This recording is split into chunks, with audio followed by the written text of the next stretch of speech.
This could be you.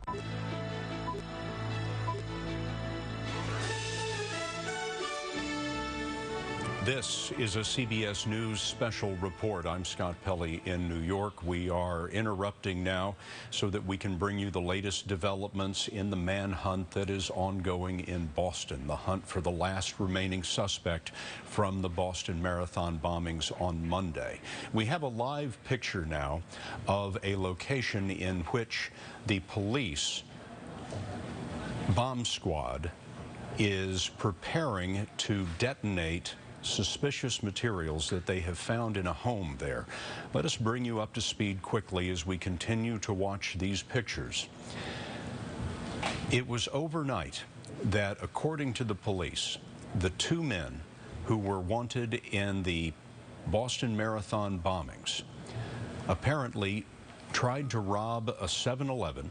There they are brothers, and in robbing the 7-Eleven, they encountered a police officer from the Massachusetts Institute of Technology campus. Authorities tell us that they killed that police officer in his police car, carjacked another car, throwing that victim out, and then took the Boston police and federal authorities on a chase through the city. A running gun battle ensued. A number of bombs were thrown at the police as they chased them, and then a little after midnight there was a firefight in this neighborhood in Watertown. Let's listen in for just a moment on what that firefight sounded like just after midnight.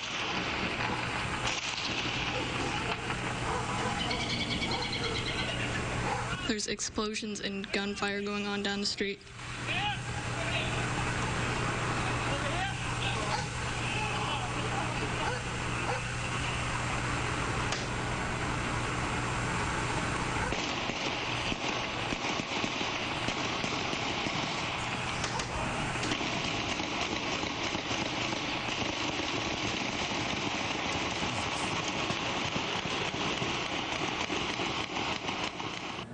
That was the sound of the gun battle in Boston last night with the two people that authorities tell us were their suspects in the Boston Marathon bombings. There they are now. They are two brothers. The man on the left, Tsarnaev, 26 years old, he was killed in that firefight. But his brother, Dzhokhar A, 19 years old, is on the run. He is the subject of a manhunt now ongoing in the city of Boston. The governor of the state of Massachusetts warned residents of Boston today to stay in their homes, lock their doors, and do not answer the door to anyone but a uniformed police officer.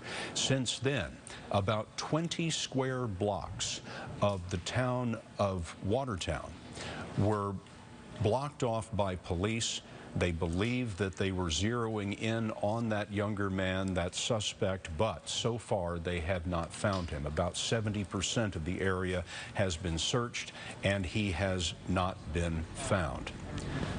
This is videotape from earlier today as that manhunt unfolded with police officers in heavy SWAT gear with assault rifles and heavy armor on as they went house to house, garage to garage, searching for Dzhokhar Tsarnaev.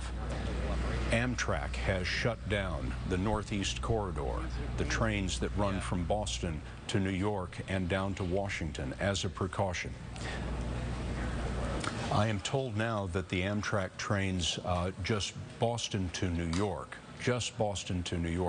have been shut down as a precaution because they are not sure whether this young man is still in the 20 square block area that they have cordoned off in that part of Boston. Now let's go back to that live picture that we have from a helicopter. This is the suspect's home. And I'm told we just lost that picture. These things come and go, of course, as they're transmitted to us from helicopters. We'll get back to it as soon as we can. But this is the suspect's home. It was raided earlier today. Explosive Ordnance Division officers found things in the home that they believe are dangerous and cannot be moved, and so they have decided to blow them up in place.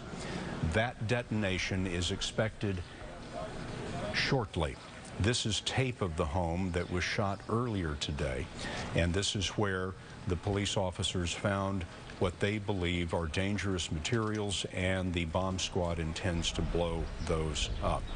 Let us walk you back through the week and remind you what has occurred in this case since Monday.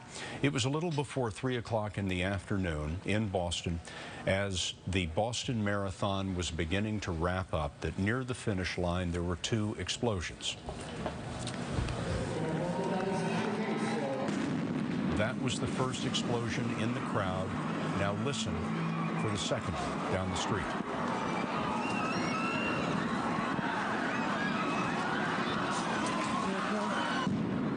And there's the second blast. 3 people were killed, including an 8-year-old child. More than 170 were wounded. Many of them are still in the hospital today, and a few remain in critical condition. In the aftermath of those explosions, federal agents and Boston police combed the rubble and discovered these pieces of the bomb. This is the lid of what is a common household pressure cooker. It turned out, according to authorities, the bombs had been concealed inside these pressure cookers, which have a lid that seals very tightly and is capable of containing the bomb until the blast force is such that it would push out the ball bearings and the nails that were packed inside, injuring and maiming those people. That's a little piece of a circuit board there that might have been part of a timing device. You saw a battery that was used to power the bombs. Once the police had this information, that's a backpack that was shredded, apparently a backpack that contained one of the bombs. Once the police had all of this information, they sent it out to various law enforcement agencies around the country, and they scoured thousands of videotapes and still photographs around the site looking for the men who might have been carrying those backpacks. Late yesterday, the FBI released videotape of 2 men. They called subject number 1 and number 2. This is number 1 in the black hat with the backpack, and number 2 in the white hat with the backpack. We now know them as the Tsarnaev brothers. Tamerlan Tsarnaev, the elder brother, suspect number 1, the man in the black hat, has now been killed in a firefight with police overnight in Boston. The younger brother that you see there on the right is on the run, considered armed and dangerous. John Miller has been following the investigation for us all night long and into the morning. John, where do things stand at the moment? Things still hinge and hang on the search of this perimeter. Once they clear that perimeter, Scott, then they really have to kind of stand back and reassess. If he's not in the area we're searching in, how far do we widen that area out, and how do we do this effective search? The most effective way to search for this individual, if he's not in that perimeter, is just to circle back to where they were last night, which is, here's his picture. These are better images, clearer images of his face. We're asking for the public's help. Here's how to get in touch with us in the various hotline numbers. And that's probably what we're going to see. And John, we have a little bit of breaking news right now. The Connecticut State Police have issued a bulletin that indicates that the suspect may be driving a 1999 green Honda Civic with a license plate, a Massachusetts license plate of...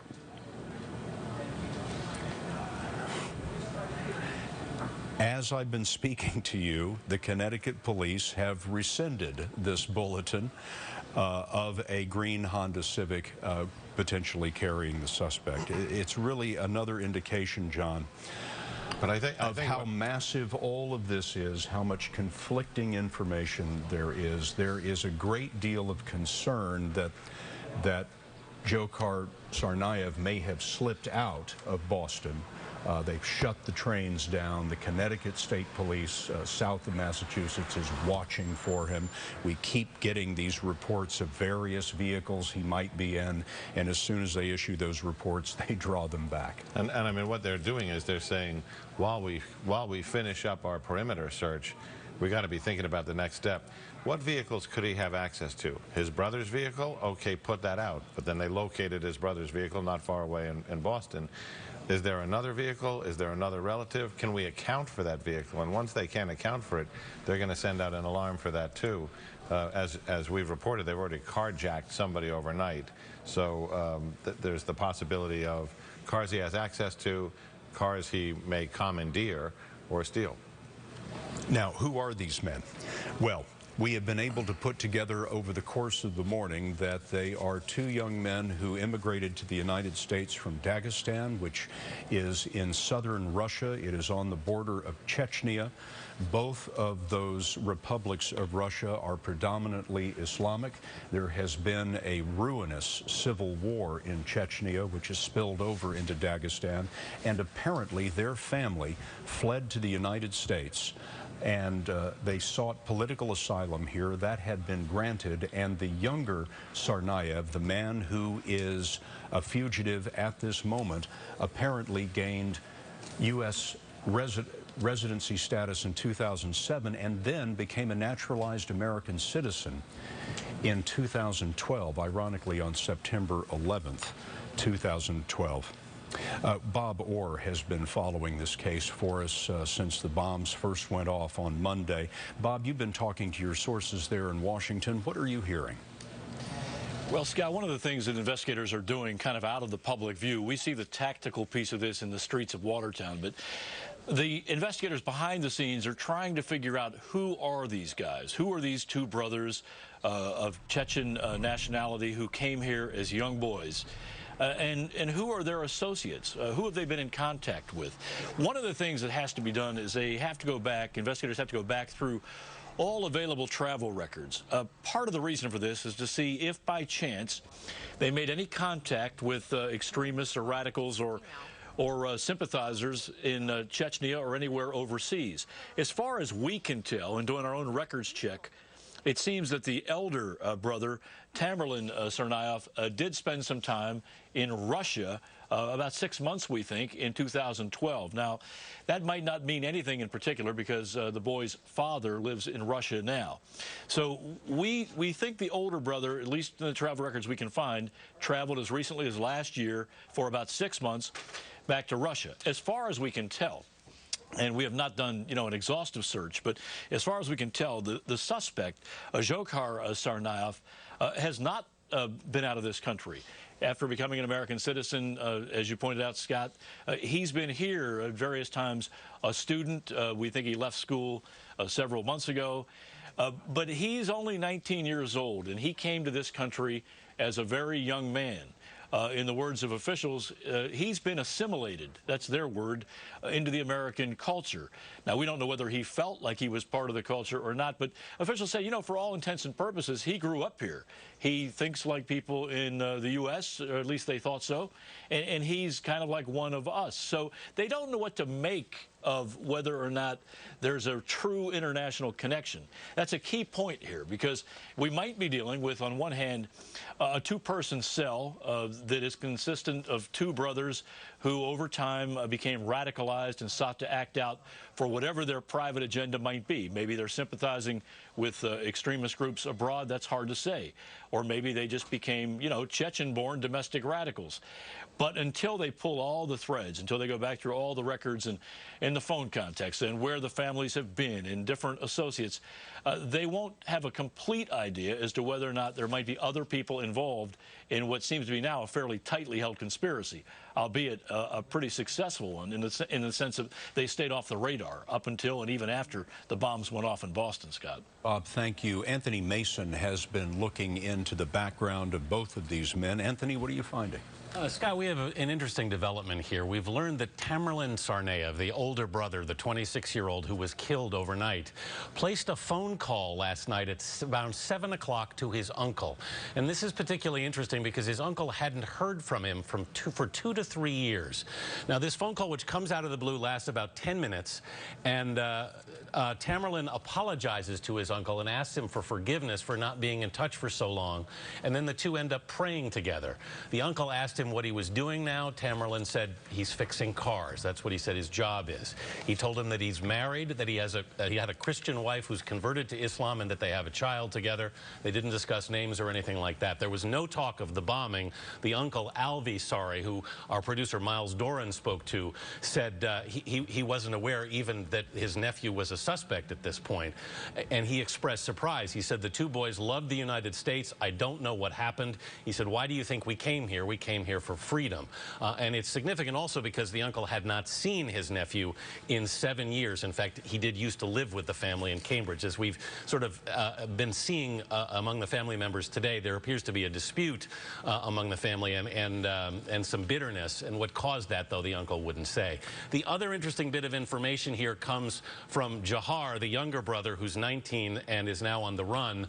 We know that he went to Cambridge Ridge and Latin High School and graduated in 2011, that he's been a student at the University of Massachusetts in Dartmouth, which is about an hour and a half, 2 hours southeast of Boston, near New Bedford.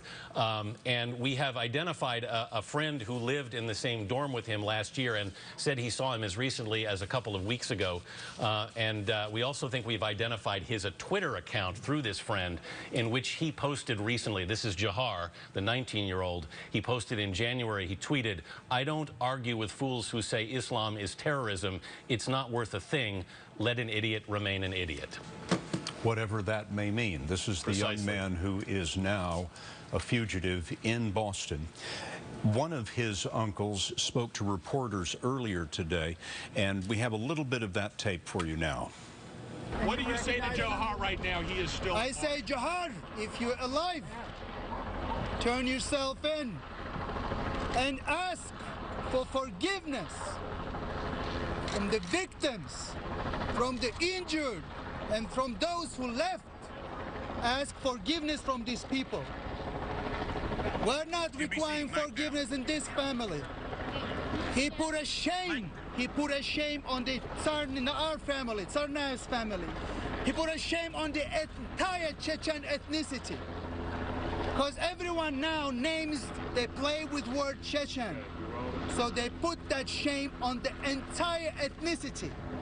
So that's what I would say. Turn yourself in, and whatever one, I mean, put yourself at the discretion of those who are here.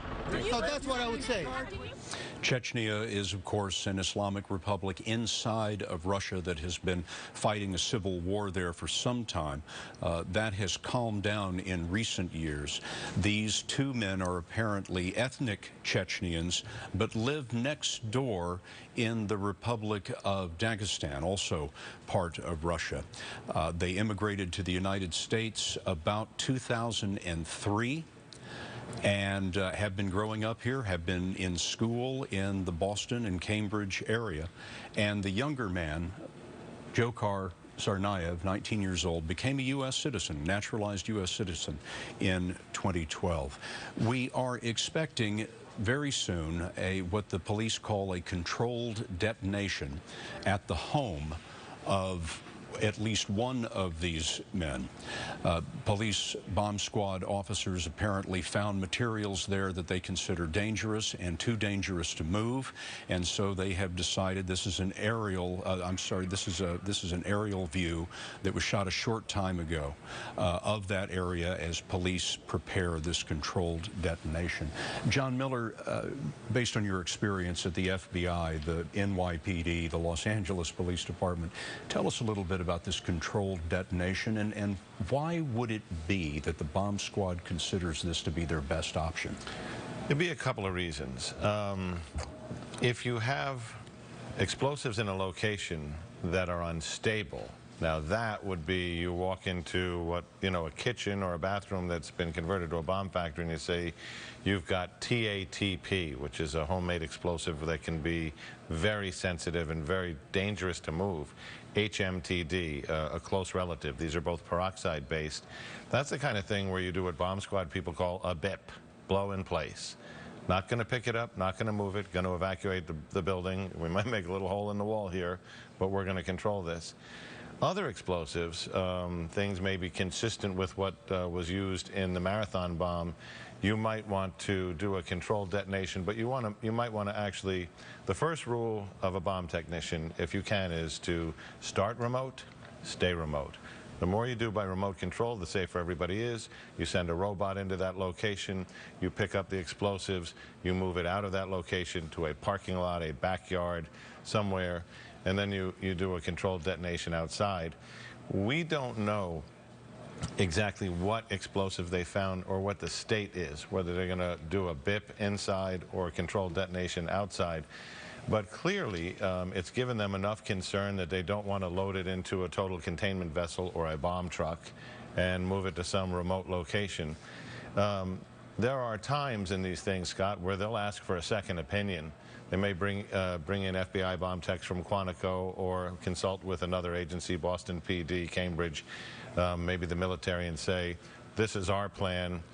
What's your assessment? So we could see this develop. But as we heard Chief DeVoe tell us earlier, their plan as of this afternoon was to do a controlled detonation there. Well, what is clear is that the Boston Marathon bombing suspects were building a lot of bombs because they had a bunch with them. They had 2 bombs on Monday for the race itself, and then last night when they were engaged with police, they threw apparently a number of bombs at them during the car chase, and then once the police had them cornered. And in the confrontation again. So you can certainly ask the question, what were all the rest of the explosives for? What was the plan for that beyond what they had converted into basically offensive weapons to use on the move? Now, there has been a lot of activity at the White House today. The White House Situation Room was activated. At a certain point, the president and the vice president were there with the Secretary of State, John Kerry, with the Secretary of Homeland Security, Janet Napolitano, the FBI Director, the Attorney General, etc. And there were a big round of briefings for the president there. I want to bring in Juan Zuarte, who is our terrorism consultant and is a former official in the Bush administration in charge of counterterrorism. Juan, what would that meeting have been about? What are they trying to accomplish? Scott, first of all, the president wants to demonstrate he's in charge and control and that the federal authorities are doing everything possible to help manage the situation. The first thing they're going to want to do, and no doubt we're doing in the Situation Room, was getting the common baseline of information, understanding what was happening, not just on the ground, but also about the suspect, about potential connections that existed. The president will also want to make sure that everything is being done through the FBI, through the Department of Homeland Security, through federal resources to support the manhunt and to contain any potential consequences or damage from what's happening. In addition, this now has a diplomatic dimension to it. You have individuals who came from abroad. You've seen statements from Russia, out of Chechnya. So there's a diplomatic component that has to be managed. And then importantly, there's also the national psyche that the president has to worry about. You have a major American city on lockdown with a man on the loose who could present a continuing and ominous danger. And he wants to make sure, no doubt, that not only do we contain this event, but that it doesn't infect the rest of the country, that we don't have a sense of national siege while this is going on. And so all of that is happening at the same time. But the key at this point is to support what's happening on the ground, and that's exactly what the president would want to see. Juan Zarate, former Deputy National Security Advisor for Counterterrorism. Juan, thank you very much. Scott, would I be able to add to that? Please. So at the White House, in a meeting like this, where you have the FBI director, the CIA director there through a secure video connection, there's a 500-foot question, which is, give me the latest about what's going on now. So they'll get that briefing, and they'll probably know essentially what we know here. Then there's the 20,000-foot question, which is, who in the room can tell me the answer to this? Are we certain these 2 individuals were working alone? Do we know if there was a wider circle of maybe half a dozen individuals behind them? The third question is, do we know if that group was connected to a larger network, whether it's Al-Qaeda, Chechen group, you name your organization, and do we have other attacks that could unfold in other locations as a result of a wider network? And they're going to be pressed for those answers not what they guess, not what they think, but what they can say with a degree of certainty. That puts a lot of pressure on them, but that's what they need to know right now. Authorities in Boston said just a short time ago that if people in Boston are stuck at work, that they should feel free to get in their cars and drive home, that would be safe for them to do, but they do want them to get in their cars and drive home and shelter in home. The governor of Massachusetts, Deval Patrick, early today told the people of Boston to stay inside their homes, lock their doors, do not answer the door to anyone but a uniformed police officer. There has been another loss of life in all of this, and that is the police officer that these two men apparently encountered last night. His name is Sean Collier. He's 26 years old. He had been on the campus police force of the Massachusetts Institute of Technology since 2012. He was new on the job. Last night, these two suspects, according to police, tried to rob a 7-Eleven, and then shortly thereafter they encountered Officer Collier and shot him to death in his car. We got a statement from Officer Collier's family a short while ago. It says, "We are heartbroken by our loss of our wonderful and caring son and brother, Sean Collier. Our only solace is that Sean died bravely, doing what he committed his life to do, serving and protecting others. We are thankful for the outpouring of support and condolences offered by so many people. We are grieving his loss." John Miller, the FBI released the video of these two men yesterday about 5 o'clock Eastern time, and then by midnight or so, they're robbing a 7-Eleven. What's going on here? We have to speculate a little bit, but we do know what happened. The robbery of the 7-Eleven, the killing of Officer Collier, the hijacking of a car, and the attempted getaway. What do you see here? I see a story that hasn't fully come together, and I think as we go on, that story may become granularly more specific.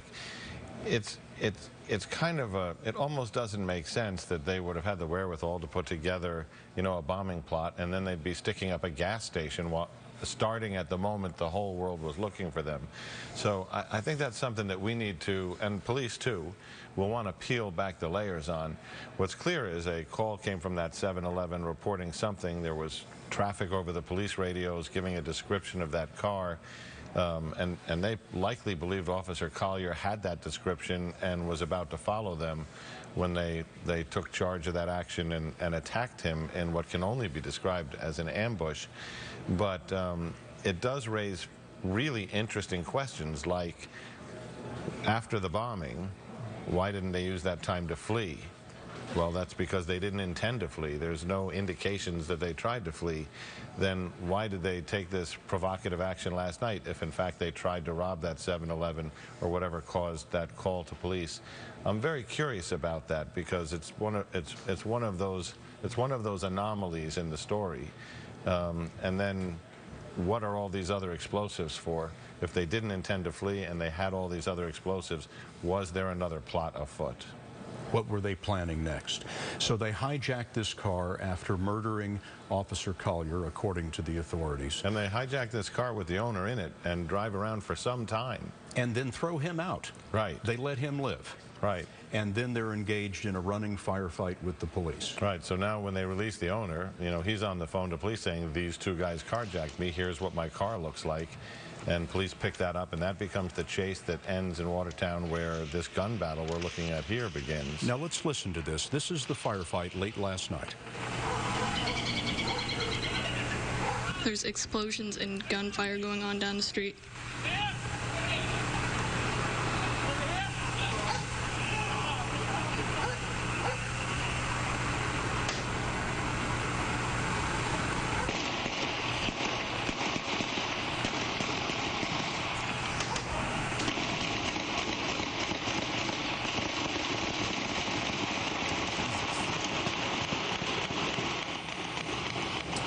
Combat in the city of Boston late last night.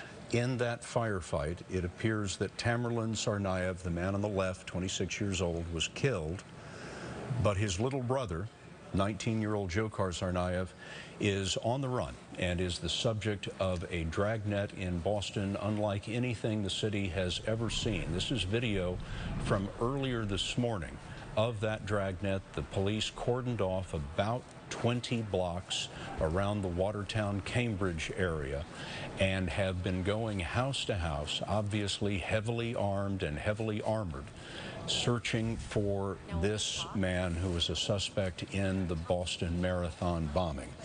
A police officer was killed overnight in all of this, and we are expecting at any time now the police officers at the home of the brothers to set off what is called a controlled detonation. This is the home. This is a little bit earlier this afternoon, an aerial of the home, the police officers staging outside. They've got a dangerous situation there. That seems to be clear.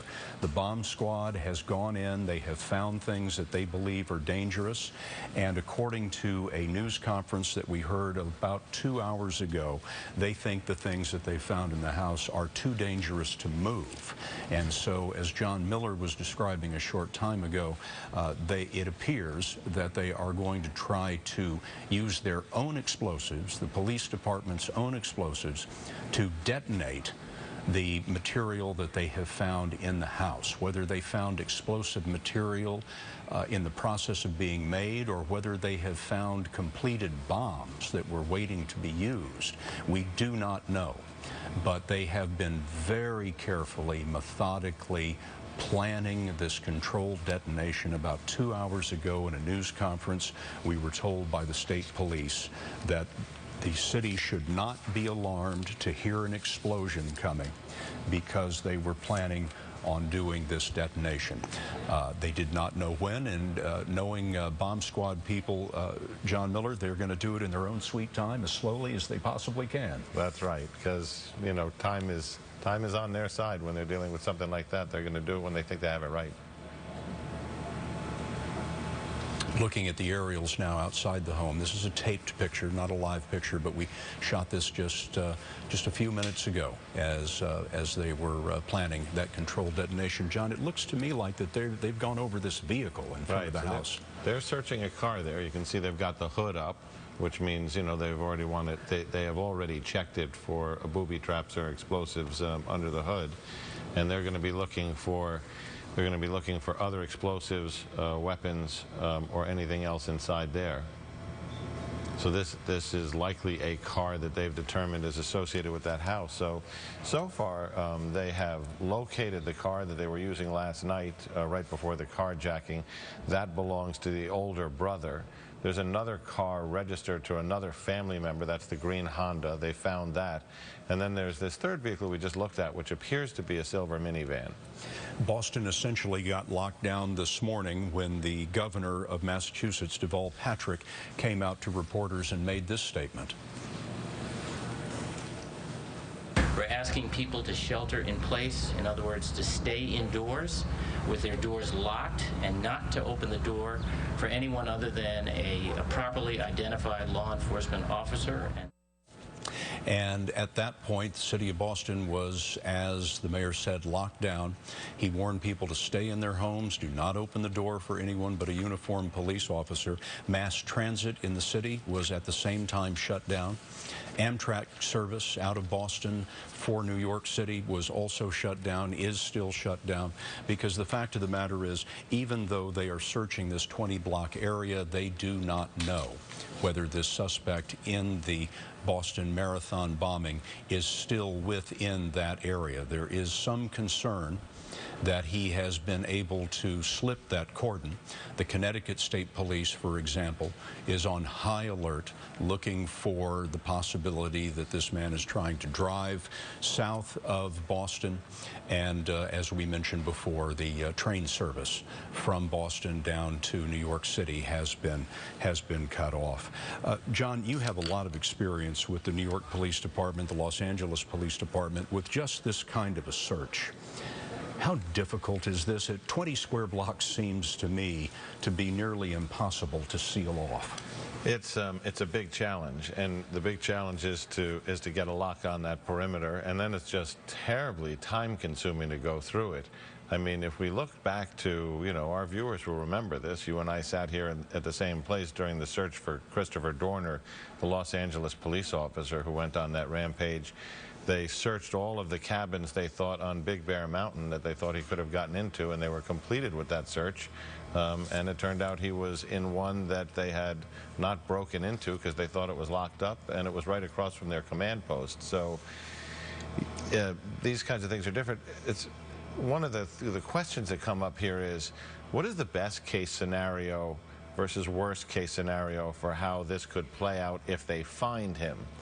Best case scenario is he's in a location alone, and that you can establish a dialogue. They have hostage negotiators on the scene, both from Boston PD, the other agencies, and FBI, who can kind of start a conversation with him saying, Dzhokhar, let's talk about how to end this more peacefully than it started. Worst case scenario is you confront him in the street. Now you've got a situation where officers have been told he may have explosives with him, he may be wearing explosives, he is considered definitely armed and dangerous. So that is a thing where an officer is going to, A, want to do that from a distance of some standoff. You're not going to want to be close from a tactical standpoint to an individual who may be wearing explosives. And you're certainly going to have a heightened sense of what that level of danger is when you confront that person. And that's probably the scenario that they like the least, that they confront him in the street without the element of surprise. And reminding the audience that the video you were just looking at was a helicopter aerial of the suspect's home, where police are preparing what is called a controlled detonation, a controlled situation in which they plan to detonate explosives that they have found in the home, apparently, and to do so in a way that is safe for the officers and for the neighborhood.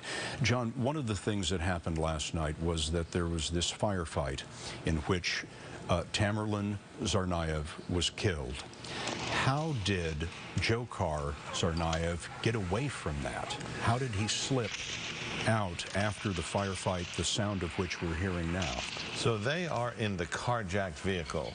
Police chase them into some intersection where they stop. They engage the police in this incredible firefight, and they're throwing explosive charges at them at the same time. You know, one of the witnesses we spoke to described that they threw a large package that turned out to be a bomb. So it sounds like almost a satchel bomb, and that exploded. And right after that, according to the witness, the older brother actually throws the bomb and advances on police into a phalanx of police who are armed and ready to take him on, and he advances with the bomb and shooting, and he is taken down in a hail of gunfire there, and the explosion from his device. At that point, his younger brother, Dzhokhar, gets into the carjacked vehicle that brought them there and backs over in his attempt to get away. I'm assuming unintentionally, backs over his brother's body in the street and takes off again and gets about 5 or 6 blocks away before he abandons that car and is on the run. And very shortly after that, the cavalcade of police cars catches up to him, and that's when they say, we've got a runner, the car is empty, let's get a perimeter up. And they got a short perimeter, and they weren't sure that they contained him in that, so they started to widen that perimeter and tighten it up and lock it down, and that's what we've been doing all day. In the event that you're just joining us, we are following continuing coverage. One of the Boston Marathon bombing suspects is on the loose in Boston. The city of Boston is locked down. Police are trying to find this suspect after a ferocious firefight last night that killed the suspect's brother. We have a photograph that the White House has just sent to us. This is a picture of the president in the Situation Room being briefed earlier today. You see the FBI director there immediately to the president's left. You see the president's counterterrorism advisor next to the FBI director, and of course the man on the right in the distance there is Eric Holder, who is the Attorney General of the United States. And it looks to me that that's Vice President Biden on the edge of the frame there on the right. This is the White House Situation Room, where the president deals with ongoing breaking national security matters. And the moment they discovered that these two men were ethnic Chechens who had immigrated to the United States from Russia, all kinds of questions began to be asked. And so the Attorney General and the Director of the FBI, Robert Mueller, went to the White House to brief the President and the Vice President. There are the suspects now. Tamerlan Tsarnaev is dead. He was shot to death during a firefight with police in the heart of Boston. Dzhokhar Tsarnaev, his 19-year-old little brother, is on the run and is the subject of one of the most intense manhunts in the history of this country. They are said to be ethnic Chechens, Chechnya being part of Russia, an Islamic province of Russia, but they have lived in the United States for some time. The family apparently immigrated here as refugees from the Chechen Civil War around 2002 or 2003. The brothers became legal permanent residents of the United States, and our newest information is that the younger brother, Dzhokhar Tsarnaev, became a United States citizen, a naturalized citizen, on September the 11th, 2012. Anthony Mason has been working on painting a fuller picture of these two men. Anthony, what do you have now? A very interesting piece of information which we've just learned. We just got off the phone, Scott, with a friend of Dzhokhar Tsarnaev, someone who went to high school with him and also went to UMass Dartmouth with him, who's told us that he actually saw Dzhokhar on campus yesterday afternoon around lunchtime. This is at UMass South Dartmouth, which is about, I would say, 10 minutes, 15 minutes south of New Bedford, so it's about 2 hours from Boston. He actually spoke to Dzhokhar in his dorm room at Pinedale Hall at UMass Dartmouth. They had a conversation for about 10 minutes. He was wearing apparently the exact same thing that we see him in the photograph that we all know. The conversation apparently was completely ordinary. There was nothing surprising about it. Of course, this friend was not aware yet that he was the suspect in question. He had just gone to visit him because he was passing through that dorm. Ultimately, after this 10-minute conversation, Dzhokhar gave him a ride in his car to the other side of the University of Massachusetts Dartmouth parking lot. He was driving a green Honda Civic with what he describes as a blackish hood. And this friend asked, "What are you doing now?" And Dzhokhar said, "Oh, I've got some things to take care of." And he drove off. The friend said, apparently Dzhokhar on campus had a lot of friends, was not an outsider, very sociable. He said it's one of the most shocking things I've ever heard. He did say Dzhokhar took his religion seriously, and that so did his brother, but he would not have described them as fanatics. But again, the news here that a friend of Dzhokhar's at the UMass South Dartmouth saw him on the campus yesterday, I would say between noon and 1 p.m. And both men are Islamic, which you would expect from people who've immigrated from the Chechnya and Dagestan provinces of Russia. Now, we are told, Anthony, by one of our producers at UMass Dartmouth that a SWAT team has arrived there in just the last few minutes, and the university itself told us that it was conducting what it considered to be an orderly evacuation of the campus, that they were doing it out of an abundance of caution, that they were closing the campus for the day now that they knew that one of their registered students there was the suspect in the Boston Marathon bombing. So we were told earlier today that he has a dorm room on campus, and if that's true, with the arrival of a SWAT team, I think what you'd see there is they would want to make an entry into that dorm room. They'd be looking for a couple of things, and they have to be very careful here. One is it possible that their suspect has returned there? Two is it possible that the dorm room is booby-trapped? When you're dealing with people with explosives, that goes near the top of your tactical list for making any kind of entry. And then three is you're going to want to get in there anyway. They're going to have to do a search of that room. They're going to have to do first a public safety search. Are there explosives or something that puts people in danger in there? And then they're going to have to write, under less exigent circumstances, a warrant to look for evidence in this case, since they still have a live suspect. A number of members of this family apparently immigrated to the United States trying to get away from the ruinous civil war in Chechnya over the last 12 years or so, and these men have a number of uncles and aunts in the country. Two of them have spoken to reporters today, and we have just received videotape into the newsroom of one of the aunts and what she had to say to them. Come out and ask for evidence yourself. Ask for evidence so the whole world knows now. Ask for evidence. We're requesting, we're demanding evidence. If that is you, you take the blame. Because if you did it for some purpose. Explain it, take the responsibility. What else can I say? So what do you think? Yeah. And an uncle of these men also spoke to reporters earlier, and he was asked what he would say to the younger man, Dzhokhar, who is now a fugitive. What do you say to Dzhokhar right now? He is still... I say, Dzhokhar, if you're alive, turn yourself in and ask for forgiveness from the victims, from the injured, and from those who left. Ask forgiveness from these people. We're not requiring forgiveness in this family. He put a shame. He put a shame on the our family, Tsarnaev's family. He put a shame on the entire Chechen ethnicity. Because everyone now names, they play with word Chechen. So they put that shame on the entire ethnicity. So that's what I would say. Turn yourself in, and whatever one, I mean, put yourself at the discretion of those who are here. So that's what I would say. One of the things that we've been hearing from the relatives is that they have been out of touch with these two young men for some time, months if not years.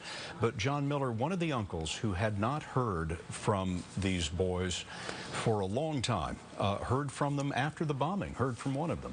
After not hearing from him for more than a year, he got a call where he wanted to know what he was doing. They had a very cordial conversation. The uncle was surprised to hear from him, and then they prayed together. Now, in hostage negotiation training, they tell you indicators where your incident may be going south. One of the indicators that they say to look out for is if the person who's inside wants to call out to close relatives and, you know, have final conversations, kind of do things that are almost like settling matters and saying goodbye. They call it, in the training, suicide ritual, which is trying to put your relationships in order. It's a way of saying goodbye if you don't think you're going to be around much longer. And I think while this is a different dynamic of situation, you see a sign there where he reaches out to somebody that he hasn't talked to for a year. He has this conversation while he knows his picture is out there. That press conference was at 5 o'clock. I believe this call was at 7 o'clock. He is in a situation where he thinks, I may not be around tomorrow. This, of course, was the brother who threw the bomb and then charged into the police, firing a weapon as they fired back at him, which was really basically a suicide by cop scenario, if you will. So it's interesting how those two pieces, from a profiling standpoint, seem to fit together. The FBI gambled a bit, you were telling us on the evening news last night, when they released these videos. On the one hand, it might have sent the suspects into hiding. On the other hand, it might have flushed them out. And obviously, that's exactly what's happened here. It was only hours later. Although not in the way they expected. You know, the common scenario is either they say they know who we are, we're on the run, or that flushes them out because somebody says, I know who they are, and this is where they are. Yet they emerged not in a tip from the public as someone who recognized them likely, but they emerged in this strange evening of gas station robberies, as what we've been told, carjackings and gun battles with police. It almost seems like, or it begs the question, I should say, Scott, were they looking to go out in some kind of blaze of glory? Did they create this incident to force that? It's just not clear. So the reason we are on the air just now is because we are expecting a news conference at any time from Massachusetts authorities to try to help us understand some more about the events regarding this manhunt. The news conference is well overdue now, and so obviously they have better things to do at the moment, and they're going to have these news conferences as time permits. We are now looking at live pictures from WBZ, and these are what the Army calls up-armored Humvees, probably Massachusetts National Guard. But this is the first time we've seen armored military vehicles. We've seen armored police vehicles involved in the search. This is a live picture coming to you from our CBS station, WBZ, and this is part of the door-to-door search of this 20-block area, but clearly the military now has been called in to assist the police, probably strictly a manpower thing, and also the utilization of these up-armored Humvees.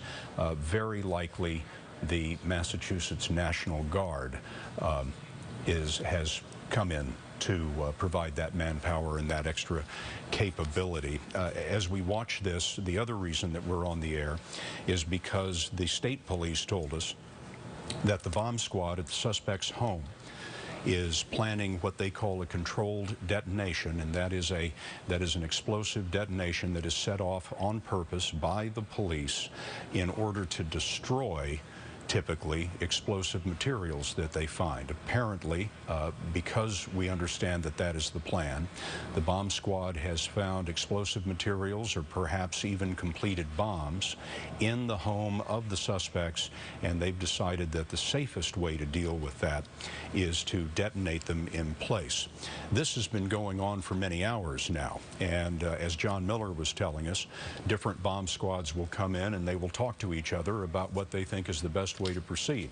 So anything might happen. They could have changed their minds about detonating them in place, but the state police a couple of hours ago in a news conference said the people of Boston should not be alarmed if they hear an explosion, because that would be the police bomb squad detonating the material that they found in the homes of these suspects.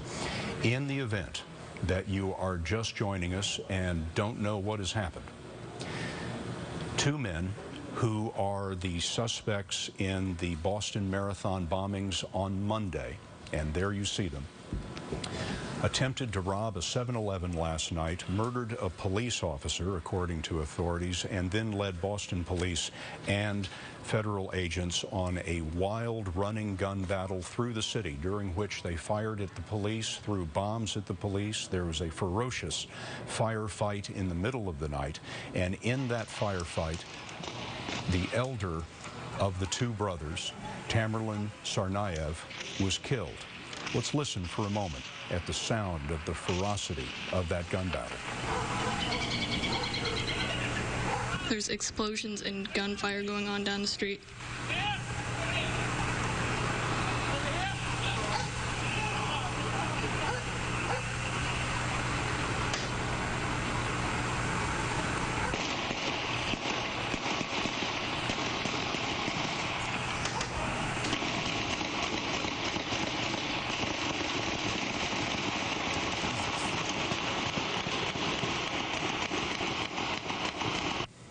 That is part of what happened last night. It was in that gun battle that the elder of the two brothers, the suspects in the Boston Marathon bombing, Tsarnaev, was killed. His younger brother escaped that battle. He took the automobile they were driving, he drove it away, he escaped the police, he drove it several blocks away and then bailed out of that car and disappeared.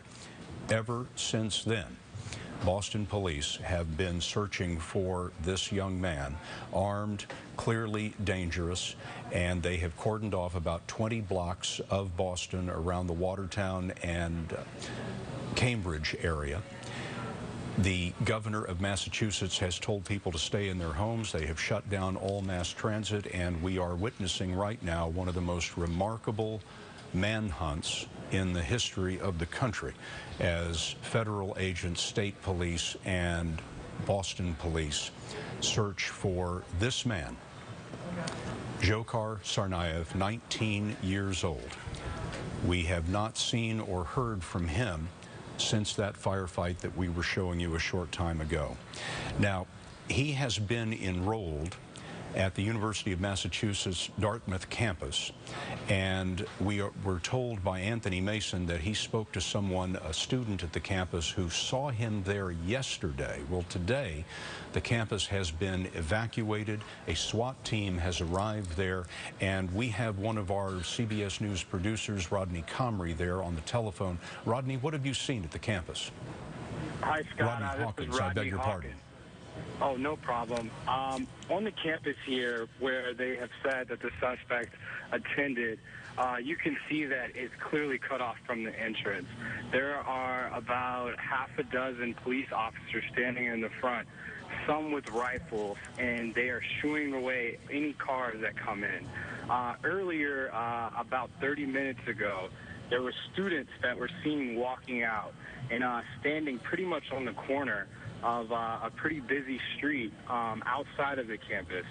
And while they were standing, it appeared that they were a little bit in shock because, you know, today was a normal day for them going to class, and who knew that one of their fellow classmates would be a suspect in this big Boston Marathon bombing.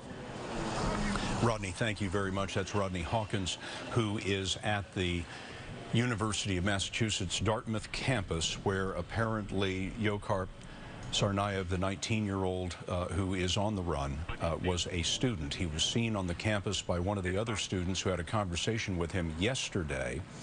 We don't have any particular reason to believe that he is there now, but the police are searching the place. The campus has been closed for the day, and the campus officials told us they conducted what they called an orderly evacuation of the campus earlier. It's a couple of hours outside Boston. The long and the short of it, John Miller, is that we don't know where this young man is. We were told, what was it, about 2 or 3 hours ago, that about 70% of that 20-block area had been searched. They must be getting pretty close to the end of it by now. They probably are, and then they have to kind of go back to their unified command at the command post and say, all right, what now? And that's when you need to appeal to the public and say, all right, now we're on the lookout for this guy outside the perimeter, which of course they are anyway. And then the investigative piece comes in, which is, who could he turn to? Who could he run to? Who's a person he could count on or trust to supply money, a car, a place to hide? And they are already engaging with those people and trying to separate him from anything that he would consider an out, an opportunity. What you do in a manhunt like this, and I learned this in the case of running Special Investigations Section in LA, where we were tracking several times cop killers who were trying to get from Los Angeles to the Mexican border or somewhere else, is you want to cut them off from all their resources, so they have to do things that are dumb mistakes. They have to go, you know, stick up someplace at gunpoint or try and carjack a car or do something that is going to make them pop up in your system. And that is part of the pressure you bring to bear here. Here's a kid who's on the loose, not far from his own neighborhood. He'll have friends, he'll have people, but everybody knows they're looking for him, and he's essentially radioactive. Now we're watching videotape now. This was shot during the course of the morning and the early afternoon. This is Boston, essentially locked down. As we've said, the governor has told people to stay in their homes. Officials have said that if people are at work, they should get in their cars and drive home. Do not open the door to anyone but a law enforcement officer, the governor said. This is a massive manhunt in the city for the last remaining suspect in the Boston Marathon bombings. I'd like to go back now to a photograph that we have that the White House sent us not long ago, and this is a picture of the White House Situation Room. And I want to bring Juan Zarate back in as we look at this picture. Juan Zarate is our terrorism consultant, and he's former Deputy National Security Advisor for counterterrorism in the Bush administration. Juan, as we look at this picture that was shot in the White House Situation Room earlier today, with the president on the left, the vice president on the right, being briefed by the officials in the middle, what's going on here? And help me understand what is happening and how the president is involved in all of this. Well, it's actually a very telling picture, because from the picture itself and where people are seated, you can tell who has the lead in briefing the president. You have Director Mueller immediately to the president's left and across from the vice president. So that signals that he's really the lead briefer, the lead for the federal government to explain to the president what's happening on the ground, what the federal response is. And so the FBI has that lead, and he's there. Immediately next to Director Mueller is Lisa Monaco. She replaced John Brennan as the assistant to the president for Homeland Security and Counterterrorism, in essence his chief counterterrorism advisor. And so she has been keeping the president briefed all throughout this incident. Interestingly, she used to serve as the chief of staff to Director Mueller, so they know each other very well. She's a native of Boston, so that adds a personal dimension to this. And, of course, Attorney General Holder, who is responsible for the Department of Justice and all of the apparatus of the federal government under the Department of Justice. Lisa Monaco used to work for him as well. So it's a very telling picture, because these are federal officials who are at the heart of the federal response, briefing the president. You also see the president looking toward the back of the room. Toward the back of the room are the screens, the secure video conference screens. And on the screen, you're likely to have John Brennan, his former counterterrorism advisor, who is now the director of CIA, and perhaps other elements of the intelligence community that are videoed into the meeting. And in essence, the president's getting a briefing. And you see there, he's probably asking some very good questions. And as John Miller mentioned earlier, he doesn't want to just know about what's happening on the ground. He could probably watch CBS to get that. But he wants to understand what links and information the federal government is gathering to understand more about these actors, whether or not they're connected to a broader network, what the federal government is doing to contain this damage.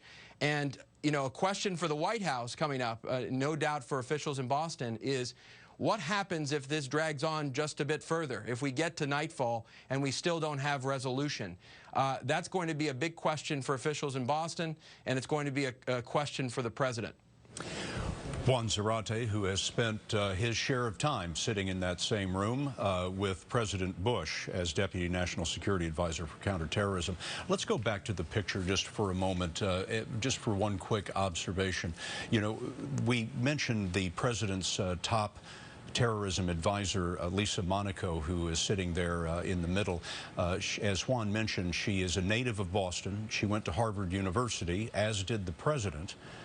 And so you have to imagine that this attack on Boston, a city where the president and Lisa Monaco have spent so much time, it seemed very personal to them. Yesterday, the president was speaking at the Cathedral of the Holy Cross at the memorial service for the victims of the bombing, and he recalled his time at Harvard. And very interestingly and surprising to many, from the pulpit, the president addressed the bombers themselves before they were known, and he said, quote, "We will find you." And it wasn't much more than 12 hours later that is exactly what happened. Also in Washington is our senior Washington correspondent and the anchor of Face the Nation, Bob Schieffer. Bob, I can't think of a time that we have seen this kind of a manhunt that has locked down a major American city. I can't ever remember, Scott, when we've had an entire city locked down, and that's what's so extraordinary about this. And you know, listening to you and listening to John just now, I think one of the reasons that they're having so much difficulty in finding this man is that we know so little about him. Is he a committed zealot? Is he a member of some cult? We don't know that. Is he a criminal? As far as we know, he has no criminal record. If we just knew a little more about him, it might be easier to try to figure out some sort of a pattern that he's following in it. But You know, here's a kid that sets off these bombs apparently, and then is on a college campus yesterday talking to people as if you know, it's just a fine spring day. Is he a person of totally no conscience? It's these answers. The more we find out about him, the less we seem to know about him, and I think that's what's going to be and has been so difficult in these hours as they roll by today. We still don't know exactly what it is that has caused him to do this. And Bob, it's been so long since 9/11, or at least it feels that way in some ways, but this is going to refocus the president's attention on terrorism. Well, terrorism has not gone away. And no matter how some in Washington will try to tell you that terrorism is no longer a threat, the bad guys are still out there. They may be different people now, but they are simply people in many cases that just don't like America and do not wish us well. They're there. They come from many different places. I mean, these people coming from Chechnya. I mean, these Chechen rebels that pulled off that massacre in the town of Beslan. Remember back in 2005, Scott, they killed more than 300 school children to try to advance their cause. And people who try to advance a cause and are willing to kill innocent people in order to get attention, those are very dangerous people. But again, we don't know if these young men were active militants, who were people who felt strongly about Chechnya. Their problem has always been with Russia. They want to be separated. They want a different government. We didn't know that they had some sort of a grievance against the United States, if indeed they do. We just don't know what it is that is motivating this young man and his brother. Bob, thank you. And as we look at this map, we are seeing Chechnya. Our understanding is that these young men did not grow up in Chechnya, but are ethnic Chechens, that they grew up next door just to the east in Dagestan. Chechnya has been involved, as Bob was alluding to, in a ruinous civil war through the 90s and the 2000s.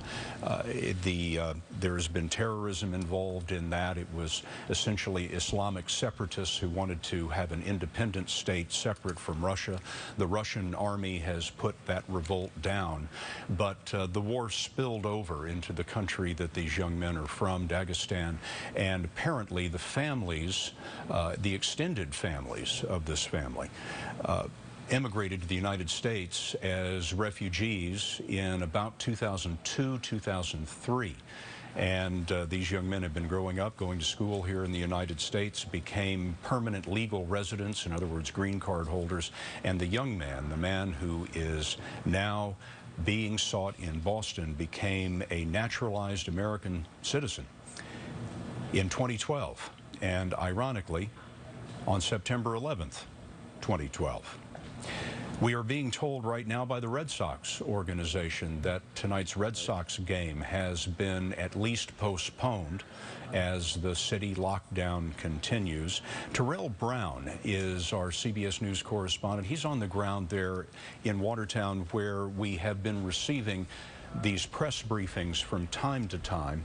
And Terrell, I wonder what you're hearing out there now. We're waiting, Scott, still, and no definite time given at this point when we'll hear that next briefing or when we'll get some more information. But certainly as you stand here, you understand that it is a city where we are here in Watertown. It is just an area in a community that is on edge, very tense moments here, basically because what you and what also Bob were talking about not too long ago, so many residents here have never seen anything quite like this before. I landed here at Boston Logan not too long ago, and just moving through the airport, just an incredible security presence. I mean, Boston Police, State Police, National Guard, not just in the terminal but outside, all vehicles coming into the airport terminal. Many of those vehicles stopped. They are searched. On the way over here on the drive to this location where we are right now in Watertown, 3 separate checkpoints, not too far away from one another, and my vehicle searched, bags in the car searched. I actually had to get out at one of those checkpoints. So it is a very serious security operation. That shelter-in-place order still in effect here in Watertown, as well as for Boston. Boston, as we've been talking about for a good portion of the afternoon. Mass transportation, the T as it's called, Boston's mass transit system, the train system shut down. Buses are not running. Amtrak service is not running. The governor has asked residents to go home, to stay home, and of course lock their doors and to not open their doors for anyone except for a uniformed officer. And of course that'll be the order, we're told, until further notice, Scott. Terrell, thank you very much. In the moment a news conference begins at Terrell's location, we'll switch you there directly live so that we can get some more information. But speaking of information, John Miller has been talking to his extensive sources in law enforcement. And John, I understand you know a lot more about what happened last night. A little bit, and this is in response to your question about what is it about these explosives that has gotten them to the point where they may want to blow it up without transporting it. So I've been asking, what is it about the explosives? How do we know? What do we know? And what emerges is some fascinating details about what occurred last night and some things that may occur later today. As we've discussed, last night they chased them to a point where they stop the car and they engage in a shootout. And this is video we're seeing and more importantly hearing of this ferocious firefight that occurred in the wee hours of the morning. And then in the middle of this firefight, Tamerlan, the older brother, throws a package, a big package, our witnesses say, at police. We now know that that was another pressure cooker bomb. Exactly the same device that was deployed against the Boston Marathon, the device that we have seen the horrific results of. He throws that at police, and apparently it functions, it detonates. Why don't we have dozens of injured police officers from that explosion in the middle of that shootout? Well, apparently what happened as he tossed it, the lid came off.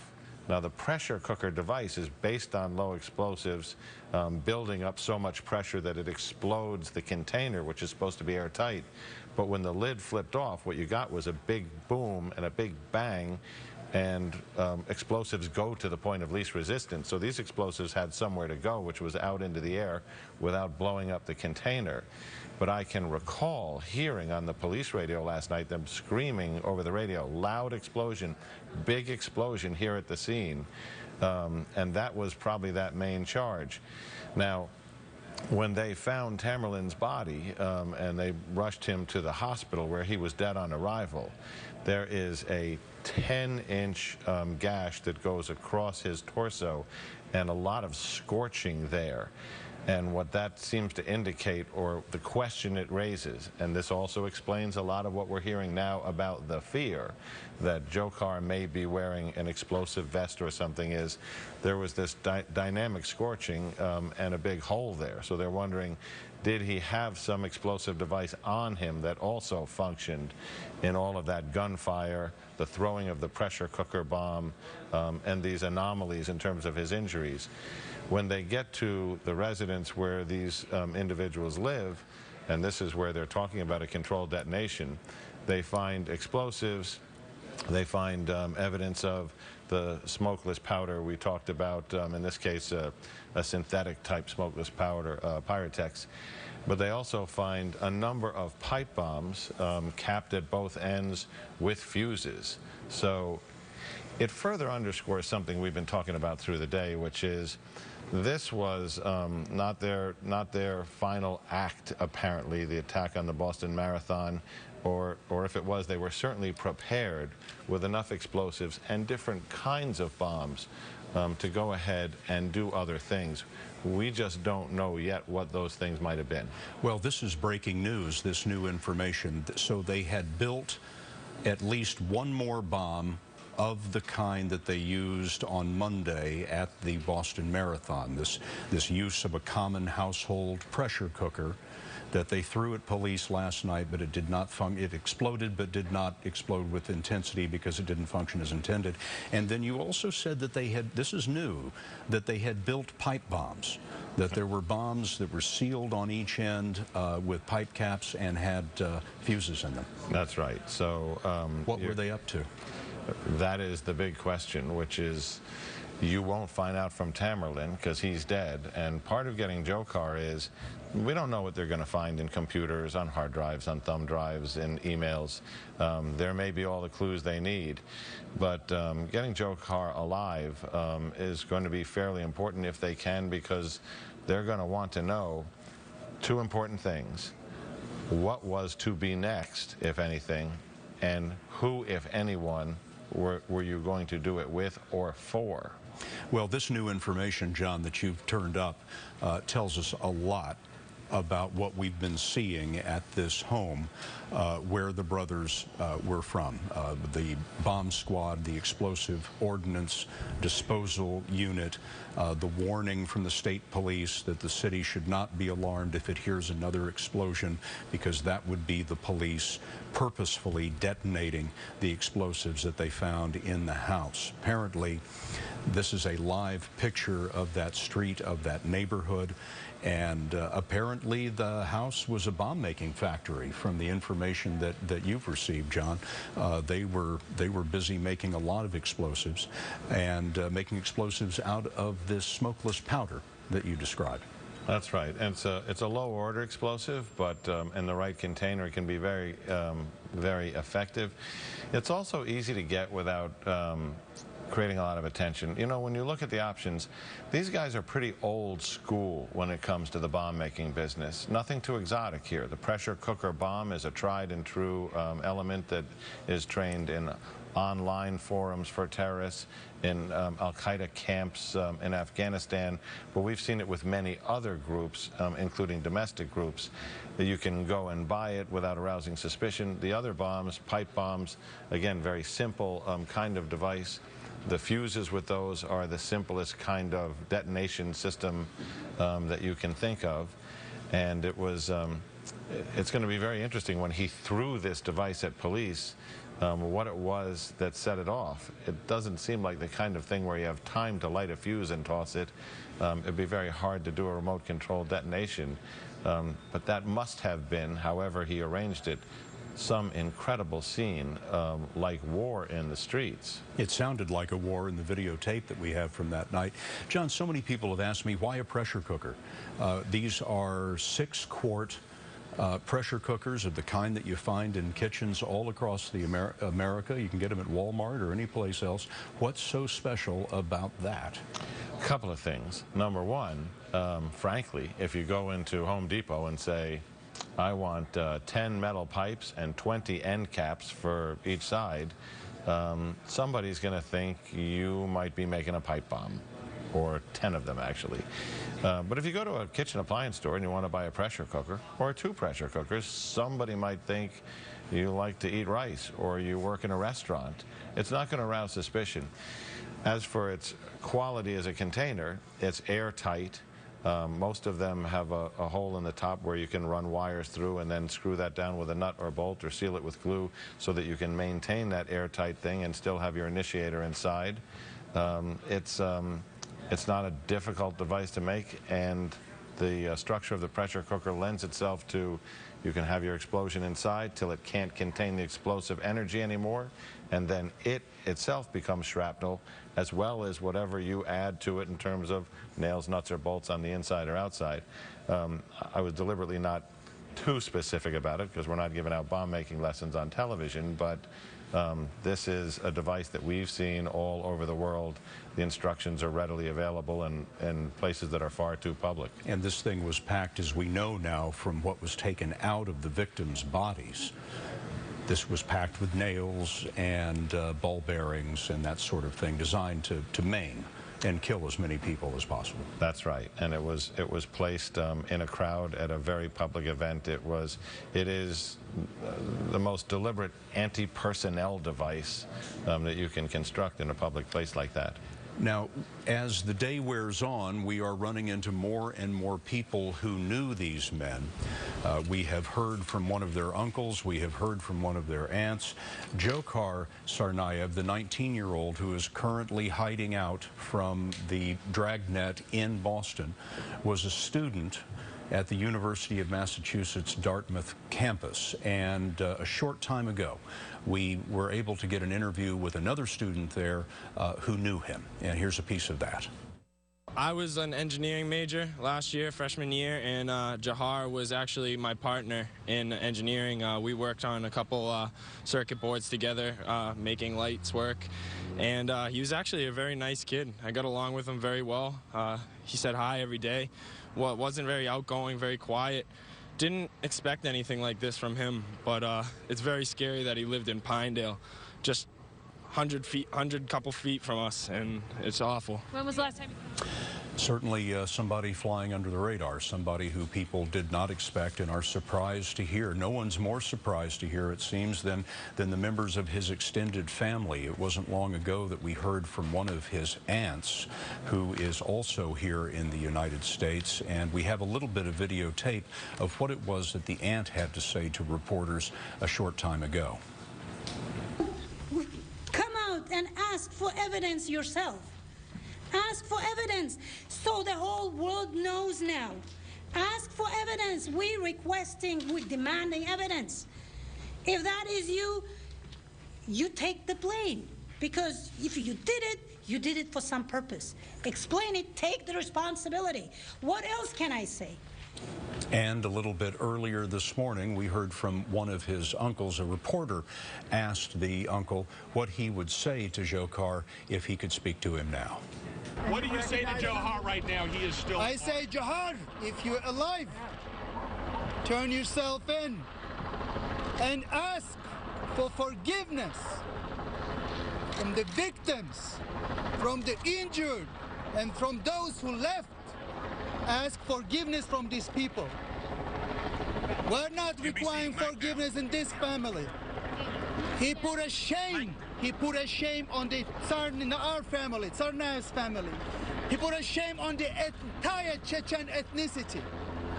Because everyone now they play with word Chechen. So they put that shame on the entire ethnicity. So that's what I would say. Turn yourself in. And whatever one, put yourself at the discretion of those who are here. So that's what I would say. In the event that he doesn't turn himself in, a wanted poster has been put together by the authorities. This has just been delivered to us. These are the pictures that we've become familiar with of Dzhokhar Tsarnaev, 19 years old, the subject of a dragnet in the city of Boston. According to the authorities, he is the last remaining suspect in the Boston Marathon bombings. His brother, Tamerlan, was killed in a firefight with police in the wee hours of the morning, a firefight that Dzhokhar apparently managed to escape. Anthony Mason has been digging into the history of these two men. And Anthony, you have more information for us. Yes, Scott. We've turned up some photographs of Tamerlan Tsarnaev from some boxing training photographs, actually. You're looking at them here. They originally appeared in a photo essay for Boston University magazine. I'm not sure why they're there. They were there because he didn't go to Boston University, but this is a photo essay that shows him training for boxing. What's interesting about it is there were a number of captions attached to it, both in the magazine and on the photographer's website, in which Tamerlan says, "I don't have a single American friend. I don't understand them." He'd hoped to be selected for the U.S. Olympic team, he says in this essay, but he'd rather compete for the U.S. than for Russia, where, of course, he lived for a time. He says also in this photo essay that he doesn't drink or smoke anymore. He says, "God said no alcohol. I'm a Muslim. There are no values anymore," and he worries that people can't control themselves anymore. There are also a couple of photographs of him actually boxing with a woman in this who is identified as his girlfriend. He says that she is half Portuguese, half Italian, and converted to Islam. Now, we do know that he recently married someone and has a child, but we can't be certain that the woman in these photographs is, in fact, his wife. He was taking a break from Bunker Hill Community College in Boston, said he wanted to be an engineer, took the semester off to compete in boxing, Scott. And as we mentioned before, the other significant details with his brother, Dzhokhar, is that he was spotted yesterday on the campus of the University of Massachusetts at Dartmouth in his dorm room around lunchtime, and then was later seen driving away a short time after that. It was the younger brother who was seen at the University of Massachusetts, Dartmouth. We're told that the SWAT team has now arrived on the campus, that the campus has been evacuated, the school has been shut down. We don't have any reason to believe that he is there today, but that is what an assumption that the police are trying to clear at this point. And the pictures of the boxer that you saw are pictures of the elder brother who is now dead in that firefight. John Miller, you just told me something fascinating, chilling really, about the bomb that was thrown at the police officers last night during this firefight in Boston. So during the firefight, Tamerlan throws this package with this device in it, which we are told was another pressure cooker bomb, same one used at the race, that the top of it actually flew off, which basically neuters its effectiveness as a pressure cooker, and the explosives went off inside. And instead of fragging into a million pieces, what it did, it propelled the pressure cooker. The lid went this way, the pressure cooker went that way, and ended up flying like a missile embedded in the side of a police car. The police officers are incredibly lucky. I mean, they were essentially facing the exact same device that killed 3 people and wounded 170 at the Boston Marathon. And if the scenario I've been given is accurate and the top had stayed on and it had remained airtight, what you had there was an individual who was charging at the police, threw this device out with the intent of killing himself and all of the officers there. They are very lucky that that didn't go as planned, if in fact that is what the intent was. I want to remind you that the reason that we're on the air right now is that we are waiting for 2 events in this rapidly unfolding story. They are the Boston police are planning a controlled detonation of additional explosive material at the home of the 2 Boston Marathon bombing suspects. This is an aerial that you're watching now of the street. We think that the police have removed a vehicle from in front of the house, and they have been thinking long and hard about how they want to destroy the explosive material that has apparently been found in the house.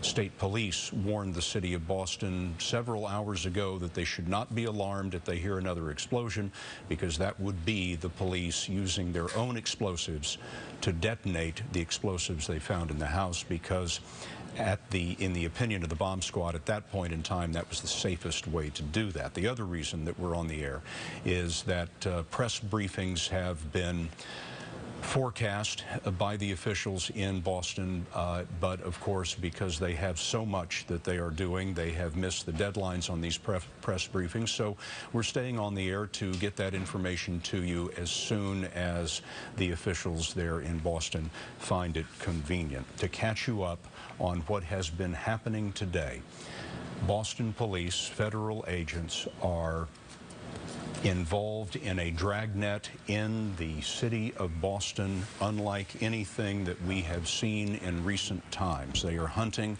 for this man, 19-year-old Dzhokhar Tsarnaev, who is on the run, believed to be the last remaining suspect in the Boston Marathon bombing. There was a ferocious firefight in Boston last night. We have some videotape, and we're going to listen into this. This was the fight between, according to authorities, these men and the police in the wee hours of the morning.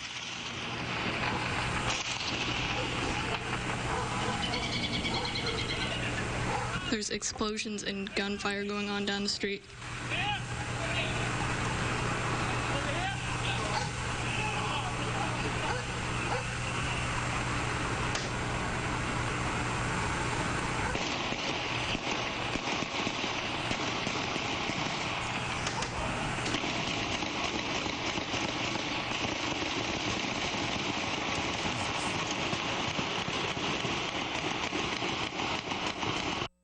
That was the gun battle that killed one of the two brothers, 26-year-old Tamerlan Tsarnaev. And it was after that gun battle that the younger brother, the 19-year-old, apparently got away. He drove away in the car that they had, a car that they had hijacked from someone, and drove it several blocks away, bailed out of the car, and has been the target of an intense manhunt that has locked down the entire city of Boston all day long. John Miller was reporting from his sources earlier that a bomb very similar in design to the type that was used on Monday at the Boston Marathon was thrown at the police officers in that firefight. It detonated, but it did not detonate with the same force because of a malfunction in the design, and as a result, if any police officers were injured by it, we haven't heard about it, but apparently these men had built a number of bombs. John Miller reported to us that pipe bombs, another type of bomb, have also been discovered, and so it is not at all clear what these brothers had in mind, but they had in mind needing other explosive devices. Perhaps there were other targets that they had in mind, but they have used some of these explosives in that running gun battle with police overnight, and now the 19-year-old is missing.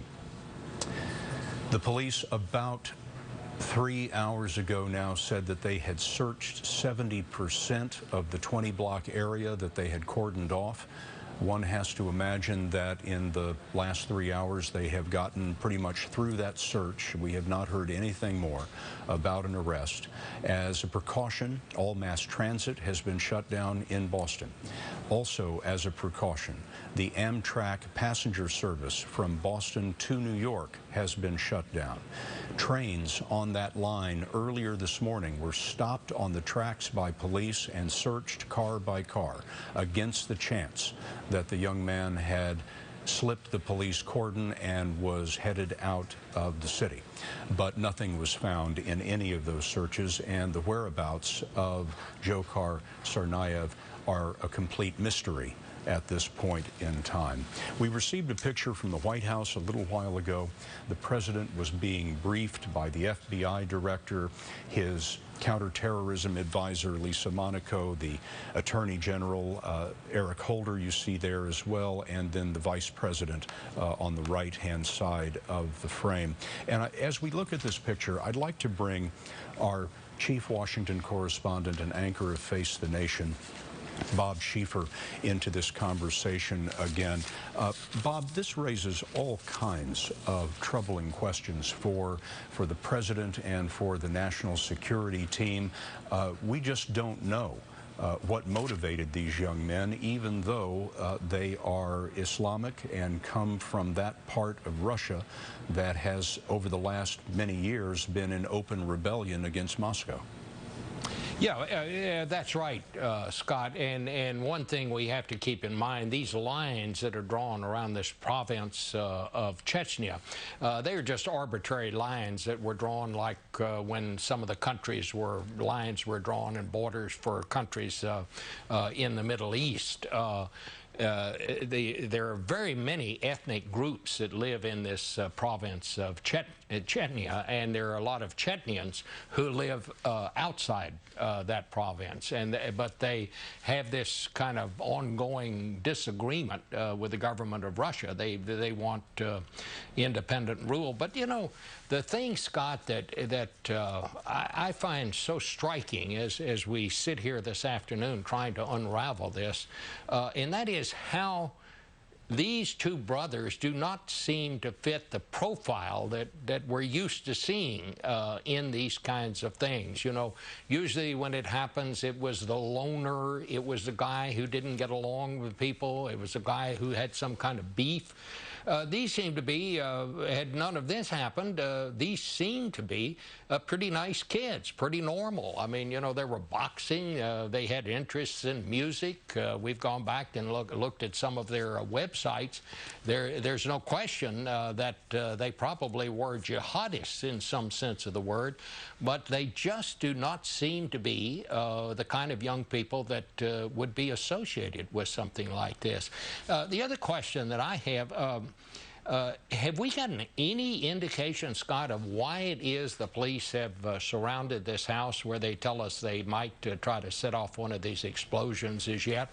It seems to me that's one of the questions. If we knew a little bit more about why they are there, it might help us to answer some of these questions, but obviously the police are not telling this information, and I suppose they have a good reason for that. But this whole thing is just so different from the usual kind of thing we see after these horrific events. They don't fit the profile. We don't have any idea of what their motivation was, and they're not the kind of young people we normally see associated with something like this.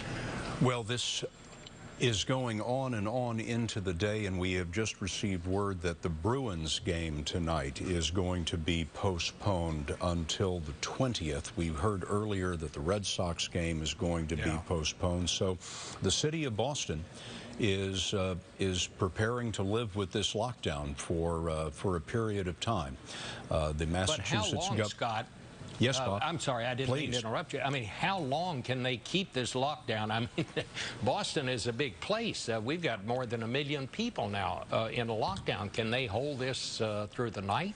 I wonder how long they intend to go on with it. John Miller? I think you're dealing with a very different dynamic than what we're used to. I mean, we know certain models. If there's a bad guy and he's armed and he's on the run, so you know you may tell people in a limited area to have a lockdown, or that we're seeking a terrorist who's trying to escape. In this case, you know, we have two individuals who had plenty of opportunity to escape after what appears to be a terrorist act who didn't. Now you have one of them on the loose, and what we're learning is they were carrying explosives with them last night. One of them got away and may have more explosives with him. There's been explosives found at the house, which they're trying to deal with in some safe manner now. So when you look at that in one context, part of it's about catching the person they're looking for. But when you look at it in this other context, they attacked the Boston Marathon. One of them is still in possession of explosives.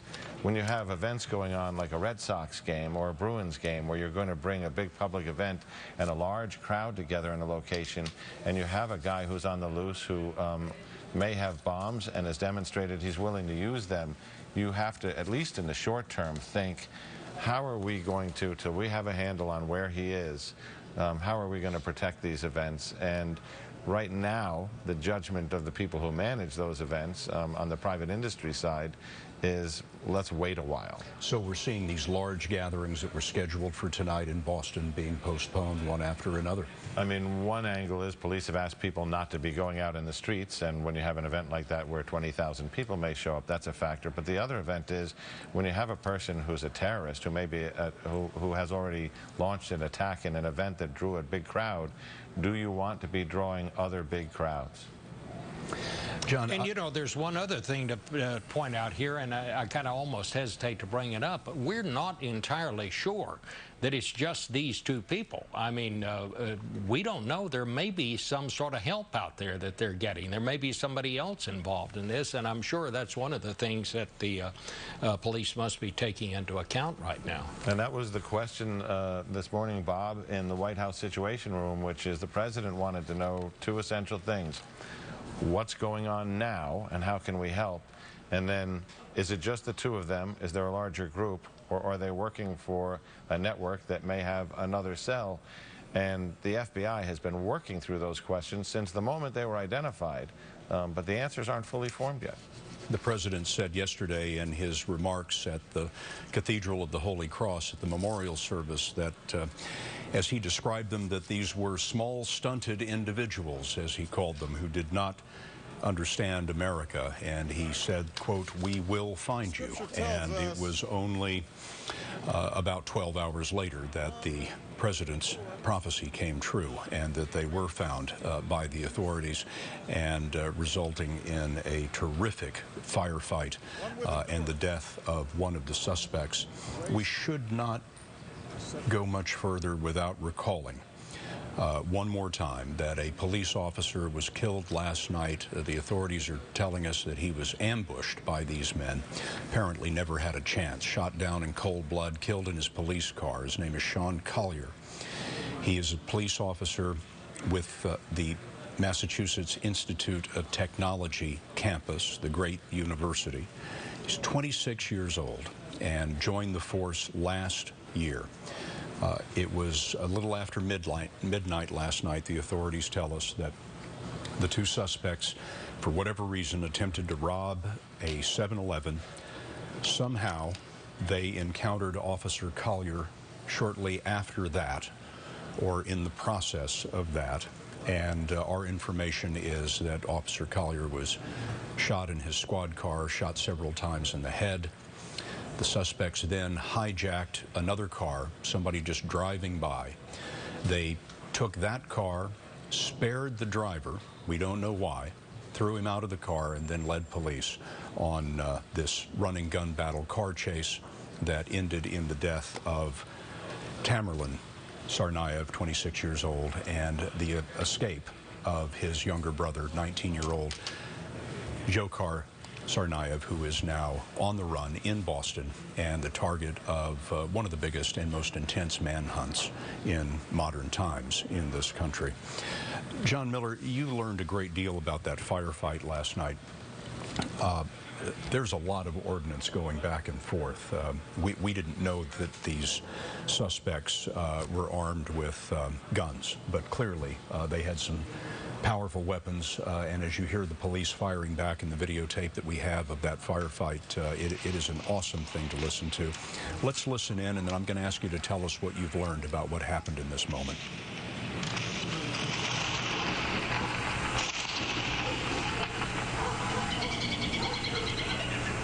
There's explosions and gunfire going on down the street.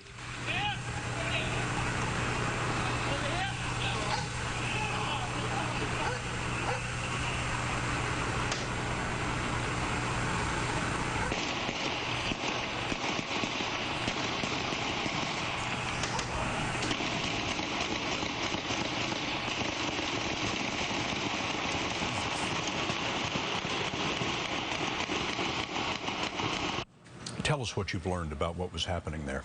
So what we're told is there's a gun battle going on there, and that they are shooting back and forth from behind cover, the cover being, I guess, the car that they carjacked. And then something very unexpected happens, which is Tamerlan, the older brother, the one that we know in the photographs as suspect number 1, comes out and hurls a large package towards the police, which then explodes. And, you know, we can hear the police saying, there's been a big explosion here. We are told that this was another one of these pressure cooker bombs, the same kind that was used against the crowds at the Boston Marathon that did such horrific damage, killing 3 people and injuring so many others. But this time, when he threw the device and it hit, that the top of the device came off, which meant that the pressure didn't build up in the pressure cooker, causing the actual pot itself to explode, sending shards everywhere. The top came off, the explosives blew up, and it basically sent the pressure cooker itself like a missile, which embedded in the side of a police car. The lid went this way, the body went that way, yet there was this terrible explosion.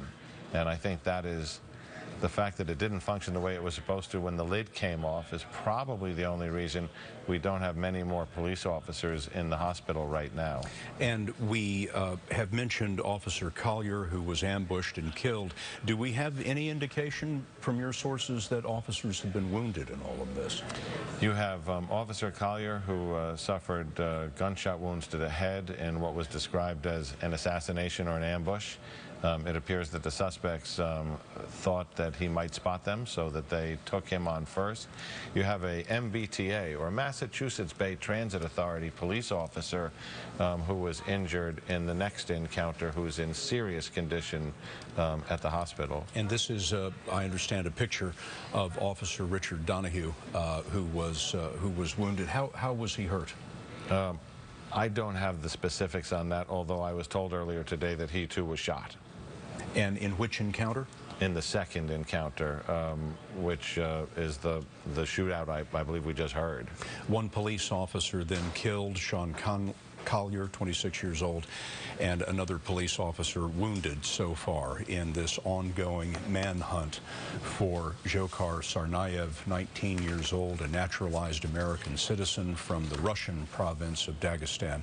There is the picture of Tsarnaev now. His older brother has been killed in that firefight that we showed you just a moment ago.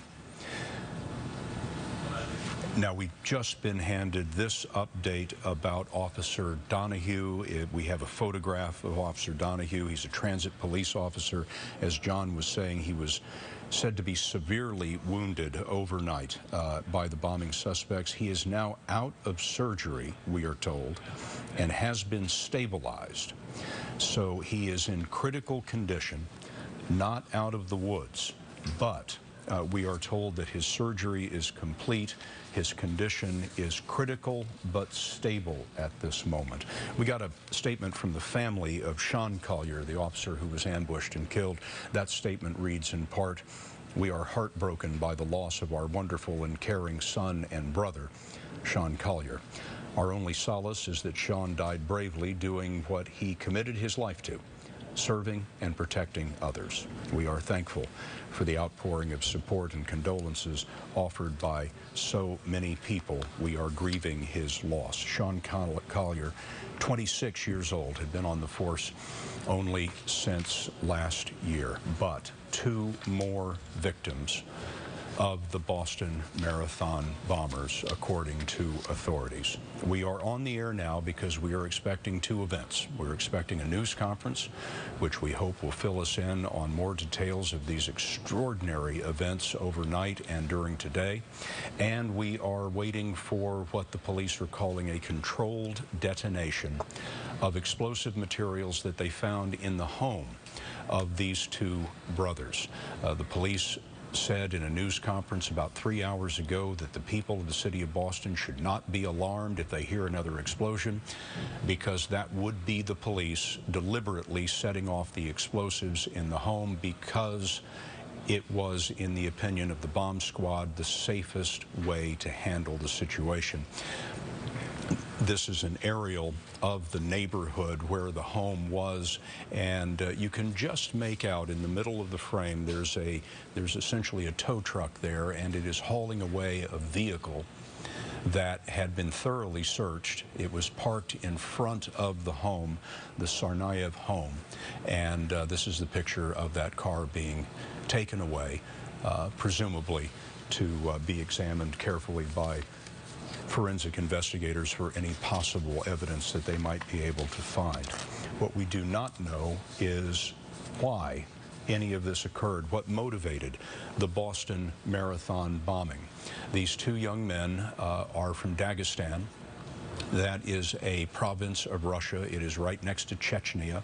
Both of these provinces are overwhelmingly Islamic, and Chechnya, of course, has been the scene of a ruinous civil war as an Islamic group there has sought to separate itself from the rest of Russia. That has died down for the most part now, but during the most vicious years of that war in the early 2000s, there were terrible terrorist attacks inside Russia.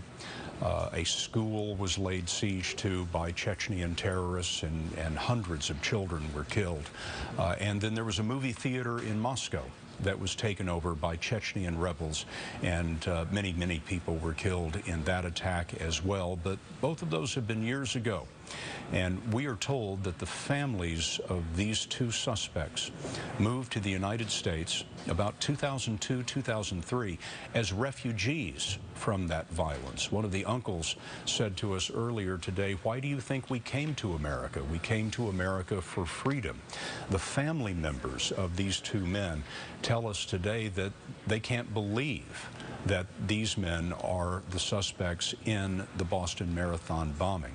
We spoke to 2 of them earlier today. They spoke to reporters, an uncle and an aunt. And I want to go back to a little bit of that now. Let's go first to what it was that the aunt of these 2 suspects had to say to reporters when she heard the news of who the suspects were.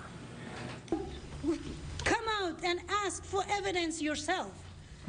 Ask for evidence so the whole world knows now. Ask for evidence. We're demanding evidence.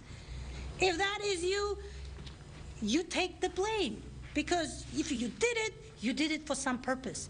Explain it, take the responsibility. What else can I say? So what do you think? And the uncle of Dzhokhar Tsarnaev had this to say earlier when a reporter asked him what he would say to the 19-year-old who is currently eluding this federal and local dragnet.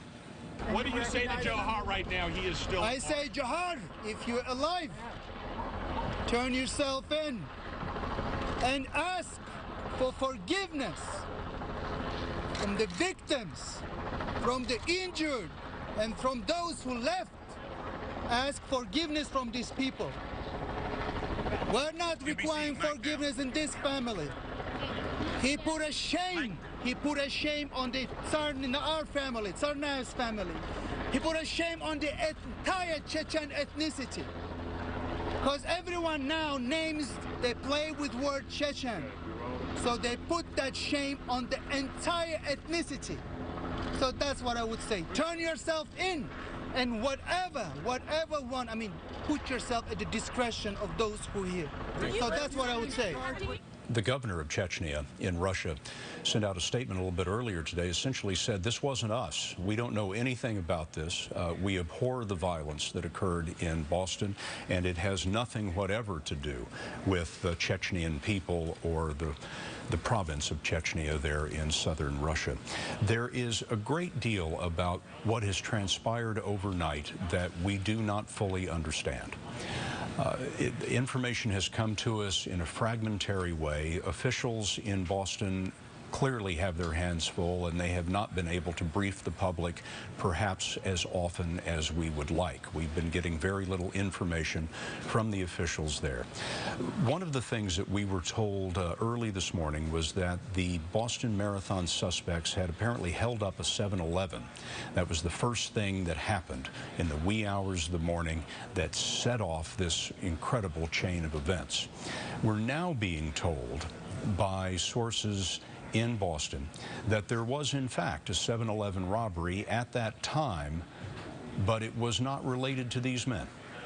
Again, we're going to know a lot more about all of this when the authorities are able to put it together. This kind of thing is one of those where there is all sorts of fragmentary information, and we're trying to put it together for you as carefully and as slowly as possible.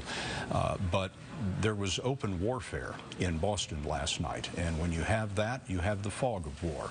And with the fog of war, sometimes the information, or I should say virtually all the time, the information is fragmentary and some of it is wrong. But we are endeavoring to put as much of this together for you as accurately as possible. You are looking again at a camera that captured mostly the sound of the firefight last night between the police and the Boston Marathon suspects. Let's listen for a moment.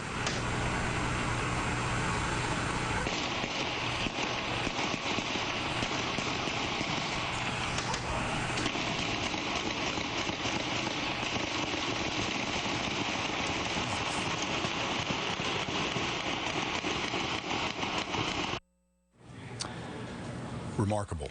Open warfare in the city of Boston as the federal agents and Boston police tried to stop these two men who they consider to be suspects in the Boston Marathon bombing. Two men, brothers. We have the pictures of both of them. The man on the left, Tsarnaev, is dead, killed in the firefight you were just listening to. The police tell us that bombs were thrown at the police in addition to return gunfire. His younger brother, 19-year-old Dzhokhar, is on the run and is the subject of one of the most intensive manhunts that anyone has seen in this country in some time. John Miller, if the 20 square block area that has been sealed off for about 8 hours now, and the police have been searching, if they don't find him there, based on your experience with the FBI, the LAPD, and the New York Police Department, what do you do next? At this point, you tell the public what's going on, which is He's not in the perimeter we thought he might be in. We need to tell everybody you're still on the look for him. I mean, what you don't want to have happen is the public think, well, they've got him somewhere in that box, so I don't need to be looking for him. So you want to remind the public, we're all on the lookout. If you see something, let us know. And then, of course, that's from your immediate tactical standpoint. From your investigative standpoint, what you want to do is look at his friends, his associates, and figure out from people who know him, who are the people he would trust, where are the places he would go, what are the things that he's likely to do under pressure, and you need to get to those people, places, and things before he does. When you're in a manhunt like that, you want to cut off the person you're looking for from all resources so that they are forced to emerge and do something stupid that gives you an opportunity to get them. What we don't know and don't have any idea about, frankly, is whether he might have been wounded in that same firefight. There was a lot of gunfire going by. His brother was killed.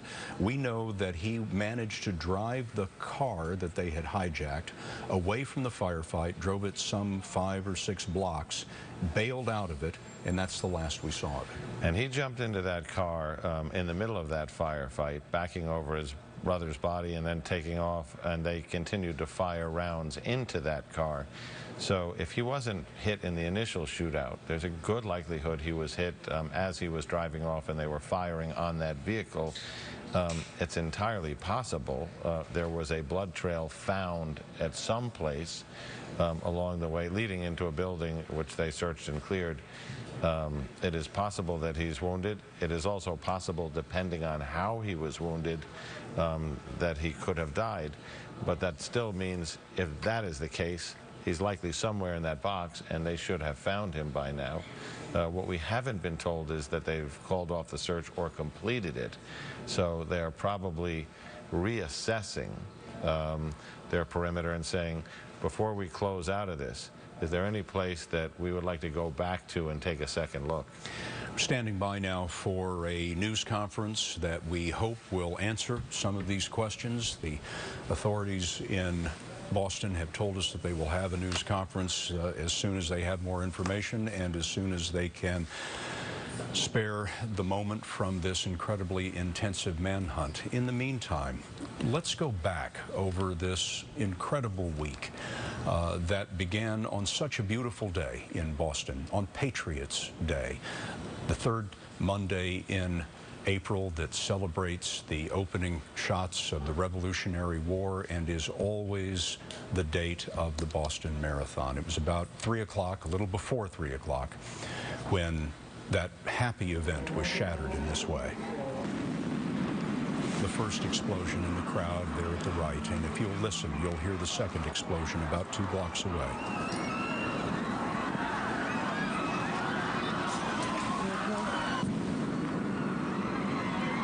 There's the second explosion.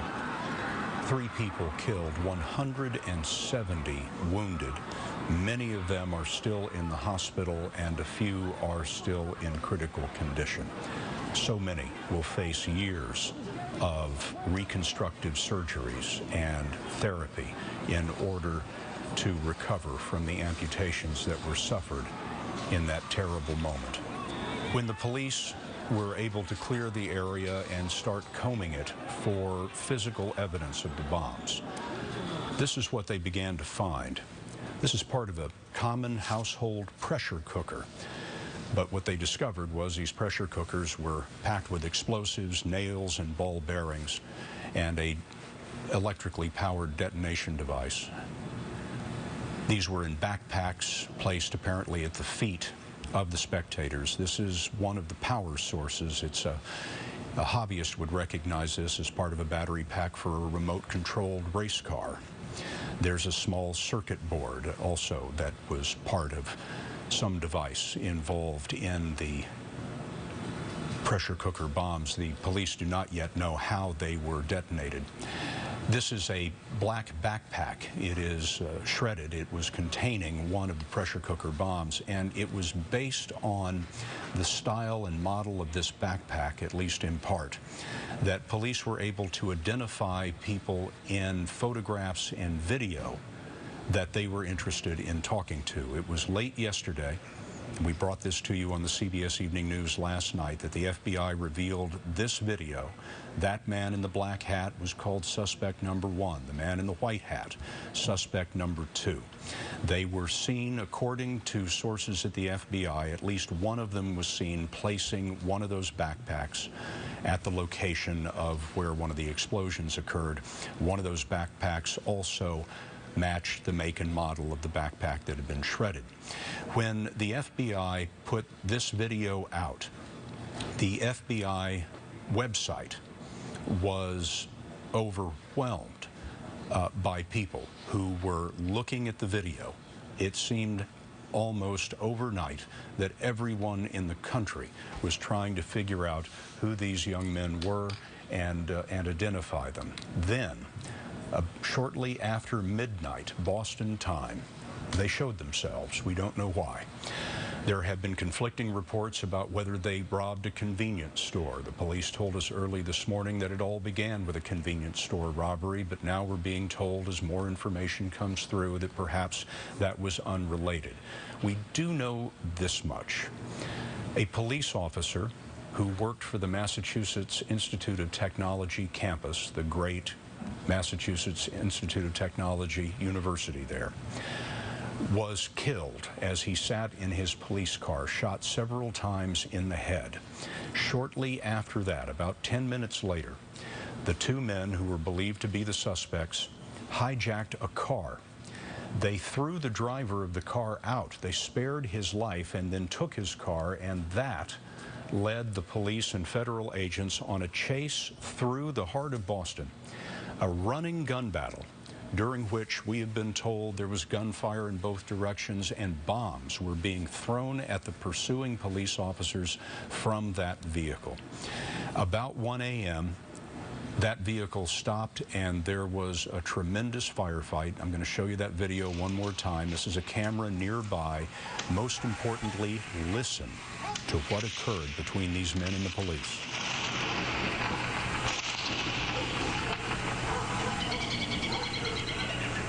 There's explosions and gunfire going on down the street.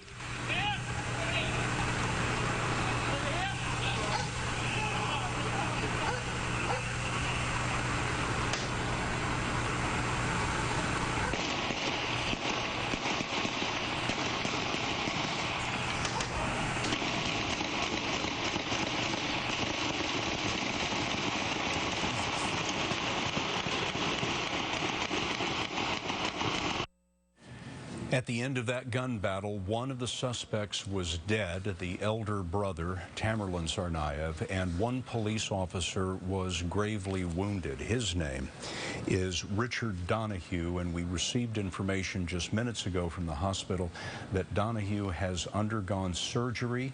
His condition has stabilized, but he remains in critical condition. We are told that he was severely wounded in that gun battle. One of the suspects was killed.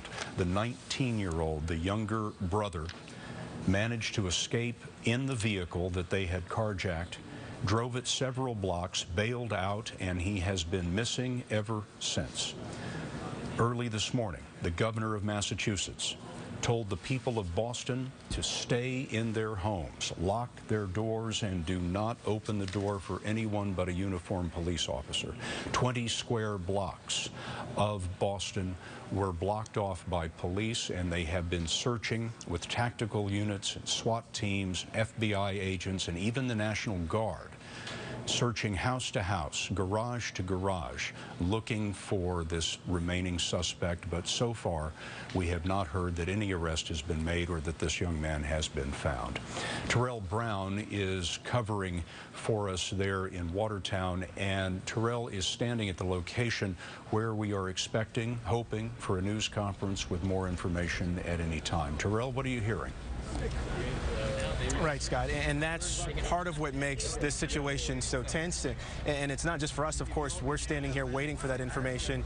We heard from officers not too long ago that nothing is planned at this point. When they have something to tell or something to say, that is when we'll hear from them. So no time given on when the next briefing will be or when we'll get more information. And like mentioned before, it's not just us waiting, but the residents here that are waiting as well. A very tense situation because there are so few answers at this point. We were all standing here, and many of the journalists looked at their smartphones all at the same time, and we got an alert. And that alert said that shelter in place, that order is still in effect, and it will remain in effect. So like you mentioned before, Scott, the governor came out this morning and asked residents to go home, to stay home, and to lock their doors, and to not open their doors for anyone except for a uniformed police officer. Again, now we know that that's going to stay in place until further notice at this point. And that lockdown here, that unprecedented lockdown, still in effect, a travel ban here in Watertown, a no-fly zone just over this portion, so of Watertown, for aircraft flying under 3,000 feet. For the most part, Boston itself, the city, shut down. Mass transit not operating. The T, as it's called, buses are not running. The airport open, but any vehicles going into the terminals are searched and stopped. So an unprecedented lockdown, an incredible security presence, and as we know right now, as this search continues, that will continue here. We'll continue to see that, Scott. Terrell, thank you very much. Boston officials also said that if you had arrived at work earlier this morning, by the time the lockdown order happened, what you should do is get in your car, drive home, drive directly home, lock yourself in your house. But they said that it would be safe for people to get in their cars and leave work. They're not expecting people to be holed up in office buildings and factories all night long. They said you can go home, but once you've done that, lock the door. Now, we have received another element of all of this, and that is the police communications that occurred around the time of that firefight that we just showed you. I want to listen in and hear what this is all about. They have explosives, some type of grenades. They're in between the houses down here. Shots fired, shots fired. Loud explosions, loud explosions, loud explosions. Shots fired, what? That is part of the Boston Police Department communications. This was during that firefight that we showed you just a minute ago. We understand now, John Miller has reported that a bomb of the same design that was used in the Marathon bombing was thrown at the police during this firefight, but the bomb did not function exactly as planned and did not explode with the force that we had seen such terrible evidence of in the Marathon itself. So, no police officers that we're aware of were injured by the bomb. One police officer was shot and critically wounded in this firefight, but clearly the police officers were surprised to be facing the firepower that they were. There were shots fired by the suspects and then the bombs that were thrown at the police officers. John Miller has been talking to his sources today in the police department and in federal law enforcement. And John, they tell a pretty chilling picture of that firefight that we just saw, and you can hear it in the voice of the police officer, the surprise that they were being attacked with explosives. They weren't expecting that, and it wasn't clear to them that these were the bombing suspects. They thought they were just chasing either carjackers or stick-up men, and then these guys are throwing devices at them during the chase and where they stop, and then of course, as you reiterated, then they throw this big bomb. So it was not a scene anyone was expecting, even when they were expecting the unexpected. And then the younger of the two brothers jumped back in the car. His older brother was shot and killed, we assume, by police in that firefight. The younger brother jumped back in the car, drove several blocks away, bailed out of the car, and now is the subject of a manhunt. There is the picture of the younger brother, and we also have a picture that was released to us just recently of a wanted poster that the authorities have put together as they continue this search. The search has been ongoing now for about 12 hours, and there's no sign of this young man, or whether we have no idea whether he might have been wounded. It would be remarkable, it seems, if under that hail of police gunfire he was somehow able to escape the fate of his brother, get back into the car and drive away without being wounded. But we have no information that suggests whether he was wounded or not. That is the wanted poster that we were telling you about there. Both young men hail from families from Russia, from a province of Russia called Dagestan. It's right next to Chechnya. Both of those provinces are overwhelmingly Islamic, and the elder brother, the deceased brother, had told friends recently that he was very devoted to Islam, and that his girlfriend had converted to Islam, and that he had stopped drinking because it was God's commandment. There you see the map of Chechnya and Dagestan. These two men, we're told, are ethnic Chechnyans, but grew up in Dagestan. Both of those provinces have been involved in separatist movements, Islamic separatist movements that have attempted to separate those provinces from Russia, particularly Chechnya. And we're given to understand that the families, the extended families of these young men, moved to the United States about 2002, 2003, in order to escape all of that, to escape the violence. One of the uncles told us earlier, "Why do you think we moved to America? We moved to America for freedom." The relatives of these young men have expressed utter shock and disbelief at what has occurred, and that they are the suspects in the Boston Marathon bombing. The governor of Chechnya issued a statement earlier today saying, "This wasn't us. We don't know anything about this. We abhor the violence that's occurred in America, and it has nothing to do with the Chechen people." One of the uncles of these young men was interviewed by reporters a little bit earlier today, and he was asked, what would you say to the 19-year-old if you were able to speak to him now? What do you say to Dzhokhar right now? He is still... I say, Dzhokhar, if you're alive, turn yourself in and ask for forgiveness from the victims, from the injured, and from those who left. Ask forgiveness from these people. We're not requiring forgiveness in this family. He put a shame. He put a shame on the our family, Tsarnaev's family. He put a shame on the entire Chechen ethnicity. Because everyone now names, they play with word Chechen. So they put that shame on the entire ethnicity. So that's what I would say. Turn yourself in, and whatever one, I mean, put yourself at the discretion of those who are here. So that's what I would say. Now, the young man he was speaking to through the media, Dzhokhar Tsarnaev, 19 years old, is the subject of a dragnet in Boston that has gone on for about 14 hours now.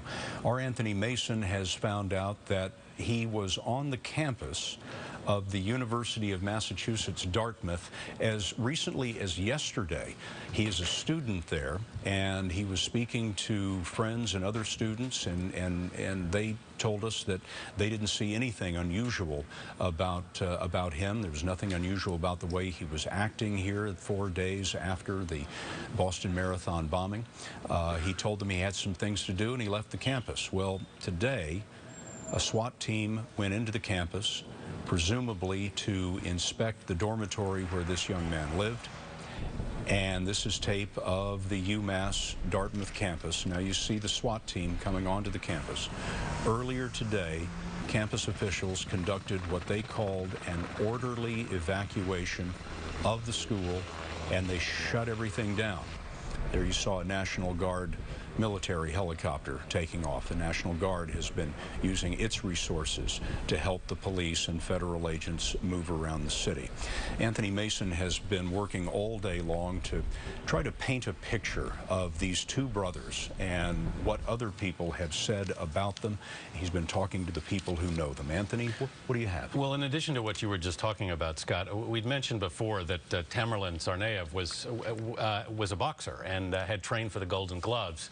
And we showed you some pictures of him in training, but we've been speaking to a couple of coaches who worked with him, who described him as a tremendous fighter who was in tremendous condition. In 2010, he actually went to the heavyweight championship of the New Englands. The Golden Gloves in New England were held in Boston, and he won that championship, I'm told, in a knockout.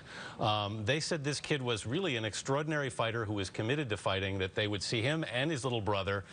They described them, the two coaches, both as good kids, you know, who worked very hard and were very polite. And these coaches, though, it's been about 3 years since they've seen him. He won this title in 2010. What's interesting is that because he was foreign, he was not allowed to go to the Nationals. So the runner-up was sent to the Nationals. And once that decision was made, they pretty much didn't see him again after that.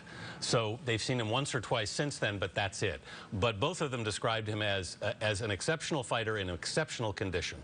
And however, you know, given what's happened in the last few days, one of the coaches said to me, after what we did for this kid, it's horrible. This is the older brother. This is the older brother, the 26-year-old who was killed last night. Who was killed last night.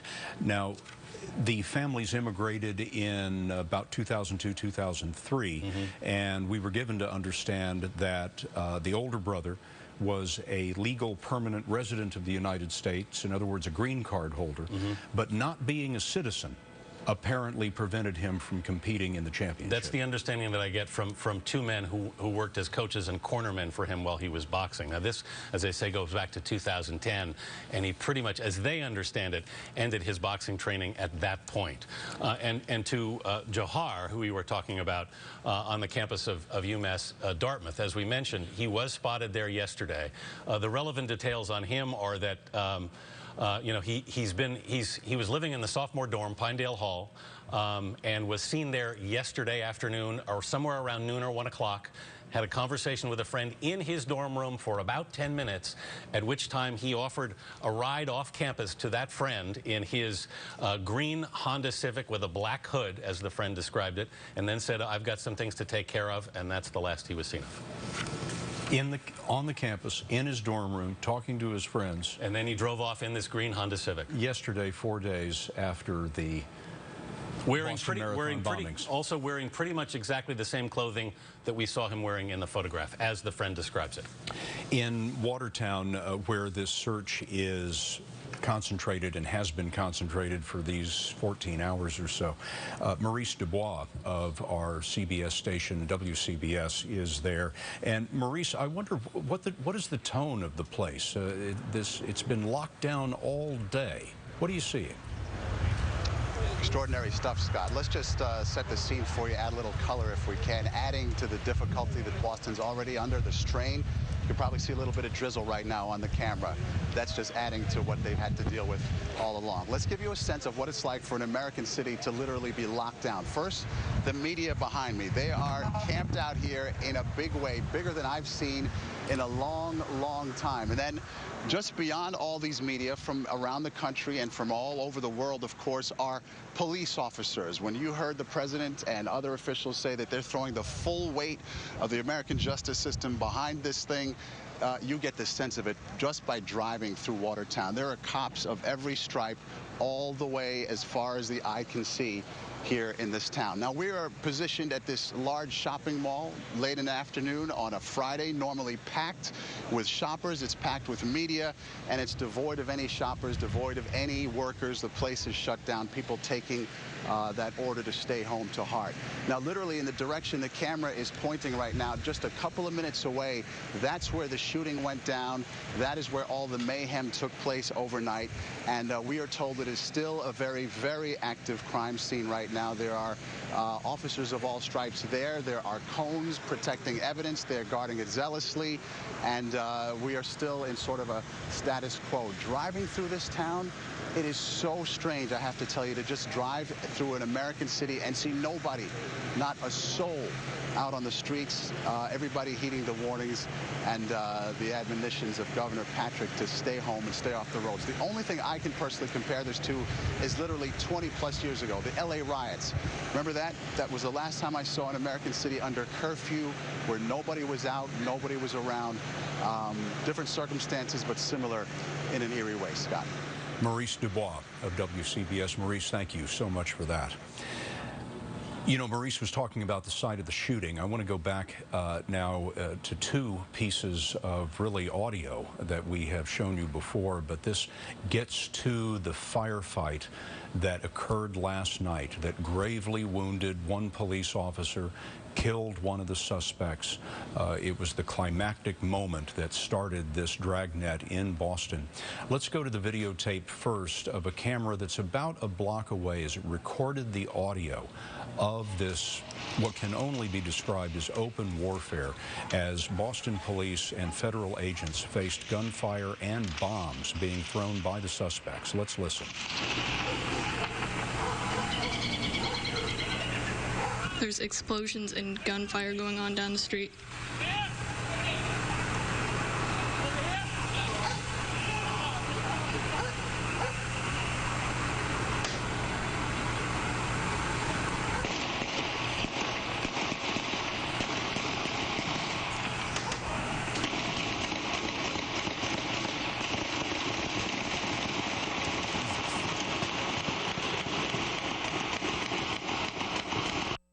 Now, correspondent John Miller has learned that during that fight, the suspects threw a bomb of the same design that was used on Monday at the Boston Marathon. The bomb malfunctioned somewhat. It exploded, but not with the force that we saw on Monday. This was the reaction of the police as they talked on the radio once that occurred. They have explosives, some type of grenades. They're in between the houses down here. Shots fired, shots fired. Loud explosion, loud explosion, loud explosion. Shots fired, what? A bloody and violent night in Boston. One police officer critically wounded. We understand now that Officer Donahue has emerged from surgery. He's stable now, not completely out of the woods, still listed in critical condition. Apparently he was shot. Another police officer, a campus police officer from the Massachusetts Institute of Technology, was apparently ambushed, police believe, by the bombing suspects, killed in his car, did not have a chance, apparently, shot several times in the head as he sat in his patrol car. Sean Collier, 26 years old, had been on the MIT police force only since last year. A massive dragnet all day long, going on more than 14 hours now. In Boston, 20 square blocks of the city have been cordoned off by the police. Police, federal agents, National Guardsmen, armored vehicles have been going house to house, block by block, alleyway by alleyway, looking for the remaining Boston Marathon bombing suspect, the younger of the two brothers that we learned about today. These are pictures from earlier today. All morning long, this has been the scene in Boston as police in riot gear, in armored vehicles, have searched this 20-block area. About 3 hours ago, the police told us they had about 70% of the area searched. We have not heard from the police since then. We do not know what has occurred since then. We are hoping for a news conference that will clear up some of these questions. One of America's largest and greatest cities is locked down. You heard Maurice Dubois of WCBS telling you about how there is not a soul moving. The governor of Massachusetts warned everyone in Boston, stay in your homes.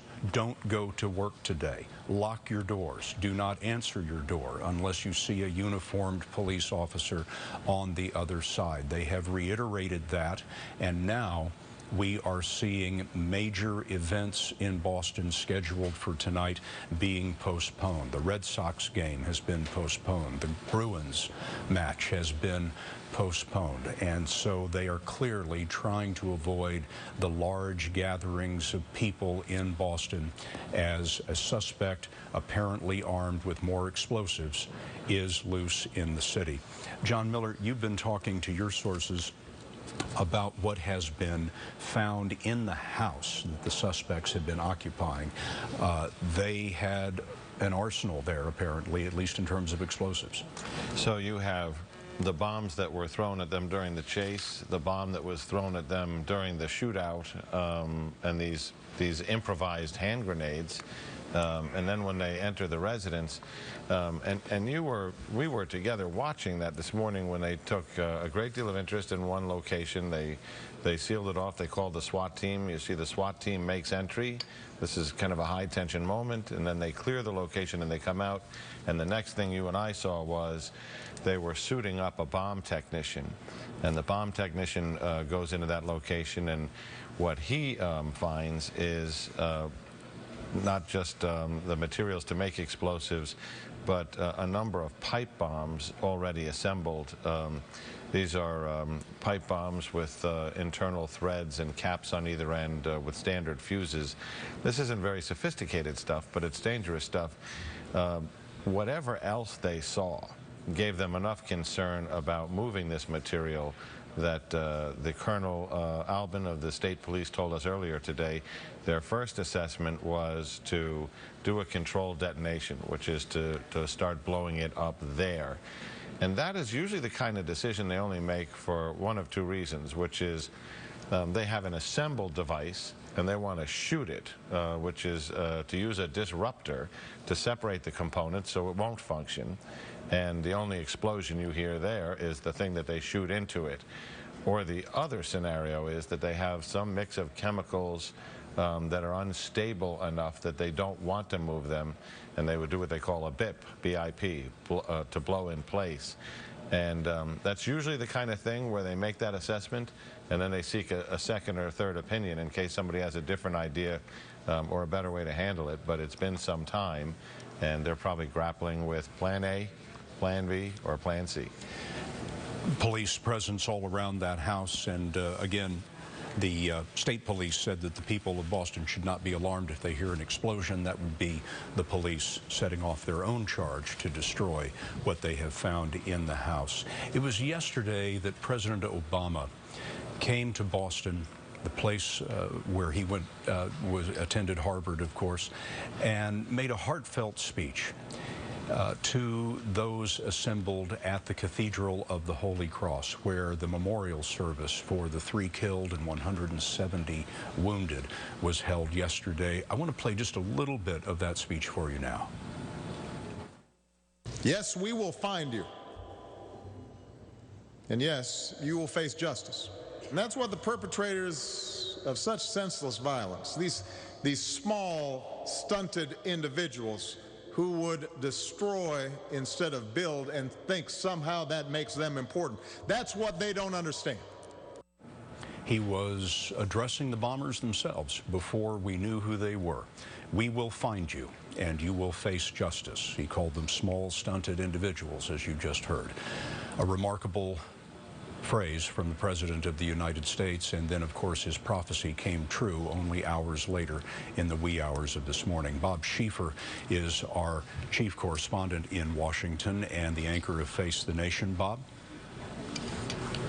You know, it was a very unusual speech, just to start off with the president. This was not the kind of speech that Ronald Reagan made after the Challenger disaster, when he said the astronauts reached up and something to the words of touch the face of God.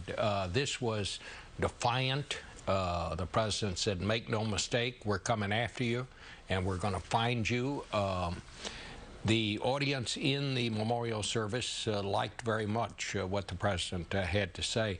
But, you know, Scott, the thing that is beginning to kind of worry me as this goes on, it seems to me that the police by this time should be about done with the search of that area that they have blocked off. And the fact that they haven't found this person yet makes me wonder, one, did he somehow slip through this perimeter and is he somewhere else?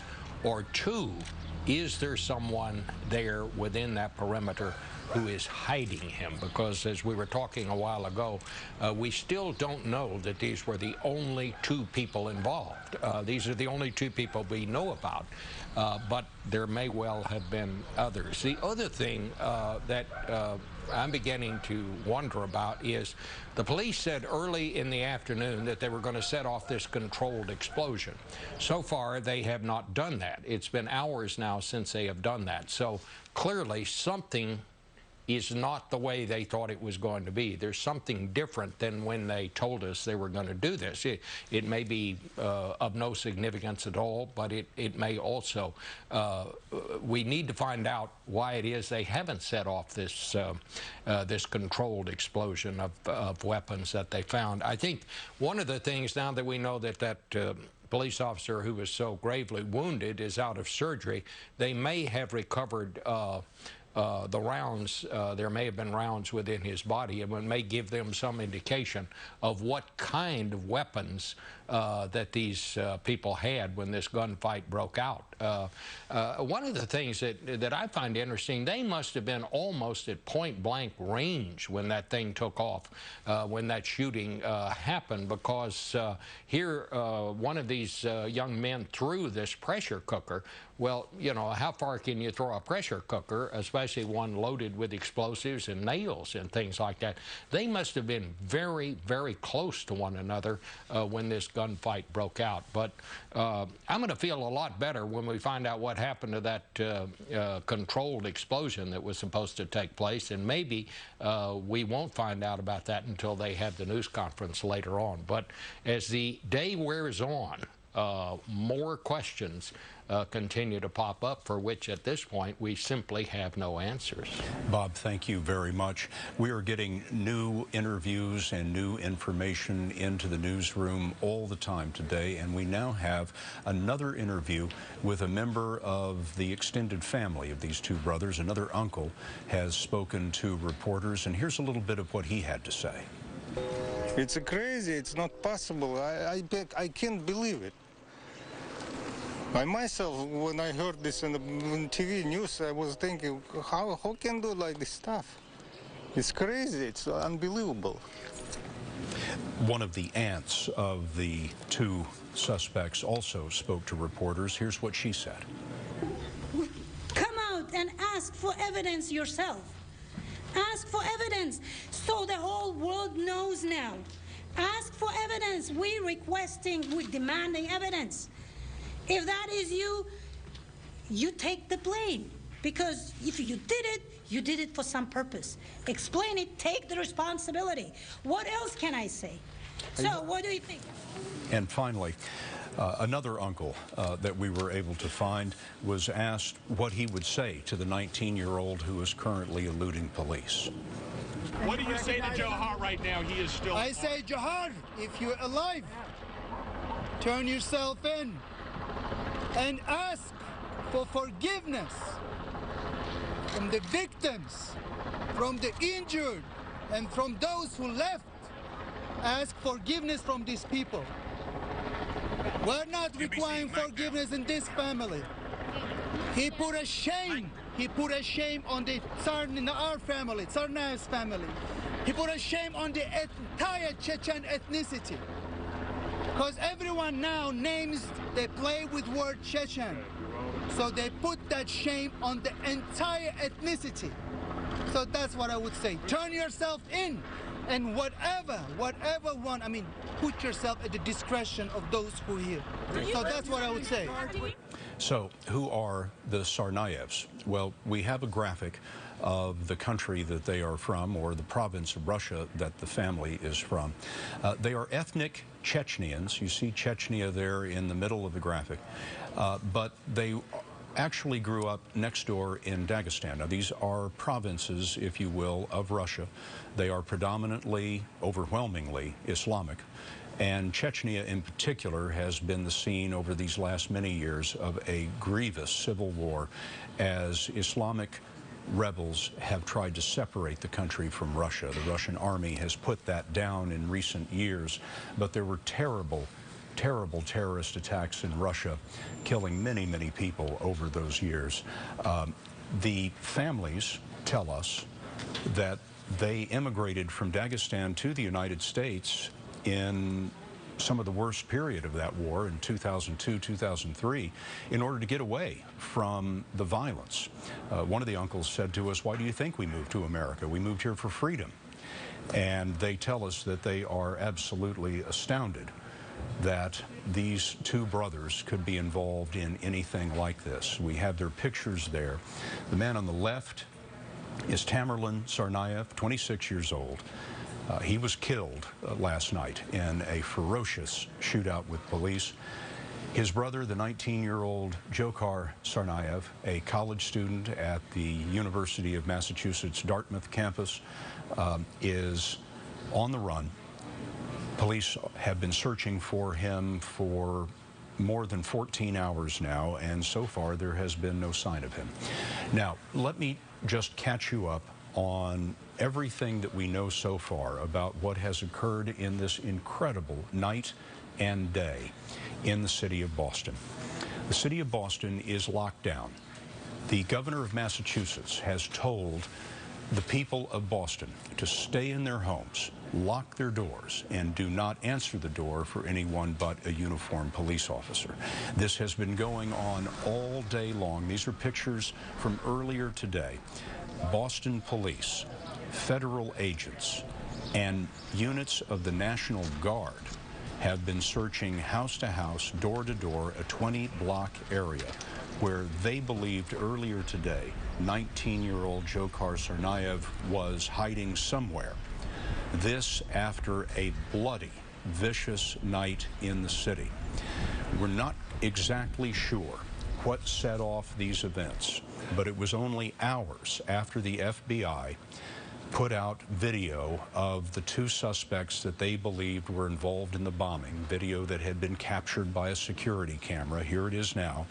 The FBI put this picture out about 5 o'clock yesterday Eastern Time. The first man, and then there's the second man. We now know that these are the Tsarnaev brothers carrying backpacks that authorities tell us each contain one of the bombs that exploded on Monday, killing 3 people at the Boston Marathon and wounding more than 170. Only hours after these pictures were released, something triggered mayhem on the streets of Boston. The first thing that we have been able to confirm that happened was that a police officer of the campus of the Massachusetts Institute of Technology was gunned down as he sat in his car. This is Sean Collier. He was 26 years old. He joined the force last year. Apparently never had a chance. The authorities tell us that the suspects in the bombing murdered Officer Collier. Then they hijacked a car being driven by another person. They threw that person out of the car, spared his life, but then once they were in that car, police officers began pursuit, and they took the police and federal agents on a chase through the heart of Boston, gunfire and bombs being thrown on the way. The car stops at a certain point, and there begins a firefight with the police officers about 1 o'clock in the morning. This is videotape that captured the sound of the intensity of that battle.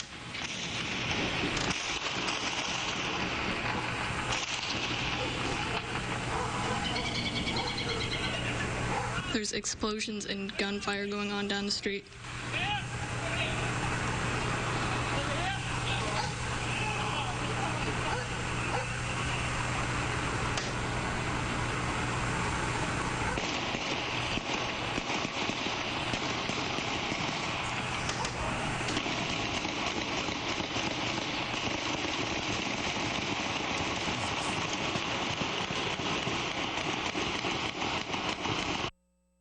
Now, when that firefight began, the police, much to their surprise, were suddenly confronted with bombs. Here's a little bit of audio of what happened on the police radio as the firefight continued.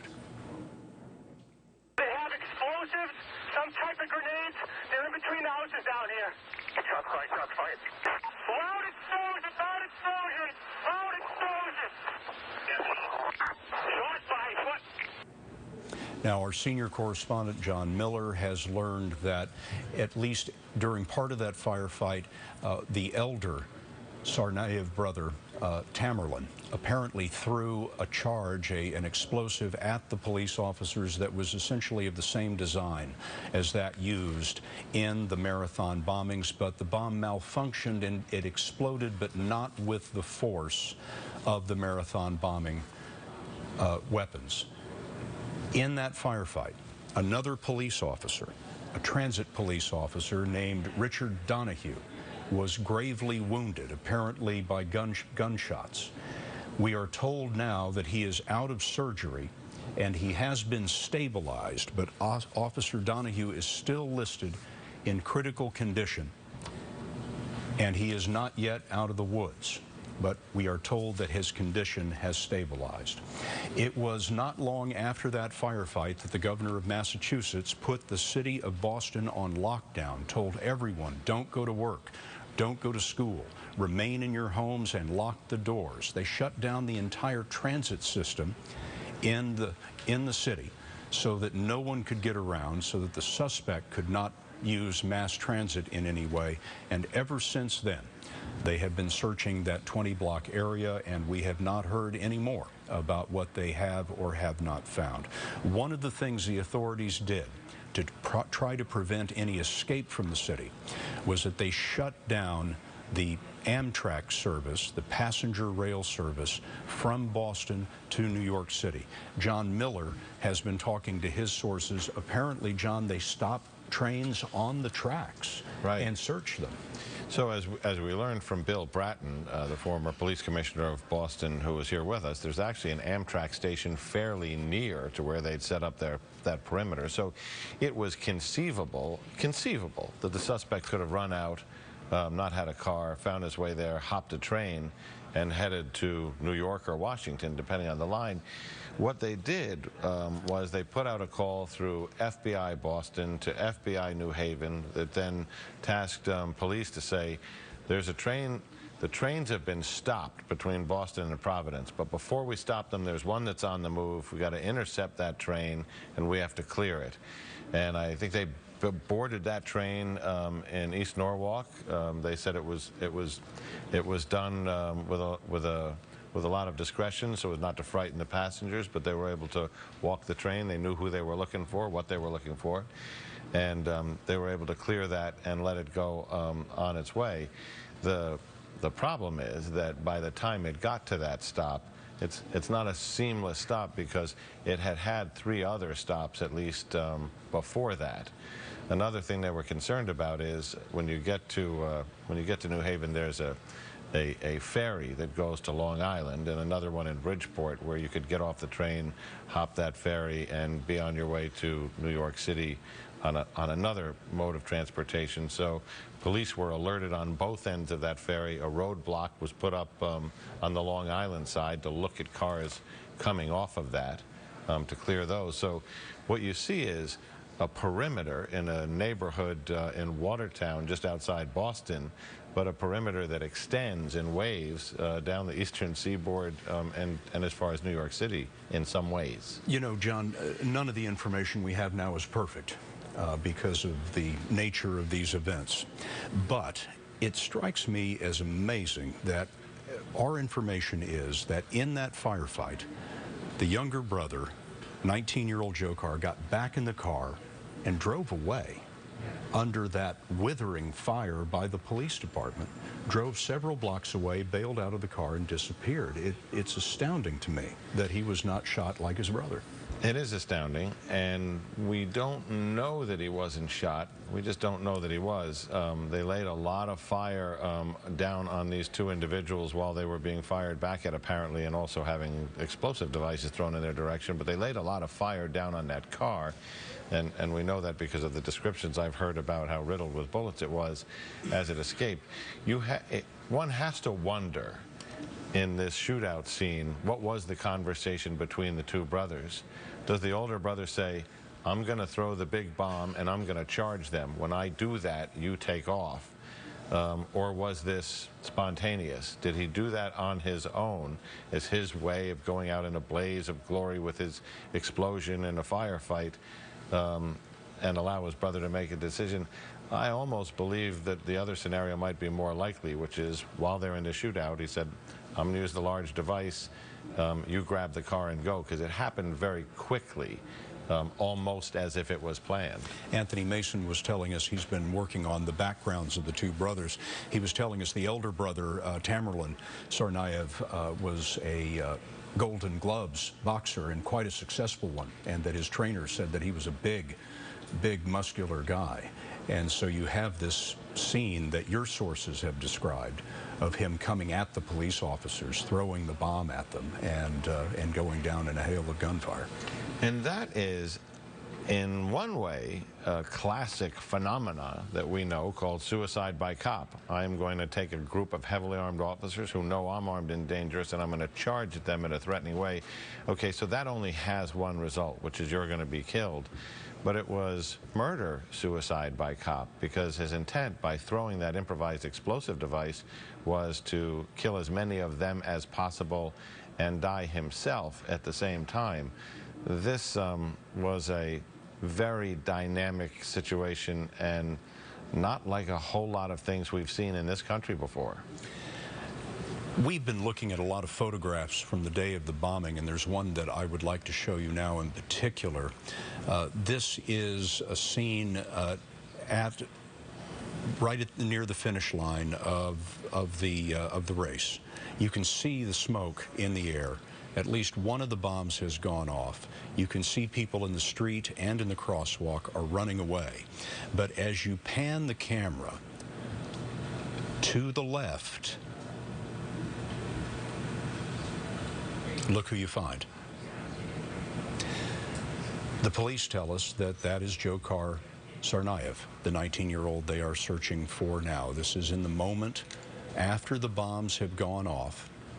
These are the kinds of pictures that the FBI was using in order to zero in on their subjects. One of the things that made him so distinctive in all of these pictures is that white ball cap that he has turned around backwards on his head. He stands out in all of these images, in the videotape that we saw, in this image in particular. And the police tell us that they have another videotape that has not been made public, but apparently they have the videotape of one of the brothers placing the backpack in the location where the bomb went off. They actually see that happening on the videotape. John, we live in a universe now where everyone has a camera. That's right. Everyone has a video camera. And I think the FBI's problem was not finding these guys in these pictures. Their problem was they had so many pictures to go through. It took them a while to sort through it all. And they still will be. Particularly, that becomes very important if they actually arrest this suspect they're looking for and arrest him alive, because they're going to need to prepare for a trial. But, you know, the picture we were just talking about, that is a fascinating photograph for so many reasons. On the left-hand side of that frame, you can see the smoke from the explosions. You can see people running in panic. On the right-hand side of that frame, in the middle, you can see people standing around trying to figure out what to do. And in the background, with the white baseball cap, you see our subject. Now, this was taken by a runner who put it up on a Facebook page for, you know, his runners forum and his friends, and thought, you know, I've captured the aftermath of the bombing. After the press conference yesterday, it was his friends who were viewing the picture on Facebook who said, you know, on this runners forum page, it looks like you have the suspect that the FBI just showed us on television in the background of your photo. Then he checked his own photo, contacted the FBI. The FBI verified that's the individual we're looking for, and that photo gained a lot of importance right away. But as you say, people took pictures of what they thought was an unfolding event, not knowing that they had an incredibly valuable clue hidden in the background. So many photographs, pictures that the FBI released publicly yesterday for the first time, about 5 o'clock Eastern time, and then many other photographs that our sources have described to us, but that the FBI has not released. This was what started it all. The FBI found these pictures, surveillance camera pictures of the men that they believed were the bombers. They correlated these men with the backpacks you see there, backpacks that were discovered in the debris that forensic specialists had been able to determine had carried the bombs. Well, turns out they're the same make and model, at least one of them is. And then there's another videotape I was describing that has not been made public, but our sources tell us you actually see one of the brothers placing the bag in the crowd at the Boston Marathon. When those pictures were released, the FBI yesterday, almost 24 hours ago, was saying, please help us. If you know these men, if you have any information about them, please give us a call. The FBI website was immediately overwhelmed. Hundreds and hundreds of thousands of hits. In fact, a few 100,000 per second, I am told, of people going into the FBI website to look at the photographs, to see what they knew, and then tips started pouring into the FBI as well. Did any of that precipitate what happened last night? We have no idea. We do not know yet. Talk about that for a minute, because as you described it as the fog of war, you know, this is a story that ebbs and flows. But I was talking to people who were part of the operations last night who said, as this was spinning up, I was kind of pressing them for, well, what do you know? Is the shooting of the police officer related to the bomber case?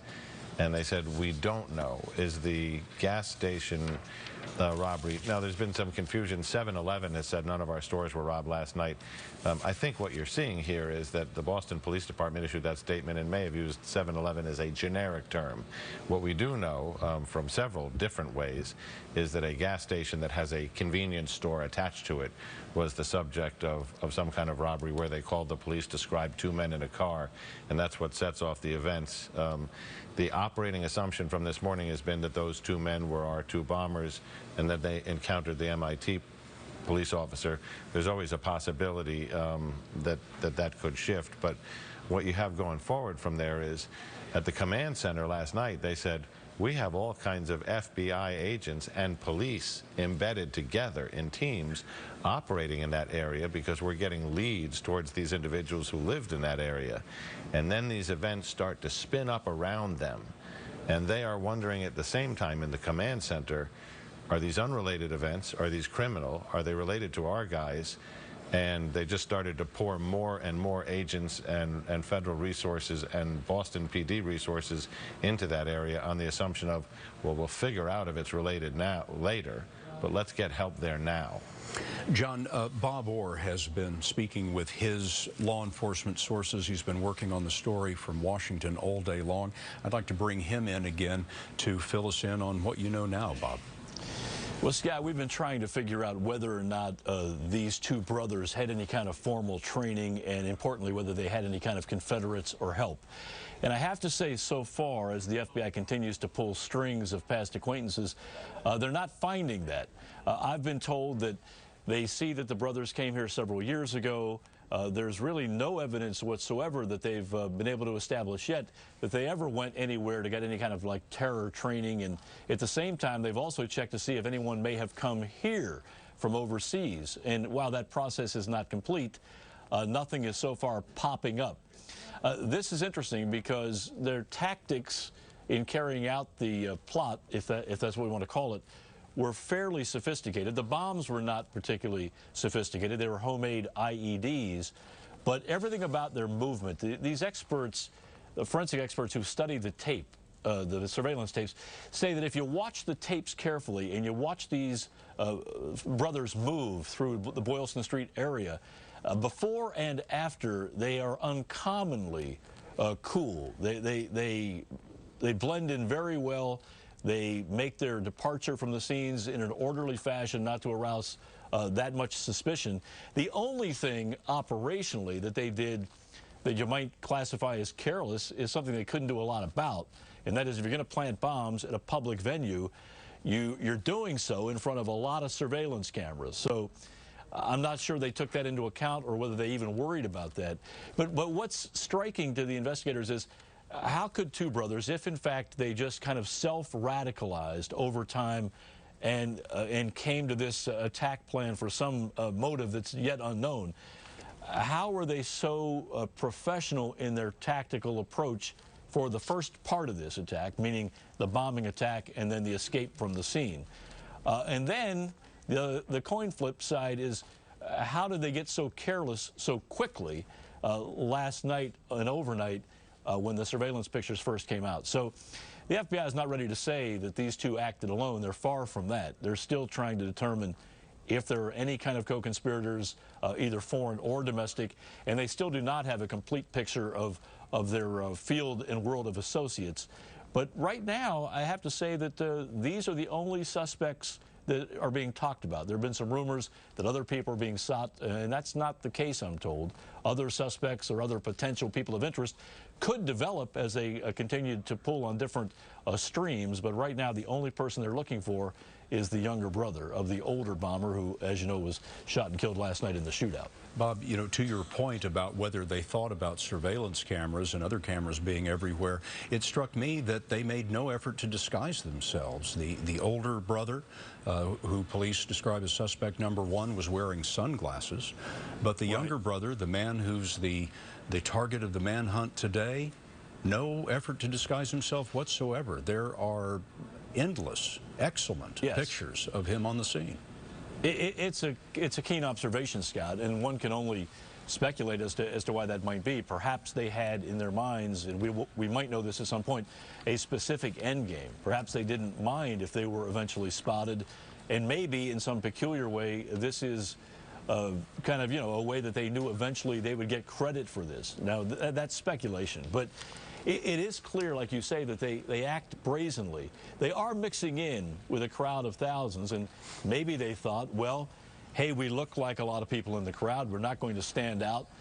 Maybe nobody will notice us. But, you know, the experts, the tape experts, and then the witnesses, we have to say, the witnesses brought forward to investigators some of these suspicious movements that caused the investigators to go back and take a look at these surveillance tapes. So it's interesting. We don't know why they acted in such a brazen, open fashion, and even more interesting to investigators is, okay, they did that.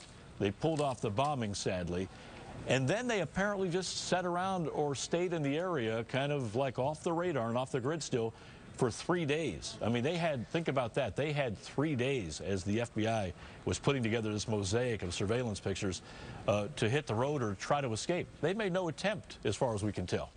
Bob, thank you very much for that update. Let me catch everyone up on where we stand right now.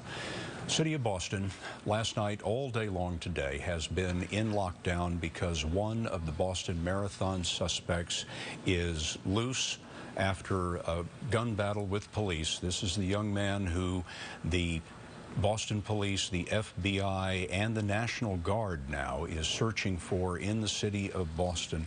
He is 19-year-old Dzhokhar Tsarnaev. What happened over the last many hours is this. The FBI, about 24 hours ago, put out videotape of the two people they considered to be suspects. It was only a few hours after this tape was released that police tell us these men were involved in some kind of a robbery of a convenience store or gas station.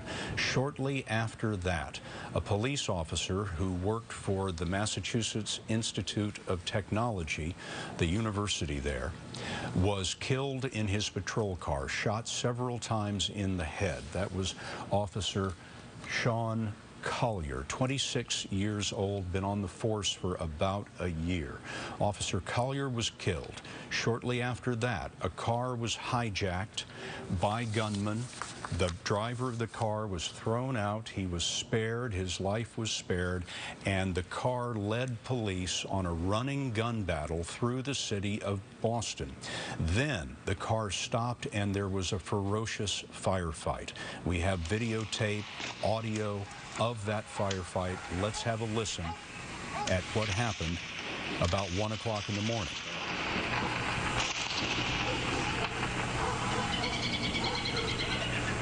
There's explosions and gunfire going on down the street.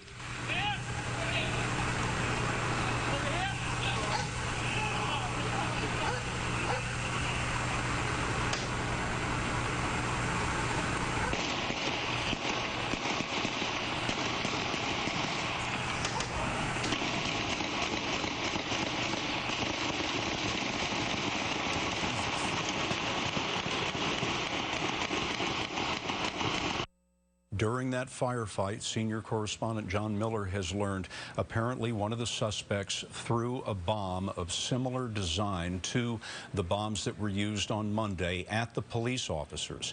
It exploded, but it malfunctioned and did not explode with the force of Monday's bombs. But listen to the radio traffic on how the police reacted to that. They have explosives, some type of grenades. They're in between the houses down here. Shots fired, shots fired. Loud explosion, loud explosion, loud explosion. Shots fired, what? Now, in the firefight, the elder brother, Tamerlan Tsarnaev, 26 years old, was apparently killed by police. That is him on the left. The 19-year-old younger brother, we are told, got back in the car under that withering fire from the police, drove 5 or 6 blocks away, jumped out of the car, has not been seen since. One Boston Transit police officer was gravely wounded in the firefight, Officer Richard Donahue. He is in critical condition after surgery in Boston. We are told that his condition has stabilized, but he is still in critical condition.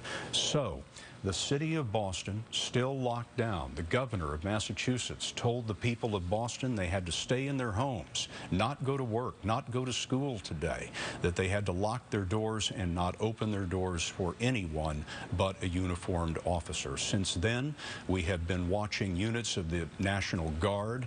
We've been watching FBI agents and heavily armed Boston police go house to house, door to door, searching for the remaining suspect. These are pictures that were recorded earlier today.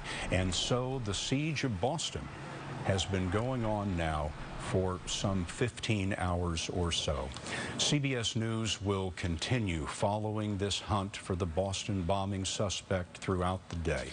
We will go on the air again whenever news warrants, in particular if there is a news conference that tells us more about all of this. We'll have more about this on your local news on this CBS station, always on CBSNews.com, and right here we will have complete coverage on tonight's CBS Evening News. There will also be a primetime CBS News special about this extraordinary day, tonight at 9, 8 Central Time. Until then, I'm Scott Pelley, CBS News in New York. For news 24 hours a day, go to CBSNews.com. Next at 5 o'clock, Boston Marathon bombings. One suspected terrorist dead, the other still on the run. Now one of the biggest manhunts in the nation's history. The emotional pleas from both the uncle and aunt of the terror suspects. And we break down moment by moment a week of events as Boston remains under siege. Thanks for joining us today. Huge developments to get to tonight. I'm Shannon Horry. I'm Brian Andrews in for Elliot Rodriguez. CBS 4 News at 5 in HD starts now. From Miami-Dade, Broward, and the Keys, this is South Florida's CBS 4 News. Tonight, this is the most wanted man in the country, the one living suspect in the Boston Marathon bombings. Right now, Boston is on lockdown as authorities search house to house for 19-year-old Dzhokhar Tsarnaev. They have been searching for him for nearly 15 hours now. Dzhokhar Tsarnaev and his brother Tamerlan are Chechen descent, the violence-ravaged Russian region. Their uncle, who lives in Maryland, says they've been living in the United States for about a decade. This chilling video and audio, the gunfire during the shootout between the brothers and police last night. CBS News' John Miller reports the brothers threw another pressure cooker bomb at police. It did not explode.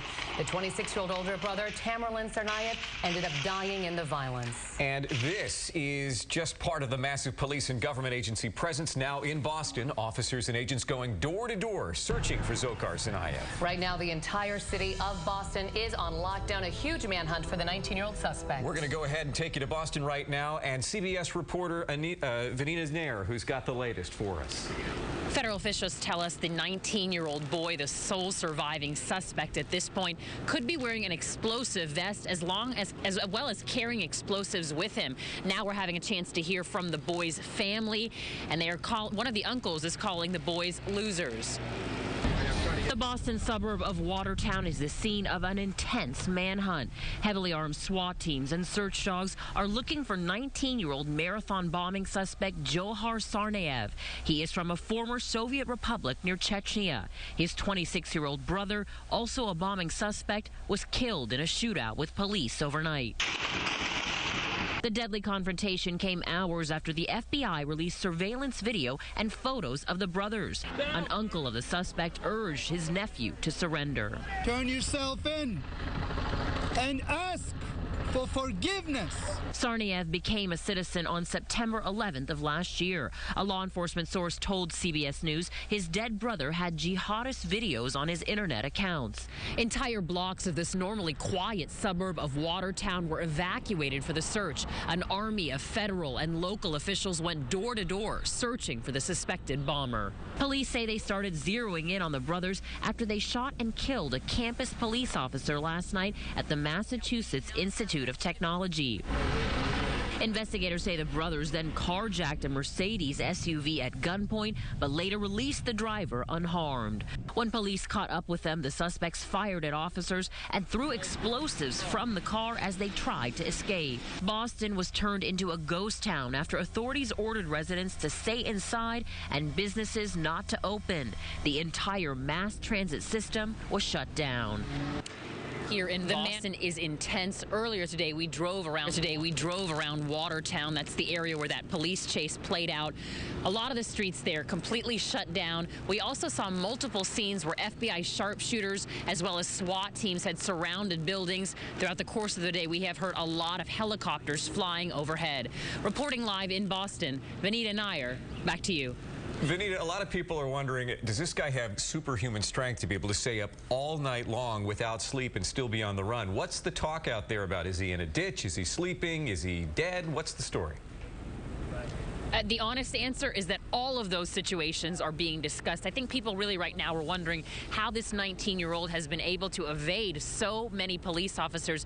I can really tell you from being here, there are thousands of people looking for him. And Watertown, that neighborhood I was talking about, 60 to 70% of that suburb has been searched. So they are systematically going from door to door to door, just wondering where this 19-year-old could be hiding. Right, and authorities are looking for him, but of course his photo has been plastered all over the world, so someone must see him soon, you would think. Vanita, thanks so much for that live update.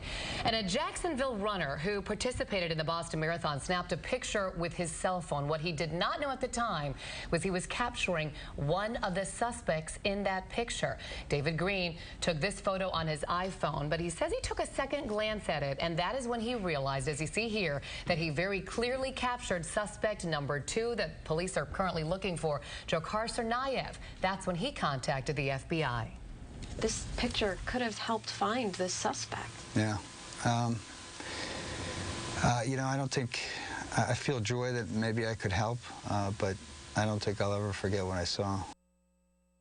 Green was just feet away from the explosions. He was not hurt. He says he was just in the right place at the right time to help those injured. Several members of the Tsarnaev brothers' family apparently moved to the United States to escape their war-torn homeland. Today, their uncle held a very animated impromptu news conference on his front lawn near Baltimore. He wants to make things very clear. The family had nothing to do with any of this. Being losers, hatred to those who were able to settle themselves. These are the only reasons I can imagine of. Anything else to do with religion, with Islam, it's a fraud, it's a fake. Did they have any military training at all? No, as much again. I've seen them when they were kids. He put a shame on the our family, Tsarnaev's family. He put a shame on the entire Chechen ethnicity. Because everyone now they play with word Chechen. So they put that shame on the entire ethnicity. So that's what I would say. Turn yourself in, and whatever one, put yourself at the discretion of those who hear. So that's what I would say. Ruslan's brother is the father of the 2 Boston bombing suspects. He also added he respects and loves this country, the same country which gives everyone a chance to be treated as a human being, he said. 3 people died, more than 170 were wounded when the 2 bombs went off at the Boston Marathon Monday, and that set off a massive chain of events we've been following throughout this week. CBS 4's Gabby Fleischman joins us live in the studios now to break this all down for us once again. Gabby? Shannon, since Monday, the Boston area has gone from bombings to shootouts and an entire city on lockdown. Here's a step-by-step of how this violent week unfolded. 2 bombs go off near the Boston Marathon finish line Monday afternoon, killing 3 people and injuring at least 176 others. The hunt for a suspect starts immediately. Tuesday, authorities give us a better picture of the bombs used. Made out of pressure cookers, they were stuffed with nails and shrapnel to inflict the most injury possible in a crowd. On Wednesday, the FBI asks runners and spectators at the marathon to send in pictures taken in the area that may help them. By Thursday afternoon, they released surveillance video and pictures of 2 suspects in hopes the public could help identify them. Around 10 Thursday night, the men are caught on surveillance video while they rob a 7-Eleven in Cambridge. Just 10 minutes later, police say the suspects shot and killed an officer on the MIT campus. Next, they reportedly carjack an SUV, holding the driver hostage for 30 minutes before releasing him at a gas station in Cambridge. Then early Friday morning, the stolen SUV is tracked down a few miles away in Watertown. During a chase, authorities say the suspects threw explosives out the window and started a shootout with police. 1 officer was injured, and one of the suspects was wounded and taken to the hospital where he died. That suspect is 26-year-old Tamerlan Tsarnaev from a Russian region near Chechnya. The second bombing suspect is his brother, 19-year-old Dzhokhar Tsarnaev. He escaped the gunfire and is still on the run. Friday afternoon, authorities found Dzhokhar's car ditched in downtown Boston. Again, the second suspect, Dzhokhar Tsarnaev, is still on the run. At this point, the brothers' motive for this violence is still unclear. Authorities also don't know if these guys were working alone or if anyone else is involved. Brian, back to you. All right, Gabby, we're hearing tonight from a nationally known forensic psychologist who works with Homeland Security. He says it's not clear if the 2 Boston suspects were part of a larger terror cell, but he feels he knows what motivated them. CBS 4's Peter Dench is live right now with this expert insight. Peter? Brian, that forensic psychologist Harley Stock described the 2 brothers as radicalizing jihadists who were bent on making a statement. And sadly, in order to make that statement, they had to take lives. Among the unanswered questions tonight, essentially, how did they become so radical and why did they pick the Boston Marathon? Forensic psychologist Harley Stock says he's not surprised the 2 suspected Boston bombers are brothers. When we see overseas terrorist attacks, family members are often involved. Inside his plantation office, Stock's walls are filled with certificates of appreciation from agencies he's consulted with, including the Secret Service and FBI. He studied all the events in Boston.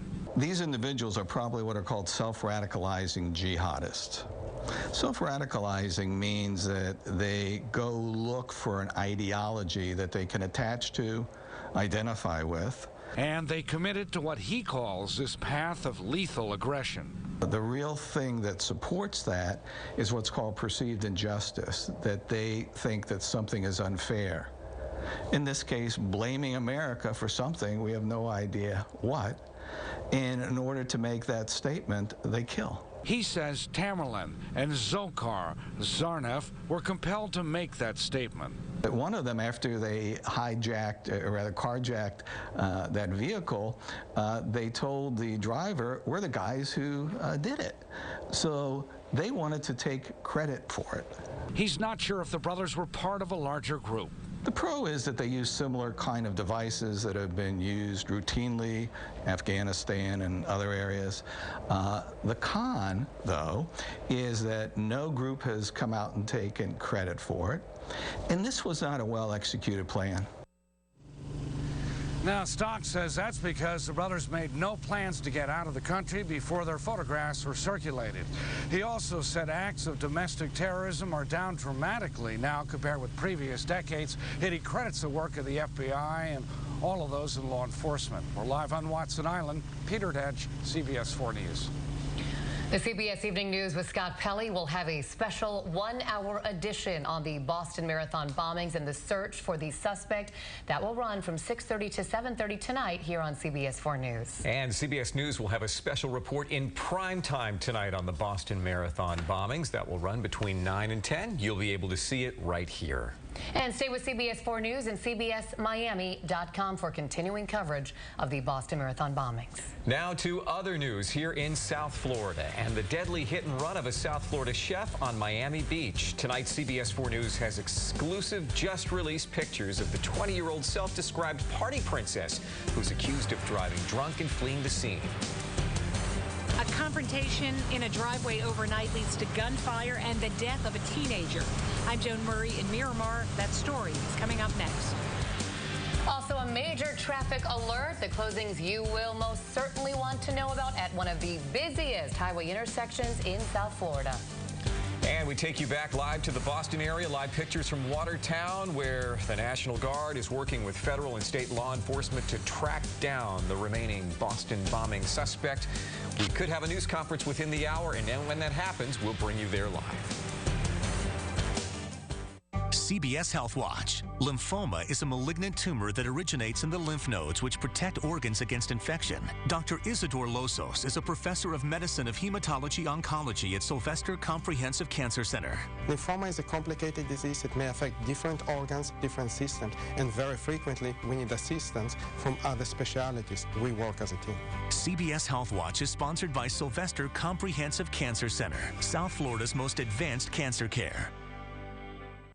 Dr. Phil, he walked away from his family. My dad met Ashley, who was only 19, and left my mom for her. What would be a home run for you? That he would drop dead and die. If we can't kill him, is there a second choice? 10 angry kids. Chase called my job. I didn't call your job, you called me. Honey, get that right in the first place. One messy affair. Do you two plan to start a family? I'm actually pregnant now. All new Dr. Phil. Monday at 3 on CBS 4. Tonight's primetime lineup is brought to you by BrandSmart USA. Of course, your favorite brands at low, low prices. IRS Inventory Relief Sale at Deal Volkswagen. Yes, now through April 30th, Deal VW is crunching the numbers on over 500 new VW models, including the new 2013 VW Jetta S for only $159 a month for 36 months. Plus, it includes scheduled carefree maintenance. That's right, lease a new Jetta S for only $159 a month for 36 months. You get the maximum reduction on every new VW at Deal. Visit us at 3601 Bird Road or call 305-448-DEEL. The best deal on a Volkswagen is at Deal Volkswagen. How do you measure a great shopping experience? At least 3 nights a week, I have no clue what to make for dinner. We have so many Apron simple meals you can make. Some of my friends like vanilla, but some like chocolate. So we went 50-50. You got it? Yeah. 4 miles. That's about how far I walk each day here.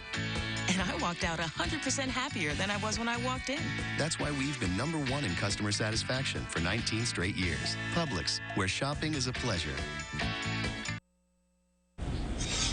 Breaking news out of Northwest Miami-Dade. 2 people have been shot. Maggie Newland live on the scene. Maggie?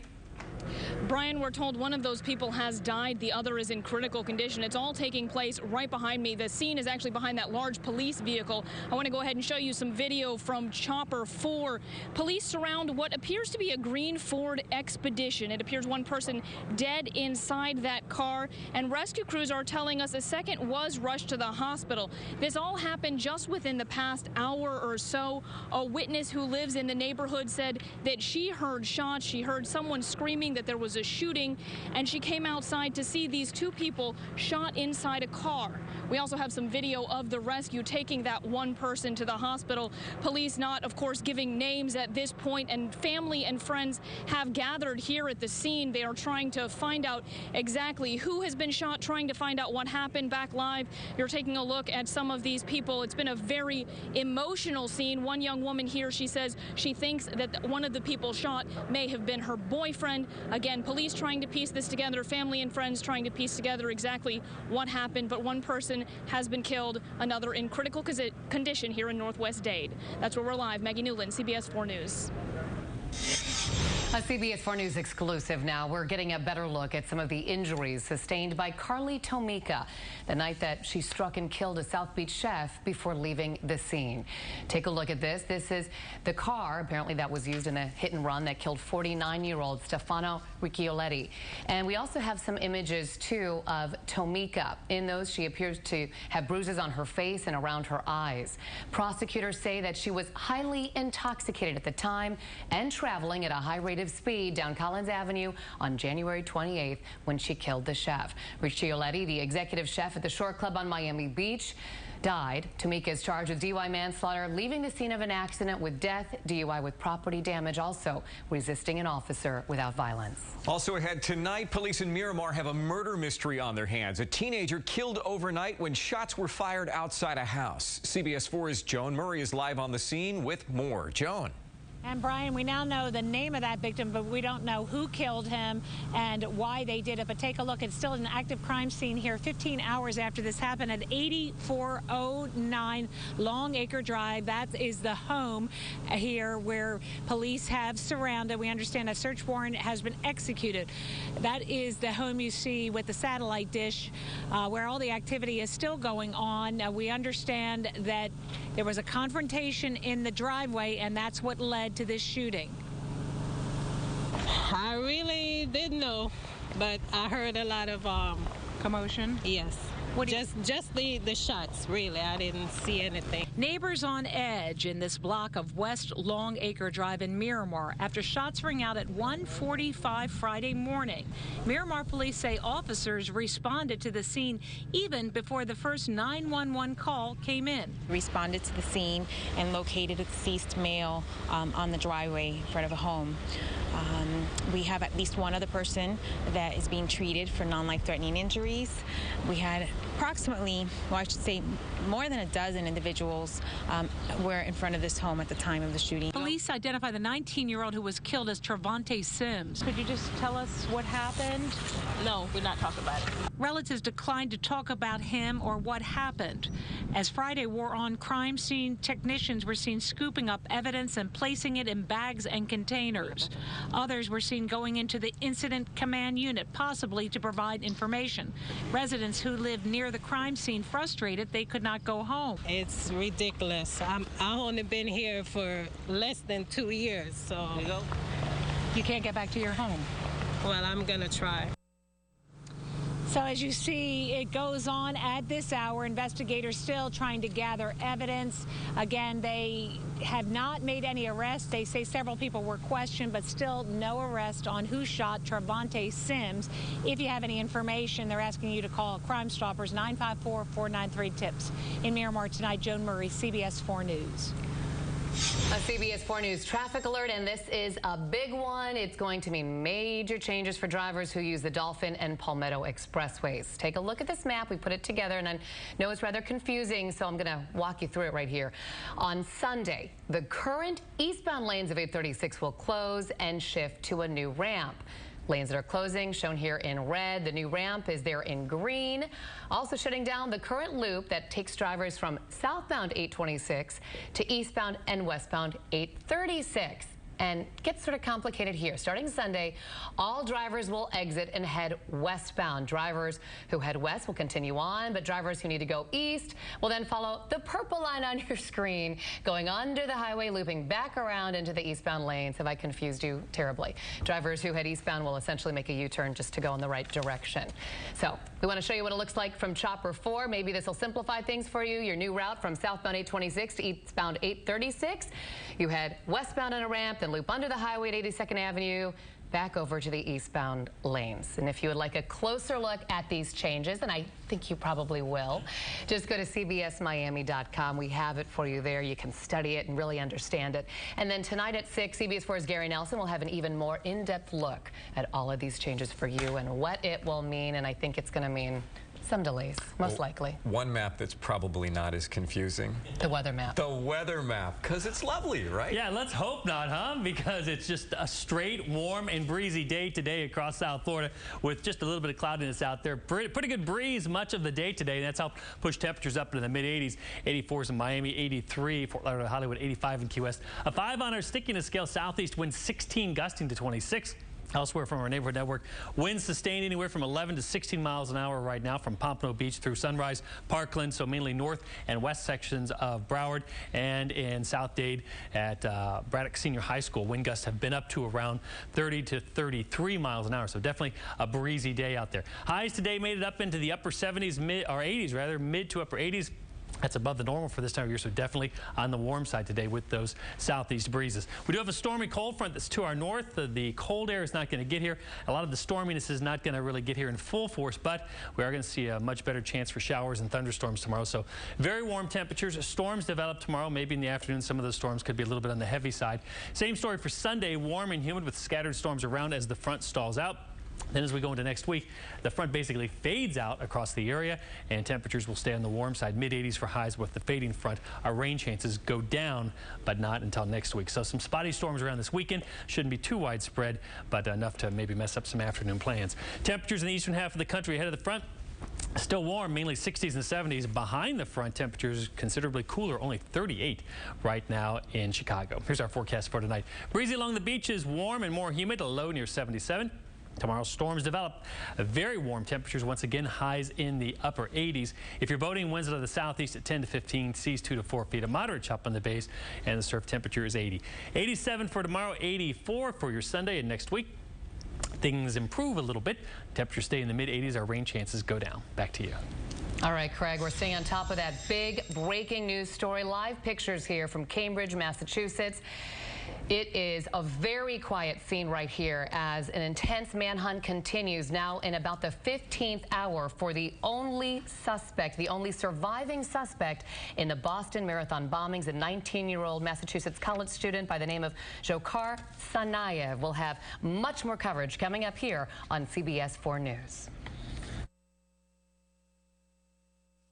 Next, OMG Insider. You've been drinking. I have. Sandra Bullock and Melissa McCarthy on being BFFs. Listen, you're so crazy, you two. You're so crazy. Next, OMG Insider. Tonight at 7:30 on CBS 4. Don't get on this bus unless you have good news for me. He may not be able to save the campaign. The vote is 2 weeks away and I'm losing? Yes. But CBS Sunday. What's that, Peter? That is a ring. Can he save his marriage? Peter asked her to renew their vows. Wow. No other broadcast drama is pulling off this level of entertainment. All I know is I love you. So say yes. A new Good Wife, CBS Sunday, 9, 8 Central.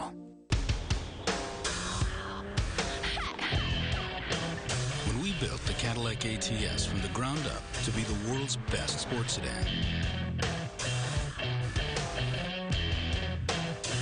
people noticed. The all-new Cadillac ATS, 2013 North American Car of the Year. Visit your South Florida Cadillac dealer for this attractive offer. Tonight's primetime lineup is brought to you by Publix, where shopping is a pleasure.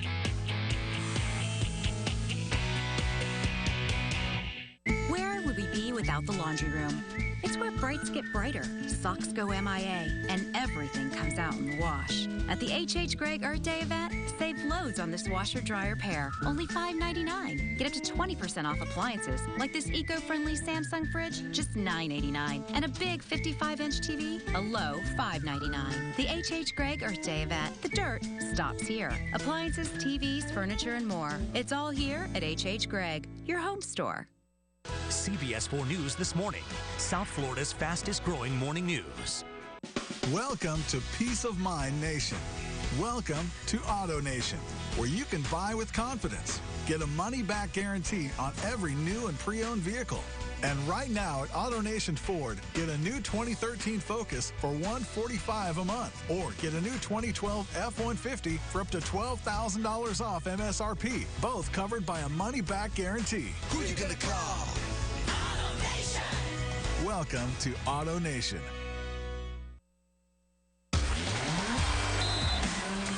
Now to the quest for a repeat, and the Miami Heat looking to add another title for the Big Three. The defending NBA champions open their first-round playoff series against the Milwaukee Bucks on Sunday. We're all waiting for it.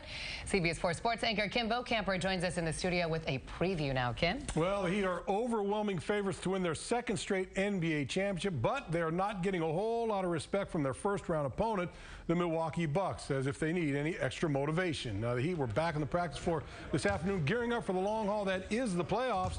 No stress for LeBron James and Dwayne Wade. They have been through this before. Bucks point guard Brandon Jennings fired the first salvo of the postseason, sending this tweet saying, "We're going to win in 6." I'd say that's pretty bold talk from a team that finished 28 games behind Miami in the Eastern Conference, but it's not enough to get the Heat to take the bait and create a war of words with Milwaukee. You can't control what other people do, and if he thinks they're going to win, and that's great. We're just concentrated on game one. We're not trying to win in 4. We're not trying to win in 5. We're not trying to win in 6. We're trying to win game one. I'm old school from Detroit, 80s. There's no need for talk. Just play. Let your game speak for itself. All right, here's what the start of the first-round schedule looks like for the Heat. Game 1 on Sunday at the American Airlines Arena. Tip-off is at 7 p.m. Then the two teams meet again Tuesday evening at 7:30. The series will then shift to Milwaukee for Game 3 on Thursday, a 7 o'clock start. Then again on the Bucks' home floor Sunday afternoon. That will be a 3:30 game. Now, the Heat are rested and healthy as they get ready to begin their run to another title. Give head coach Eric Spoelstra credit for managing his players down the stretch for that. Now all the Heat have to do is go out and win 16 more games. Kim Beaucamper, CBS 4 Sports. Coming up in our next half hour of news, we'll take a closer look at the background of the 2 men blamed for the deadly Boston Marathon bombings. And we speak with people in the Boston area dealing with this city literally being shut down. Authorities in the middle of one of the biggest manhunts in U.S. history. And another major story in the U.S. where the bodies of 12 people have been found at the site of that massive explosion at a fertilizer plant in Texas. We'll have an update on the investigation. Kingdom has changed the tire business with ready-to-roll all-inclusive pricing. And now through Sunday, get big rebates on the biggest brands like BF Goodrich and Michelin. Or use your Service Central credit card and save up to $160 on more big brands. Cooper up to $100 off. Bridgestone up to $120 off. Nitto up to $150 off. And Goodyear up to $160 off. Ready to roll. Tire Kingdom service, tires, and oil. Well, well, well. Growing up, we didn't have U-verse. We couldn't record 4 shows at the same time. In my day, you're lucky if you could record 2 shows. And a mom was recording her dumb show and dad was recording his dumb show then. By George, that's all we watched. And we liked it. Today's kids, God, it's so good. Call to get U-verse TV starting at $19 a month for 2 years with qualifying bundles. Rethink possible. Morning, Brian. Love your Passat. Listen, Gary. Uh-huh. I bought the last one. Nice try. Says right here you can get one for $199 a month. Can't believe the lamestream media, Gary. They're all gone. Maybe I'll get one. Now everyone's going to want one. Can't have the same car as me, Gary. I'm getting one. Nope. Volkswagen Springtoberfest is here, and there's no better time to get a Passat. That's the power of German engineering. Right now, lease one of 4 Volkswagen models for under $200 a month. Visit VWDealer.com today. We're giving you great Papa John's quality at a great value. Right now, Papa John's is giving you any large pizza for just $11. This isn't just any pizza for $11. It's a Papa John's pizza loaded with quality for just $11. Order now at papajohns.com. When you're the best-selling car in America, the competition is going to talk about you. Just like a Camry. But who do Camry buyers really listen to? Well, they listen to their friends who are on their third or even fourth one. And after a test drive, they listen to that little voice in their head that says, Camry, the Camry. I'm in. They can keep talking. Like a Camry. I'm going with the Toyota Camry. Now lease a new 2013 Toyota Camry for just $199 a month. Toyota, let's go places. From Miami-Dade, Broward, and the Keys, this is South Florida's CBS 4 News. And as we start the 5:30 news right now here on CBS 4, a live picture from Watertown, Massachusetts. You see a number of microphones there. We are awaiting a press conference to get the very latest on the search for the suspect in the marathon bombings. When that happens, we will bring that to you. That massive manhunt continues at this hour for the second suspect in the bombings. One of the suspects was killed in an overnight shootout with police, but his brother, the second suspect, is somewhere believed to be in the Watertown area tonight. Here is a picture of the two of them. On the right, that is 26-year-old Tamerlan Tsarnaev. He is a suspect killed in the gunfire, but the search continues for his 19-year-old brother there on the left, Dzhokhar Tsarnaev. At this hour, the city of Boston remains on edge, on lockdown, on alert after a day of violence and chaos. We're going to continue our coverage of the massive manhunt right now. Good evening. I'm Brian Andrews in for Elliot. And I'm Shannon Horry. Thanks for staying with us. And tonight we are learning more about the two men accused of planting explosives that killed 3 people at the finish line of one of the world's greatest races on Monday. CBS 4's Adriana Diaz has the latest from Boston. Tamerlan Tsarnaev and his younger brother Dzhokhar had family roots in the Russian Republic of Chechnya, although it's not clear either spent any time there. An uncle says Dzhokhar was born in the neighboring Republic of Dagestan, where he attended primary school. He says the Tsarnaev family moved to the Cambridge area more than a decade ago. They immigrated and they received asylum. CBS News has learned that Dzhokhar Tsarnaev came to the United States on a tourist visa in April 2002. He received permanent resident status in February 2007 and became a naturalized citizen on September 11th of last year at this ceremony at Boston Garden. Dzhokhar attended the prestigious Cambridge Ridge and Latin School. A former schoolmate of Dzhokhar's, who did not want to give her name, says she remembers him as a quiet, normal kid who was on the school wrestling team. It's crazy how you can know someone and you never know what they're planning. Tamerlan Tsarnaev was a Golden Gloves boxer who once posted on his social media page, "I don't have a single American friend. I don't understand them." The Tsarnaev family has had its share of legal troubles. CBS News has learned that last June, the mother, Zubaydat, was arrested in Natick, Massachusetts, just 20 miles from here in Boston. She was charged with stealing women's clothing, as well as 2 counts of damaging property. The father, Anzar Tsarnaev, told the Associated Press, "My son is a true angel." He called Dzhokhar an intelligent boy who was studying medicine. An aunt living in Toronto says she questions the FBI story. No, I'm suspicious that this was staged. Their father says his sons were set up. Adriana Diaz, CBS 4 News. And now we continue our team coverage with the entire city of Boston on lockdown. People have been told to stay in their homes. Don't open the door to anyone except for a uniformed police officer. CBS 4's Gabby Fleischman joins us live in the CBS 4 studios with how people there are dealing with this unprecedented situation. Gabby? Shannon, at least 6 major schools in the Boston area have pretty much shut down. We spoke to South Florida students who are away at school. They tell me other than a big presence of police and security, the campuses look deserted, and they say the whole situation is pretty unnerving.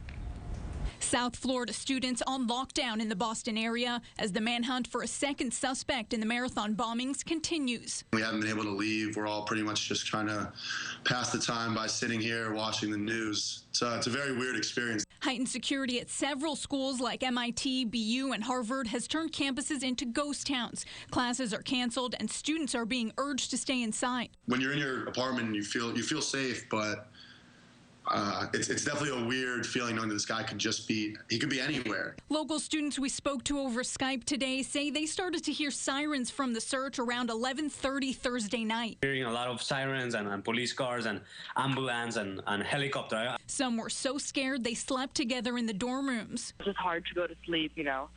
after watching everything. I finally went to bed close to 4 or 5 o'clock in the morning. Then Friday morning, calls came in from concerned parents and friends. Everyone was texting us and calling us, trying to see what's going on.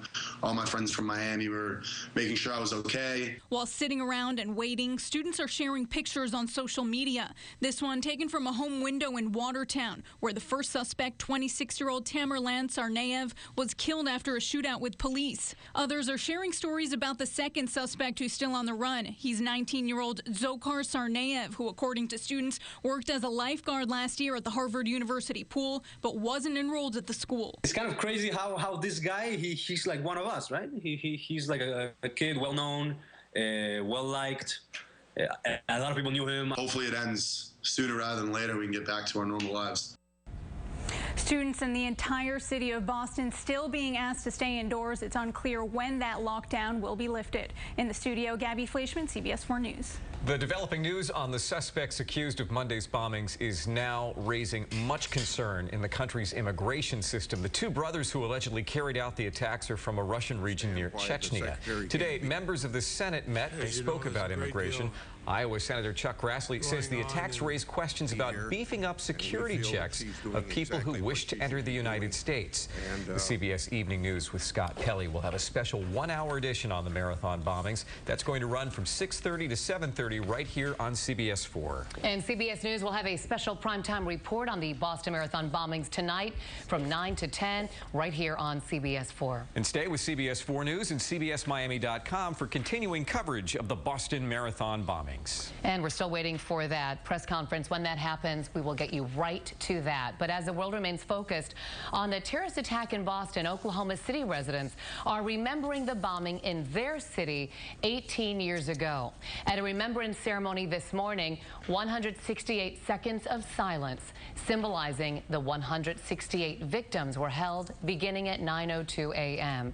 That is the moment in 1995 when a bomb ripped through the Alfred P. Murrah Federal Building.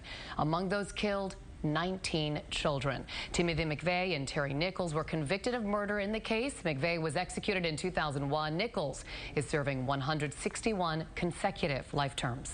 Tonight, authorities are combing the damage caused by a fertilizer plant explosion in the small town of West Texas. Investigators are trying to figure out what sparked the fire that led to a massive explosion that killed at least a dozen people.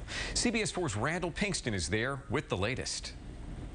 The search continues for victims of the explosion. Crews recovered at least a dozen bodies and believe there are more. Senator John Cornyn says many residents are still missing. We know that there are a number of people unaccounted for, and right now the authorities are going to the hospitals and making sure they know where people are. Officials say a fire at the plant ignited tanks filled with fertilizer. The powerful blast destroyed the plant and dozens of nearby homes and businesses. What you'd imagine an atomic bomb to look like. That's what I thought just for that split second. Crews raced to evacuate a local nursing home. Lisa Middlebrook was pulled from the wreckage. You know, I heard this big, loud explosions. And then the ceiling collapsed and lay on top of me. Federal investigators are inspecting the damage, trying to figure out what sparked the fire and deadly explosion. All of us want to know what happened here, what caused the explosion, what factors made it more likely. People in this small town are mourning the victims who were lost. Everybody knows everybody. We've known people that didn't make it. So, you know, we're here for each other. Food and supplies are being brought in for residents who lost everything. These people here in West, I'm telling you, they're a community, they're a family, and they stick together. The popular local bakery is still open and taking donations to help the community recover. Randall Pinkston, CBS 4 News. The family of a man accused of mailing ricin-tainted letters to the president and a U.S. senator says they have tried for years to get him help for his mental illness. Jack Curtis issued a statement on behalf of the family of his brother, Paul. It says Kevin Curtis's mental problems, which include bipolar disorder, cause a man to believe that he does not need medical treatment. The family says that Kevin Curtis refuses to take his medication, and there is no legal way for them to force him to do so. Tonight, we're learning Boeing's Boeing's grounded 787 Dreamliners could soon be back in the air again. According to the Wall Street Journal, the FAA is set to approve the airplane company's fix for the ion lithium battery problem. The 787 Dreamliner has been grounded since mid-January because of smoldering batteries that in one case caused a serious fire. The fix includes more heat insulation and a battery box designed to vent any hot gases from the batteries outside of the planes. On the Money Watch tonight, the latest jobless numbers for Florida show unemployment statewide dropped last month to its lowest level in about 4 years. It is down now to 7.5% from 7.8% in February. Miami-Dade saw a slight improvement, dropping to 9.2% from 9.5% in February, and Broward did even better, falling to 5.7% from 6.2%. We all know the dangers of drinking and driving. Thousands die every year because of underage drinking. Tonight, how a group of parents tried to make sure it doesn't happen to their kids. Plus, the fight against breast cancer, the new study on how young women are when they are getting mammograms, and this. Live pictures out of Watertown, Massachusetts, where we're awaiting an update on the manhunt that everyone is paying attention to right now for 19-year-old Dzhokhar Tsarnaev. He is the lone remaining surviving suspect in the Boston bombings. Where is he? He is somewhere in that area tonight, and we're going to get an update on that manhunt coming up.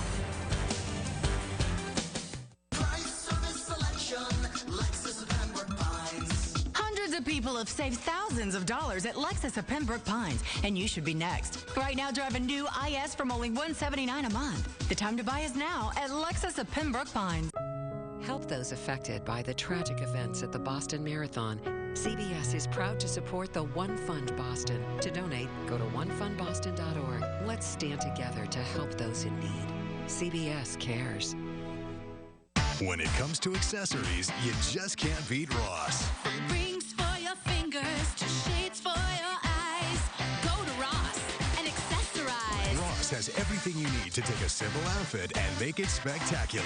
Like this designer handbag, $59 at department stores. At Ross, you'll save over $35. Add some sparkle and some splash. Go to Ross. Spend less cash. Ross for accessories. Unbeatable. At Edmore's Bayview Cadillac, we are driven by tradition, and we are committed to excellence. Drive the new 2013 ATS, North American Car of the Year, only $299 a month, 0 down. Or the 2013 SRX, just $349 a month. Or a new 2013 XTS, only $419 a month, 0 down. For value and for service, it's Edmore's. Florida's #1 Cadillac dealer. We're here. Oh, hey, Dan. I really like your new Jetta. And you want to buy one like mine because it's so safe, right? Yeah. I know what you've heard. IIHS, top safety pick for $159 a month, but I wish it was more dangerous. Like a monster truck or dune buggy. You can't have the same car as me. Now everyone's going to want one. Let's get a Jetta. Volkswagen Springtoberfest is here, and there's no better time to get a Jetta. That's the power of German engineering. Right now, lease one of 4 Volkswagen models for under $200 a month. Visit VWDealer.com today. Hundreds of people are saving thousands of dollars every month at Lexus of Pembroke Pines. You could be next, like on a new RX for only $279 a month. Lexus of Pembroke Pines. Price, service, selection. Lexus of Pembroke Pines. Well, this Sunday is something called National Power Talk Day. This is the day that parents are really encouraged to speak to their kids about the dangers of drinking and driving. About 5,000 people die each year because of underage drinking, and CBS 4 Summer Knowles has more. The kids that killed HM were 17 and 18 years old, and they never intended to hurt anyone. I know that. But it doesn't make coping with her daughter's death any easier. Helen Whitty's daughter, Helen Marie, was killed back in 2000 by an underage drunk driver. Whitty now works with the Miami-Dade County Mothers Against Drunk Driving and says her message to parents is simple. Communication works, and communication is vital. It's about decision making.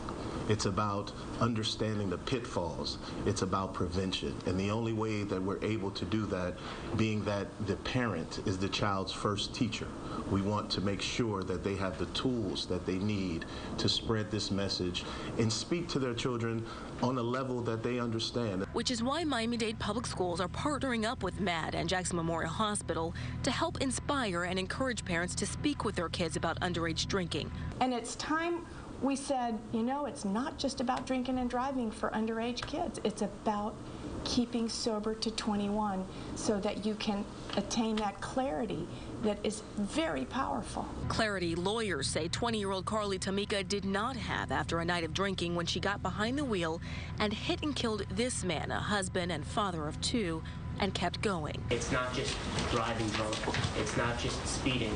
It's hitting a human being, not caring, and going. That type of incident, exactly what Whitty says the partnership between MADD, Miami-Dade Public Schools, and Jackson Memorial Hospital are trying to prevent.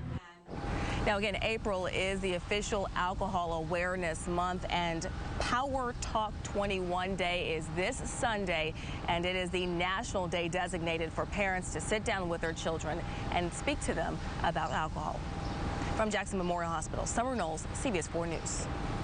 On the Health Watch tonight, new research suggests women in their 40s are still getting mammograms, even though a government task force has recommended against them.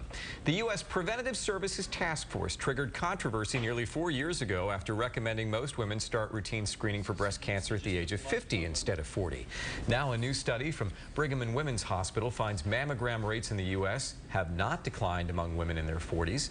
The American Cancer Society recommends average risk women start mammograms at the age of 40. A bacteria linked to raw milk and poultry is causing more cases of food poisoning. The Centers for Disease Control and Prevention says Campylobacter cases jumped 14% over the last 5 years. Federal health workers say overall food poisoning cases from most other bugs, including Salmonella and E. coli, have remained the same. And community gardens may encourage people to eat more vegetables and keep their weight down. New research from the University of Utah shows people who participate in community gardening are less likely to be overweight or obese compared to their neighbors who don't take time to garden. Well, very big weekend in South Florida with lots of events going on. We have the air show, the Night of Hope tomorrow, so we need some good weather. Craig? Well, let's hope we get some, because right now the forecast is not looking that great. Unfortunately, if you do have outdoor plans this weekend, you're going to have to be aware there are going to be some showers and thunderstorms around. Though pretty quiet right now, it's been a breezy day and it has been warm across the area. Temperatures in the upper 80s, 87 in Miami, 86 Fort Lauderdale, Hollywood. Look at the overnight lows. Very, very mild for this time of year on the warm side. In fact, in some places setting record warm low temperatures, especially in Key West with that 80. Temperatures elsewhere for our current readings mainly in the mid 80s from Coral Springs through Weston, Miramar into Miami Gardens, but high temperatures today, mid to upper 80s, will be at least as warm tomorrow ahead of a cold front. In fact, the whole state warm right now except in the Panhandle. 88 in Orlando, 87 Fort Myers, 85 in Key West. 80s up and down the East Coast. There's the cold front, and look at the temperature difference. Tallahassee, a good 21 degrees cooler than Gainesville, so a very sharp temperature contrast across that front, and we're seeing showers and thunderstorms with the front. The cold air is not going to get here. The cooler air is not even going to get here, but the moisture is, so a better chance for showers and thunderstorms. In fact, at this hour, there are all the thunderstorms ahead of it. Thunderstorms right now in the middle of the peninsula, most of the activity away from South Florida, but as we go through the night, a few showers and coastal storms could develop toward morning, and then by afternoon, activity developing over south central Florida is forecast to head our way. So our trivia for tomorrow, not as great as it's been. Storms develop. We could even see some early morning storms and then more storms in the afternoon. Very warm, not as windy though. That's probably the only good thing about our Saturday forecast, and Sunday not even looking that much better. Look at the temperature difference across this front. In the 70s and 80s ahead of it, in the low 50s behind it. Once again, it's pushing to the east, but the cold air not going to get here, just all this storminess. In the northeast right now, temperatures are warm, but there are tornado watches in effect for this line of thunderstorms. Temperatures in the 60s and 70s, 69 right now in Boston. Dry for the moment, but rain going to be moving in later. 77 in Philly and D.C.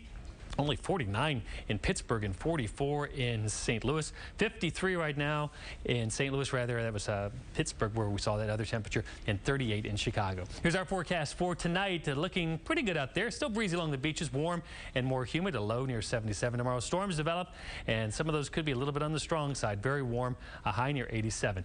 Allergy index showing everything's moderate. Bayberry Oak and Grass is the main offenders, and taking us through the weekend looking kind of stormy. Storms develop tomorrow. Storms around for Sunday. Temperatures drop back a little bit, but still on the warm side. Next week, it's looking better. Back to you. Thanks, Craig. Major flooding in the Illinois community of Marseille forced thousands of people to evacuate their homes. Look at these pictures. Officials say last night 9 barges broke free of a tugboat and then hit the levee, causing it to break on the nearby Illinois River.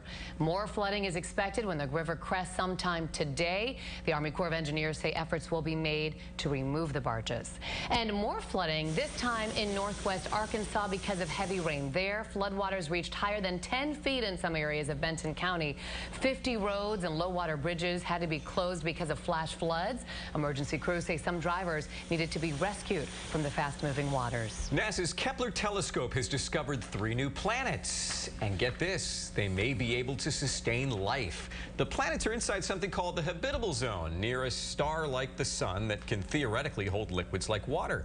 The only problem is they're in a distant solar system, light years out there, and humans do not have the technology to travel there yet. Still to come on CBS 4 News at 5:30, a young South Florida student is quite the accomplished inventor. Such a cutie, too, how what he came up with could help babies with a rare disease. And we are standing by to take you live back to Watertown, Massachusetts for an update on the manhunt for the Boston bombing suspect. He is somewhere. We've been talking about whether or not he had the superhuman strength to be able to stay up all night, or if he was sleeping somewhere in a ditch, or if he died somewhere hiding out. Who knows? But the police have the answers, and hopefully we'll be getting them sometime in the next 10 to 15 minutes. Stay with us here on CBS 4 News.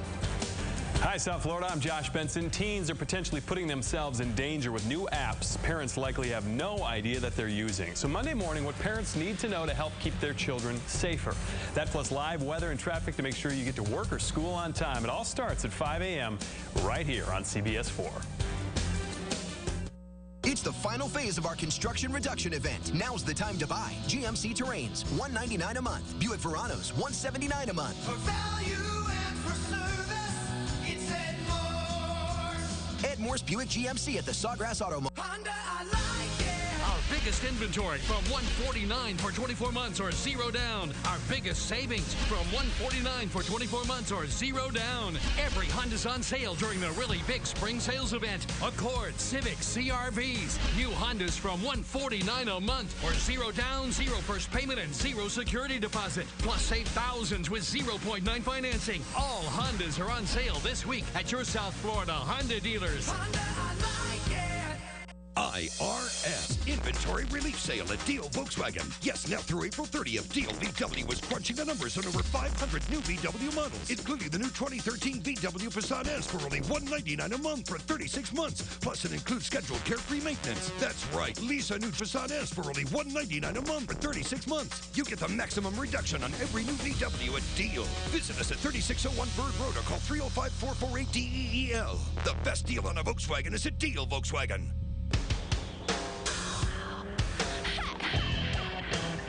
We built the Cadillac ATS from the ground up to be the world's best sports sedan. People noticed. The all-new Cadillac ATS, 2013 North American Car of the Year. Visit your South Florida Cadillac dealer for this attractive offer. Something has got these folks hopping to their local Hyundai dealer. It's the Let's Go sales event, where you can get up to $1,500 Go cash on every new Sonata. It's J.D. Power & Associates' most dependable midsize car. Join the crowd at your Hyundai dealer. Every Hyundai's on sale. Sonata, $179 a month or zero down. Save thousands this week with zero down, zero first payment, zero security deposit at your Broward Dade Hyundai dealer. Dr. Phil. My dad met Ashley and left my mom for her. What would be a home run for you? That he would drop dead and die. If we can't kill him, is there a second choice? Monday at 3 on CBS 4. It's the final phase of our construction reduction event. Now's the time to buy. Your choice. All new Buick Encores or GMC Acadias, $199 a month. For value and for service, it's Ed Morse. Ed Morse Buick GMC at the Sawgrass Auto Mall. All right, live pictures once again from Watertown, Massachusetts. You see a number of authorities there. We are awaiting a press conference to get an update on the whereabouts, hopefully they know, of the only surviving suspect in the Boston Marathon bombings. That is 19-year-old Dzhokhar Tsarnaev. His picture has been shown all over our country and all over the world, but authorities are reporting that he could be armed, dangerous, and possibly wearing a suicide vest. So as soon as that press conference happens, we will certainly get you right there. It is not every day a winning science fair project is newsworthy. But in this case, a local elementary school student invented something that taught everyone in the school, including the teachers, something they never knew. Here's CBS 4's Cynthia Demas. This is 10-year-old Spencer James and his 10-month-old cousin Jamie. When it came time for Spencer to enter the Howard Drive Elementary School Science Fair, the first thing Spencer thought of was his baby cousin. It's easier because he could just sleep without being waken up in the middle of the night to be fed. You see, Jamie has GSD, glycogen storage disease. His liver doesn't properly produce glucose, which fuels your body. That means he has to be fed every 2 to 3 hours. To make that happen, his parents rely on a feeding tube. See, he wants to have nothing to do with it. It's become the norm for Mary and Grant Gusson, but disrupting his sleep to feed him multiple times a night and him constantly pulling on his port was a problem. But Spencer found a solution. Jamie's mom says the onesie with a pocket that seals back up is really helpful for her, and the invention wasn't only thoughtful, it was educational. Spencer actually educated his school about GSD, even his teachers, spreading awareness, which the Gussons say is their primary goal. He was sweating and panting, and she knew that something wasn't right. Babies who aren't diagnosed and treated right away will likely die, as their blood sugar will drop to fatal levels. Medical professionals will often write their death up as SIDS. I held him in my arms instead of putting him down his crib and going back to bed because we really think that we would have lost him that night. They learned while this disease is extremely rare, it's primarily found in Ashkenazi Jews, Eastern European Jews. The baby eats about 11 to 12 times a day. As he gets older, he should be able to go longer than 2 or 3 hours without food. There's been positive research. The disease has been cured in dogs, so the Gussons are hopeful there's a cure for humans soon. So he couldn't reach and pull on it. In the meantime, inventors like Spencer will just make sure babies suffering from GSD are just a little more comfortable, winning not only first place for the invention at his school, but also at the regional competition, too. I did something not for me, but for my cousin. He's a 10-year-old kid that thought about his new baby cousin, like went outside of his scope of what's about him and what he likes, and thought about someone else, and thought about us and how it would be useful for us. And the compassion that we saw was just so touching. And there's a fundraiser Friday night for those with GSD. There's a golf tournament in the day, and there's a party at night. For more information on the events and for GSD, go to our website, and we will link you there, cbsmiami.com. In Pinecrest, I'm Cynthia Demas with Jamie, CBS 4 News. Straight ahead at 6 o'clock, live pictures now from Watertown, Massachusetts, where we are awaiting a news conference. The latest on the manhunt. We'll go there coming up. He is the one person we have not heard from in the deal to upgrade Sun Life Stadium. Miami Dolphins owner Stephen Ross sits down with our David Sutta tonight to answer the tough questions. And big changes coming to your commute if you use the Palmetto and Dolphin Expressways. We'll break down everything you need to know before you hit the rush hour next week. CBS 4 News at 6 o'clock starts in just 2 minutes.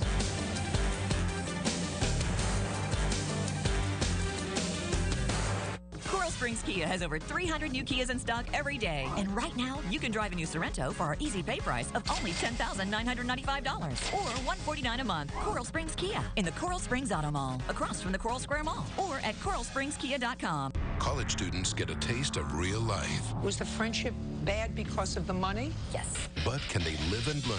So what do you think she was doing with her money? I have no idea. Next Judge Judy. Monday at 4 on CBS 4. Good Neighbor Pharmacy wants you to breathe easy. Did you know that 1 in 12 people in the U.S. has asthma, and the numbers are increasing every year? What is the best way to control asthma? What can trigger an asthma attack? What are the early symptoms of asthma? What is the right way to use an inhaler? To get your questions answered, visit your Good Neighbor Pharmacist. And to test your knowledge, take the quiz today at mybreathing.com. Welcome to Hassle-Free Nation. Welcome to AutoNation Honda in Miami Lakes and Hollywood. With AutoNation Smart Choice pricing, we show you a low upfront price on any car or truck. And right now, get new Civics for just $89 a month. Civics, $89, Smart Choice price. Or drive a new 2013 Honda Accord for only $139 a month. Who you gonna call? AutoNation! Welcome to AutoNation Honda in Miami Lakes and Hollywood. This spring, Ross is going all out. All outdoors, that is. You'll find everything you need to make your outdoor space your favorite place. Plus, you'll find something special to brighten up your living room, your kitchen, your bedroom. In fact, every room in your home, all at a fraction of what you'd pay for the same items elsewhere. Like this 7-piece comforter set, $70 at department stores. At Ross, you'll save over $30. Ross for the home, unbeatable. Coral Springs Honda has over 600 new Hondas in stock every day. And right now, you can drive a new Civic for our easy pay price of only $7,995 or $149 a month. Coral Springs Honda in the Coral Springs Auto Mall, across from the Coral Square Mall, or at coralspringshonda.com. From Miami-Dade, Broward, and the Keys, this is South Florida's CBS 4 News. Right now at 6, Boston Marathon bombings. You're looking at the most wanted man in America, Dzhokhar Tsarnaev, who is still on the run. His older brother was shot dead by police overnight. Boston has been on lockdown all day long as this massive manhunt continues. Let's get the latest right now from Boston and CBS 4 reporter Vanita Nair. She's standing by for a news conference. The FBI thinks the 19-year-old brother, the sole surviving suspect at this point, could be wearing an explosive vest and be carrying explosives on top of that. At this point, we're starting to hear more and more from the families of the two brothers. Russian TV did an interview with the mother, who says she thinks her two boys are innocent and set up, but an uncle says both of these boys are losers. The Boston suburb of Watertown is the scene of an intense manhunt. Heavily armed SWAT teams and search dogs are looking for 19-year-old marathon bombing suspect Dzhokhar Tsarnaev. He is from a former Soviet republic near Chechnya. His 26-year-old brother, also a bombing suspect, was killed in a shootout with police overnight. The deadly confrontation came hours after the FBI released surveillance video and photos of the brothers. An uncle of the suspect urged his nephew to surrender. Turn yourself in and ask for forgiveness. Tsarnaev became a citizen on September 11th of last year. A law enforcement source told CBS News his dead brother had jihadist videos on his internet accounts. Entire blocks of this normally quiet suburb of Watertown were evacuated for the search. An army of federal and local officials went door to door searching for the suspected bomber. Police say they started zeroing in on the brothers after they shot and killed a campus police officer last night at the Massachusetts Institute of Technology. Investigators say the brothers then carjacked a Mercedes SUV at gunpoint, but later released the driver unharmed. When police caught up with them, the suspects fired at officers and threw explosives from the car as they tried to escape. Boston was turned into a ghost town after authorities ordered residents to stay inside and businesses not to open. The entire mass transit system was shut down. We were in Watertown earlier this morning. The entire city has now been shut down. All of the streets are evacuated. I can tell you firsthand, we saw some really intense images of this manhunt. We saw FBI SWAT teams surrounding buildings as well as sharpshooters, and it seems as though there are helicopters flying overhead constantly. So a very intense manhunt at this hour. Reporting live in Boston, Vanita Nair, back to you. So, Vanita, obviously these bombings occurred on Monday, yet I think so many people are wondering, why didn't these two suspects attempt to leave that area? Have authorities commented on that, on why they stayed in the Boston area? You know what, Shannon, that's an excellent question, and it's certainly a question a lot of us have been asking. Keep in mind, they were on the Massachusetts Institute Technology campus when that officer was killed. A lot of people are saying, could they have had friends there? Could they have had contacts? It's just been an interesting situation when you also look at the tweets that the 19-year-old was sending out into the world immediately after, 2 days after he tweeted something along the lines of stress-free guy. So there's certainly a lot of questions that remain unanswered. And I think police are hoping that he'll be apprehended in a manner in which he can answer a lot of these lingering questions. All right, Vanita and I are reporting for us from Boston, where we're also awaiting a news conference that could happen at any time. Also tonight, we want you to take a look and a listen to some moments captured in the middle of the night when the shootout started. They have explosives, some type of grenades. They're in between the houses down here. Shot fired, shot fired. Loud explosions, loud explosions, loud explosions.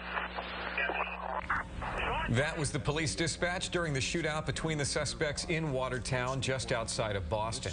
Shortly after, there was chilling video and audio of the actual gunfight. CBS News, John Miller reports the brothers actually threw another pressure cooker bomb at police, but the lid came off and it did not explode with its full intended force. The older brother, Tsarnaev, was killed in the shootout. And several members of the Tsarnaev brothers' family apparently moved to the U.S. to escape their war-torn homeland. And their uncle spoke out in a news conference outside his home in Baltimore. He says his family had nothing to do with the attacks, and he shares the grief of the victims. Being losers, hatred to those who were able to settle themselves. These are the only reasons I can imagine of. Anything else to do with religion, with Islam, it's a fraud, it's a fake. I'll have a couple of comments then about the stay indoors request and the tea, and then we will turn it over to the mayor and then to Chief DeVoe from Watertown here. So first to Colonel Al. Thank you, Governor. Good afternoon. I certainly want to thank all of you for your patience. I know you're all tired. We certainly are as well. But we remain committed to this. We do not have an apprehension of our suspect this afternoon, but we will have one. We're committed to that. I want the neighborhood here in Watertown to know that we went through about 20 streets here, door to door, with our tactical teams. We knocked on doors to ensure that everyone was safe in their homes and that they saw the police on their streets. We did limited searches of those homes to render them safe. We've also followed a number of leads this afternoon that have taken us in various places in eastern Massachusetts, and none of those leads have been fruitful to this point. There's much left to be done, including ballistics and forensics work that will be concluding in Boston in the next few days. We also have a scene up here, forensic scene, where we had some exploded and unexploded ordnance there that were made safe and removed during the course of the afternoon. That is still ongoing, but should be completed shortly. We are going to draw back our tactical teams, but the state police will be providing additional patrols to the town of Watertown over the next about 2 to 3 days. For the neighbors and the citizens of this community, we're going to have for the chief an additional 10 state police patrols augmenting the Watertown police in those neighborhoods, 3 shifts a day, probably through Monday. So again, I want to emphasize, this is a complicated investigation that's being led by the FBI. Our presence here today was about the safety of the people in the community. We're confident that we did that to the best of our ability. Unfortunately, we don't have a positive result at this point. But for the sake of everyone that were hurt or killed during the marathon, or those police officers that lost their life or were seriously injured, we are committed to seeing a conclusion to this case. Thank you. Thank you, Colonel. In light of the status of the investigation here in Watertown and the developments in the course of the day. You've been listening to live coverage of that news conference in Boston, and of course, Shannon and I, we were just going over the fact that they've been searching all day. but still no luck. More than 15 hours. You were listening to Timothy Albin with the State Police of Massachusetts. He says we do not have an apprehension of the suspect, but we will have one. You can only imagine how the people in that area must be feeling tonight. 20 blocks, they said, that authorities literally went to each home to make sure that the people inside were safe and that that suspect was not in that house. Let's shift our focus now back home here to South Florida with how this story is going ahead and touching a very tight-knit community right here in our area. There are many Russians living here in neighborhoods from Miami-Dade to Broward, and CBS 4's Ted Scouten joining us now live from Sunny Isles Beach. And Ted, what are the Russians that you spoke to saying about all of this? Well, you know, of course, Shannon, everyone here is shocked just like the rest of us and really pretty horrified at the thought that anyone who's connected with Russia or has a connection with Russia could be accused of doing something so awful. It's really unbelievable. It's embarrassing for Russian people. South Florida's Russian community, mostly concentrated around Sunny Isles Beach, like everyone, was shocked when those pressure cooker bombs exploded near the finish line at the Boston Marathon. For Russians, they were even more stunned to find out that the suspects, the Tsarnaev brothers, were tied to republics in the southern part of Russia. That's crazy. That's sick. I mean, who would do such a thing to innocent people? Lana does not want to give her last name, but she, like many local Russians, point out the brothers considered themselves Chechen. It's a different republic. It's a different country right now, and that's a different people. We don't consider them Russian. You know, the terrorism has no nationality, to be honest. Ludmila Kalsim is originally from Russia, too. She figures the fact that the Tsarnaev brothers have ties to Russia and Chechnya have no significance. In the big picture, she sees them as guys who had radical personal views, who are accused of carrying out a deadly act of terrorism. And it doesn't matter which country you come from. If you decided to take somebody's life, it could be anybody.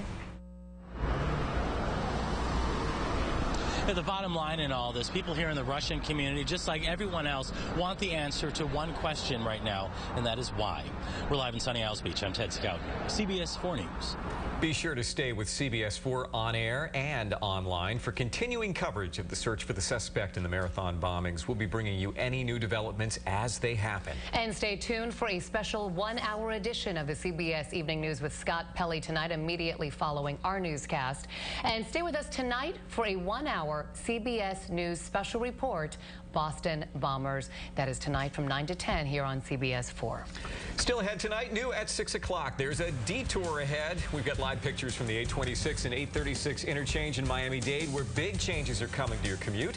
We'll have everything you need to know before the detours start next week. And one-on-one for the first time now, we are hearing from Miami Dolphins owner Stephen Ross. CBS 4's David Sutta asks him the tough questions on the deal to upgrade Sun Life Stadium. And the Miami Heat hit the practice court to prepare for the playoffs, but Ray Allen's mind was on Boston. Hear what the former Celtic had to say coming up when CBS 4 News turns to sports.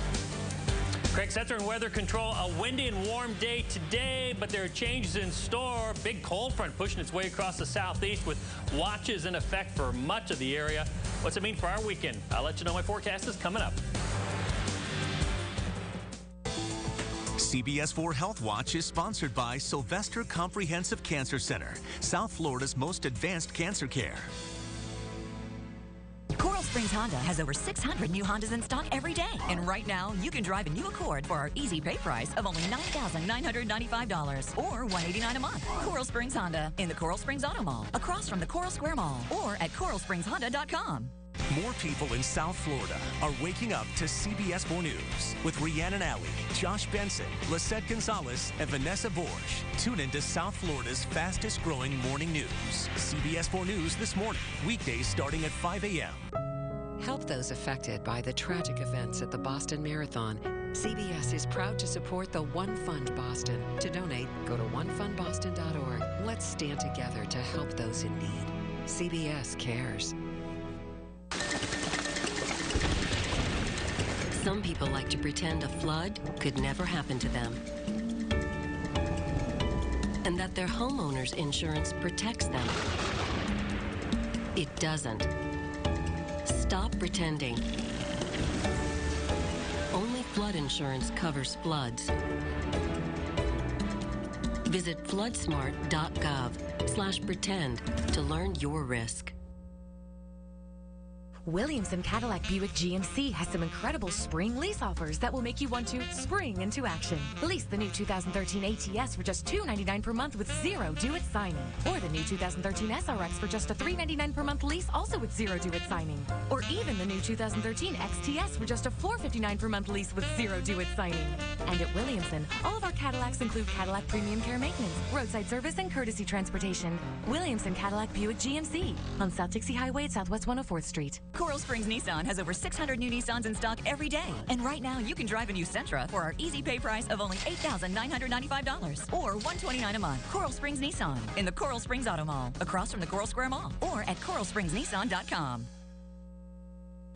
Welcome back. He is the one person we have not heard from in the deal to upgrade Sun Life Stadium, Miami Dolphins owner Stephen Ross. He wants Miami-Dade voters and Florida legislators to approve a plan to levy a new tax on tourists. And in exchange, he will chip in more than half and guarantee Super Bowls in Miami. Today, Ross went one-on-one with CBS 4's David Sutta to answer some tough questions. David? Now, Shannon, Ross knew that he needed to do this, especially after Miami-Dade was taken for over $2 billion in that Marlins ballpark deal just a couple of years ago. Today, he was candid and said he cannot afford to do this deal without you.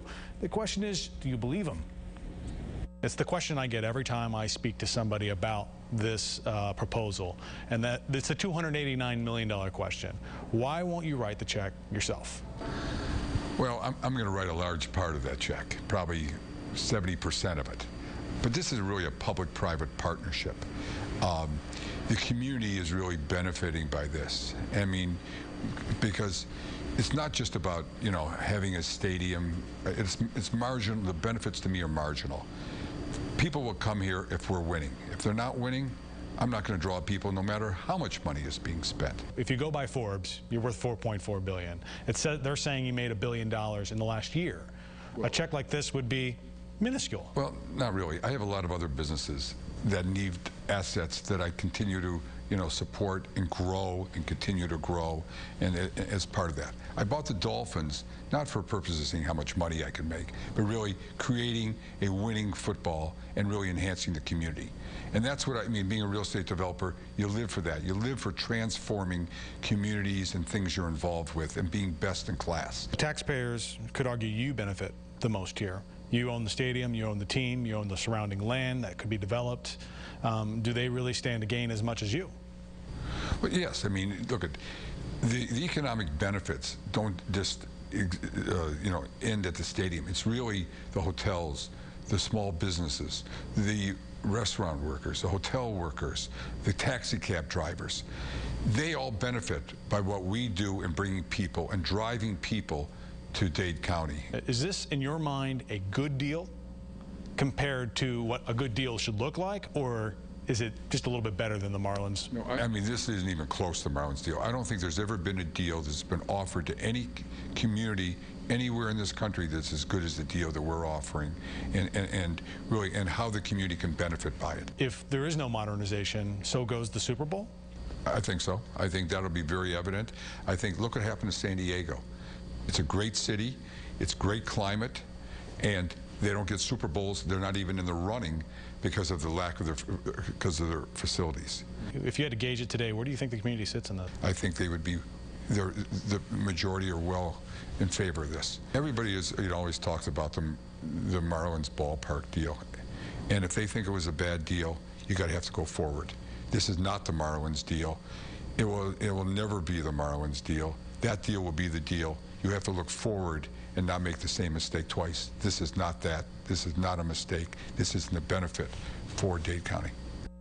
And when I asked him about why he decided to go this very public road as opposed to financing some sort of deal and being done with this, his response was, quote, "I cannot afford to put all the money in. I think it's right to really have some skin in the game." To see the entire 20-minute interview with Ross, head over to our website at cbsmiami.com. And, of course, we're going to have more of this on Sunday with Facing South Florida with Jim DeFede. Did you think it was, I mean, you're sitting there with one of the richest men in our area. Was it spin, or was it, what was your take? Was he really saying this was a business deal that he needs? Ross's is pretty genuine. I think he's a businessman. He's from here. You know, I think he looks at this as he's giving a gift to South Florida, but he's still a businessman in the same sense. So he's got to make it a partnership. It can't be just I'm all in. And just to be clear, if he doesn't get this, if we don't get a Super Bowl next week at the NFL meeting, or the thing in Tallahassee falls apart, this all just goes poof. Yeah, he said that if there's 3 steps here, if any of them fall apart, he's not going forward with the modernization plans. All right. David, thanks so much. We'll look forward to more on Sunday morning. Right now, let's take a look at some live pictures. This is the Dolphin Palmetto Expressway interchange, West Miami-Dade. It's a Friday afternoon. Doesn't look too bad there, actually, right now, but this is a commute that is about to see some very big changes. It is an area that has already caused some great confusion for drivers. However, brace yourself for even more. Starting Sunday, more detours will go into place as the state continues to create what will be a state-of-the-art interchange. CBS 4's Gary Nelson reports it is not going to be all that confusing, but you might want to follow along as Gary lays it all out. For years now, folks navigating the Dolphin Palmetto interchange have been detoured, jogged, diverted, struggling to figure out which way is what. And come Sunday, if you're going eastbound on the Dolphin, trucking or otherwise, there are some big changes coming. Thankfully, the DOT has released this, a construction alert, a clear, easy-to-understand illustration of just what Sunday will bring. Okay, so the DOT's illustration isn't all that clear and easy to understand, but trust me, Sunday's changes really are pretty simple. Ready? Now, if you're southbound on the Palmetto, you take a left on the ramp to go eastbound on the Dolphin. But Sunday, if you're southbound on the Palmetto, you'll take a right, go west a ways, make a U-turn, and get back on the 836 east. Now, if you're headed east on the Dolphin, you're just, well, headed east on the Dolphin. Sunday, eastbound drivers will have to make a jog to the south before the Palmetto and take a temporary new road east before getting back on the Dolphin down the way. The changes allow the important project to keep moving, and motorists aren't even a little bit frustrated. Are you a little bit frustrated? I'm a little bit frustrated. Okay, so we're a little bit frustrated, but these project designers and engineers are a happy, smiling bunch because they know when the interchange is done, it will be the envy of the nation. There's light at the end of the tunnel. People are going to have better mobility, less travel times. The access between the 2 state roads is going to be much improved. There is much yet to do. We've got a long way to go and a short time to get there. But it's only a short time to go before we get to an end to the road work. Okay, so we don't have such a short time to go. Another 2.5 years or so, as a matter of fact. In the meantime, enjoy your drive. Out by the expressway, Gary Nelson, CBS 4 News. No one can tell a story like Gary. No, that is so true. But something that makes the traffic a little bit better is it is Friday evening, and our weekend is getting started. Craig Setzer. Yep. Unfortunately, there's going to be a little bit of rain for the weekend, and if there's not too many travel plans, it shouldn't be too big of a deal. But outside activities may be curtailed just a little bit. Low to mid-80s right now, a 5 on our stickiness scale. A southeast breeze blowing pretty good today. On that breeze, we've seen some showers and thunderstorms pop up to our east.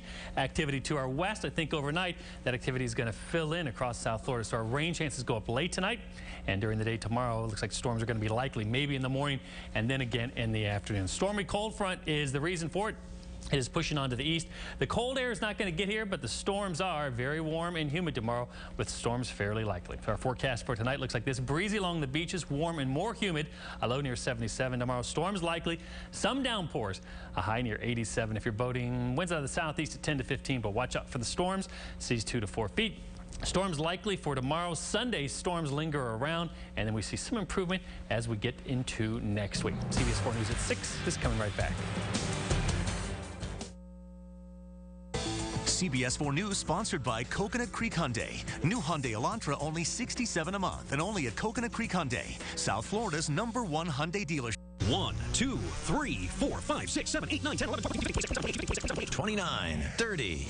It's the Coconut Creek Hyundai Countdown. 30 days of savings on 2,000 vehicles. And only Coconut Creek Hyundai offers you 4 ways to save. With 0 down, sign and drive. Or 0% financing. Or up to $6,500 cash back. Or no payments till 2014. We're so confident that we'll have the vehicle you want in stock that if we don't, your first payment is on us. Don't miss the Coconut Creek Hyundai Countdown. Only at the Coconut Creek Auto Mall.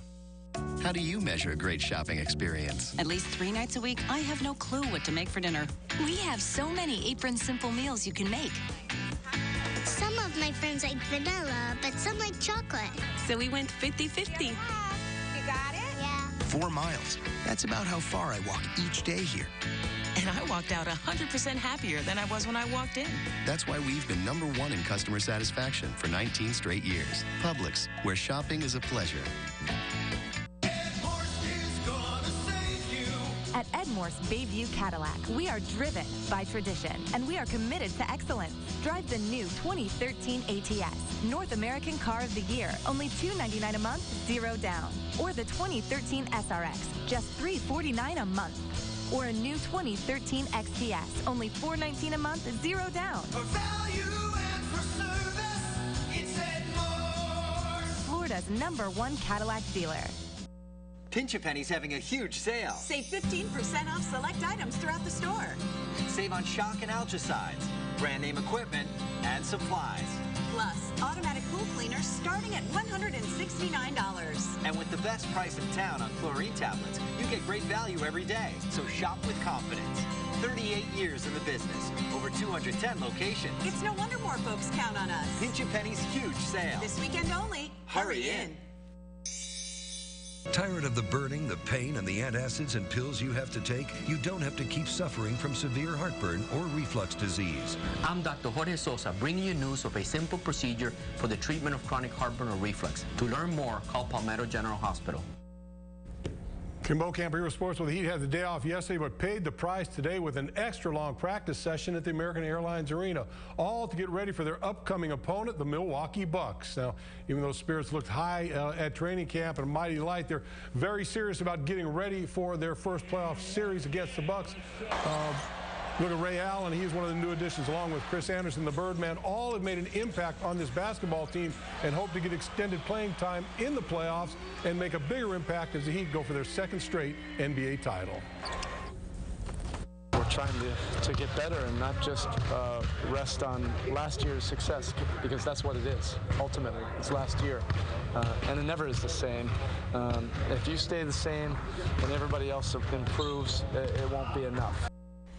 Like the rest of the nation, Heat guard Ray Allen is keeping an eye on the events in Boston. Meanwhile, tonight's Red Sox game with the Kansas City at Fenway Park has been postponed, as has the Boston Bruins game with the Pittsburgh Penguins. It was also scheduled for tonight. Allen, who spent the last 5 years in Boston, is not surprised by the way the city is dealing with a very difficult situation. The people in Boston are so resilient. You know, just all the people that I've talked to that still live in the area, you know, they just have a sign me up attitude. You know, let me go find this guy. The University of Miami football team will be making a visit to South Bend in 2016. The ACC announced today that the Hurricanes will play the Fighting Irish as part of Notre Dame's new partial conference membership. Giancarlo Stanton returned to the lineup after missing 6 games with a bruised shoulder, but last night he finished with a bruised ego after a pair of gaffes in the outfield. 4th inning, Stanton misplays a ball, allowing a runner to advance. Then then 1 inning later, he boots another ball. That's going to bring in 2 more runs. The Marlins get crushed by the Reds 11-1 in a very sloppy game. That's new for Sports. CBS 4 News at 6. We'll be right back. One dealer lets you buy now and don't pay a dime till summertime. Rick Case. This week, all Hyundais on sale from $69 a month. Only one dealer doubles the factory warranty and has Toyota and Nissan here for you to drive and compare. Rick Case Hyundai. 2013's Audi Dealer of the Year, based on DealerRater.com, is Audi Coral Springs. Drive the 2013 Q5 Quattro for only $399 a month. Only at Audi Coral Springs and Audi Lighthouse Point. Next, OMG Insider. You've been drinking. I have. Sandra Bullock and Melissa McCarthy on being BFFs. Listen, you're so crazy, you two. You whack. You're so crazy. Next, OMG Insider. Tonight at 7:30 on CBS 4. Where would we be without the laundry room? It's where brights get brighter, socks go MIA, and everything comes out in the wash. At the H.H. Gregg Earth Day event, save loads on this washer-dryer pair, only $5.99. Get up to 20% off appliances, like this eco-friendly Samsung fridge, just $9.89. And a big 55-inch TV, a low $5.99. The H.H. Gregg Earth Day event, the dirt stops here. Appliances, TVs, furniture, and more. It's all here at H.H. Gregg, your home store. Don't get on this bus unless you have good news for me. He may not be able to save the campaign. The vote is 2 weeks away and I'm losing? Yes. But CBS Sunday What's that, Peter? That is a ring. Can he save his marriage? Peter asked her to renew their vows. Wow. No other broadcast drama is pulling off this level of entertainment. All I know is I love you. So say yes. A new Good Wife, CBS Sunday, 9/8 Central. IRS Inventory Relief Sale at Deal Volkswagen. Yes, now through April 30th, Deal VW is crunching the numbers on over 500 new VW models, including the new 2013 VW Jetta S for only $159 a month for 36 months. Plus, it includes scheduled carefree maintenance. That's right. Lease a new Jetta S for only $159 a month for 36 months. You get the maximum reduction on every new VW at Deal. Visit us at 3601 Bird Road or call 305-448-DEEL. The best deal on a Volkswagen is at Deal Volkswagen. More people in South Florida are waking up to CBS 4 News with Rhiannon Alley, Josh Benson, Lisette Gonzalez, and Vanessa Borsch. Tune in to South Florida's fastest growing morning news. CBS 4 News this morning, weekdays starting at 5 a.m.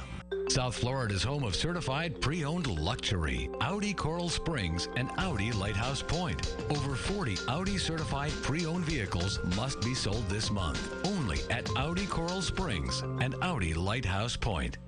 One dealer gives you our lowest payment price and a money-back guarantee. Rick Case. This week, get 0% for 60 months on new Hyundais. One dealer gives you discount gas and free car washes for life. Save thousands at Rick Case Hyundai. I-75 or 441.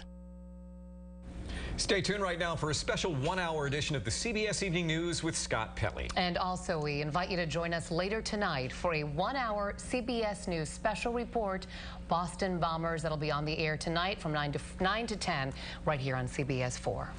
That'll do it for our news right now. Thanks for watching. And we hope that you'll be back here. Join Brian and I again tonight at 11. Enjoy your Friday night.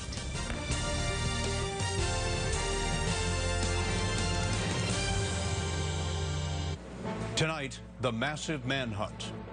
Stay home and stay inside. The Boston area goes into lockdown as police search by air and on the ground for the remaining suspect in the marathon bombings. His brother dies in a shootout with police. Will America's most wanted fugitive answer an uncle's plea? Turn yourself in. What do we know about this alleged team of terrorists? Our entire CBS News team is on the trail of the brothers Tsarnaev.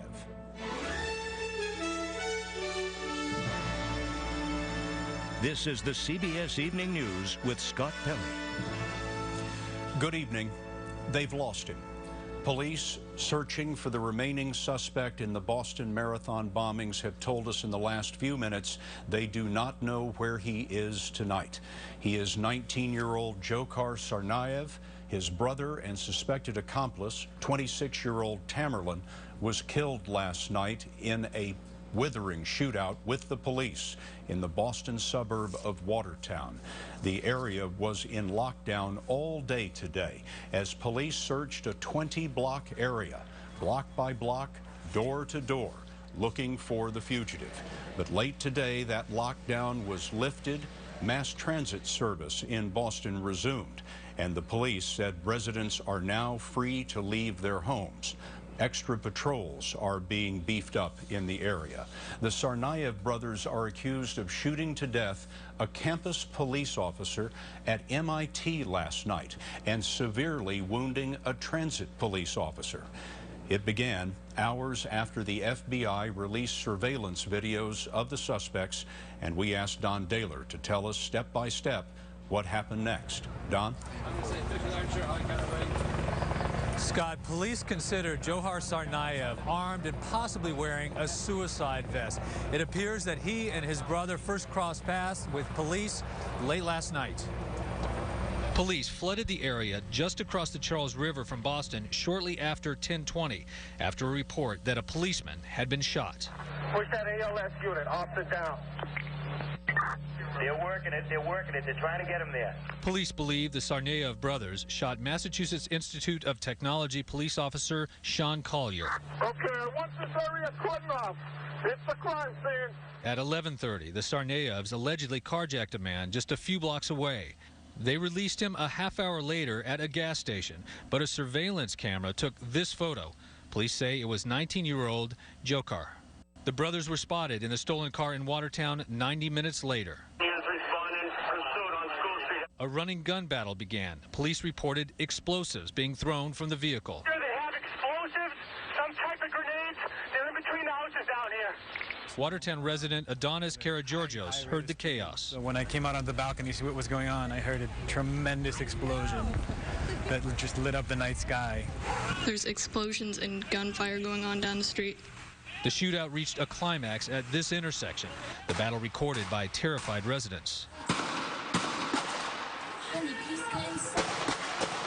Police say Tamerlan Tsarnaev approached them carrying a bomb, but it malfunctioned. Loud explosion, loud explosion, loud explosion. John fired. Transit officer Richard Donahue was shot. So was Tamerlan. He died of his wounds.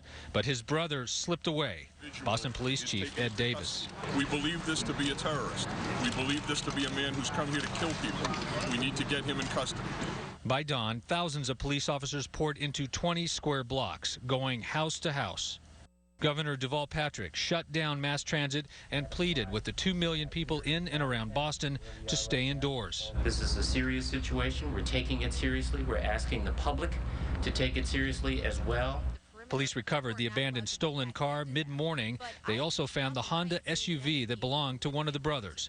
Bomb squads planned controlled detonations of suspicious packages found at the apartment where they lived, just 5 miles from the finish line of the Boston Marathon. They appear to be done with this building.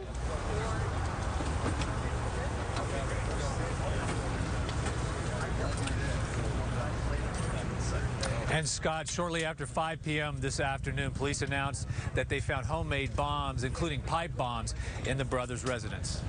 Don, thank you very much. Now, in Washington, our Homeland Security correspondent Bob Orr has been talking to his law enforcement sources. Bob, at this moment, where does the hunt for Tsarnaev stand? Well, he's not in custody, Scott. The sweeping manhunt in Watertown, Massachusetts continues. But officials do believe that Dzhokhar Tsarnaev is somewhere still in that cordoned-off 20-block area. Police believe the man is on foot and likely hiding because there have been no new reports of any car thefts in the area, so the assumption is he's still there. But at the same time, investigators taking no chances are casting a wider net. They're monitoring highways and transit centers. It's believed, they say, that Tsarnaev is heavily armed, probably carrying explosives. Obviously, there's no doubt he's dangerous. He's already proven he's willing to kill and to maim, so police are pressing this search very, very carefully, Scott. And, Bob, the investigators, have they found any evidence that the brothers are part of any wider terrorist group? No, not yet. Investigators say they've not connected the brothers to any terror group, either foreign or domestic. But we have now learned that the FBI did make contact with Tamerlan Tsarnaev, the older brother, in 2011. Turns out that a foreign government concerned about his possible extremist ties asked the FBI to interview the man. So agents did meet with him, and they determined at that time that he presented no threat. In following up, there was no surveillance of Tamerlan after that point because officials say even when the bombs went off, he was so low on the radar that he was not immediately considered to be a possible suspect. Now, as we've reported, he died in the gunfight with police last night. There's no evidence so far that either he or his brother ever received any formal tactical training, but investigators are looking into the older brother's travel to Russia. Last year, he was there for about 6 months on a family visit. And I wonder what law enforcement officers are telling you about the way these men have conducted their attack on Monday and conducted themselves since then. I mean, there wasn't a clue about who they were until the FBI released that videotape yesterday. Well, they were pretty good at the start, Scott. The bombs were not very sophisticated, but the plot was expertly conceived and executed. They managed to buy the bomb-making materials, they built the devices, and they managed to sneak away from the bombing scene, all undetected. Veteran investigators we've been talking to who have watched the surveillance tapes were struck by the men's cool precision in planting the bombs and then in making the escapes. They only displayed one sign of carelessness, as you pointed out. They acted in full view of multiple surveillance cameras, Scott. Bob Orr, thank you very much. Now, have a look at this photo that we got a hold of today. It shows people fleeing the scene after the bombing, running down the street, running across that crosswalk. But when you zoom in and go left, there he is. You see Dzhokhar Tsarnaev, who appears to be calmly turning the corner, wearing a white baseball cap that we saw in the surveillance pictures yesterday that were released by the FBI. We learned today that his brother He and his brother, both ethnic Chechens from Russia, came to this country as children about 2002 or 2003. Jim Axelrod has been digging into their past and tells us what else is known about them. For the Tsarnaev brothers, the journey to the finish line of the Boston Marathon began 11 years ago when the family of ethnic Chechens arrived in Cambridge, fleeing violence in their homeland. Dzhokhar Tsarnaev came to America as a young boy in September 2002. He gained lawful resident status in February of 2007 and became an American citizen in 2012 on September 11th. He was pre-med at the University of Massachusetts Dartmouth, which was evacuated as a safety precaution today. Dzhokhar's education was partially funded by a $2,500 scholarship given by the city of Cambridge. Larry Aronson, a teacher who knew him at Ringe and Latin High School in Cambridge, was stunned when he saw the video released by the police yesterday. I said, that looks like hard. People have said to me, why didn't you call people and say you can identify this person? Because this is no way this could be this kid. Not Dzhokhar, not him. Because why? Because there's nothing about him that would suggest anything like this. Politics, religion, nothing. His brother's alleged involvement may not be as surprising. Timurlan Tsarnaev studied engineering at Bunker Hill Community College, but dropped out a few years ago. Timurlan Tsarnaev was an accomplished boxer, a New England Golden Gloves heavyweight champion. Julian Pollard was his boxing teammate, and about 18 months ago, he noticed a change in him. It's the first year I met him, he had on like leather pants and snakeskin boots. The second year when I saw him, he had on a t-shirt, hoodie, and jeans. The way he carried himself was much more humbled. He only spoke about his faith. He was big into religion. In 2009, Timurlan was arrested for assaulting his girlfriend, but by 2010, in a Boston University magazine, he was describing himself as very religious. He said, "I don't have a single American friend because I don't understand them." Mechanic Gilberto Jr. fixed cars for the brothers. He last saw Dzhokhar Tsarnaev on Tuesday, the day after the bombing.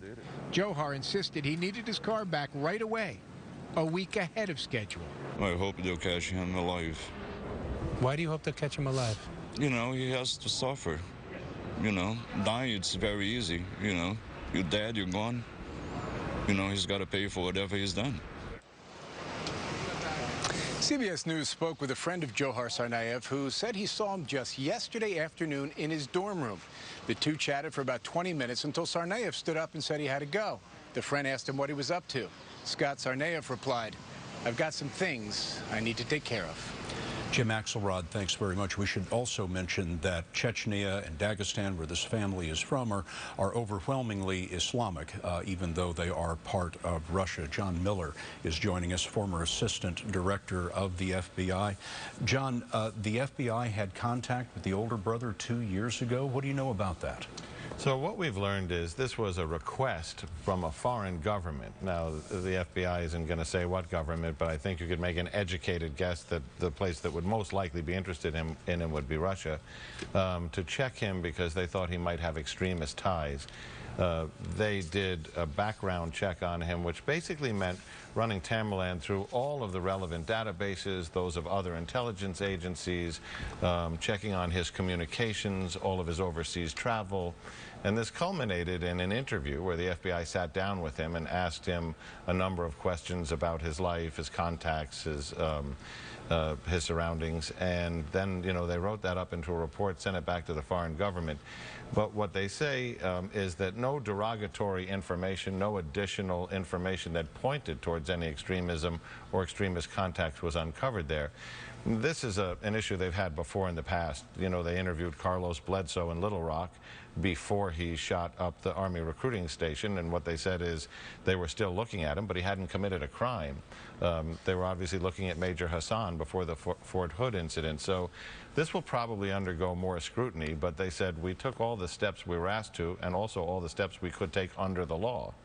John, thank you very much. No one seemed more surprised to see the pictures of the Tsarnaev brothers all over television than their extended family here in the United States. Chip Reed is following that part of the story. Ruslan Sarny is Dzhokhar and Tamerlan Tsarnaev's uncle. I say, Dzhokhar, if you're alive, turn yourself in and ask for forgiveness. Yes, we're ashamed, they're children of my brother. He put a shame on the our family, Tsarnaev's family. He put a shame on the entire Chechen ethnicity. Tsarnaev, who uses a shorter version of the family name, lived in Cambridge, Massachusetts, near where the suspects lived until 2005, when he moved to Maryland. He says he has not seen his nephews since then. So it is atrocity. We're devastated. We're shocked. He was asked what might have provoked them to violence. What I think what's behind it, being losers, not being able to settle themselves, and thereby just hating everyone who did. Another uncle, Alvi Tsarnaev, lives nearby. He says he got a call from Tamerlan Tsarnaev, the first in years, last night at 7 p.m., just hours before he was killed in a shootout with police. Tsarnaev says the Boston bombing was never mentioned and says at the time he had no idea his nephew was involved. Tsarnaev, a Muslim, says they prayed together. I can't believe this. It's not possible. My nephews can't do like this stuff. It's no way. Also finding it hard to believe is an aunt, Maret Tsarnaeva, who lives in Toronto. They cannot go crazy or mad or sick or psychic just for one day. As far as I know them, they were fine, in good health, in good mind. What happened? I just hope this is not true because I don't have evidence. But Ruslan Tsarnaev, who lives here and who called on his nephew to turn himself in, appears to believe there is plenty of evidence. In fact, Scott, he says he wants to meet with the families, get down on his knees, and ask for forgiveness. Chip, thank you very much. Bill Bratton has led 3 of the biggest police departments in America, including Boston, and we will speak with him when the CBS Evening News continues. With the Spark Miles card from Capital One, Bjorn earns unlimited rewards for his small business. Take these bags to room 12, please. Bjorn's small business earns double miles on every purchase every day. Produce delivery. Just put it on my Spark card. Why settle for less? Great businesses deserve unlimited rewards. Here's your wake-up call.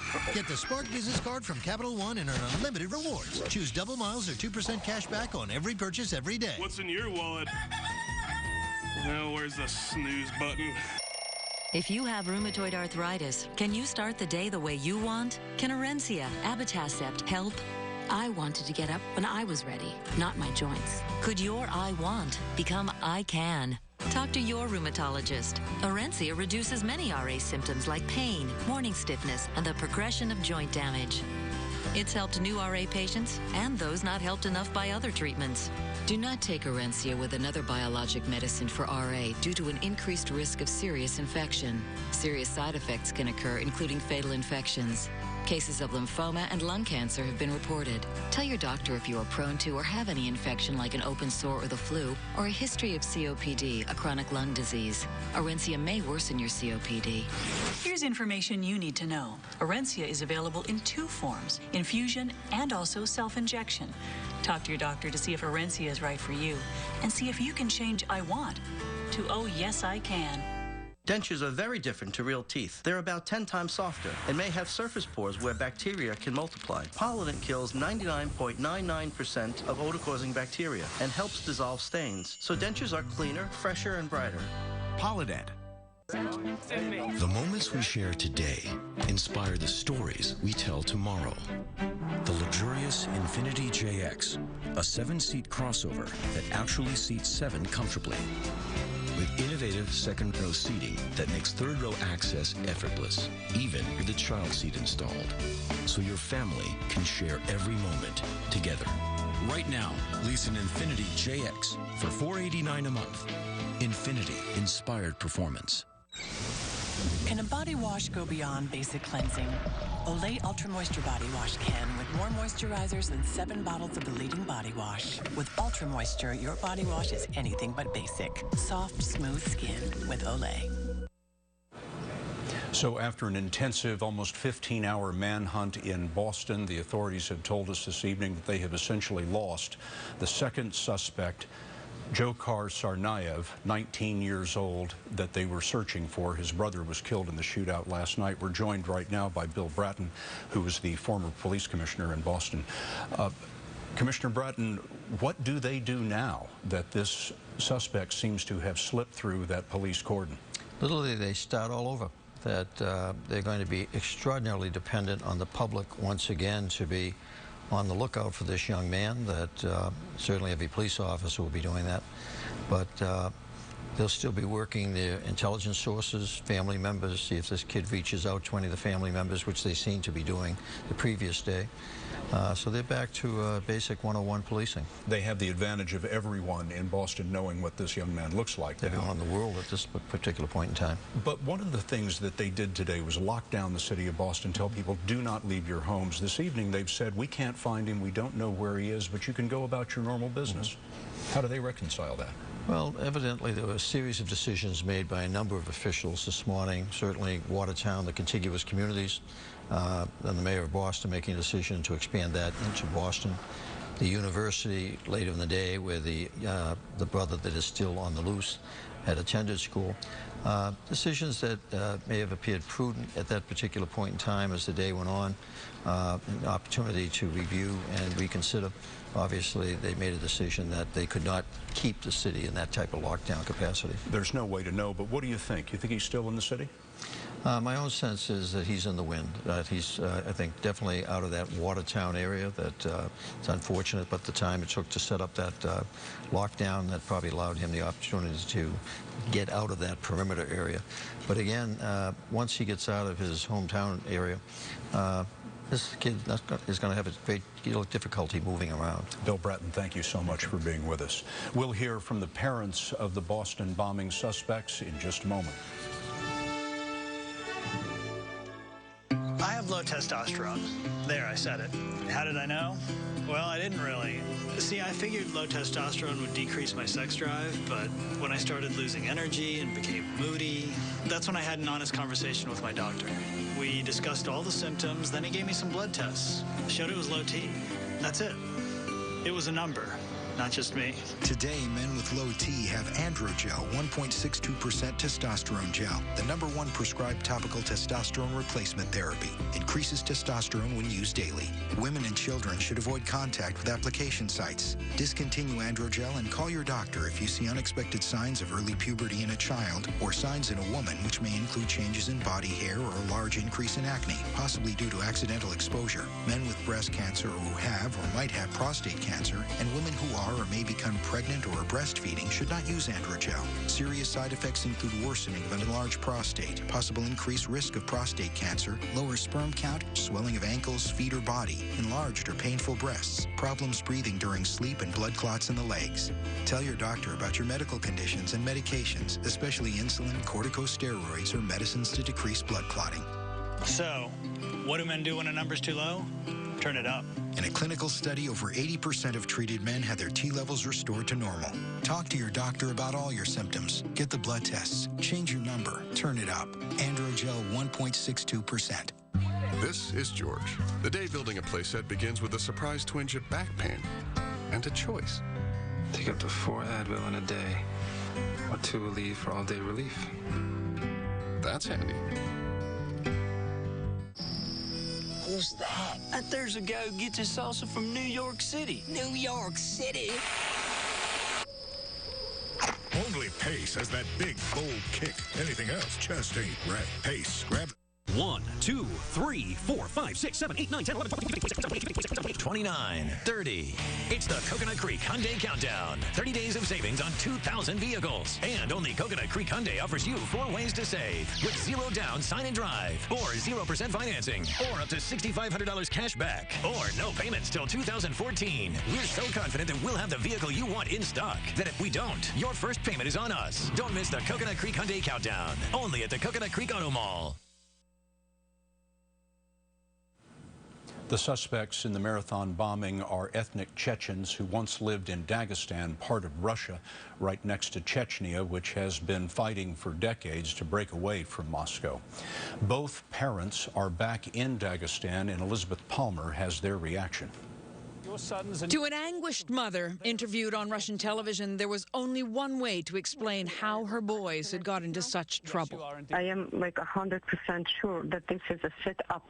But Zubayda Tsarnaev also claimed her sons couldn't have done it because the older one had been under surveillance. He was controlled by FBI like for 5 years. They knew what my son was doing. At his home in Dagestan on the Caspian Sea, the suspect's father, Anzor Tsarnaev, said the charges were ridiculous. We never even had weapons in the family, he said. We escaped oppression, and now look what's happened. One of my sons is dead, and the police are hunting the other. The oppression he's talking about came during one of the cruelest wars in modern history. The Chechen War in the 1990s, which pitted a ruthless Russian army against Chechen independence fighters. It forced thousands of terrified civilians to flee, including the Tsarnaev family. Their first stop, the neighboring Republic of Kyrgyzstan, where Tamerlane was born in 1986. Then they moved again to Dagestan, and Dzhokhar came along in 1993. Several years after that, the family emigrated to America. To their friends, the boys were just normal American kids, though they did keep links to their Chechen and Muslim past. Tamerlane, the oldest one, started a YouTube profile he called Islam, and about 2 years ago he began to talk more openly about religion. 19-year-old Dzhokhar had a page on the Russian social networking site Vkontakte, where he, like most teenagers, posted light-hearted cell phone videos. More recently, he'd also posted this, a montage of images from the civil war in Syria.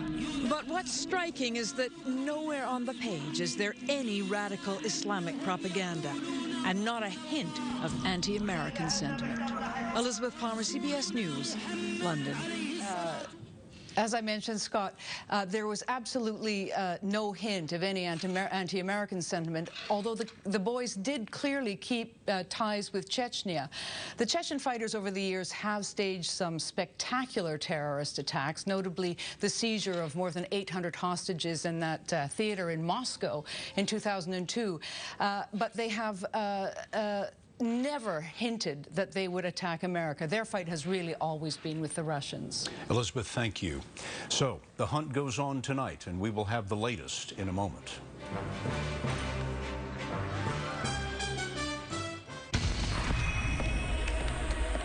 I'm a lash addict. I can't get enough. The only thing stopping me, fear of clumps.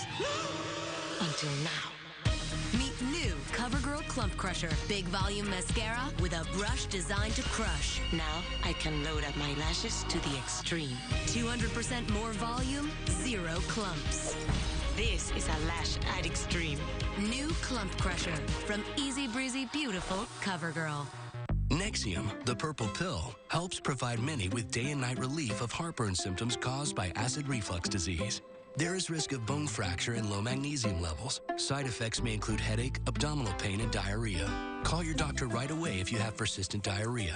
Other serious stomach conditions may exist. Don't take Nexium if you take clopidogrel. Ask your doctor if Nexium is right for you. Find out how you may be able to get Nexium for just $18 a month at purplepill.com.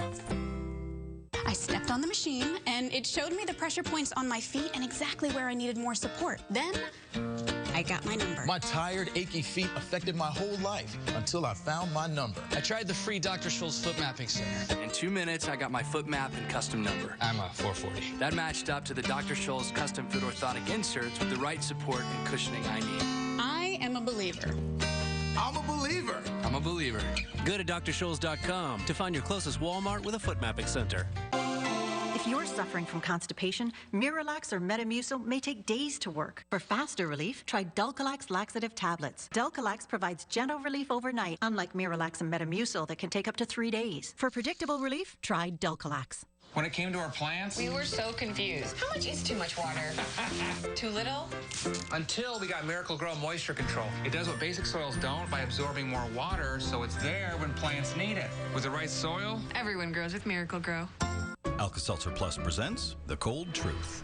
I have a cold, and I took NyQuil, but I'm still stubbed up. Truth is, NyQuil doesn't unstuff your nose. What? It doesn't have a decongestant. No way. Sorry. Alka-Seltzer Plus fights your worst cold symptoms, plus has a fast-acting decongestant to relieve your stuffy nose. Thanks. You're welcome. That's the cold truth. Alka-Seltzer Plus. Oh, what a relief it is. To learn more about the cold truth and save $1, visit Alka-Seltzer on Facebook. How good are the best bomb-sniffing dogs? One dog can take the place of 20 police officers. A first-hand look, Sunday on 60 Minutes. The lockdown of Boston and its suburbs has been lifted, but the search continues for Dzhokhar Tsarnaev, the remaining suspect in the terror attack. His brother Tamerlan was killed last night in a ferocious shootout with police. The brothers are accused of shooting to death a campus police officer at MIT and wounding a transit officer overnight. Some CBS stations will be leaving us now for local programming, but for many of you, the CBS Evening News will continue in a moment.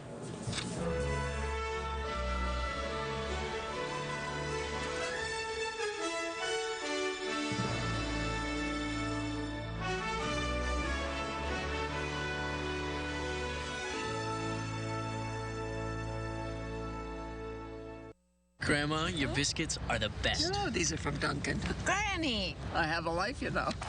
Oh, that's from me. New Southern-style biscuits are at Dunkin'. Get a smoked sausage or chicken biscuit sandwich for $1.99 today. America runs on Dunkin'. Do you think you can plan a fabulous romantic evening with designer and brand name deals from Marshall's?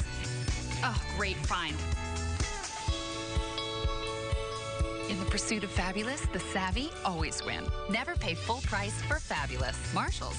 When you're the best-selling car in America, the competition is going to talk about you. Just like a Camry. But who do Camry buyers really listen to? Well, they listen to their friends who are on their third or even fourth one. And after a test drive, they listen to that little voice in their head that says, Camry, the Camry. I'm in. They can keep talking. Like a Camry. I'm going with the Toyota Camry. Get a low 0% APR on a new 2013 Toyota Camry. Toyota, let's go places. CBS 4 News this morning, South Florida's fastest-growing morning news. Tonight, the hunt for a fugitive.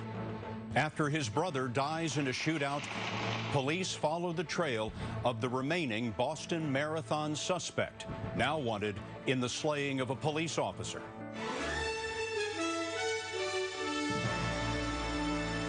This is the CBS Evening News with Scott Pelley.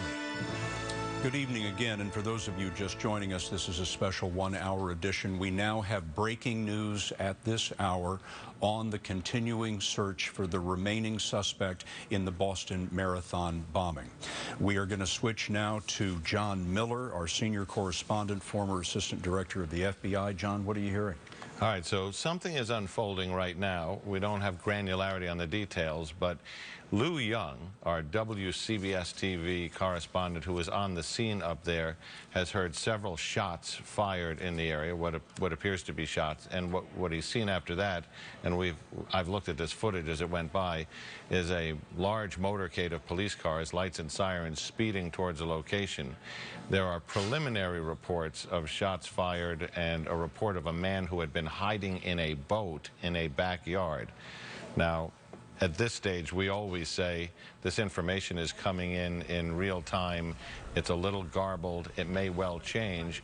But if you were on the scene right now and saying what's going on, that's the reports that are coming in. John, we're looking at live pictures now from the Watertown area. This is apparently associated with what you were just telling us. That looks to be an ambulance headed in that direction.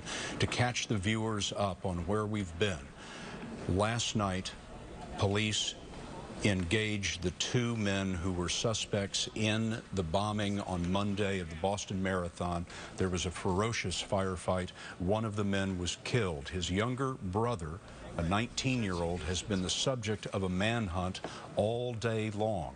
It was a short while ago that the governor of Massachusetts essentially said that they had lost his trail and they did not know where he was, and now we have shots fired in the neighborhood and a large police presence that you can see live converging on the area. Correspondent Bob Orr is in Washington. I'm going to, as we continue to watch this video, Bob, I want to bring you in. What are your sources telling you? Well, Scott, we're in the same boat that you are, frankly. We're hearing reports from the scene. It's very hard to know precisely what's going on, but in watching the pictures, this is unusual movement. Earlier, we've seen a great show of force at various different locations as reports would come in and tips would come in. Here we have kind of a caravan of police cruisers, and it's hard to tell how far we are in this video from the scene of where these shots reportedly are fired, but the police are all going in one direction here, a sign to me that perhaps something serious is going on, and they're responding in an orderly fashion. I mean, this is something that's not completely unexpected. As they squeezed down that area in Watertown over the past 12 hours, they were closing that noose around that area, and obviously with darkness coming, there was some import on the side of police to try to wrap this thing up. And we can only presume that the suspect may have been feeling some desperation as well. So we'll wait. We don't want to jump to any conclusions, but this looks like a obviously dramatic development in the day. It is, and you can see the police presence. You can see a National Guard vehicle there, armored Humvees coming through the area. All day long, more than 15 hours, there's been an intensive manhunt. The governor of Massachusetts told the people of Boston to remain in their homes, lock their doors, do not answer the door for anyone but a uniformed police officer.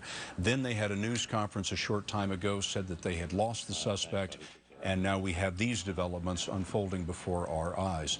Our Don Daler is in the neighborhood of all of this, and Don, I wonder what you're seeing.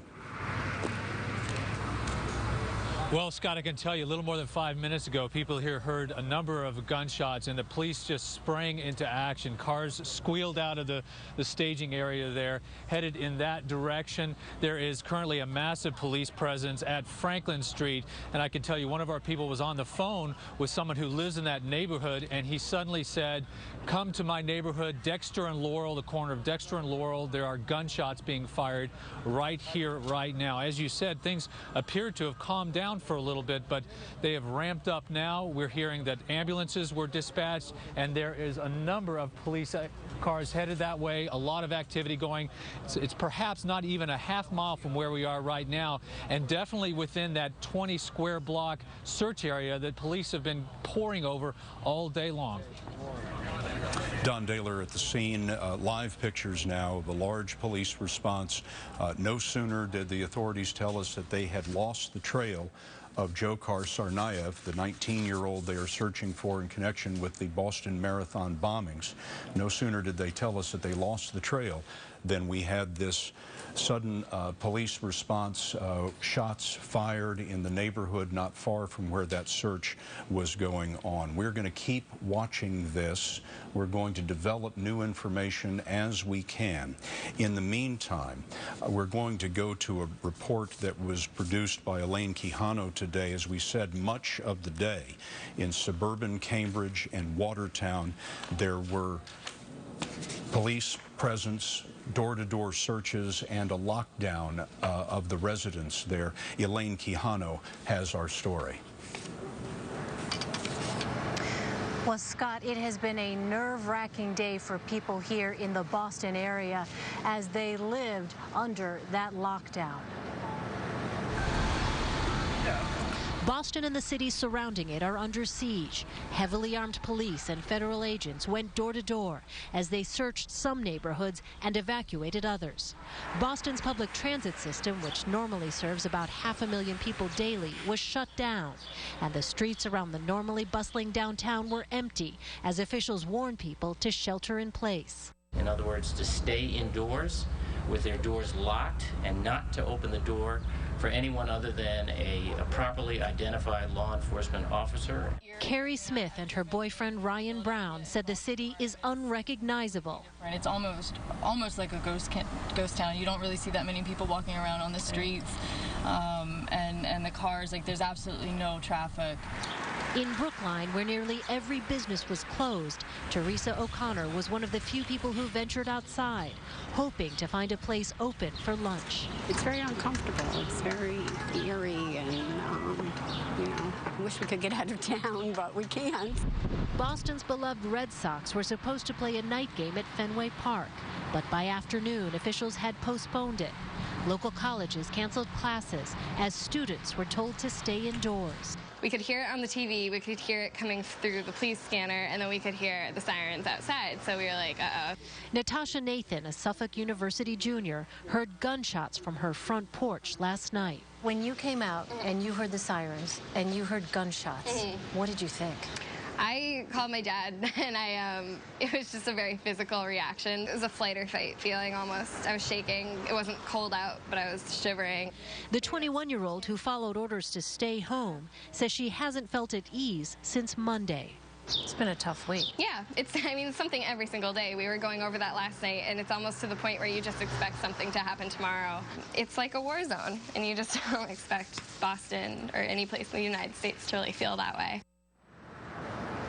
Now, late this afternoon, Governor Patrick announced that mass transit service here would be resuming, but he reminded people to be vigilant if they do go outside. Scott. Elaine, thank you. I want to switch back to that live picture from that neighborhood now. We have a live picture from the neighborhood where the police response is ongoing. I'd like to bring John Miller and Bob Orr back into the conversation as we continue to look at this picture. The police told us about 45 minutes ago, John, that they had lost the trail of the young man. Now we've heard shots fired and a police response in that same neighborhood. What do you know? What we know is there was a report of a man hiding in a boat in somebody's backyard, obviously a boat that was up on blocks or something like that. People started moving towards that report. The people on the scene called for a tactical team, basically a SWAT team, to respond, and they wanted them to take care of doing any entry into the boat.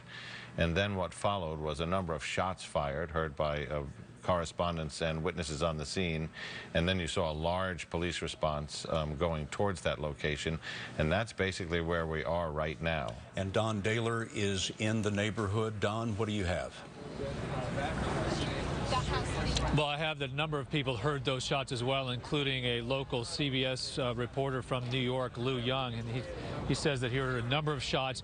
Now, we are getting word that the police is asking that people who live in the area of Franklin Street, in that region of Laurel and Franklin Street, that they remain in their homes, that it's a very dangerous situation right now. The police vehicles continue to scream by here at a high rate of speed, headed in that direction, so the police presence is only increasing in that area. Scott? Don, thank you. Bob Orr in Washington, what are you hearing? Scott, this is very chaotic, and I just want to raise just a note of caution here that we don't absolutely have clarity here. I just talked to an agent en route to the scene, literally en route to the scene, and he said that he has heard all of the various press reports. He can't confirm any of them. What we think is going on, though, at least in part, some disruptive rounds, some canisters perhaps, or rubber bullets, some kind of disruptive rounds may have been fired at this boat. It's unclear. There are conflicting reports as to whether or not there is a person in that boat. There are some reports, frankly, that say that appears to be the case, but I would just caution everybody, we need to take a breath here and let this develop, because even the people on the scene who are responding to the event are saying to me, be careful, we don't know exactly what we have. Let's remind everyone why Boston is on such a hair trigger. It's from the events of last night when the two suspects were first encountered by the police. We have a little bit of videotape of the firefight that ensued once police had engaged the two bombing suspects. Let's have a listen to that now.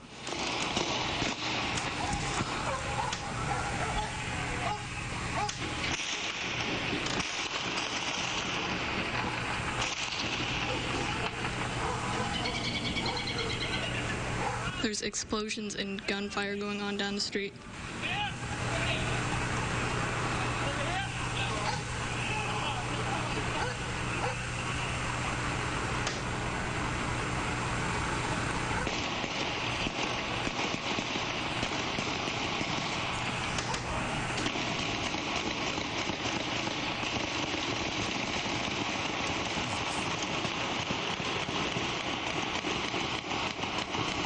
open warfare in the city of Boston. We were told a short while ago that more than 200 rounds were fired in that fight, and John Miller has been told that the suspects threw a bomb like the one that was used at the Boston Marathon, threw that at the police, and this was the police conversation on the radio once the bomb had been thrown at them.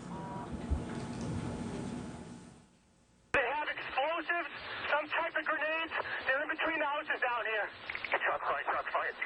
Loud explosions, loud explosions, loud explosions. Shots fired, what?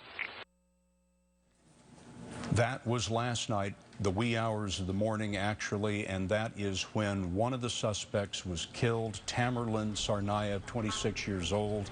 A police officer was also gravely wounded. We've heard recently from the hospital that the police officer has had surgery, is stable now, but still in critical condition. That happened last night. All day long in Boston and its suburbs, mass transit was shut down. People were told to stay in their homes as police searched a 20-block area looking for the remaining suspect, Dzhokhar Tsarnaev, the 19-year-old brother who got away from that firefight on foot and has not been seen since. So, what we're seeing now in Boston is a police response to a report of a man being found in a boat, a report of shots fired, but it's incredibly important to remember, as Bob Orr was pointing out, we don't know what this is about yet, and the police forces in the Boston area are on high alert, on a hair trigger, looking for a man that was described in a news conference a short time ago as very, very dangerous and violent. So the police are going to do everything that they can, respond big when they have reports of a suspect. Let's pause now while we bring in the rest of the country for a CBS News special report.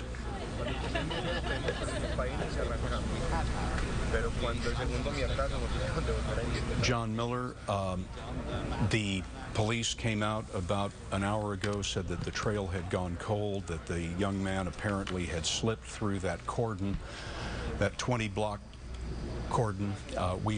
Those of you just joining us, this is a CBS News special report. You're looking at a live picture of Watertown, Massachusetts, the suburb of Boston just across the Charles River.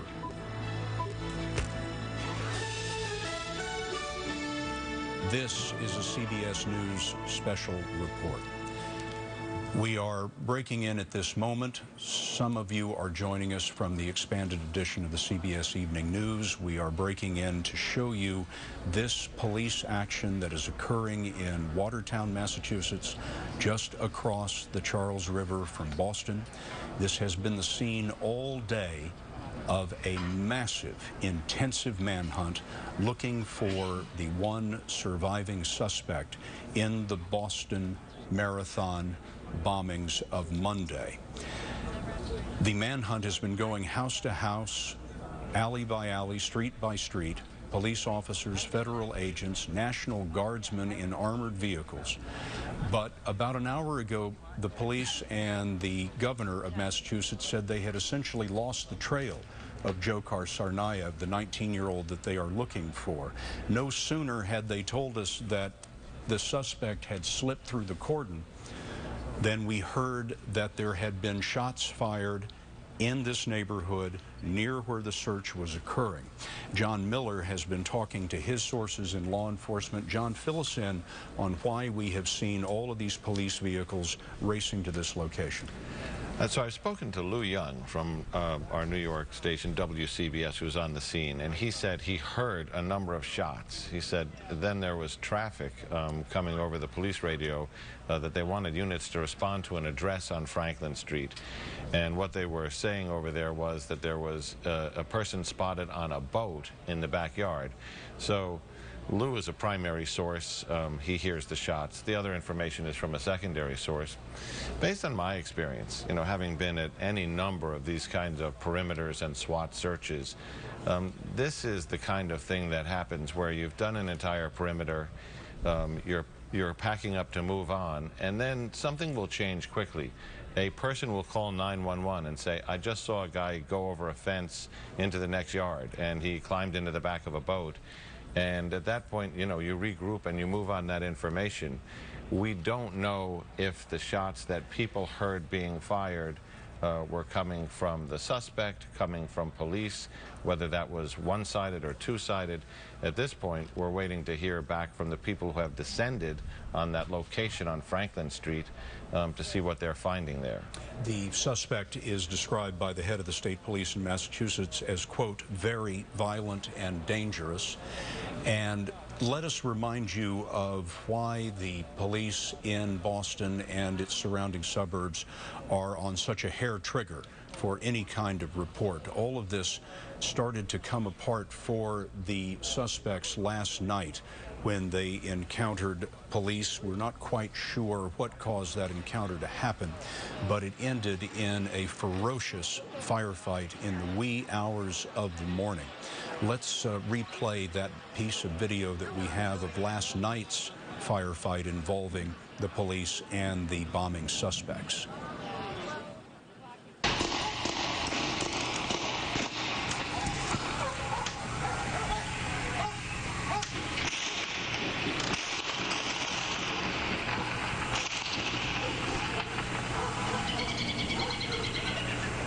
There's explosions and gunfire going on down the street. A police officer was gravely wounded in all of that. So now we are watching a new police action this evening. Bob Orr has been following these events. Bob, what are you hearing? Well, Scott, the amalgamation and the accumulation of material is starting to point to something very serious and dramatic here. Mayor Menino of Boston has told our affiliate WBZ-TV, and this is again attributed to the mayor of Boston, that there is a man believed to be the suspect surrounded in a boat behind an address on Franklin Street. This information from the mayor jives and coincides with other information we're hearing from various sources, and also matches traffic we're monitoring on police radios. We've called up some maps, and we're able to see with aerial, satellite mapping, the boat they're talking about. It's a fairly sizable boat. There it is right there on your screen. Just to orient you, right in the center of your screen is what we believe to be the boat. It's covered, obviously, for winter there. As you can see, the houses are fairly close together. There's some tree cover. But according to the mayor, in that boat at that location, or I should say at that location in a boat, they believe they have the suspect surrounded in a fashion. So this is still breaking and developing, and we're still calling all sources, of course, to try to get a little more clarity, Scott. Bob, I appreciate that. Bob's information has come from the mayor of Boston, Mayor Menino, and of course, we have had fragmentary information all day long. This has been an ongoing police emergency that has drugged through the night and through the entire day. And so this may be a break in the case, but we have seen other instances today as well in which they thought they might have had the suspect cornered, only to discover that he was not there. John Miller, are you hearing anything new from your sources? So they're on the scene there. Now they've had a great response of police who have set up in a number of directions. So what they're trying to do is reorganize the scene so that you don't have armed police pointing their weapons in one direction and armed police on the other side pointing in the same direction. So what they're going to do is eliminate their crossfire. Now, if you're the tactical commander on the scene, what you're going to want to do at this moment is, if you have containment, meaning you believe you have a suspect possibly in that boat, what you really want to do is slow this incident down. You eliminate the crossfire between your tactical teams, then you figure out how you can communicate with that boat first and see if you establish a dialogue. If there was an exchange of gunfire, that suspect may be injured, that suspect may be dead, but you want to see if you can establish a dialogue. And then if you can't, you want to see how you're going to approach that and look inside, and there's a number of ways to do that. But I think what we're gonna see here is they're gonna get that scene organized, and then they're gonna go into a tactical mode and figure out what they have. I want to remind the audience, the folks at home, how we got to this point. It was yesterday evening that the FBI released the videotapes of the two suspects that they believe were the Boston Marathon bombers. Hours after that, police encountered the men. The men killed a campus police officer for the Massachusetts Institute of Technology, killed him in his police car. Then they led Boston police and federal agents on a chase through the northern suburbs, throwing bombs back at the pursuing police cars and firing on them. When that chase came to a stop, there was a firefight in which more than 200 rounds were expended. One of the suspects, Tamerlan Tsarnaev, 26 years old, was killed in that firefight.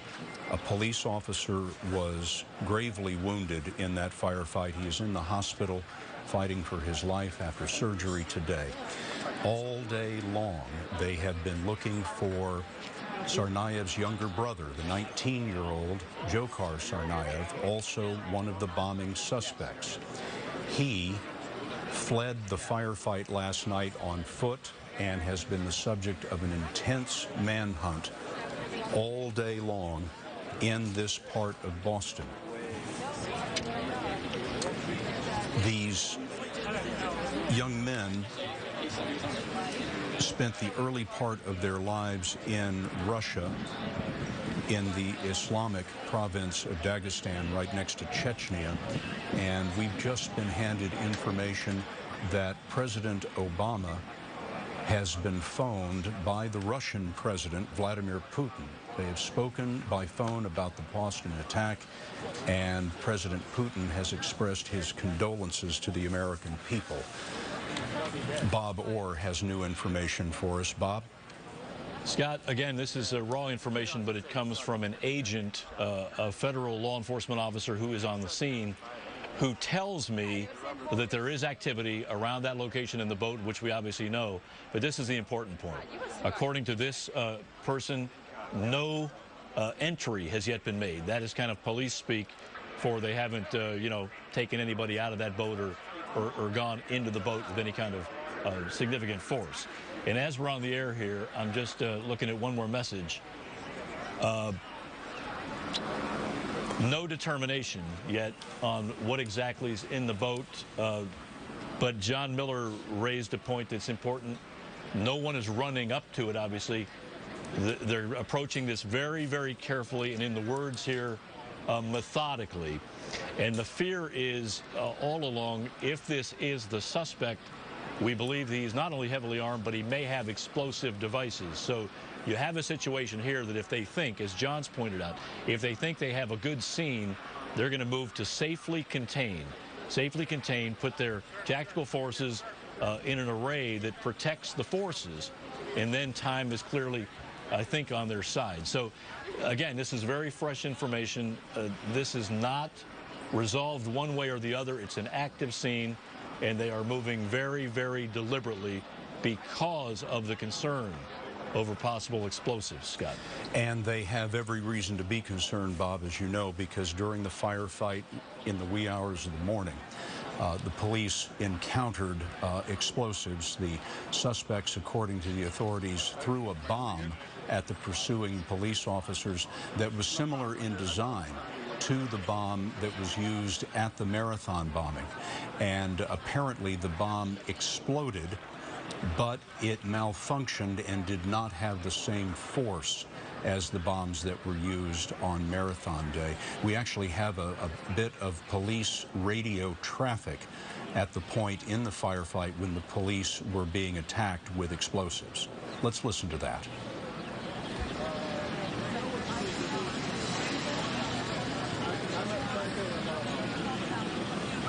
They have explosives, some type of grenades. They're in between the houses down here. Shots fired, shots fired. Loud explosion, loud explosion, loud explosion. Shots fired, what? Now, I want to be very clear, that was last night, which you were listening to, but what you are seeing is a live shot from today. The point being, the suspects had numerous explosive devices in the firefight last night that they used to attack the pursuing police officers. When the police officers went to the home of the brothers today, they went inside and we are told they discovered a number of explosive devices, pipe bombs, for example, with fuses, and all of that material, we have now been told, was removed from the home today safely by the bomb squad there. So the police have every reason to believe, as they told us earlier, that the remaining suspect is very violent and dangerous, could be armed with explosives, and could be armed with various other kinds of weapons. So we are down the block from a house in Watertown, just across the Charles River from Boston, where there was a report of a man hiding in a covered boat. We have an aerial shot, a satellite picture of that neighborhood, if we can call that up now, and have a look at this area that they're interested in. Have a look there. Let's bring that aerial picture up full, if we could, please, so that we can see it better. And there is the house with the covered boat in the back of the house. It is a Google map picture, and we are told that someone believed they saw a man in that boat. Shots were fired. We do not know a great deal more than that at this point, whether it was the suspect or not. Now, correspondent Don Daler is in the neighborhood, and he has been talking to his sources. And Don, it's very early yet. Want to be very careful about what we know and what we don't know, of course, as we always are. Tell us what you're hearing. Absolutely. Yes. All right, here's exactly what I can tell you. Mayor Menino of Boston, as well as a source with the Massachusetts State Police, both confirmed that there is a man hiding in a boat. He is alive, and shots were fired. But as you point out, we don't know if this is the suspect. The police have surrounded it. They are very carefully approaching the situation. But at this time, we can confirm just that much. There is a man. Shots were fired. He is alive. His arms and legs are seen to be moving. That is a report, Don, from the mayor of Boston and also from a source that you have in the state police. Two sources on that information. No word on who that man might be.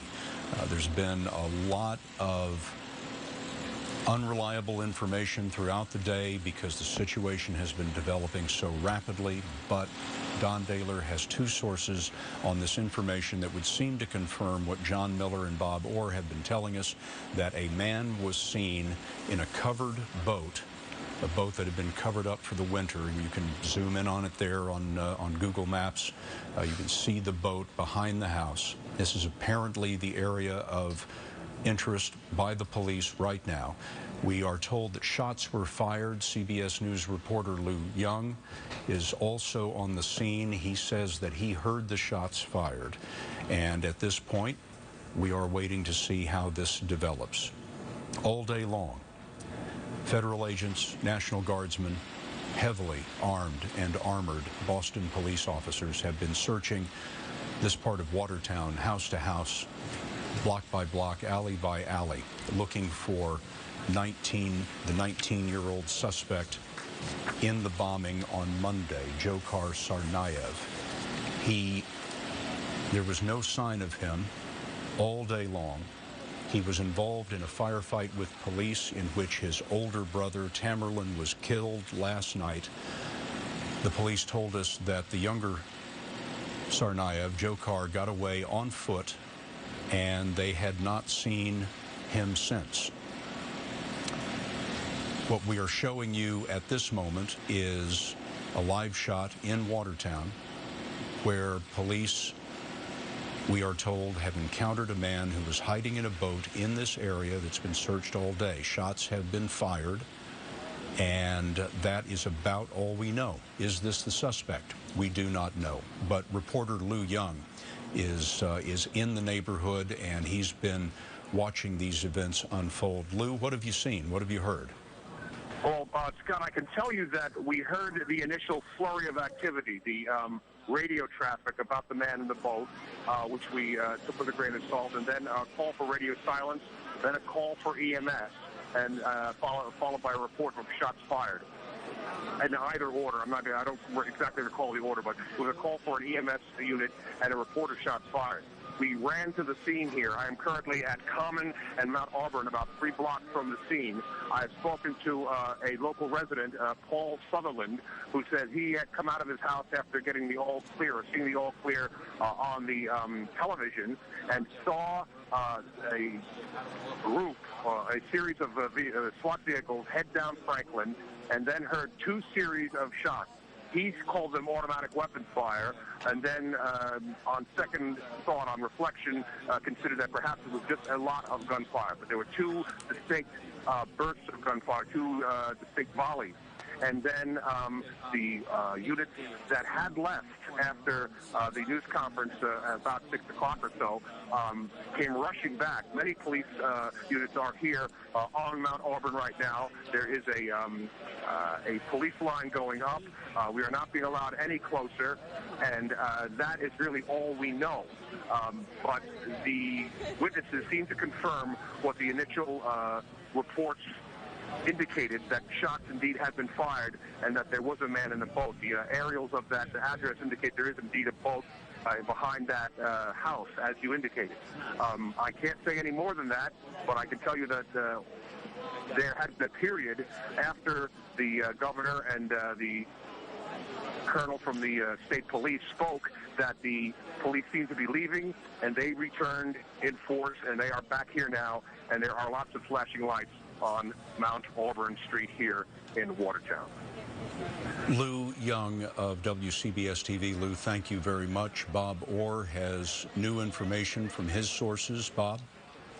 Just a couple of notes of caution, Scott, and a note of clarification. We have to be somewhat careful in some of the details we're able to give you, because the one thing we do not want to do and will not do intentionally by all means is we don't want to give away any kind of police operational information that the suspect might be able to monitor. We don't want to be party to that, so we're going to go real slow here. The other thing, we've been showing you this aerial satellite map, which we took from Bing Maps, of the location, 67 Franklin Street, with the boat there circled. And we've pointed out that the boat has a covering, but I just want to be real clear. This is not a satellite photo from the moment, and we're not sure if the boat right now is covered with a tarp or not. This obviously was taken during cold weather months, so I just want to make sure we put all our cards on the table. I just talked a short time ago to a senior law enforcement official who is waiting, like we are, frankly, for some kind of confirmation from the scene. But I think there is some optimism here that this is the real deal. We might be looking at, and I say might be looking at, the end game. This is going to take a while, though. I want everyone to understand, because at this point, if in fact the officials there, if the FBI and the Boston officials, if they feel, if they can determine to certainty that they've got a suspect, particularly an armed suspect, in that boat, once they have the forces safely arrayed, they will make a very, very calculated and careful approach. This is a man, if it is the suspect they're looking for, who has already been connected to a terrorist attack, bombings that have killed and maimed people, also to the shooting death of a police officer last night, the wounding of another. So he has no boundaries and has shown no mercy, and so law enforcement officials have to take all precautions, Scott. Bob, we'll be standing by to come back to you when you have new information. Thank you. Let us show you now who we're talking about. There's a photograph that we have of the immediate aftermath of the bombing. There's the suspect there that you see on your screen, 19-year-old Dzhokhar Tsarnaev. But we have another photograph in the immediate aftermath of the bombing, when one of the bombs has gone off and the sky is filled with smoke. Here it is. People are running away down the street, across the crosswalk there, running away from the bombing.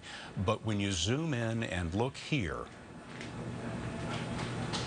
there he is. Dzhokhar Tsarnaev, 19 years old, seems to be walking calmly away from the explosions on Monday after they occurred. It's photographs like this that helped the FBI identify Tsarnaev and his older brother, 26-year-old Tamerlan.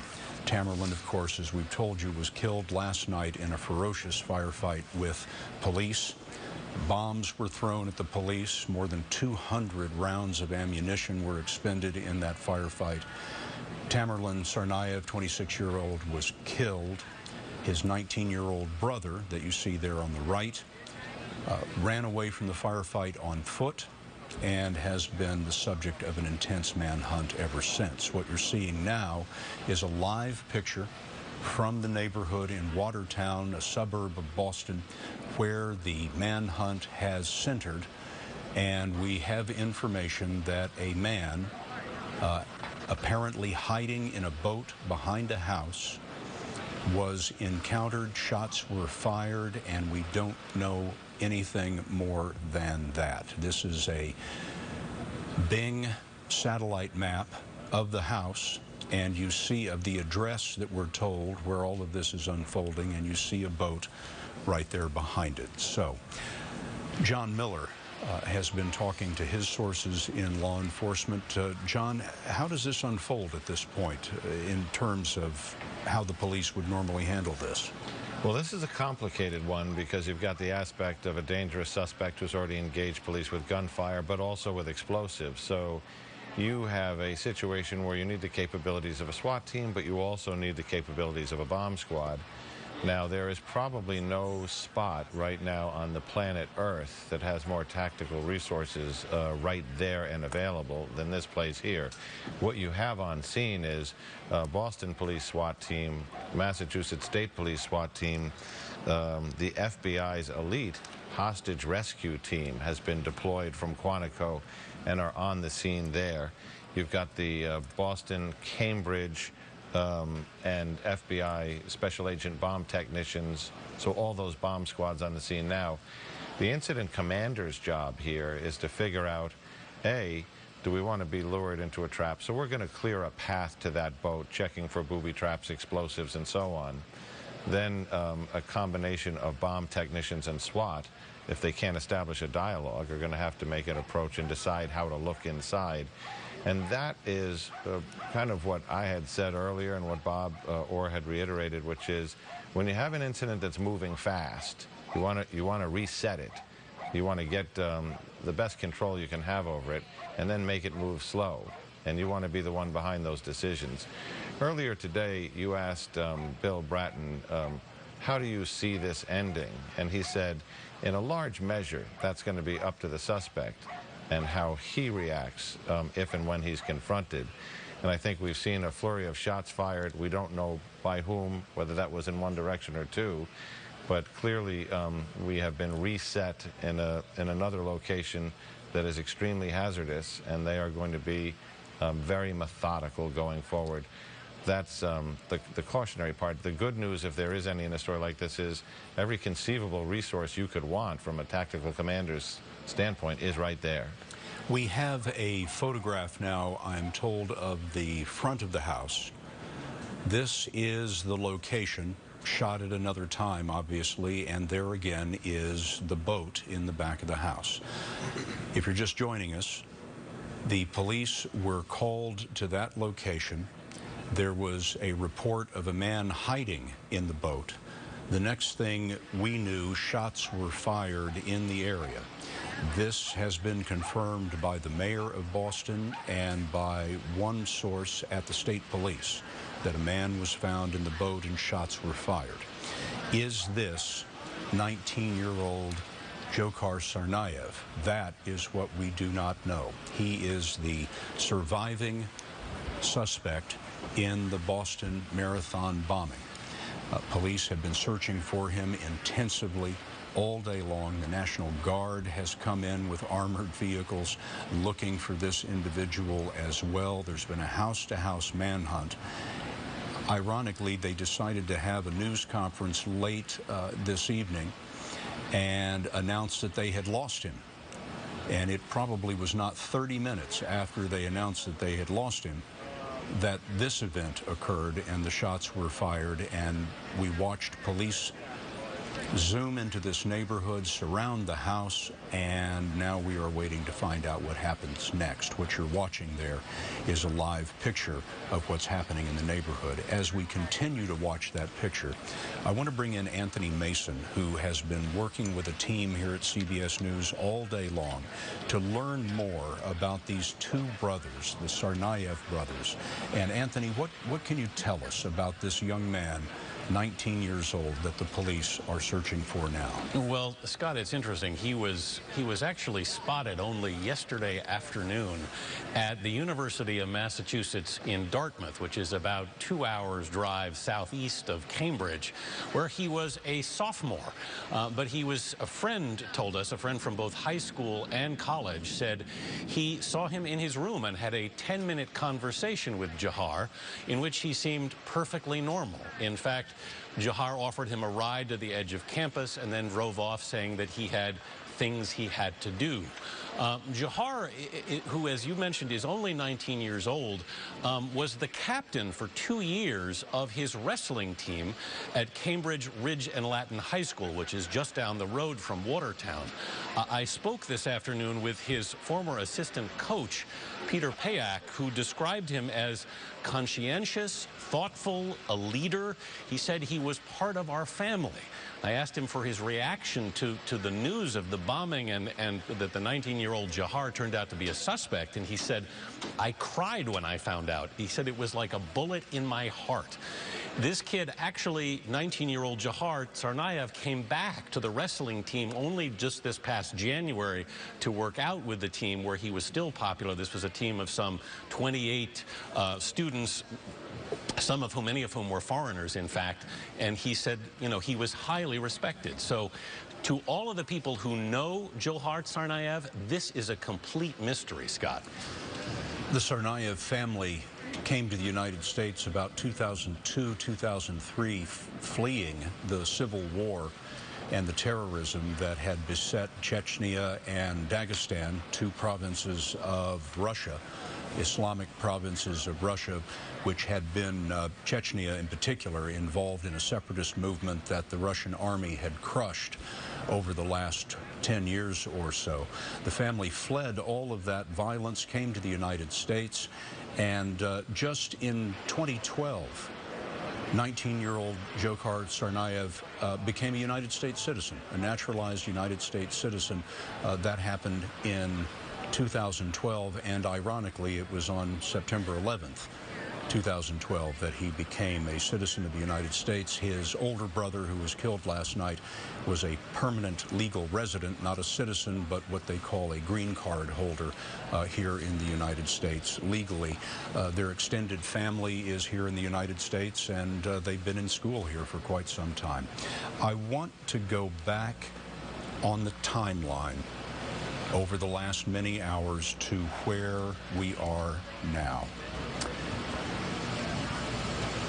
Late yesterday, the FBI released video of two men that it said were suspects in the bombings on Monday at the Boston Marathon that killed 3 people and wounded 170.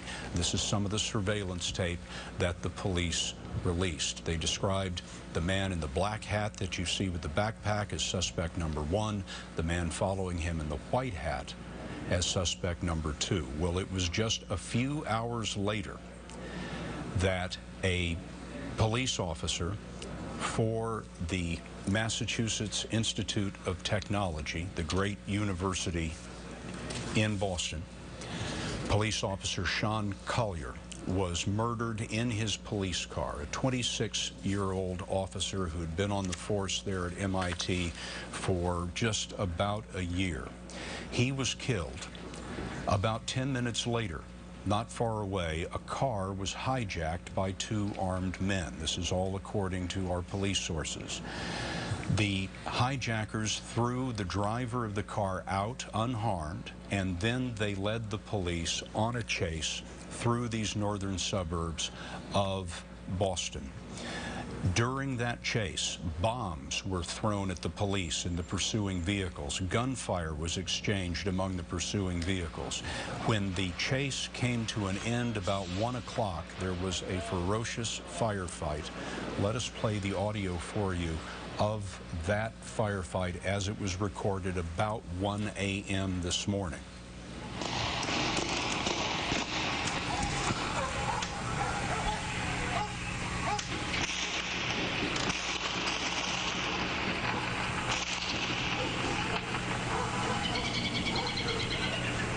There's explosions and gunfire going on down the street.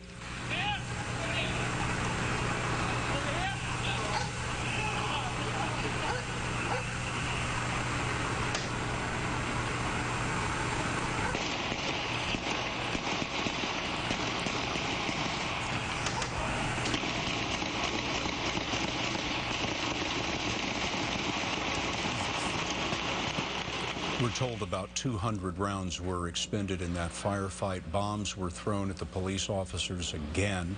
There were several explosions. And in all of that, the elder brother, Tamerlan Tsarnaev, was killed. One police officer was gravely wounded in the firefight. But the 19-year-old brother that you see on the right there got away on foot and has been the subject of a manhunt ever since. So the reason we are on the air now is what you see before you. This is a live picture in the Watertown suburb of Boston, where police have converged on this neighborhood. And John Miller, would you remind us, please, how we got to this scene? It was only an hour or so ago that the police, in a news conference, said that they had lost Tsarnaev's trail. So we're missing one piece of that. How we get to this scene is shots are heard being fired. Calls go out for help, and then there's a massive response of SWAT teams and backup people from multiple agencies. So where's the missing piece? The missing piece is what starts that, Scott. Is it a call to 911 where someone says, I saw a guy moving in the backyard and he climbed into my boat? Is it one of the search teams that was checking one more location, or was it a K-9 unit that followed a trail there? That's the part we don't have. What we do have confirmed is that there was shots fired at that boat. We don't know if it was shots fired by the suspect or by police or both. And we know that when the backup got there, what they tried to do is organize a scene that had a couple of requirements. One is that they got the police out of each other's way so there wouldn't be crossfire between the officers. Two is that they got the bomb technicians on the scene to clear a pathway to the boat that would get them past any booby traps or anything suspicious that the bomb techs would recognize. And three will be having a tactical team go to that boat and engage.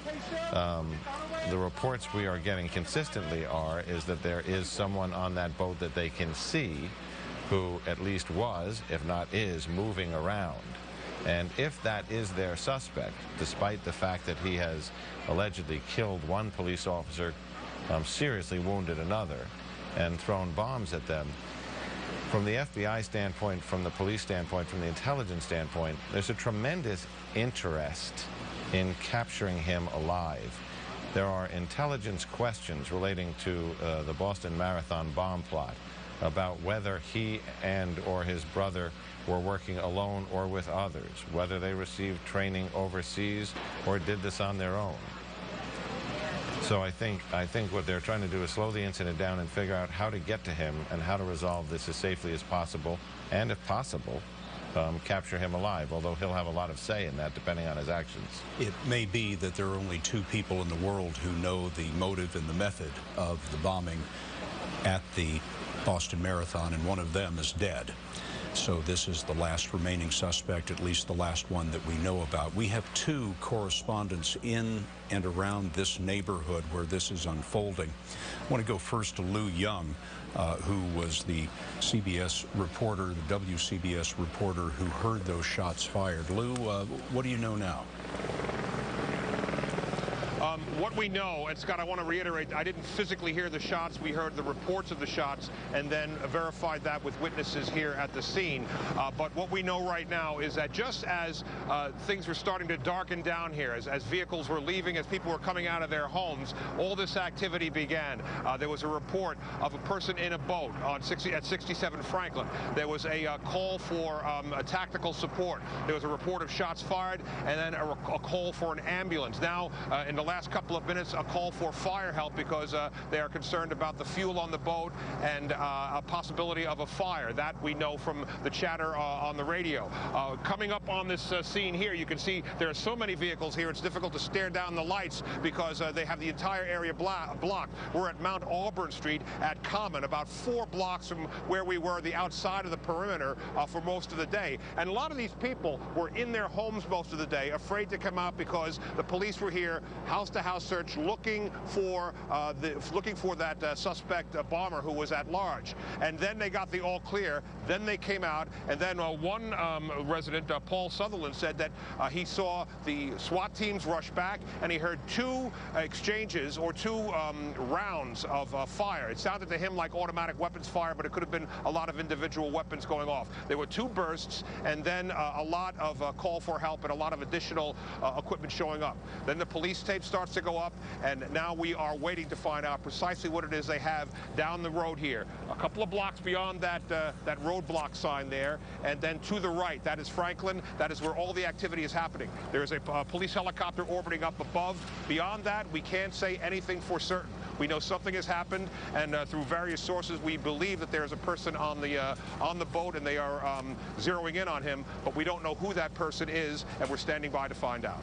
Lou, the mayor of Boston has told us that there was a person on the boat. A state police source has independently told us the same thing, but we do not know whether that is Dzhokhar Tsarnaev, the 19-year-old suspect that they have been looking for. In the frame to the left, you are seeing 67 Franklin Street. This is the frame house there, and as you see, there is the boat. Now, this is a still photograph that was taken some time ago, but presumably that is the boat, because this is a photograph of the address that the police have descended on.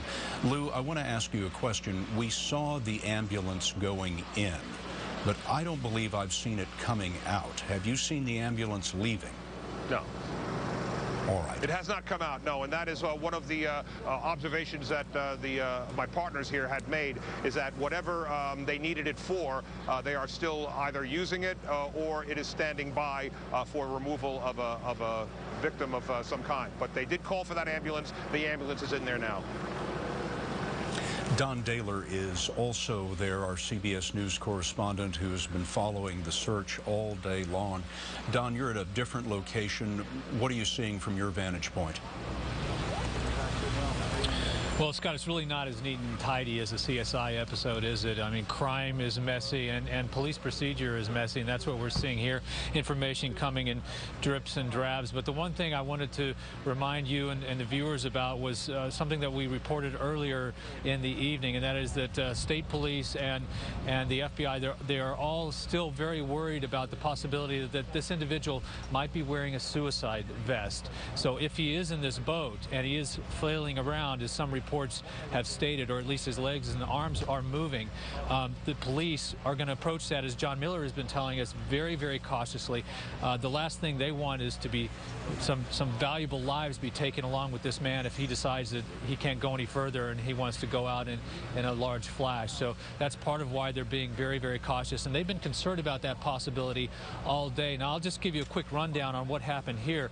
As you said, the press conference was here where some of the police officials and the government officials said basically that they were going to stand down in this location, that they felt like he very well may have slipped the dragnet and they were going to continue pursuing leads, but that in this area they didn't think it was going to be fruitful for them to consider to continue with the level of investigation that they were doing. They'd swept the area, a 20-block area. No sooner had they broken up that press conference than about 5 minutes before the hour, shots were heard, and the police immediately sprang into action. I mean, it was literally within 30 seconds of their shots going out that you saw police cars screaming out of the staging area right here. Dozens of police cars going, and then they kept going by. We heard that there was a massive police presence at the address that we now know on Franklin Street. And then shortly thereafter, the mayor of Boston, Menino, confirmed that there was someone in this boat at that property, that shots had been fired. We were able to confirm with the state police the same information, and added to that they said that he is definitely alive, whoever it is. We don't know if it's a suspect. We don't know if it's someone that the suspect may have wounded, for that matter. So the police have to be cautious about that, too. They don't want an innocent victim there, and that situation compounded by making the wrong choices. So that's the information that we have here. We're keeping an eye on things. We're working our contacts with the state police to see if there's any more information coming in. Don, thank you very much. Don, John Miller mentioned that police are concerned about the possibility of a suicide vest, and after the firefight last night, you were telling us earlier they have good reason to be worried about a suicide vest. You were telling us earlier that the brother who was killed, the 26-year-old, had wounds on his body that suggested that he might have been wearing a suicide vest. What we were told was when he got to the hospital, there was a long gash and there was some serious burns, and they weren't readily explainable. And of course, he had thrown this large device which exploded, and then there were these injuries. So they were actually worried about the idea of, had he been wearing some explosive that caused those injuries. Now, they've had a longer time to look at that, but they have put out several notices to the teams who are on the scene saying, you know, you have to be prepared for this event when you engage the suspect, and if you're going to engage that suspect and you can put some distance between you and him in that engagement, that might be the safest way to approach it. This boat, if in fact it is the suspect who is on this boat, complicates the matter, because on one hand you have the suspect contained in something where you're not face to face. On the other hand, you have to figure out how to get in there and engage that suspect either in dialogue or in custody. On the, you were just seeing on the left-hand side of the screen the front of the house that police have converged on. This is a picture taken some time ago, a still picture some time ago. A boat is clearly visible behind the house, and this is what has attracted the attention of Boston police and federal agents. Multiple sources have told CBS News that a man was discovered in the boat. Shots were exchanged. I shouldn't say exchanged. Shots were fired. We don't know if they were in both directions or not. Shots were fired, and now we are watching this live picture and waiting for more information about whether the police have found the last remaining suspect from the Boston Marathon bombing. We have John Bentley on the telephone also in this area. John, I wonder what you've seen. Well, Scott, about 5 minutes ago, we heard 4 loud reports. It sounded like possible flashbangs as well. There were 2 in a row, about 10, 15 seconds later, 2 more, and that's been the latest news from here. A bomb squad also arrived carrying a robot. They went in about 5-10 minutes ago also. CBS News producer John Bentley. John, thank you very much. The police have the area surrounded, and we have a number of correspondents, reporters, and producers, photographers there as well. You're watching live pictures from this neighborhood in Watertown, suburb of Boston, which has been the scene of this intense manhunt all day long. Let me bring you up to date on why we're on the air and what we're watching here. The 2 Boston Marathon bombing suspects encountered police about 1 a.m. this morning in the dead of the night. There was a ferocious firefight. The man on the left, Tamerlan Tsarnaev, 26 years old, was killed in the firefight. Bombs were thrown at police. About 200 rounds were exchanged in the firefight with police north of Boston, in the Boston suburbs. But in the course of that firefight, Tsarnaev's younger brother, 19-year-old Dzhokhar, got away on foot. The city of Boston has been locked down all day. The governor of Massachusetts told the people of Boston, do not go to work, do not go to school, stay in your homes, keep the doors locked, do not open the door to anyone but a uniformed police officer. That precipitated a house-to-house, block-by-block search of about 20 blocks in the Watertown and Cambridge area. We have seen heavily armed, heavily armored police officers, federal agents, even National Guardsmen as they search this area. About 2 hours ago, the authorities came out for their first substantive news conference to tell us what was happening all day, and they essentially said that they had lost the suspect, had lost his trail. The search of that area had turned up nothing, and they called on the suspect to give himself up. It wasn't 30 minutes after that press briefing that we got word that a man had been discovered in a boat at 67 Franklin Street. Shots had been fired, and the police converged on the area. And that is where this story is frozen in time at the moment. We have verified with multiple sources that there was a man around the boat, in the boat, that shots were fired. We don't know in which direction. An ambulance went in. It has not come out. And now the police have locked down this whole area, and we are waiting to find out what happens next. Is the man who is apparently cornered by this police cordon Dzhokhar Tsarnaev, 19 years old, one of the people that the FBI believes was involved in the bombings at the Boston Marathon on Monday? That we do not know.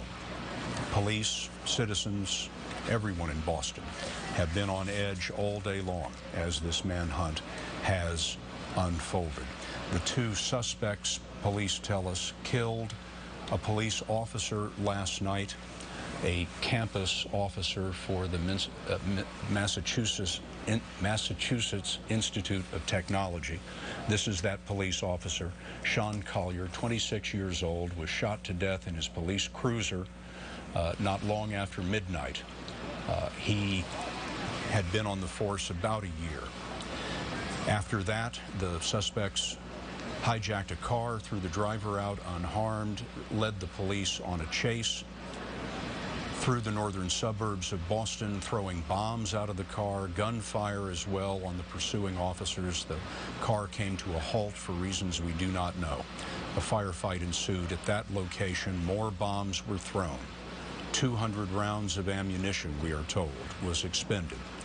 The elder brother, Tamerlan Tsarnaev, was killed in that firefight, but the younger brother, Dzhokhar, 19 years old, escaped on foot. No sign of him since, until perhaps this moment. What we're waiting to find out is whether indeed the police and the FBI have found the suspect that they've been searching for so diligently all day long. John Miller? What's interesting, Scott, is this was for a SWAT team search for a suspect. An unusually large perimeter. This was a 20-block perimeter in a house, in a neighborhood of very close together houses and winding, curving streets. And yet, if you look at Spruce Street, where the gunfire and bomb-throwing encounter was last night, where the first suspect was killed, and you look at the street that they're on now, you're looking at a distance of about 4 blocks away. It could suggest that when he went on the run, that's about as far as he drove when he dumped that car, got out of the car, and may have just found the best hiding place he could. It's possible, if that is our suspect in that boat, that he may have been there the entire time, or he may have hidden someplace and then poked his head out and found a better place to hide. But it's really not far away from where all this started at 10:30 last night. One of the reporters from our CBS station in Boston, WBZ, Jim Armstrong, was among the first to arrive as police were pouring into this neighborhood. We have Jim now. And Jim, can you give us a sense of everything that you've seen since you arrived there? Absolutely, Scott. It has been a very, very tense past hour or so here. We are roughly about a quarter of a mile from where police had us staged for the bulk of the day. As soon, Scott, as they called off the shelter-in-place order, pretty much as soon as the governor said it was okay to leave your home, there was an immediate change in police behavior in and around the Watertown area. They started driving much faster. They started using their sirens again. Helicopters came back out and started flying lower. The helicopters often use a searchlight. They were flashing their searchlights. You could tell immediately that something was changing.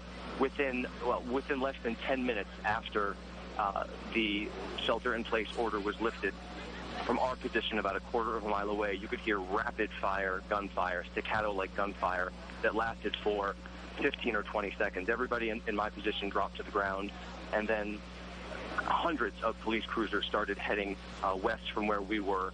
So my photographer and I hopped in our car and followed them here. We were one of the first people, along with police, to arrive at the scene. It's behind a couple of industrial buildings. So we ran as quickly as we could, staying low to the ground to get a sense of where the suspect may be hiding. But police immediately turned us around. Massachusetts State Police pointed us back and said, "He's shooting towards you, he is shooting towards you," and they pushed us back behind a retaining wall. That was about 20 minutes ago, and now we are back behind a 3- or 4-story office building at an angle at which we're led to believe any gunfire would not reach us. If you can hear helicopters overhead, they continue to do circles over and over this area, and a lot of police are maintaining very tense positions with their attention and their weapons focused in a very specific area behind this office park. Jim, it was your understanding from the police, however, that the suspect was firing. Is that correct? Yes, it was, and I wasn't sure. I couldn't tell by the nature of the gunfire if it was being returned or if it was only the suspect firing out. That was unclear at the time. Jim Armstrong of WBZ. Jim, thank you very much. We'll come back to you as the developments warrant. Jim and I just used the word suspect when we were discussing all of this, and I want to emphasize to everyone that we do not know whether the man that police apparently have surrounded now in Watertown is Dzhokhar Tsarnaev. We do not know that, but Tsarnaev is the 19-year-old who is the last remaining suspect in the Boston Marathon bombings and has been the target of an intense manhunt all day long in this area. These are live pictures that you are watching of the massive police response. John Miller, I wonder, we have been watching this now for about an hour. Is it too much to say that if this was nothing, these officers wouldn't still be there? This has been going on for a while. It has been going on for a while, and these are, these are the kind of things where you want to slow down the incident, and I think they've done a good job of that, and they have a number of things that they need to do. But I think even if it were nothing, even if there were no movement, no indications, they would still take such a methodical approach because of the layered, and when I say layered threat, I mean there's a potentially violent individual there, he's potentially armed, and he's potentially armed with explosives. It requires different tools and different specialists from law enforcement agencies from different disciplines. So you need to put together this integrated team, make sure you have everything on hand for any of those exigent circumstances that can come up as you move closer to that boat to resolve this situation. And there's one last piece I left out, which is the guy who comes with no equipment except a mouth and an ear, and that's the hostage negotiator, who is probably the trained person who would be the one to try and start that dialogue as they make that approach. We really haven't had a situation quite like this in recent history. The dragnet for a terrorist suspect in the United States. Tim McVeigh had been arrested only very shortly after the bombing in Oklahoma City. Of course, the 9/11 hijackers were all killed. I mean, if you think of the Washington sniper case, here's a case where the license plate goes out, a truck driver sees them in a rest stop, calls, and A SWAT team very quickly arrives, and they did a dynamic entry on that car, which means they approached with the element of surprise very quickly, smashed all the windows, pulled the suspects out. The element of surprise was important there because they were obviously armed and dangerous, and of course when they did that, they ended up waking them up. They were both tired, they were both asleep. So when you do an approach like this, you never know what you're going to get. We have been watching all day, have been on the air much of the day, watching the police and federal agents and members of the National Guard hunting a terrorist suspect in the city of Boston. The city of Boston's been locked down most of the day. The governor of Massachusetts telling people to stay in their homes and lock their doors as the police conducted a search, an intensive search, in about 20 blocks of Watertown and Cambridge, the northern suburbs of Boston, looking for the last remaining suspect in the Boston Marathon bombings.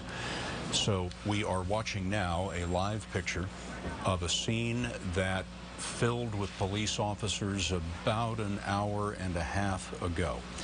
Word of a man in the area that they had been searching, hiding in a boat or around a boat behind a house.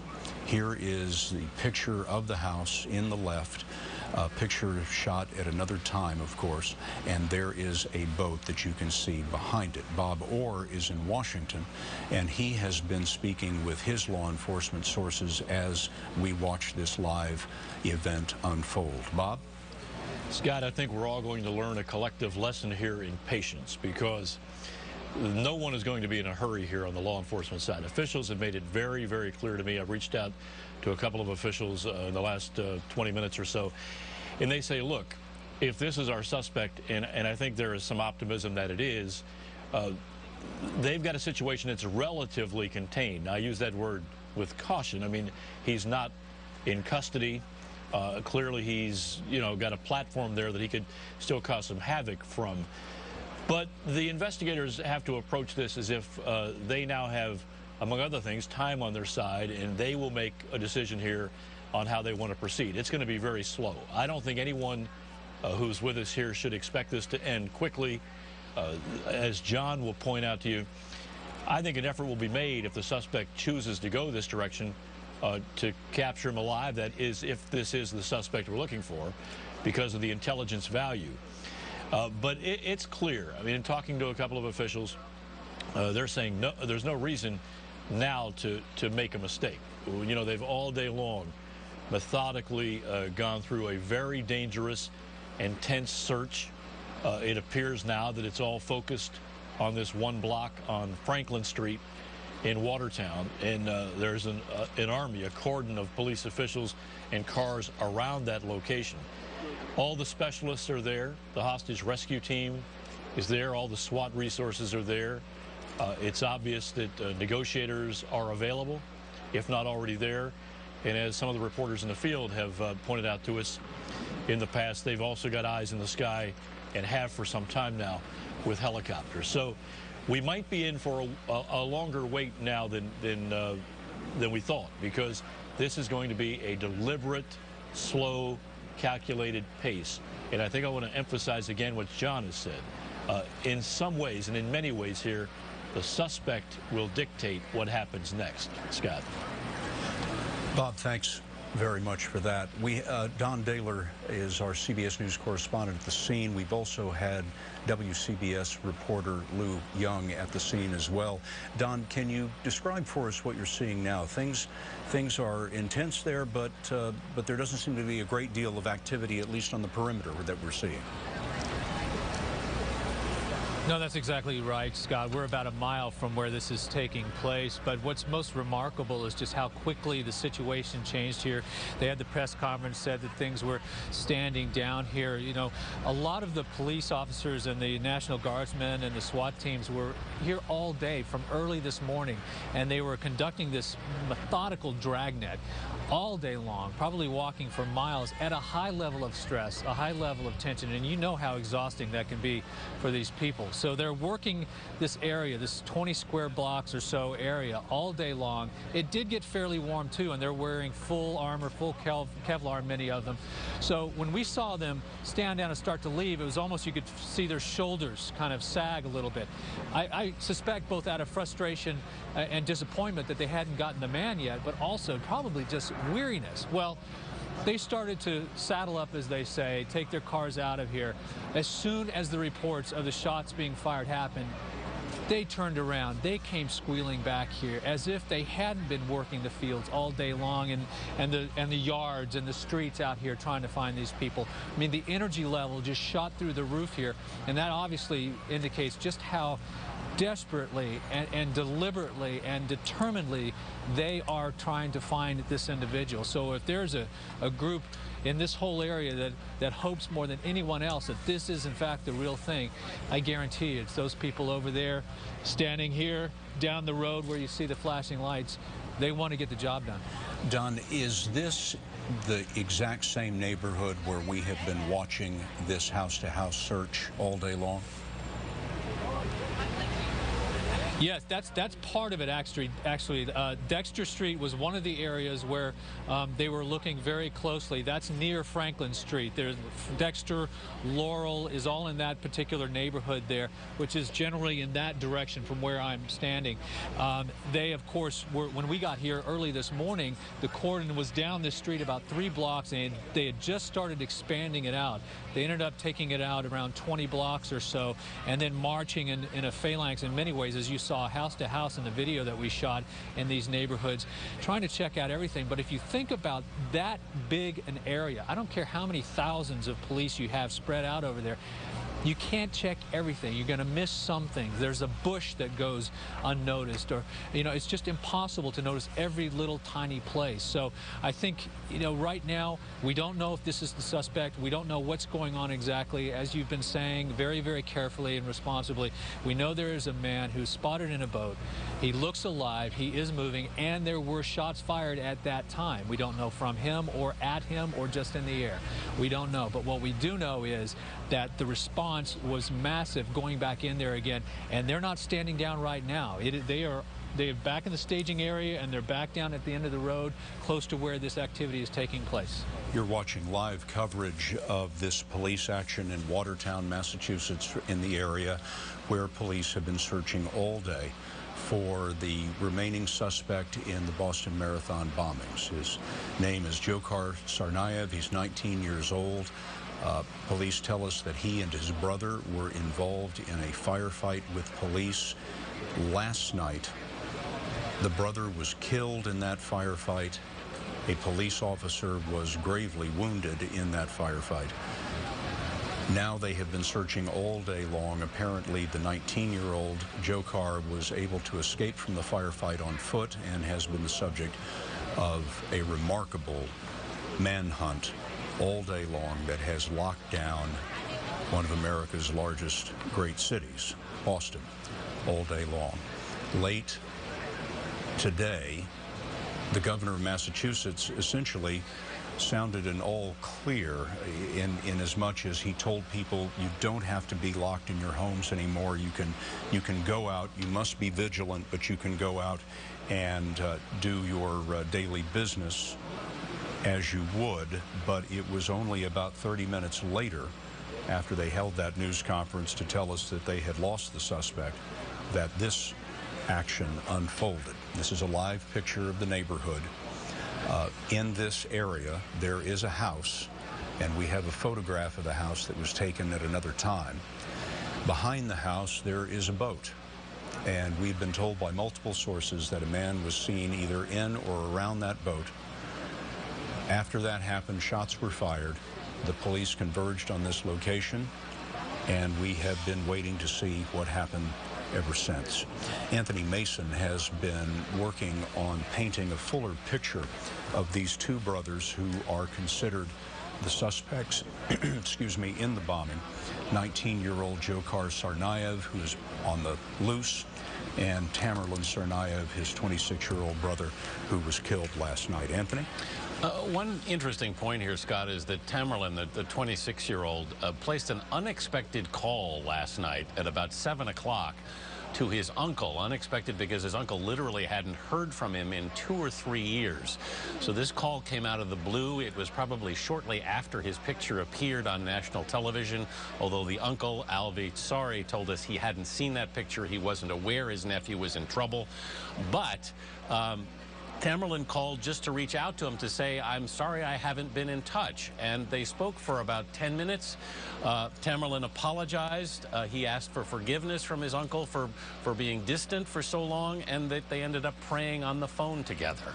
A couple of interesting things emerging today about Tamerlan. Is that he was a championship boxer. He actually won the 2010 Golden Glove Championship in New England, winning the heavyweight category. I spoke with the fellow who was his corner man in 2010, who said he was a tremendous boxer in tremendous condition, and he would have gone on to the Nationals in the Golden Gloves if he had not been a foreigner. And because he was a foreigner, the runner-up went instead. And it was shortly after that that Tamerlan essentially stopped boxing, or at least stopped showing up to their boxing club. As Jim Axelrod learned today from someone who used to box with him, it seemed within the last year or two that Tamerlan changed somehow. He became quieter and sort of more disciplined. There was a photo essay that appeared a number of years ago. The exact date is a little unclear, but it showed pictures of Tamerlan training in the boxing ring, and there were a number of captions attached to that essay. In one of them, Tamerlan says, "I don't have a single American friend. I don't understand them." He also described himself in those captions as a Muslim. He said he didn't smoke or drink anymore. He said there are no values anymore, and worried that people can't control themselves anymore.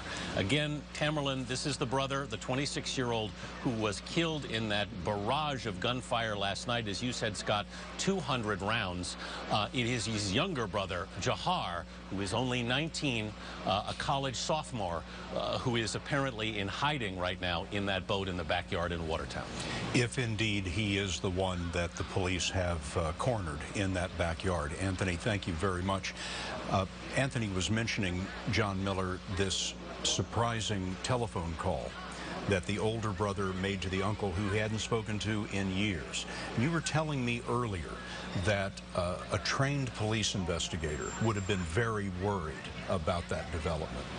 Well, one of the things they teach you in the hostage negotiating courses is when somebody says, well, you know, I want to, before I come out, I want to talk to, you know, my mom. I want to call my dad. I want to talk to my sister. And, you know, they always say, well, why don't you come out and then we'll put you in touch with them. And they say, no, I want to make these calls now. That always sends up the signals of what it's a phenomenon they call suicide ritual, which is people want to have a chance to say goodbye, close out certain matters. In this case, the idea that on the day when every minute on every news station they were saying in a few moments they're going to show you a picture of the bomber placing the bomb there and another person he's with, that he chose that moment, knowing that he was likely to be identified later that day, to call somebody he hadn't spoken to in a year, a family member. A profiler would tell you that's indicative of a guy who wants to settle some matters about people he cares about, because he may not plan to be around much longer. And when you look at his actions the following night, where he throws a bomb at police and then charges into their gunfire, one could extrapolate from that it might have been in his mind as he made those calls to make amends and possibly say goodbye. As Anthony told us earlier, they had a long chat about being back in contact, and then they prayed together over the phone. That he might have known that this was very possible he would not make it to the end of the week. You are watching live coverage of the search for the Boston Marathon bombers. This is a live picture in Watertown, Massachusetts, just across the Charles River from Boston. Police have been searching about 20 blocks of this area of Watertown and Cambridge all day long for Dzhokhar Tsarnaev, the 19-year-old brother who is believed to be the only surviving suspect from Monday's Boston Marathon bombings.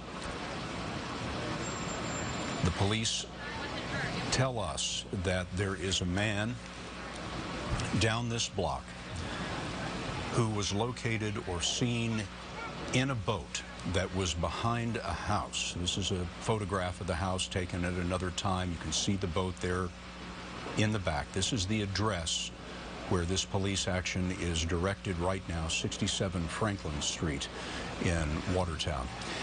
Shots were heard by a number of witnesses shortly after the report of the man in the boat, and ever since then, we have been looking at this police presence in this neighborhood. An ambulance went in, but apparently has not come out. We have not heard shots fired again, but we are bringing you this picture live as we wait for developments. Bob Orr is in Washington talking to his sources there. And Bob, I wonder what you have that's new. Well, Scott, I think we may have answered one of the mysteries that John Miller raised a little while earlier. How did they find the guy in the boat? What led the police response there in Watertown to this particular location? One of the tools they used was a thermal imaging device, a heat-seeking device, which, when, you know, mounted on a helicopter, an eye on the sky, you can find heat in places where it shouldn't be. That was part of the puzzle. And then I'm told there was a person in the area who noticed that the tarp on the boat was askew.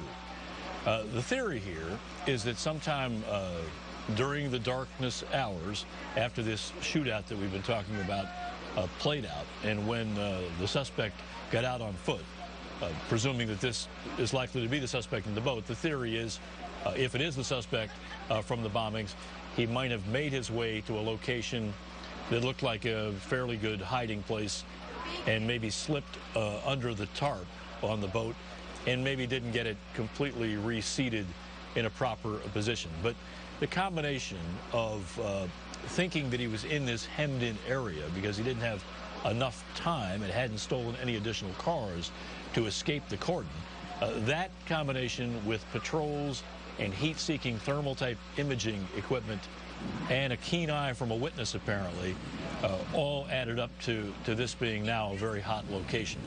When I've asked officials, can you say with certainty that this is the suspect, Dzhokhar Tsarnaev, that you're looking for? You know, they take a deep breath and they say, well, we think so because we see no other plausible explanation. But when you press a little bit and say, have you made a visual confirmation? Are you absolutely sure? They have to concede they're not absolutely sure. But the clearly, and it goes without saying almost, the clear operating presumption here and the tactical response is calibrated against this, that it is the suspect, that he likely is armed and still is dangerous. They're a little bit puzzled by one thing, and that is, while there have been reports of some movement, it's been described in various places as maybe flailing around or moving. They don't see a great deal of movement, and it's as if the person who is in the boat, whoever this is, it's as if he's very still for long periods. Maybe, you know, it was even suggested maybe even passed out. So as far as I know, they have not made any contact with him, with negotiators. I'm not even sure that's been tried. That is, though, as we've been saying, one of the tools in the arsenal that they could use if they found a suspect who was willing to talk to them. Bob, thank you for that. What we do know about Dzhokhar Tsarnaev was that he was involved in a ferocious firefight with the police last night. His brother was killed in that firefight. What we have not been able to determine, what the police apparently do not know themselves, is whether Dzhokhar might have been wounded in that firefight. We have no idea, but when you listen to the firefight that was recorded on videotape, when you hear the police officials tell you that 200 rounds were exchanged and the brother was killed, if Dzhokhar Tsarnaev was not wounded in that firefight, it would be a very surprising thing. But again, we do not have any solid information on that. The police themselves apparently do not know.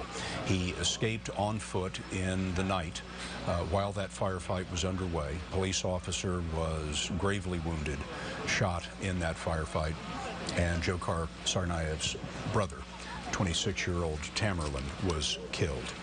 So, I want to bring you up to date on where we are right now and what you're seeing.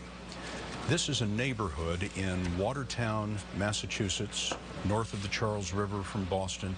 This has been the area that police have been searching intensively all day long with armored vehicles and SWAT teams, house by house, block by block, all day looking for what they believe is the last remaining suspect in the Boston Marathon bombings, which occurred on Monday. Those bombings, as you recall, killed 3 people and wounded 170. One of those who was killed was an 8-year-old child. Last night, shortly after the FBI released videotape of the suspects that was recorded just before the bombing by surveillance cameras, after that videotape, this is the videotape that was released yesterday evening. That was subject number 1 in the black hat, followed by subject number 2 in the white hat. These men carrying backpacks that the police had connected to the bombing itself from the debris that was picked up after the bombing. They released those pictures. They did not know who those men were, did not have their identities. But within several hours, and we do not know why these events were touched off in the middle of the night, but within several hours of those pictures being released to the public, 2 men murdered a police officer working for the police department at the Massachusetts Institute of Technology.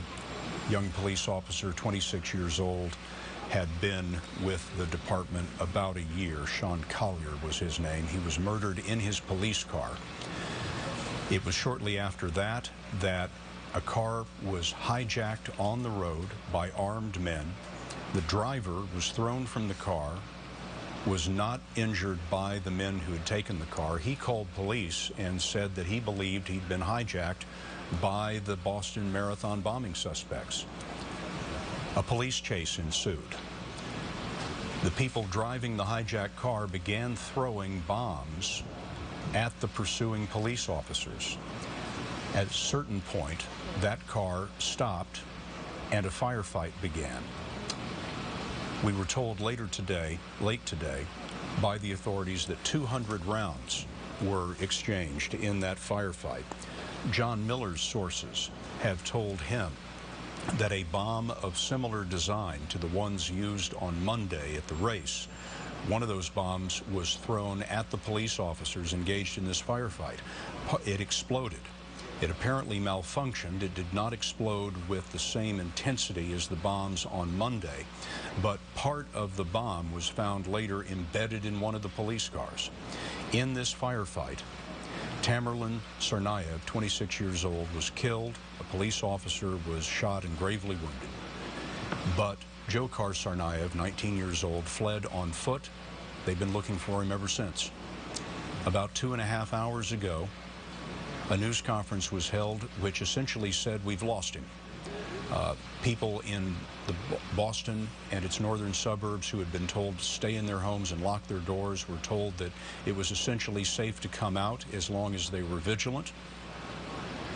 And there was a vow that the suspect would be caught at some point, but it was only 20 or 30 minutes later that a report of a man in the same area that had been searched was found around a boat, perhaps in a boat, at this address, 67 Franklin in Watertown.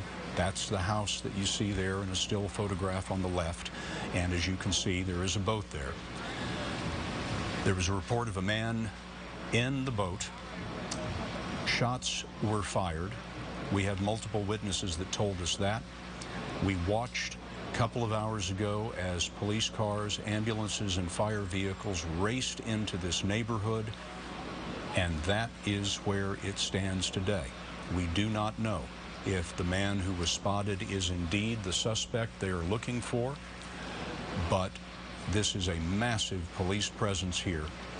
And as John Miller was telling us earlier, police tactics in a situation like this would be to slow things down. Try to talk to the suspect, try to prevent further violence, take control of the timeline of these events. John, the FBI team is there leading this investigation. You're a former assistant director of the FBI. What would be standard procedure in a situation like this? Well, you've got all your tools there, so you've got the luxury of having slowed the incident down and to apply those tools.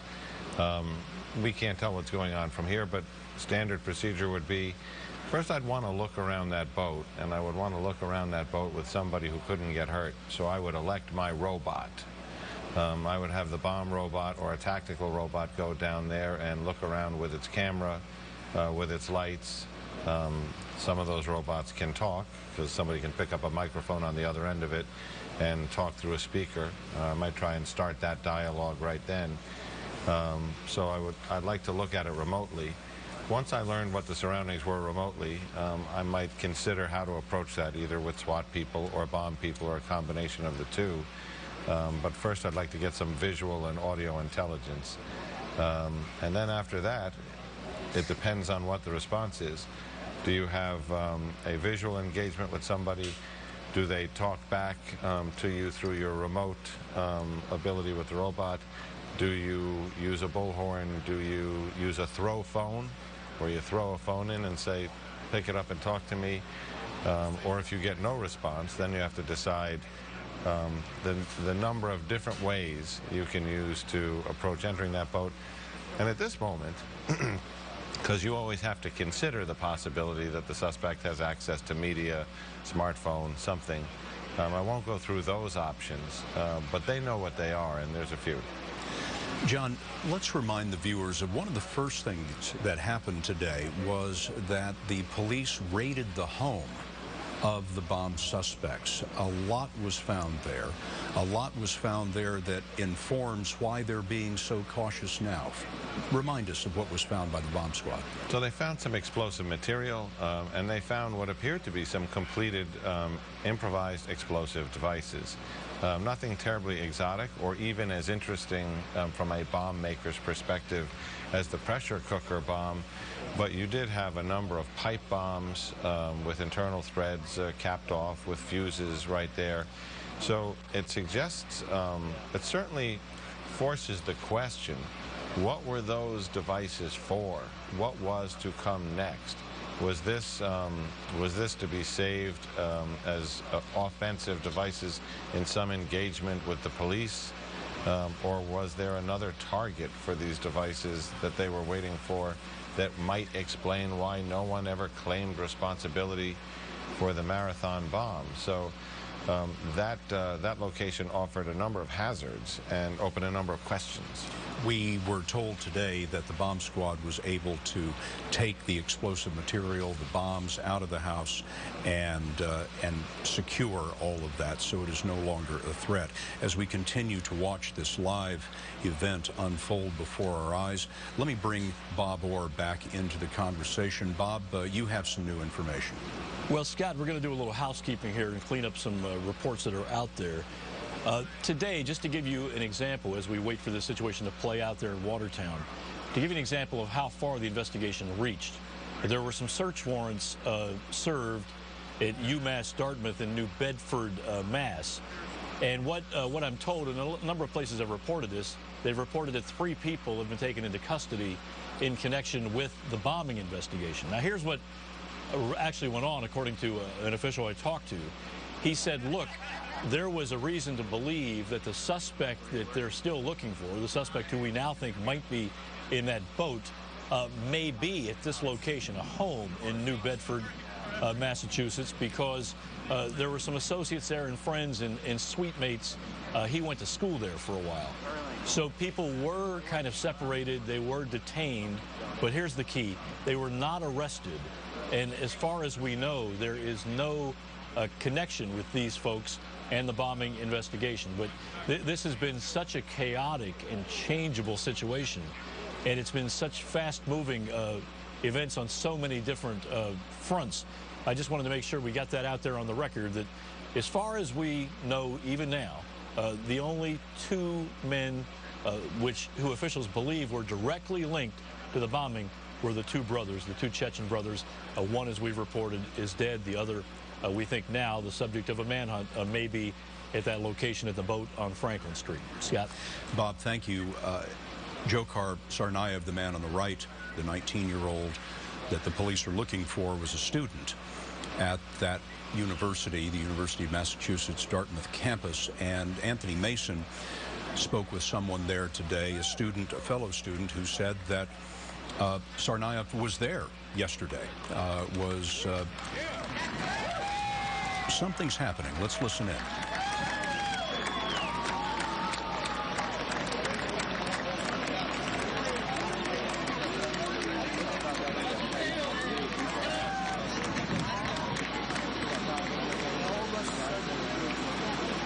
Crowd is applauding. We have no idea why.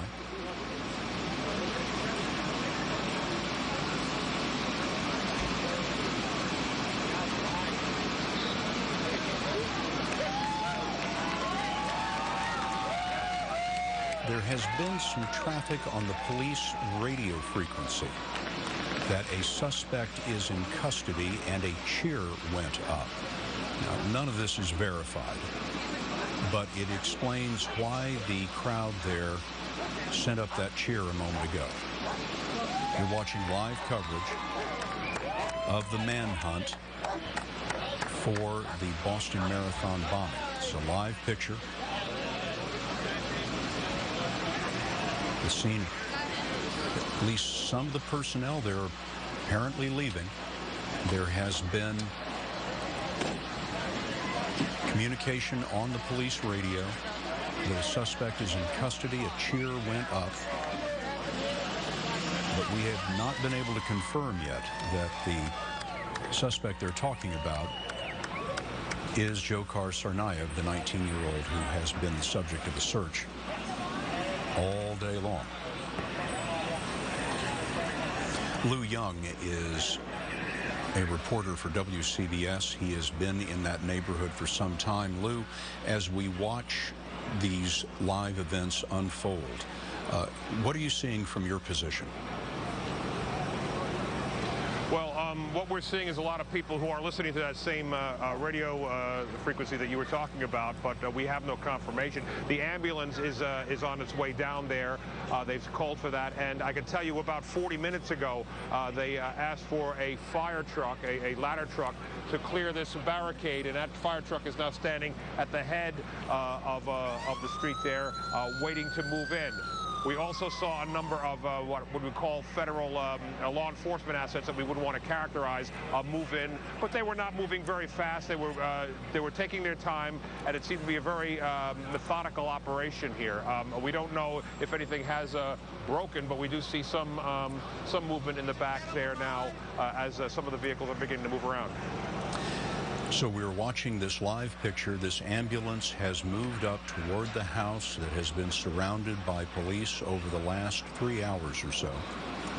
So John Miller? What we're told from the scene is, and they're still being very careful, they're not saying it was the suspect, but they're saying whoever was on that boat, they have called for an ambulance. So this could be a step that tells us they're getting somebody off of that boat. And to remind the folks at home, it was about 3 hours ago that there was a report of a man hiding in a boat behind a house.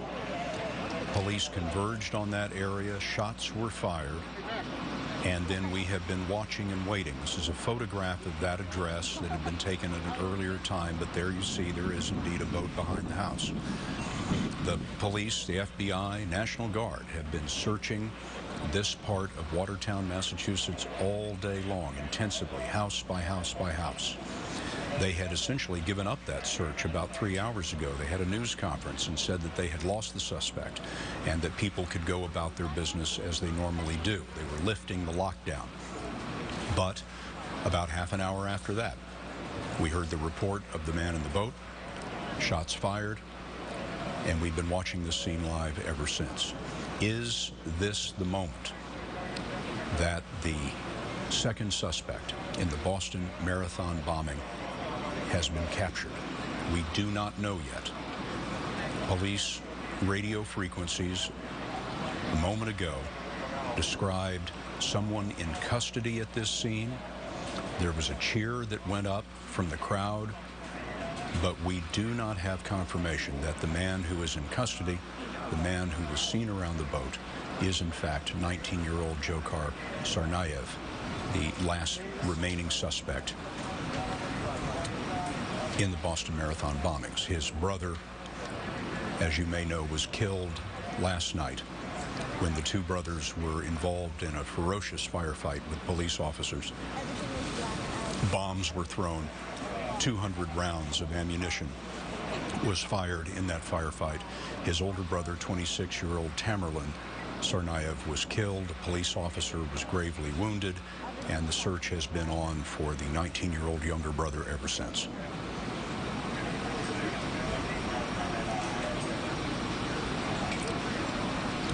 Boston police apparently have tweeted, "Suspect in custody." I want to be very careful about this. It's a tweet that we understand came from the Boston PD, "Suspect in custody." It is the same thing that we have heard on the police scanner. The question is, who's this suspect? Is this indeed the man that they have been looking for since the bombings on Monday? It certainly looks like, from this enormous police action that we're seeing unfold before our eyes, that it may indeed be that suspect. John Miller? So we're told from people on the scene that whoever was on that boat is off the boat now and headed to that ambulance. So we may, if that ambulance comes out the way it came in, we may see it and this person inside it when it goes by. There's a fuller statement from the Boston police. "Suspect in custody. Police sweeping the area. Stand by for further information." So we do not have an official confirmation, but all signs at this moment are pointing toward an arrest of one of the suspects in the Boston Marathon bombing. There you see his picture. He's 19 years old, Dzhokhar Tsarnaev. Last night, he and his brother, according to authorities, were involved in a firefight with police. The brother was killed. Dzhokhar Tsarnaev has been the subject of one of the most intense manhunts in modern American history. Don Daler is in the neighborhood now. And Don, what are you seeing? What are you hearing? Seeing a lot of movement down at the end of the street, Scott. A lot of these vehicles that were down there with their lights flashing are moving out in different directions. I heard the same audio that you did of the cheer that came up when that word came out on the scanner. And of course, just as you said, we have confirmed from a law enforcement source that the person on the boat is in custody, but they have not identified that person. I have to tell you, I was thinking about the people in this neighborhood as we were watching this happen. How many people must be terrified sitting in their houses all day long while the lockdown was underway, and how relieved they would be if this was a resolution to that. When we were covering some of the grievously injured people earlier in the week from the bombings itself that happened on Monday, the doctors kept talking to us about their concerns for PTSD, post-traumatic stress syndrome, but not just for the victims, not just the people who suffered from the bombings, but the people who witnessed it, the people who helped at that time, and the family members who had to endure. And I just wonder how many people have been suffering through this whole week in this neighborhood and in this city, waiting for some kind of sign of safety, that this person who was so willing to kill innocent people was captured. John, thank you very much. We're going to continue to watch this live picture of these events as they are breaking. A number of fire vehicles appear to be leaving the scene. The Boston police tweeted a message not long ago that said, "Suspect in custody. Police sweeping the area. Stand by for more information." This is a look at that tweet that went out a short time ago. Stand by for further info. Now, the question is that suspect indeed 19-year-old Dzhokhar Tsarnaev, the suspect they have been searching for all day long, suspect in the Boston Marathon bombing? It would appear from everything that we're seeing and the police radio traffic that we've been hearing that that may indeed be the case, that the man has been arrested after a nearly 24-hour manhunt in the Boston suburbs, but we do not have final confirmation of that. All of this began, this scene that you're watching now began about 3 hours ago when there was a report of a man apparently hiding in a boat that was parked behind a house. Shots were fired. The police came in masse. We've been watching this ever since, and now, after about 3 hours, we've received this tweet from the Boston PD that says suspect in custody. All we're waiting for is confirmation that the suspect is indeed Tsarnaev. These are live pictures. A cheer went up. Another cheer is going up. A cheer went up earlier when there was traffic on the police radio frequency that an arrest had been made. They called for an ambulance. The ambulance went in front of the house. We have not seen what's happened with that ambulance since. We have not seen it leave. Presumably, this suspect has been injured in some way.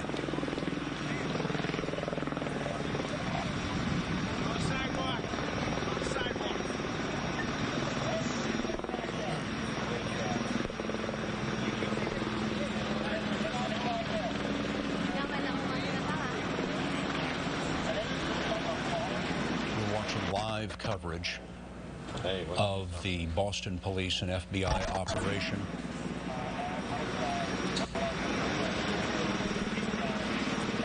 That has been going on all day in order to attempt to capture the second suspect in Boston Marathon bombings. We keep hearing cheers from the crowd.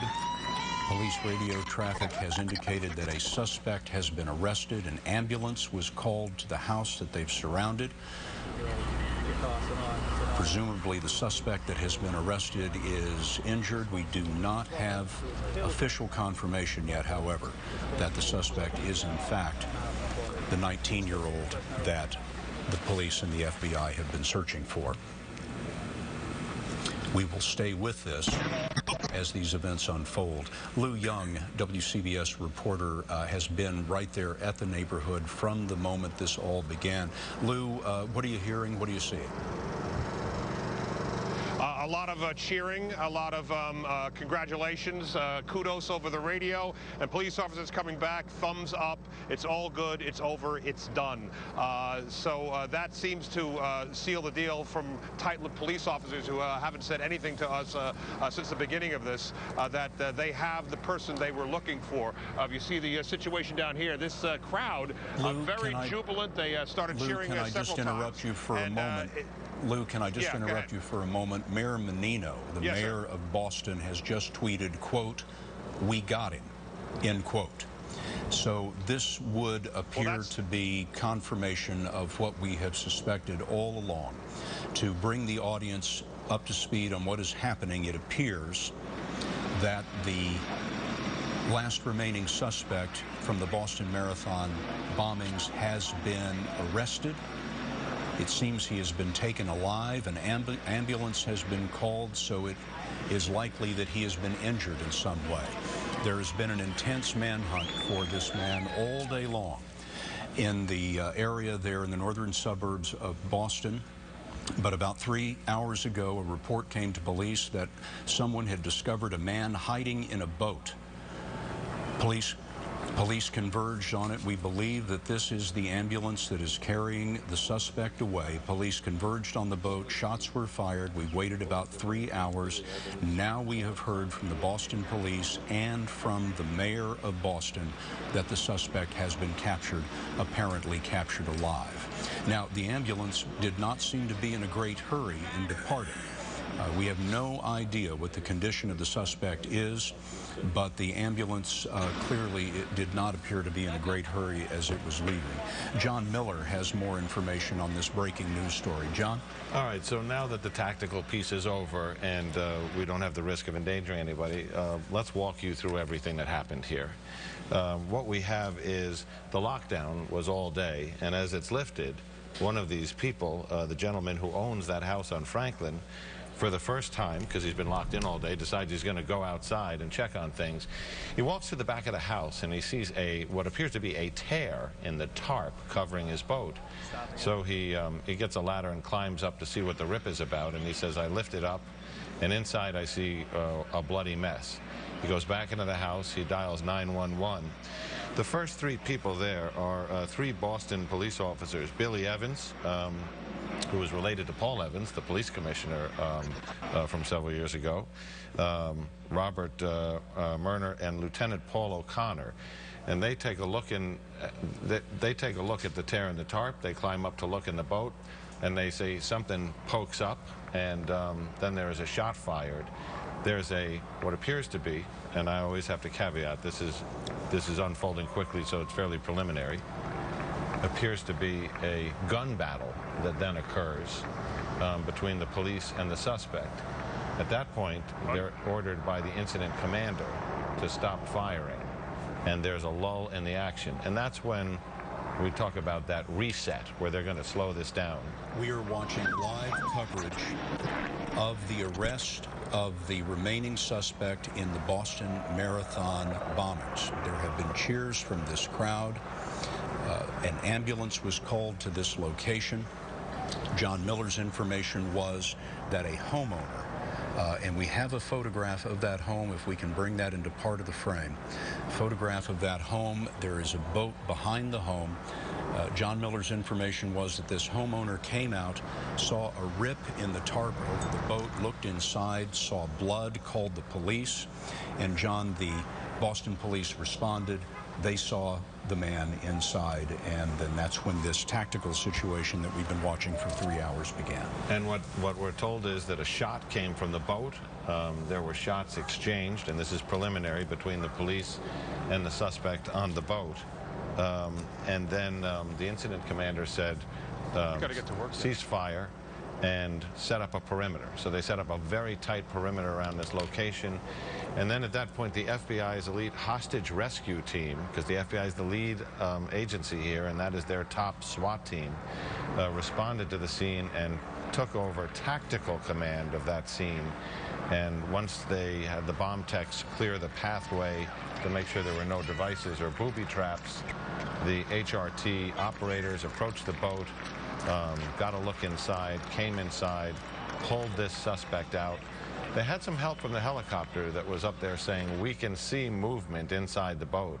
So they knew they were dealing with someone who was likely still alive at that point, and he was taken into custody. So to tell the audience at this moment, headline of the moment, the suspect in the Boston Marathon bombing, Dzhokhar Tsarnaev, 19 years old, has been captured. He's been captured alive, but he's been wounded. How seriously, we do not know. The police found him in a boat behind a house in the same area that they had been searching all day. Now, you can hear the crowd cheering as the police officers leave the scene. We saw an ambulance leave a moment ago, which we were told contained the suspect, Tsarnaev. Tsarnaev and his older brother, also a suspect in Monday's bombings, were involved in a ferocious firefight with police and FBI agents overnight, last night. The older brother, Tamerlan, was killed. The younger brother, Dzhokhar got away from that firefight on foot and has been the subject of a manhunt ever since. And our information now is that a homeowner noticed a tear in the tarp over his boat, looked in the boat, found what was described as a bloody mess. Police responded. A shot was fired from the boat toward the police. The FBI came in and over the course of the last 3 hours pulled the man from the boat, wounded but alive. We are being told now by multiple sources that this is in fact Dzhokhar Tsarnaev, 19 years old, the man in the white cap that we saw in the video that the FBI released yesterday of the 2 men that they believed were responsible for the bombings that occurred on Monday that killed 3 people and wounded 170. There is a new tweet from the Boston Police Department in capital letters, the word captured, followed by 3 exclamation marks. It goes on to say, the hunt is over, the search is done, the terror is over, and justice has won. Suspect in custody. That is a tweet from the Boston Police Department. The suspect has been captured. Don Daler has been in the neighborhood for us throughout all of this. Don, what are you seeing? What are you hearing? Well, just moments ago, Scott, an ambulance came by with its lights flashing.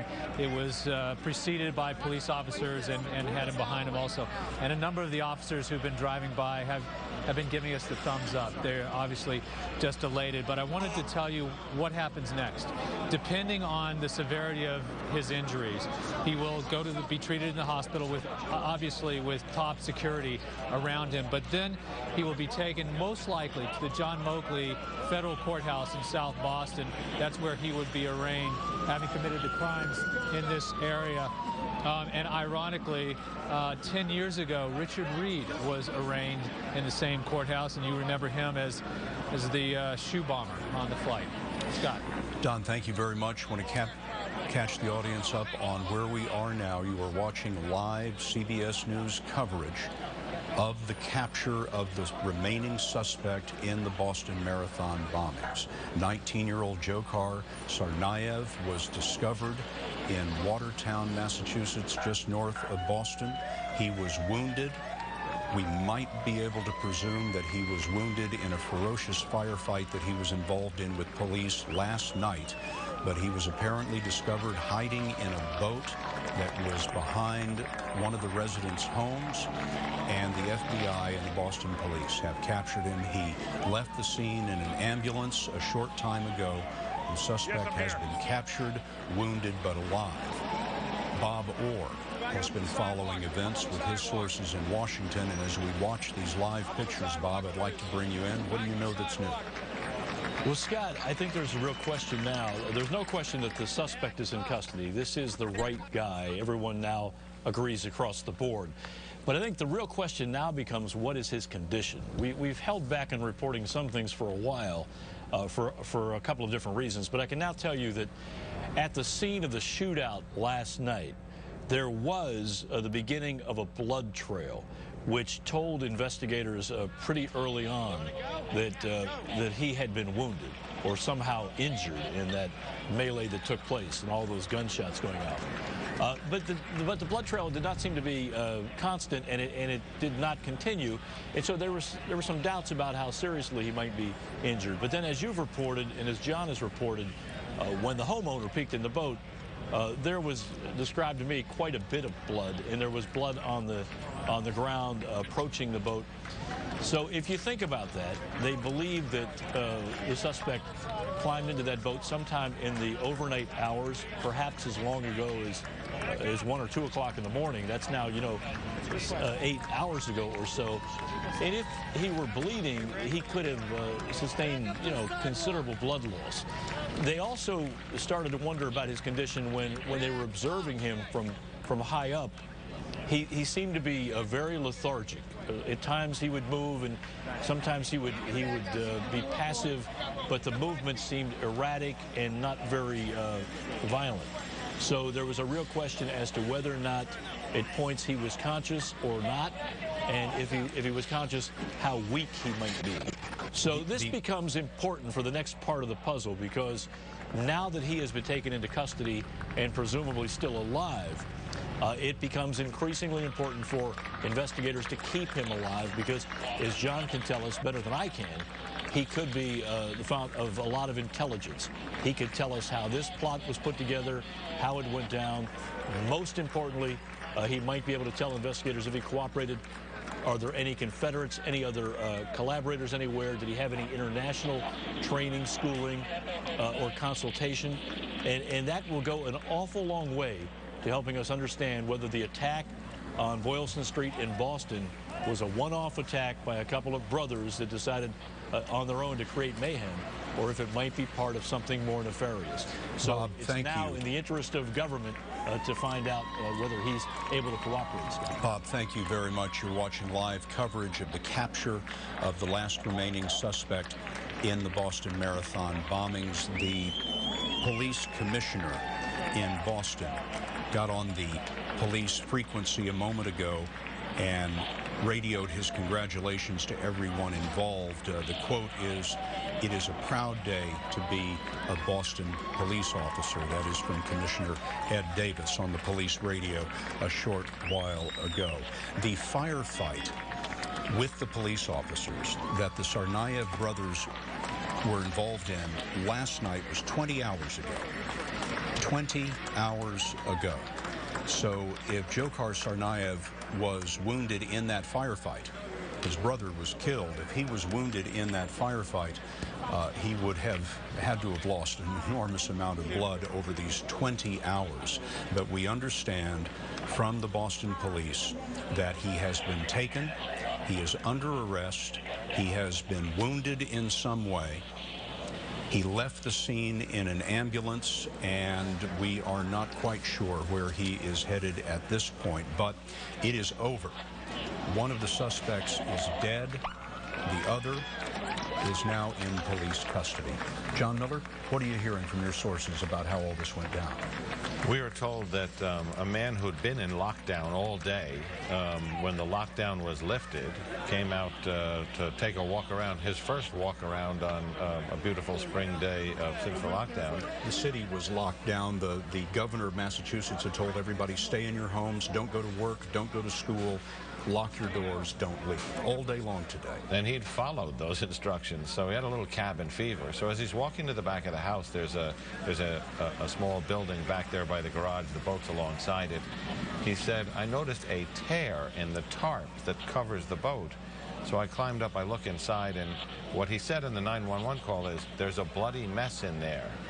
And 3 Boston police officers responded, and they climbed up and looked in there, and they said they saw somebody, and they saw somebody moving, and there was blood there.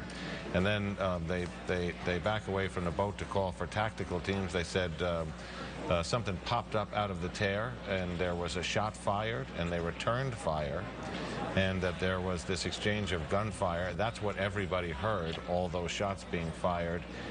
They called for tactical teams. The incident commander said, cease fire, get a perimeter around that boat. They set up a quick, tight perimeter. As tactical teams arrived, the FBI's hostage rescue team, HRT, arrived. The FBI, as the lead agency, took tactical control of that scene. Bomb techs cleared a path to the boat to make sure that it wasn't booby-trapped or that there was anything waiting for them. The FBI hostage rescue team made an entry to the boat, was able to observe the suspect still moving and pull him out of there. And of course, they confirmed he was wounded. There was a lot of blood, although, as you point out, that wound appears to have occurred before. Perhaps. There were shots fired, we were told, when the man, shortly after the man was encountered in the boat. But also he was involved in a big gun battle with police 20 hours ago, a gun battle that killed his brother, the other suspect in the marathon bombings. And so we don't know whether Tsarnaev was wounded. That's Tsarnaev on the right. This is the 19-year-old on the right who has just been captured in Boston. That was his older brother on the left, was killed in a gun battle with police last night. In these last few minutes, you can still hear the crowd cheering. The younger brother, Dzhokhar Tsarnaev, has been arrested, wounded. He is in an ambulance and being taken away from the scene. Now, Lou Young of WCBS has been in that neighborhood since this all began to unfold. Lou, you're with some of the residents there who've been locked in their homes all day until now.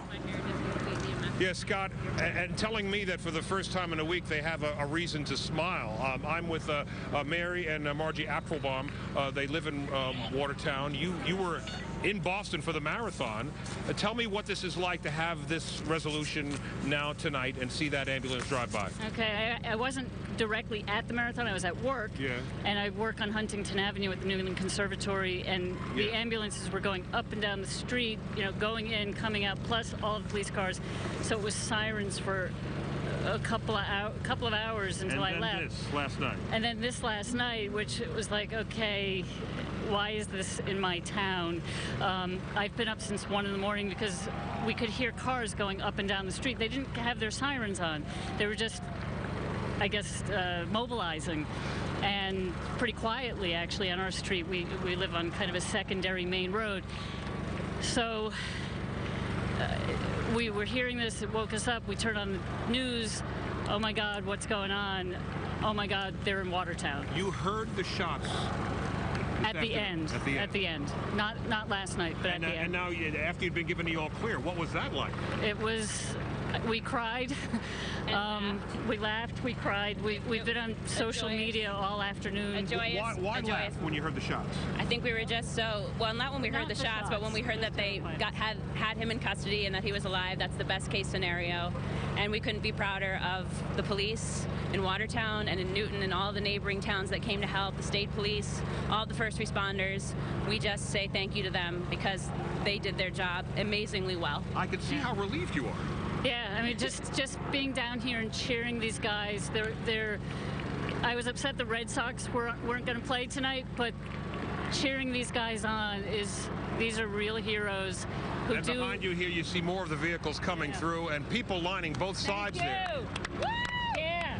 It is a bit, Scott, it is a bit like a celebration, and I know that's difficult on this very difficult week to even consider, but for the first time in a while, people do have a reason to smile. What do you want to happen next? Well, I don't know, I think in the words of the young boy who died, people need to stop hurting people and peace, and boy, that 8-year-old had a great message. We'll get some sleep, and that's the situation. You have people in Watertown out celebrating the capture of the final suspect in the Boston bombings, and they're delighted. We're live in Watertown. Back to you. Lou, thank you very much.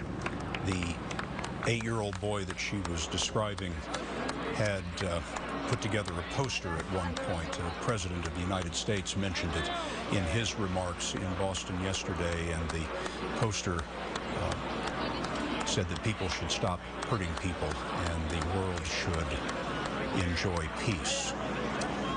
He was killed in the bombing along with 2 others. 170 other people were wounded when those 2 bombs exploded on a glorious Monday afternoon, Patriots Day in Boston, the day that the Boston Marathon is run each year. Catching the audience up on where we are now, the last suspect in the Boston Marathon bombings has been captured. He is apparently wounded, but he has been taken alive by FBI agents assisted by the Boston Police Department. He's been taken alive in the last few minutes. A big cheer went up in this part of Watertown, Massachusetts, in the northern suburbs of Boston.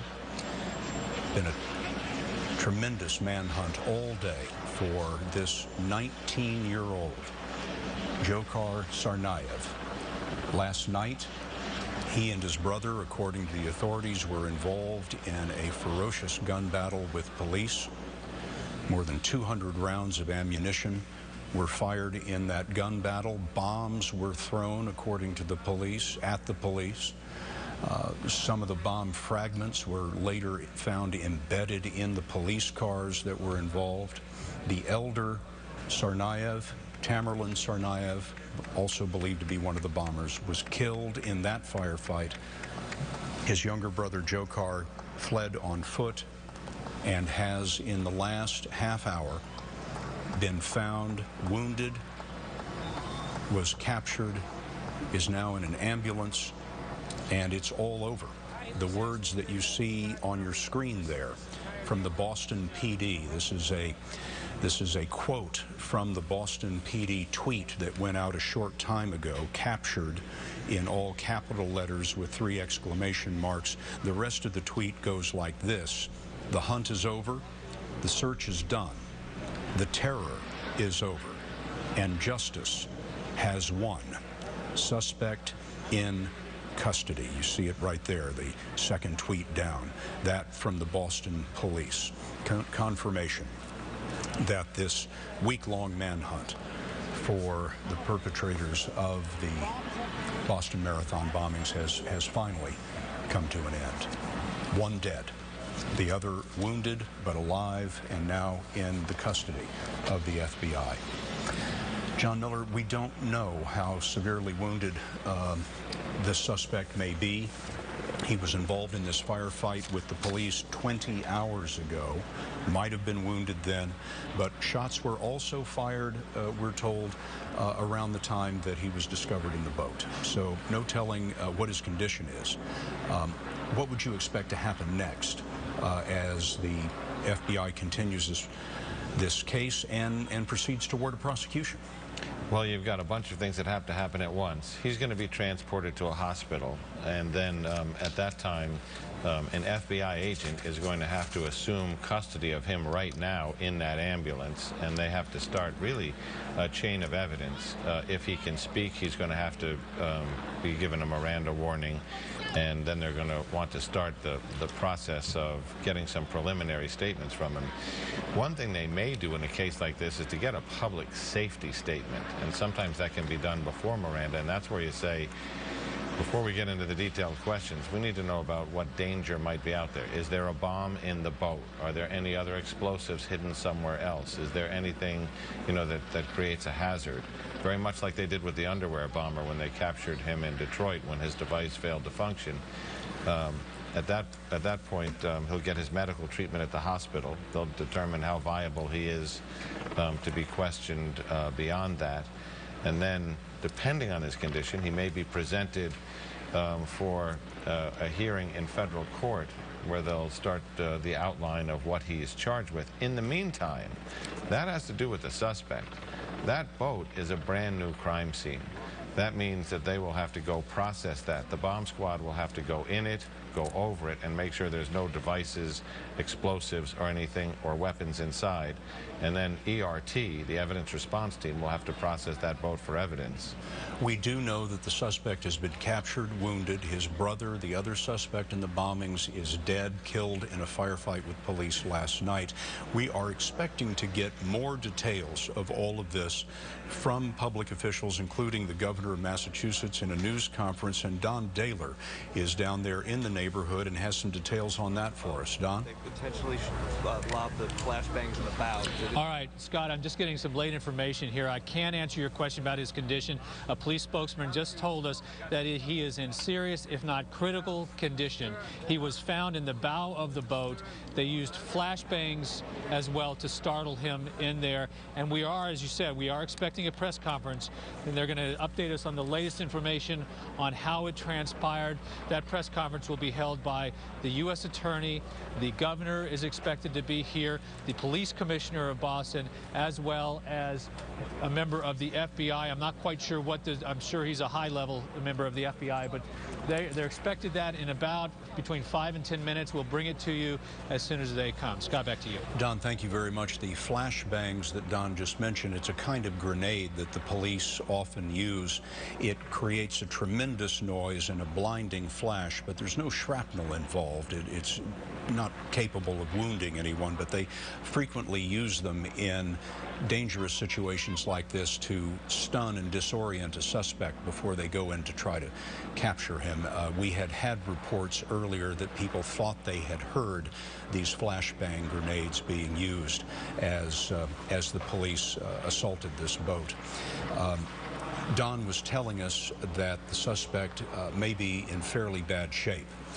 We do not have official word on how seriously wounded he is, but one of the likely times that he might have been wounded was 20 hours ago in that firefight in the northern suburbs of Boston he was involved in with his brother. His brother was killed in that firefight with police.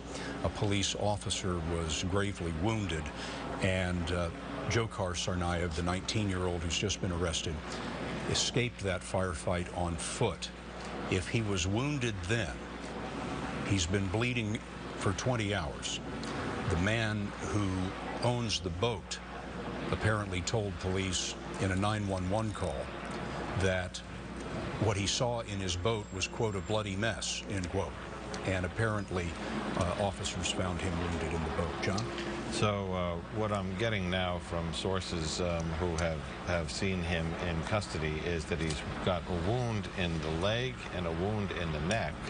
Now, either one of those could be not that serious or very serious, and that both places have major arteries that go through them. And what the neighbor described, or the homeowner described, was the loss of a lot of blood. This is bulletin material at this moment. Your sources are telling you that the suspect has two wounds, one in the leg and one in the neck. Right. Your understanding is that these are gunshot wounds? Right. And that he's being transported to the hospital, and you know that's what's visible, and that's what they can see. I mean, there may be other injuries, but that would certainly explain the amount of blood they found. And as you have pointed out, that was most likely from the huge firefight he engaged in last night with police, and then there was another gun battle apparently at the boat. So it was clear from the amount of blood that the homeowner saw, he was already wounded before that, but it does not eliminate the possibility he could have been wounded again. John, thank you very much. I want to remind everyone at home that you're watching live CBS News coverage of the capture of the second suspect in the Boston Marathon bombings. There has been a dragnet all day long in Boston looking for this suspect. He is 19-year-old Dzhokhar Tsarnaev. Last night, he and his elder brother were involved in a firefight with police. The elder brother, Tamerlan, also a suspect in the bombings, was killed by the police. A police officer was wounded. The younger brother escaped on foot. He has been the target of a remarkable manhunt that locked down the city of Boston all day today. He was captured about 45 minutes ago, discovered hiding under a tarp in a boat behind a house in Watertown, Massachusetts, apparently wounded.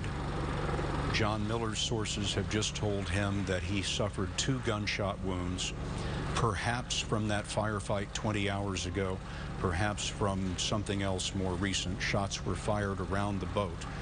But the suspect was arrested and placed in an ambulance and taken out of there just about 45 minutes ago. It is over.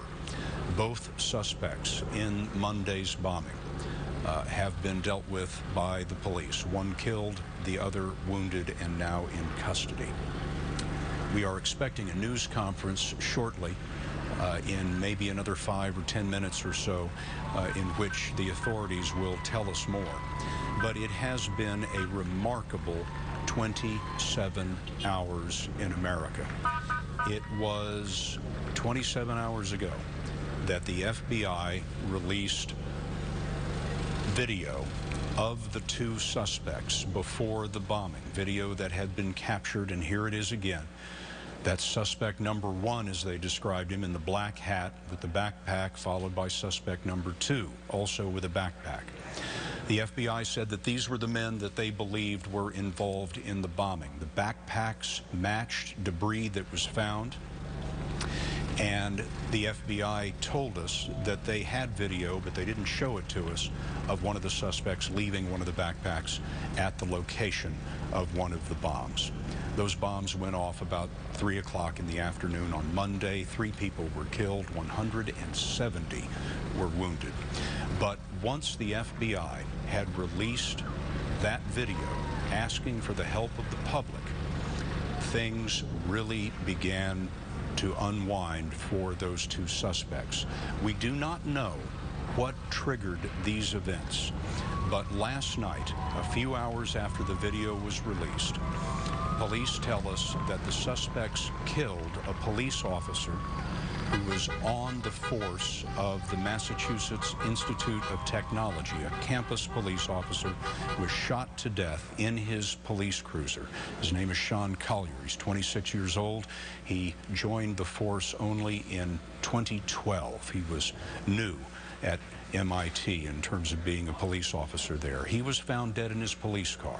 About 10 minutes later, a vehicle on the road was carjacked. You're watching live pictures now of the celebration in Watertown as word spreads of the capture of the bombing suspect.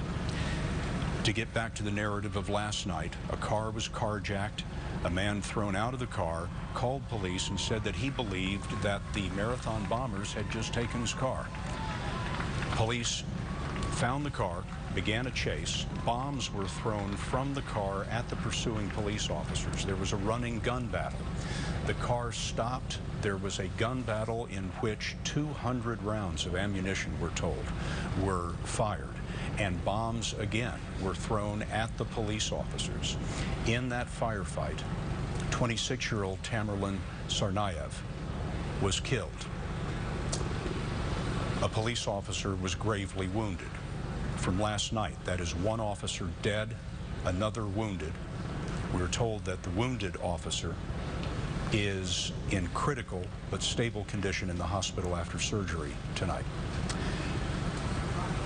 Tsarnaev was killed. His brother, the 19-year-old, fled on foot and has been, since then, the target of a massive manhunt in Boston. The entire city was locked down. People were told, do not go to work, do not go to school, stay in your homes, lock the doors, and do not open your door for anyone who isn't a uniformed police officer.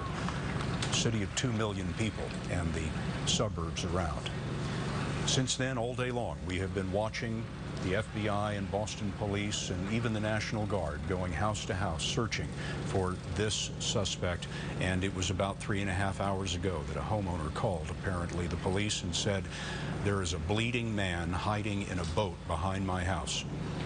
The FBI, Boston police, this is a picture of the house taken at another time, but presumably the same boat that the man was describing. The tarp on the boat had been torn.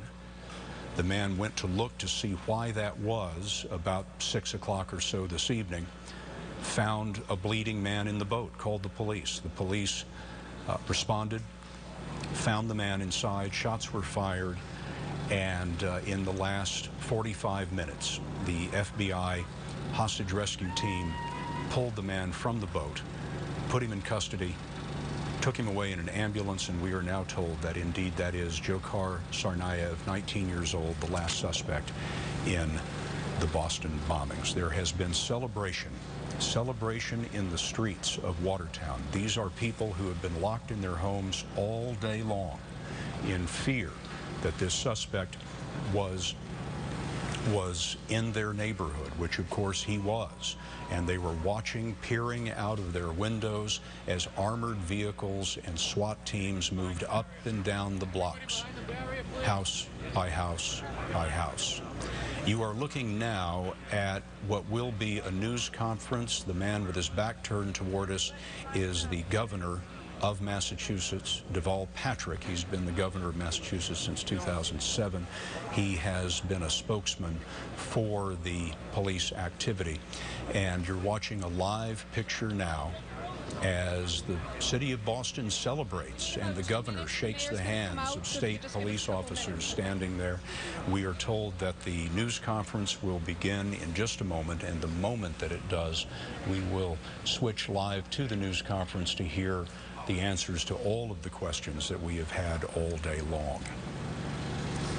These are the people in Watertown, Massachusetts, just north of the Charles River, their suburb of Boston, been locked in their homes all day, out in the street celebrating the capture of the last remaining suspect in the Boston Marathon bombing.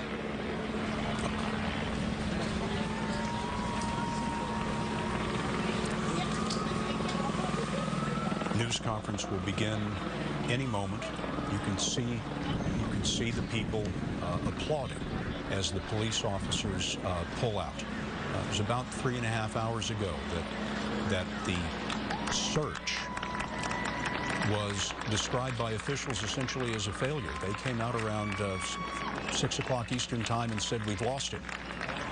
And we are calling on him to give himself up and please be assured that we're going to find him sometime. And not 30 minutes later came this call from the man who owned the boat, and all of this began to happen right before our eyes as we watched this live picture. These are the people of Watertown who have come out essentially to see what's happening and to applaud the police officers and the FBI agents as they now clear the scene after the suspect was arrested. John Miller? For the search teams, the job is over. For the investigative teams, it's just beginning. I had been talking to you a couple of minutes ago about they could give him a Miranda warning, or they could skip that for now and invoke the public safety clause, which is they've got to interview him about things that might involve danger to the public, explosive devices and so on. On the scene is the HIG, the High Value Detainee Investigation Interrogation Group. This is a group that is made up of FBI agents, intelligence agency people, whoever in the law enforcement and intelligence community has the most knowledge about the person that they want to interrogate. These are expert interrogators.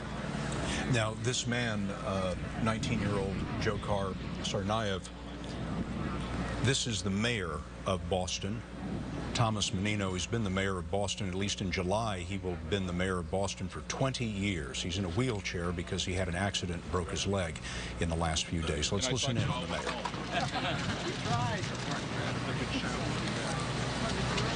This is the head of the state police. We're so grateful to bring justice, Colonel Timothy Albin, in this case, to those families that lost loved ones or suffered injuries that they'll live with the rest of their lives.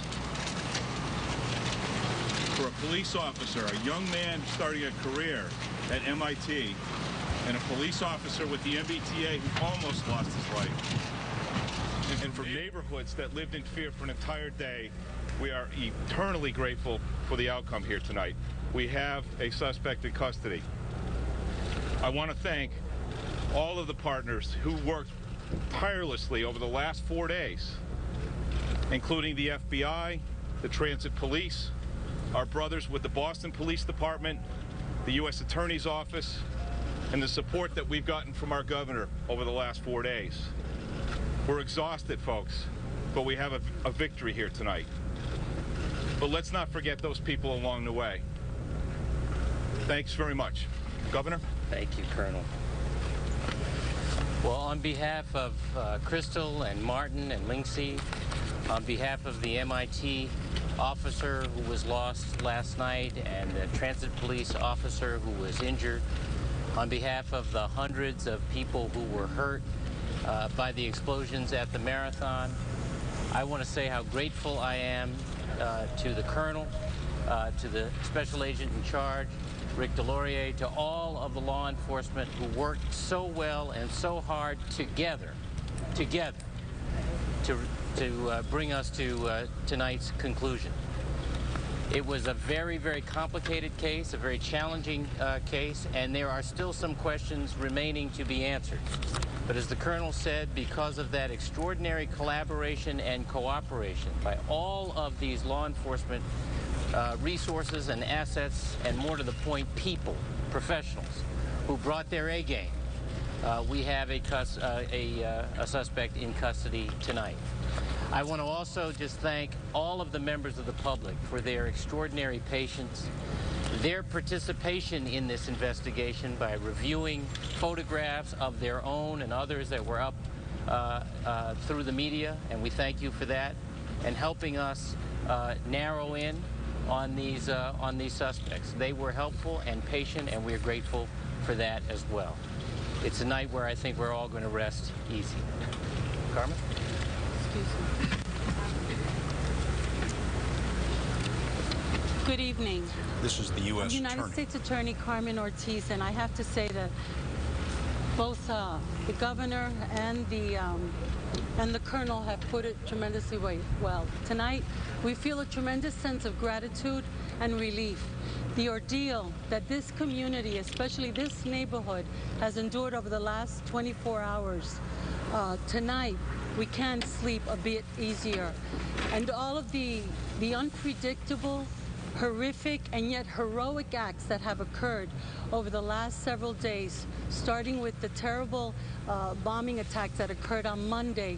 Here we are, and not forgetting the victims of the crimes that have occurred over the last several days. The victims of the bombings, as the governor said, Martin, Lindsay, Crystal.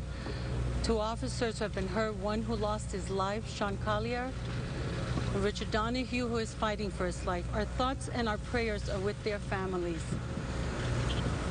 Tonight you're going to have many questions, but I want to say, as I have said the last several days, this has been a very active and ongoing investigation. And although for some of you tonight is a closure, for me the journey continues. And so this will continue to be an ongoing and active investigation as we sort all the details, continue to evaluate a tremendous amount of evidence, and file our formal charges. But I will say this, I have never been prouder to stand with a tremendous group of law enforcement here, from the colonel to the commissioner to my federal colleague, Rick Delorier with the FBI, all of the federal agencies, the state and local departments that have worked so hard since the attacks on Monday, so committed and putting their lives on the line as we fought the last 24 hours to try to get a suspect into custody. And so my journey and my office's journey begins, and this investigation will continue, so we will not be able to provide the details that you may want at this time, but as the days continue, you will get answers to those questions. Thank you. Mayor Menino? Thank you. I just want to say very briefly, thank you, thank you, thank you. Thank you to the law enforcement officials who work together. State police, Boston police, FBI, all working together. That's when government works the best. I want to thank also the citizens out there. For the last week, worked in unknown what's happening out there because of the bombing at the marathon. But today, because of the hard work of so many individuals, my Boston police working together with the state police, we have a conclusion that we're all satisfied with. But also, folks, remember the folks who lost their lives this past week. This shall go on. We're a better city than what happened this past week, and we'll get better. And to all of you folks out in the media, thank you for the support you gave us for this past week. It wasn't easy. Some days you said to us, why? Let me tell you, we're there working hard. I want to say I spent a lot of time with the law enforcement officials. They worked so hard this week to come to a conclusion. Tonight, it's a night, we say thank you to them for the work they did, tracing down every one of those leads that we got, which is so significant to what came to the end of this case today. Carmen Ortiz, now it's up to her job to bring the federal courts. But I tell you, I feel so good about this. I tell you, I'm so happy because the people of our greater Boston area will be able to sleep tonight because of the work of these individuals.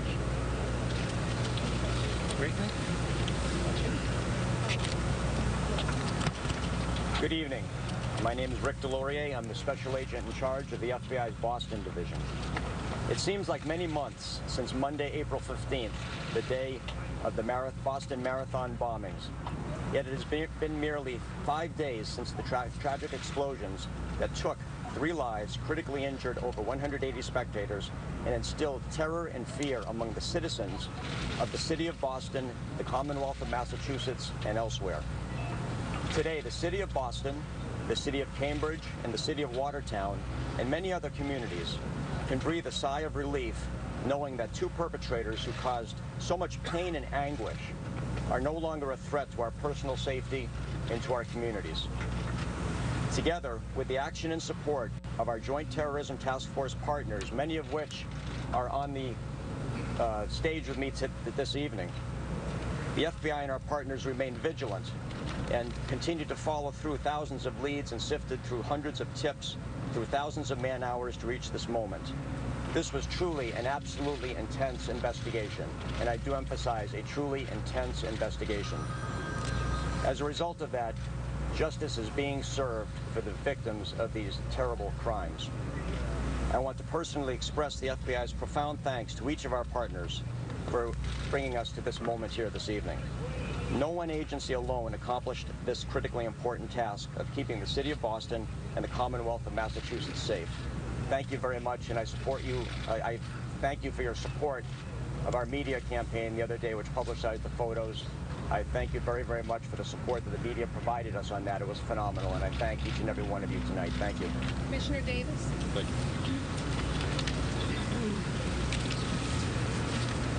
Ed Davis, the police commissioner of Boston. 4 days ago, my city was ruthlessly attacked. There's no explaining the savagery involved here. There's no explanation for it. I spent the last several days looking at hundreds of hours of videotape. I got to see how brutal that attack was over and over and over again. But more importantly, I got to see what the Boston police officers who responded to that scene, along with the medical personnel and the other first responders, did to put people back together.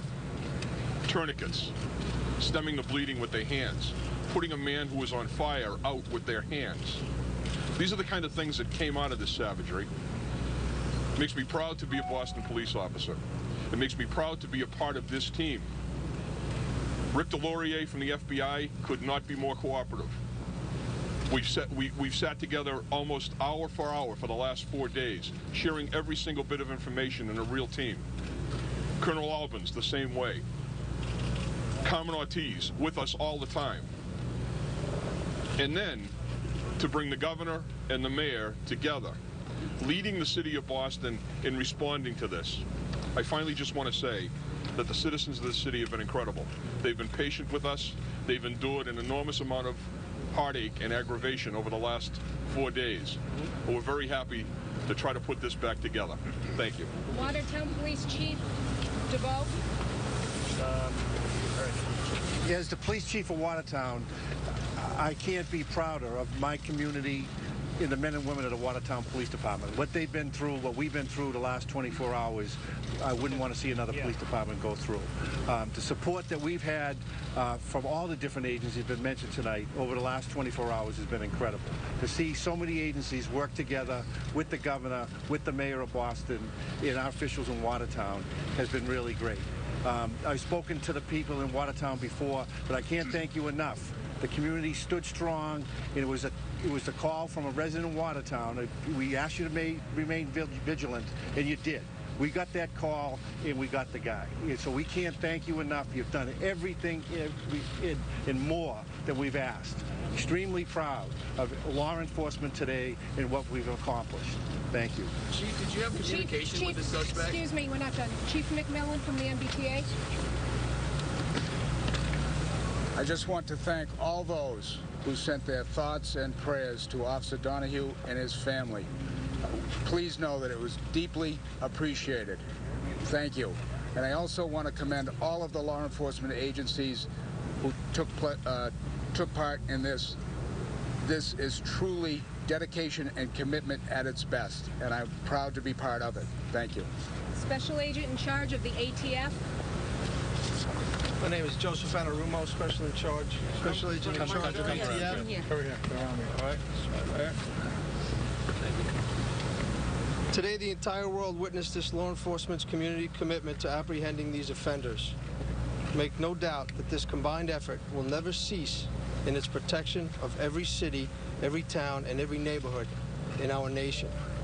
The prayers from every ATF employee will continue to go out to the victims as they heal from this senseless act of violence. May God bless the citizens. Suffolk County District Attorney Dan Conley. Thank you very much. I was listening to the police action all afternoon on the radio, and I'd like to join my voice, or add my voice, I should say, to those who came before me to say what an extraordinary police operation across all jurisdictions that I was able to listen to and witness today. I was down at the scene early on, and in our business, Carmen, myself, it's about accountability, and I can't say how happy I am and how pleased I am that the second subject was taken alive. This will really ensure accountability for the victims and their families. So congratulations to all law enforcement for a job very well done, and now the task ahead for accountability. Thank you. Okay, we'll take questions. How did the events transpire at the boat? There was a call that came into the Watertown Police. 3 Boston police officers, along with state troopers and FBI agents, responded to Franklin Street. A man had gone out of his house after being inside the house all day, abiding by our request to stay inside. He walked outside and he saw blood on a boat in the backyard. He then opened a tarp on the top of the boat, and he looked in and saw a man covered with blood. He retreated and called us. We set up a perimeter around that boat, and over the course of the next hour or so, we exchanged gunfire with the suspect who was inside the boat, and ultimately the hostage rescue team of the FBI made an entry into the boat and removed the suspect who was still alive in the boat. Can you talk about the imperative of taking him alive? Can you talk about the imperative of taking him alive? How much? We always want to take all of the suspects alive. I understand that, sir. But can you talk about it in the context of this particular individual? You talk about accountability. Can you talk about why you want to take it? We always want to take somebody alive so that we can find out what happened, why it happened, and we can hold them for justice. How badly injured is the suspect? Communication with this suspect? How badly injured? There was the hostage rescue team actually did work in trying to negotiate him out of that boat. They did try to talk him out, although from what I understand, he was not communicative. Other people have also been taken into custody as well, reportedly. Have they aided and abetted the suspect? There's been actually I don't have that information. Commissioner Davis, can you talk about the suspect's injuries? Suspects out there that you've got your guys, that this is it? I think that based upon our investigation at this point in time, the citizens of the city of Boston in this area can be confident that the threat has been removed. What kind of condition is it? Suspect is in serious condition at the hospital. Did you have any communication? How did you know that these were the suspects you were looking for? They didn't rob the 7-Eleven, so how did you know that they were there at the same time? The suspects came to our attention after a vicious assassination of the police officer at MIT, and a subsequent robbery that occurred where we got videotape from a gas station. The robbery actually was a carjacking. The car was taken from the scene.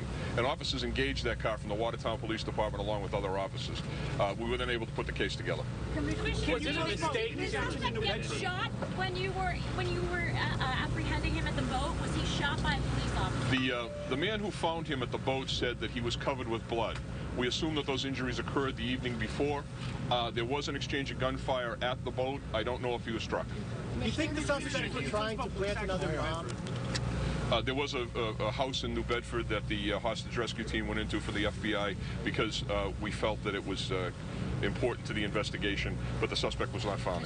Given that he was still out there and armed... I'm sorry. Can you tell us a little bit more about what you call the assassination of Austin Collier? Was he shot in cold blood?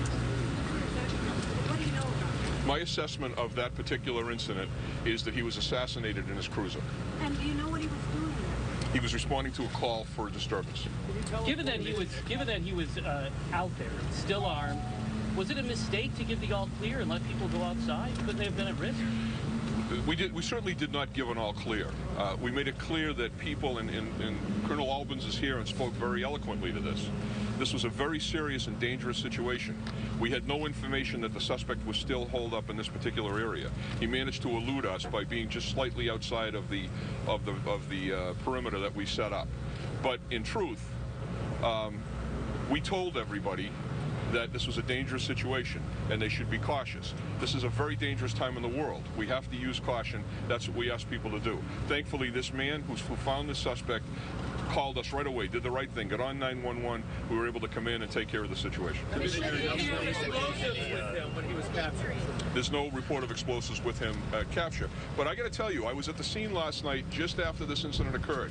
There was an exchange of over 200 rounds of gunfire. There were improvised explosive devices and handmade hand grenades that were thrown at the officers at the scene. This is the stuff that in an urban police department, it's almost unheard of. So these officers acted heroically, courageously. They protected the community, and they protected each other when they responded to this scene. I'm so proud of the actions of the Watertown Police, the State Police, the Boston Police. It's been an incredible team. Does he have a weapon? He did. You know what? I can't say. I was told that there was an exchange of gunfire. I was not there when he was taken out of the boat. No Miranda warning claiming public exemption. The reason, could you explain that for us? Actually, the United States Attorney may want to, or the FBI may want to explain that. It's a federal issue. What an extent. Has the boat been searched? Just a minute. We're going to finish the question. No, it did not. What was the question? Reports tonight are that there was no Miranda warning given, that they were claiming a public safety exemption. Could we get an explanation for that? There is a public safety exemption in cases of national security and potential charges involving acts of terrorism. And so the government has that opportunity right now, though I believe that the suspect has been taken to a hospital. So we'll start with there. Thank you. Yes? I'm sorry. Do you think the federal death penalty? You know, what I indicated earlier is that this is still an active and ongoing investigation. We're going to be reviewing all of the evidence. Before that kind of a decision is made in terms of whether or not to seek the death penalty, you review all of the evidence, and it's a very thoughtful, long process that is engaged, and it's the Attorney General of the Department of Justice that makes that final decision. This is Commissioner, three college straight to the. I'm sorry, Karen went straight to the vote, and then can you or Colonel Alvin talk to us a little bit about what happened when you were on the scene? Was he moving around? How did you know it was finally a chance to take him into custody? I'm going to let. We know he didn't go straight to the boat. We set up the perimeter with the best intentions, with a lot of information. We found blood in the car that he abandoned. We found blood behind a house inside the perimeter. So we had no information that he had gotten outside of the perimeter. As we said, it was very chaotic early this morning. We had to aid a police officer that was shot, bleeding. And so there's a lot of things going on. We thought we got the perimeter solid, and we pretty much did that, but we were about 1 block away. So, but he had to be moving a little bit after he was behind a house for a period of time that we know. And then when you got there, though, was he moving in? And how did you know that you could take him into custody? Had he been moving around? You were able to watch him? Yeah. Sure. The reason that we knew this is our helicopter had actually detected the subject in the boat. We have what's called a FLIR, a forward-looking infrared device on that helicopter. It picked up the heat signature of the individual, even though he was underneath what appeared to be the shrink wrap or a cover on the boat itself. And there was movement from that point on, and the helicopter was able to direct the tactical teams over to that area and ultimately take him into custody. Did the police search the boat during the day? Yeah, it was outside the perimeter during the day, so it was not searched. This was the act of a citizen that went out and discovered this individual in the boat, and ultimately called the Watertown Police Department, and resulted in this our response. What were the suspects doing at MIT? Were they planning another bombing? The suspect won't Yeah. make it and won't live to tell the story of what happened? I'm sorry? Is there a chance the suspect won't make it? I don't know. I did not see him when he was taken into custody. I know he's in serious condition, but I don't know to what extent. I think we've taken enough questions for now. Thank you. Thank you very much. So there we have the end of a news conference by police officials and public officials about the capture of the suspect, the remaining suspect wanted in connection with the bombing of the Boston Marathon. This is the brother of the suspect who was killed in the shootout last night with police that involved a massive gun battle and explosives. His brother was killed at the scene, that's Tamerlan, and this man, Dzhokhar, fled the scene in an automobile and then jumped out of the car and ran across yards and hid. And for the past 28 hours, there has been a hunt going on for him, which ended dramatically in a backyard at a boat. Scott? John, we're expecting that we're going to hear something from the White House a little bit later this evening, not very far from now. They've been waiting for that news conference to end. This is a live picture of the White House briefing room. We may see the president tonight. He may come out to have a few words about this end to this long 5 days in the Boston area. Major Garrett, our chief White House correspondent, is in the briefing room right now. Major, what are you expecting? Well, Scott, we're expecting the president at the podium behind me in just a matter of moments. And what I can tell you is the president from the residence was watching all the coverage of the unfolding and dramatic events in Watertown, Massachusetts. He saw the reports that the second suspect possibly had been captured. He walked from the residence to the Oval Office. Upon arriving in the Oval Office, he received a telephone call from the FBI Director Robert Mueller, informing him positively and unequivocally that the second bombing suspect was in fact in custody and was alive and being transported to hospital.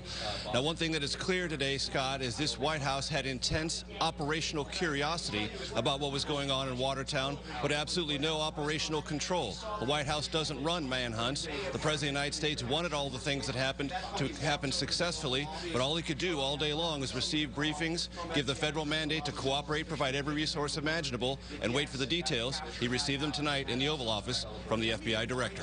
And Major, we have a picture that the White House sent to us earlier today, a picture of the president and the vice president in the White House Situation Room. Here's that photograph. This was earlier today. That's Robert Mueller, the FBI director, briefing the president, the vice president there on the right. We also see the attorney general, and we see the president's chief advisor on counterterrorism. So they activated the Situation Room and were briefing the president early this morning because of all of the events that had transpired.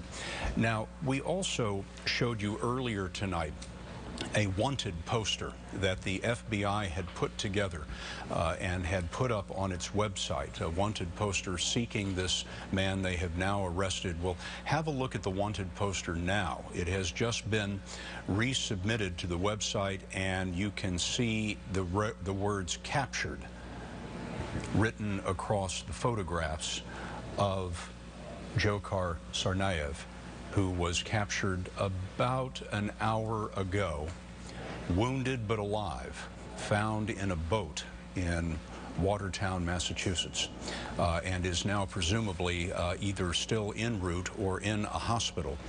The authorities were asked how seriously wounded he was. They weren't entirely sure. They described him as being in serious condition. John Miller's sources told us earlier that he had a gunshot wound to the leg and a gunshot wound to the neck. But as John told us, that could either be very serious or not as serious, depending on precisely where those wounds are. If he was wounded in the firefight that killed his brother last night, that was more than 20 hours ago. So if he might have been in this boat or at least bleeding from that firefight for 20 hours. There were shots fired once he was discovered in the boat as well. Possibility that he was wounded at that time, but we do not know that. This is the house where the police found him. In the backyard, as you can see, this is a photograph that was taken some time ago, but you can see in the backyard there is the boat covered up. A homeowner noticed at the end of the day today that that cover was torn, and when he looked inside, he discovered a man who was bleeding. He called the police. Boston police arrived immediately. There were shots fired. The hostage rescue team of the FBI came in at that point. And as you heard the Boston Police Commissioner, they put a helicopter overhead that has a ability to see heat signatures even under covers like that, and they could see the heat signature of a man lying in the boat. They could see that he was moving, and the FBI moved in, pulled him out of there. It was about an hour ago at this point that they put him in an ambulance, took him away, and the Boston police announced that the suspect was in custody. John, what did you hear from the news conference over these last few minutes that was new to you or gives you any insight into how this all went down? Well, basically, they verified the account that we've been giving as the incident unfolded and that you just repeated. I thought one thing was interesting that came up at the end of the news conference where the U.S. attorney was asked, was he given the Miranda warning? We understand there's a public safety exception.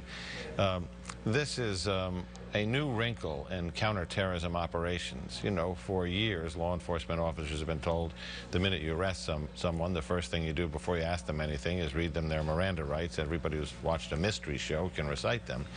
But in this case, amid the controversy of whether they should be enemy combatants and held by the military because they're terrorists or whether they should be handled through the criminal justice system, they've adjusted that slightly to say, when you have a terrorist in custody, you skip the Miranda warning in the beginning on the public safety exception, and you get to any questions that have to do is there any danger right now? Are there explosive devices? Is there hazardous material? Is there some plot that you can tell us about that's still unfolding against another target? And then when you've gotten through the exigent part of the public safety piece, then you revert back to, all right, now we're going to go on other things. You have the right to remain silent, and so on. And that was first done with the underwear bomber on the flight to Detroit when he was captured, because they wanted to know, were there other bombs on other flights? The other thing that extends from that, and this was not discussed at the press conference, is the presence of the HIG, the High Value Detainee Interrogation Group. That is a flying squad of people from across the intelligence community, including the FBI, that are specialists at interrogating terrorist suspects. And they were brought to Boston specifically to stand by in case these arrests were made. Well, and what was interesting when the house was raided was they found a lot of bombs, a lot of explosives there, and it makes you wonder, forces the question, what was to be next? What did they plan to do with all of those explosives? If you are just joining us, the second suspect has been arrested in Boston over the last hour. So now the two men who were the suspects in the Boston Marathon bombing, which occurred on Monday, have been dealt with by the police. They are two brothers. One of them, 26-year-old Tamerlan Tsarnaev, was killed last night in a firefight with the police. The other, 19 years old, Dzhokhar Tsarnaev, was captured about an hour or so ago after an intensive manhunt in the Boston suburb of Watertown. He was discovered hiding in a boat. He had been wounded, shot twice, and is now in an ambulance or at the hospital, said to be in serious condition. We are given to understand from our sources he was shot once in the leg and once in the neck.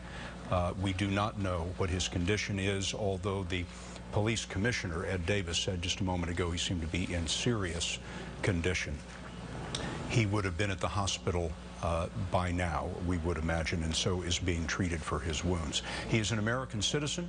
The family had come from Russia a number of years ago, fleeing the civil war in Chechnya and Dagestan, where there have been Islamist separatist movements that have tried to win independence from Russia. There's been a ruinous civil war there. The family fled to the United States and has been here since about the mid-2000s, 2002, 2003.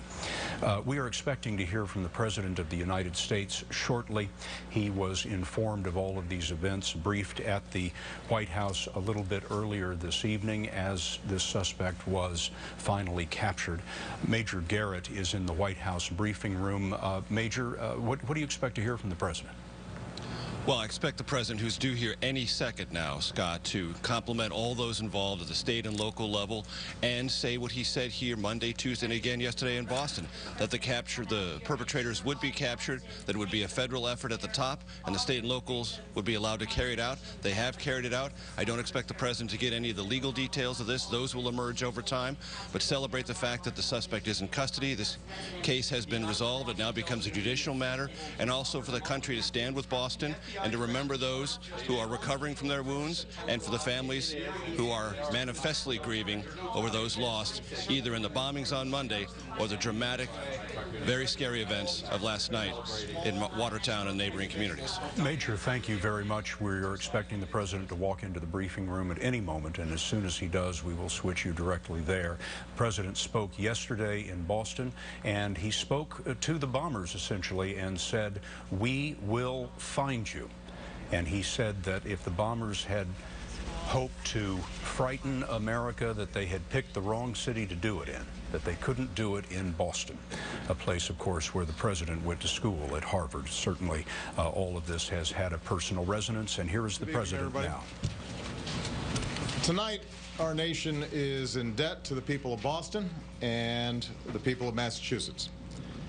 After a vicious attack on their city, Bostonians responded with resolve and determination.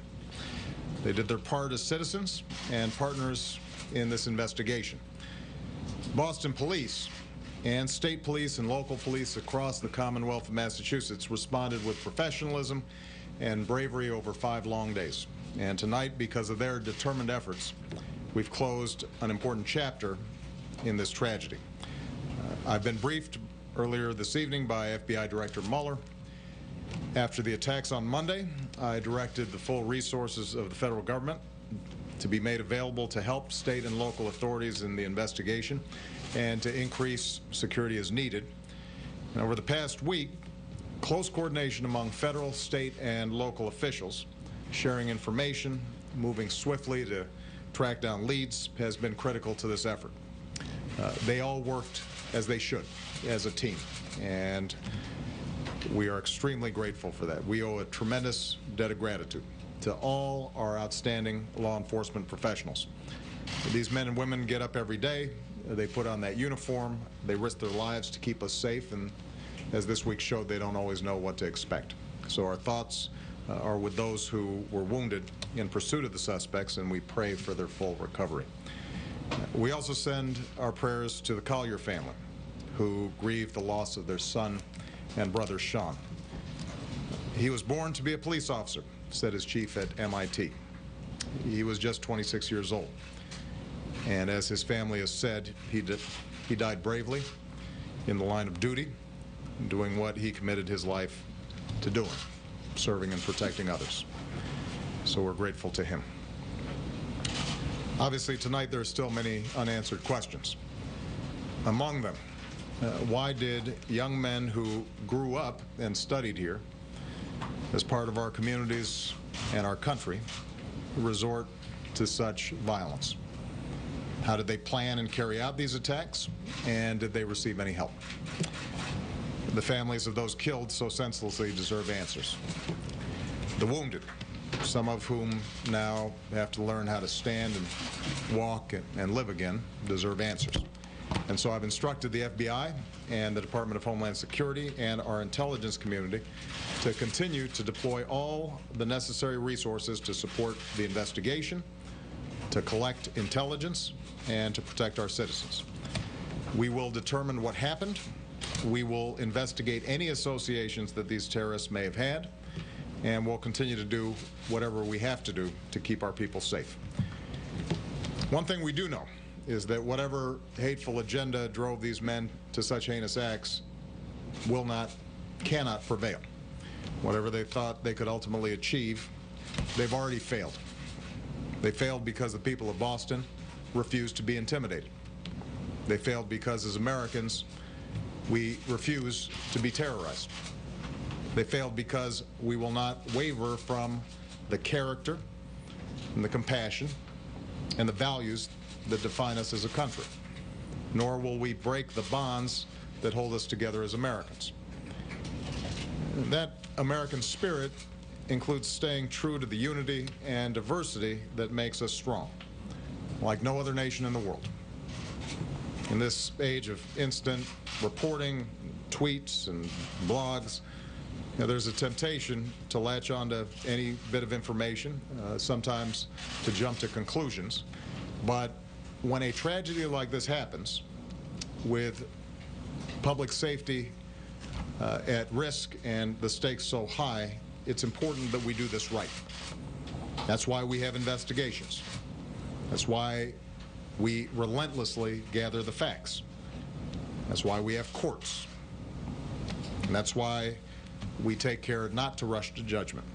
Not about the motivations of these individuals, certainly not about entire groups of people.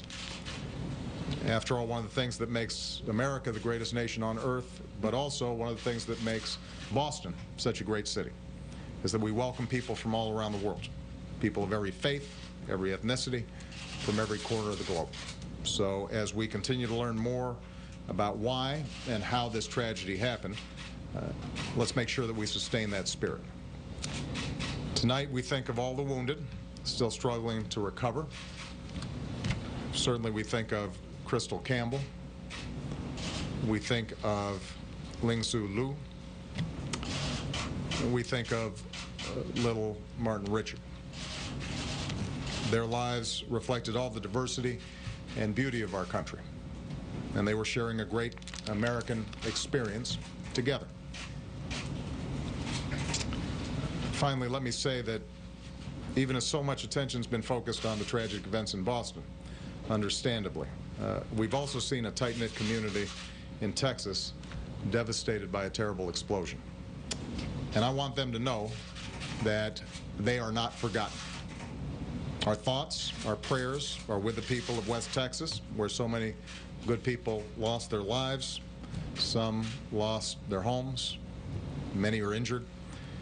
Many are still missing. I've talked to Governor Perry and Mayor Muska, and I've pledged that the people of West will have the resources that they need to recover and rebuild. And I want everybody in Texas to know that we will follow through with those commitments. All in all, this has been a tough week.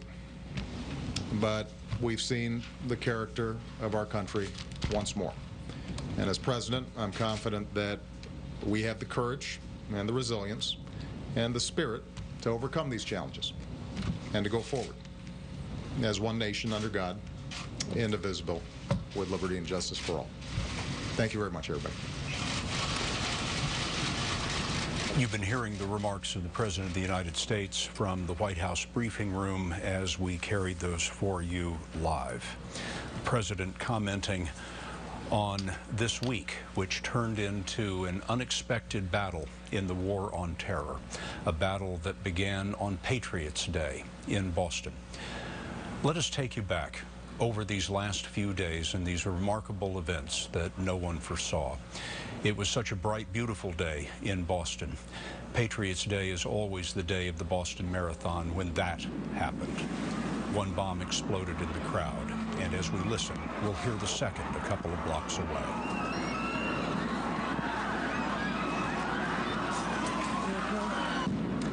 There it is, the second bomb. 3 people were killed in those blasts. Martin Richard, 8 years old. His sister, 6 years old, lost a leg. Crystal Campbell, 29 years old, also killed. And Liu Lingji, a student from China who had come to the great educational institutions there in the Boston area to study. 3 people killed, more than 170 wounded, some of them still in critical condition tonight. Many of them, as the President just alluded to, will face years of reconstructive surgery and rehabilitation. The bombs were discovered to have been made of explosives, nails, and ball bearings. They were crude and simple devices. They were packed inside common household pressure cookers. The pressure cookers have a lid, of course, that seals so tightly that it contains the explosion while it builds up enough force to eject the ball bearings and the carpenter's nails that were carried inside. These are pieces of the pressure cookers that were found by the police and the FBI in the area of the bombing. This is one of the battery packs that was used to power the bomb. Other bits and fragments were discovered that very day. This small circuit board, part of one of the bombs as well. What the police also found were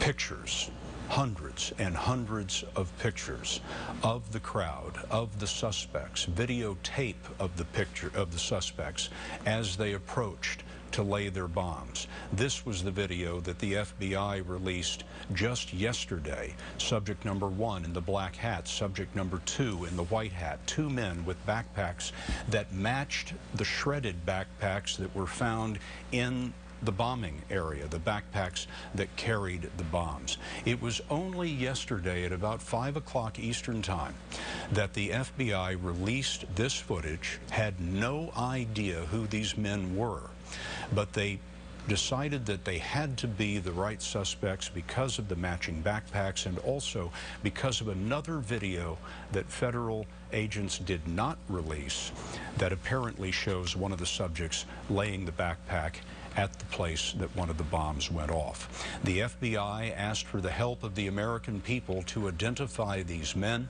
and that started these remarkable 27 hours that saw this case wrapped up finally this evening.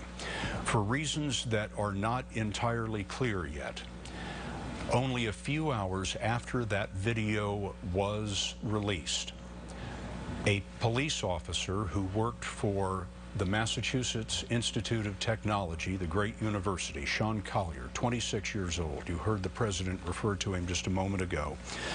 Apparently, the suspects, according to the authorities, the suspects in the bombing, shot Officer Collier as he sat in his police car. He had been called to some sort of disturbance, but we don't know the details of that yet. They assassinated him in his police car, and then only a few minutes later, they carjacked a vehicle, apparently at a gas station. They jumped in the car, threw the driver out, did not harm the driver, but the driver called the police and said, "I think I just got carjacked by the 2 suspects in the Marathon bombing." Police gave chase. In that chase, it became a running gun battle through the northern suburbs of Boston. Bombs were thrown from the vehicle at the pursuing police officers. There was an exchange of gunfire. The vehicle finally stopped at about 1 o'clock in the morning in this part of Watertown, and there was a ferocious firefight between the suspects and the police. A recording was made of that firefight, and we're going to play a little bit of it for you now so that you can hear what happened.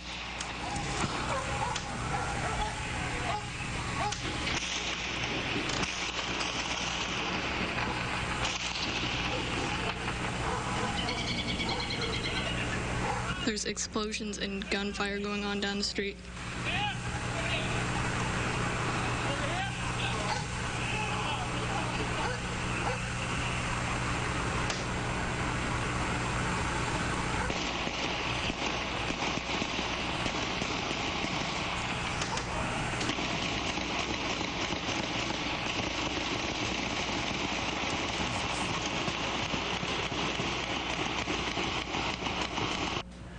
Open warfare at 1 a.m. early this morning, last night, as the police encountered the suspects that they were searching for in the Boston Marathon bombing. Sources have told John Miller, our correspondent who's been looking into all of this for us all day today, that a bomb similar to the ones that were used at the Boston Marathon, a bomb similar to those, was thrown at those police officers.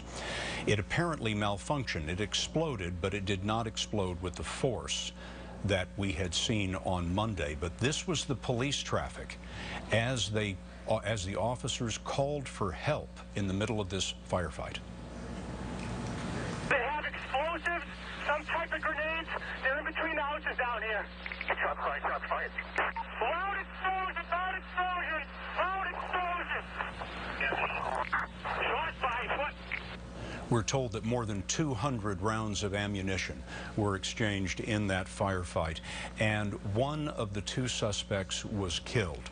He was the elder of two brothers. Tamerlan Tsarnaev, 26 years old, he's the man you see on the left. He was subject number one, the man in the black hat that you saw in the surveillance video earlier. He was killed in that firefight last night. A police officer was gravely wounded in that firefight. So last night, one police officer was killed, another very seriously wounded. But Tsarnaev's younger brother, this is Richard Donahue. He is the police officer who was wounded last night in that firefight. We are told today that he has undergone surgery. He is still in critical condition, but the hospital tells us he is also stable. So a man who is still fighting for his life tonight, but in stable condition. Dzhokhar Tsarnaev, the 19-year-old, the younger of the two, the man who was wearing the white hat in the surveillance video, got away from that firefight on foot and has been the subject all day today of a massive manhunt in Watertown and Cambridge. Hundreds, if not thousands, of police officers, federal agents, National Guardsmen converged on those neighborhoods in armored cars, in full armor gear, with automatic weapons, and went house to house to house, block by block, about a 20-block area, searching everywhere. About 6 o'clock Eastern Time this evening, they held a news conference to say that their search for the bombing suspect had failed, that he had gotten away. They called on the suspect to turn himself in. But about 30 minutes after that, we got word that a man had discovered someone hiding in a boat in Watertown. This is the address. This is a photograph that was taken some time before, but there is the boat covered with a tarp. The man said that he had noticed the tarp was split. He went to look in the boat and found a bleeding man in the boat. He went in and called Boston police. Boston police responded. They found the man in the boat. Shots were exchanged. The FBI was called in, and all of this wrapped up about 2.5 hours ago, when word was sent that the suspect had been found, wounded but alive, and had been taken into custody. There was celebration in the streets of Watertown as the police left. You could hear the police officer saying right there, "God bless America, God bless America," on the speaker of his police car. The people of Watertown cheered. Let's listen.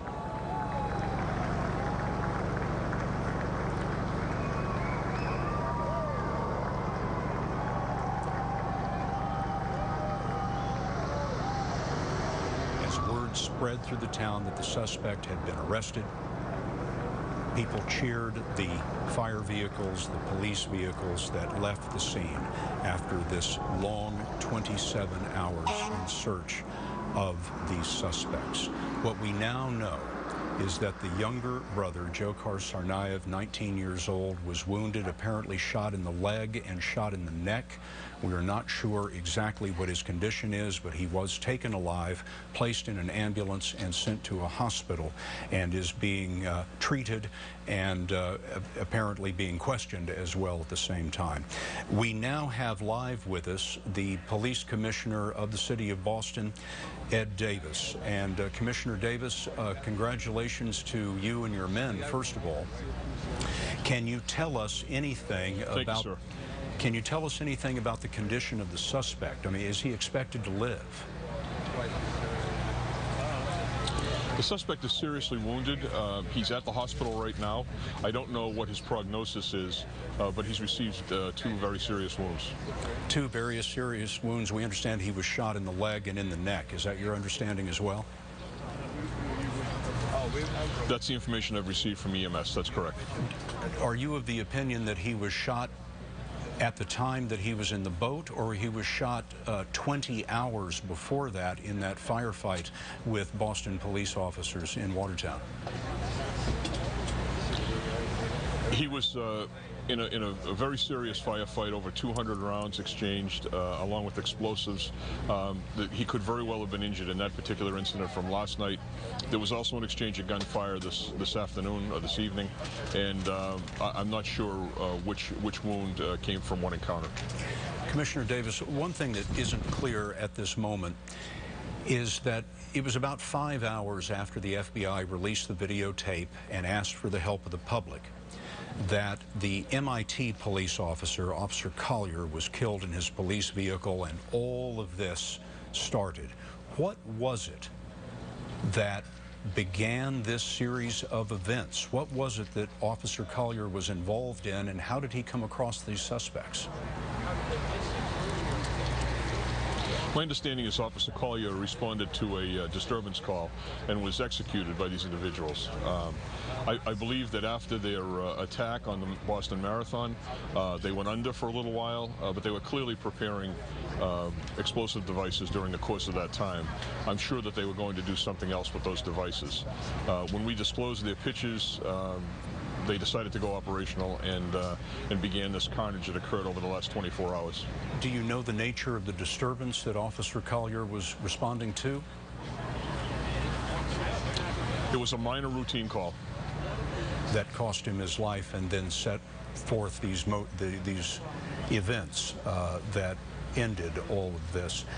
The police bomb squad has looked at the home of these 2 suspects, and we're given to understand that explosive making materials and bombs were found in the home. Can you give us a sense of what was found there? I don't know what was found in the home. We were involved in a different part of the investigation today, but suffice it to say that these individuals made serious improvised explosive devices that were very effective in the Boston Marathon attack, and they had other IEDs and handheld homemade grenades that they lobbed at officers last night. This is a very well planned and very effective attack.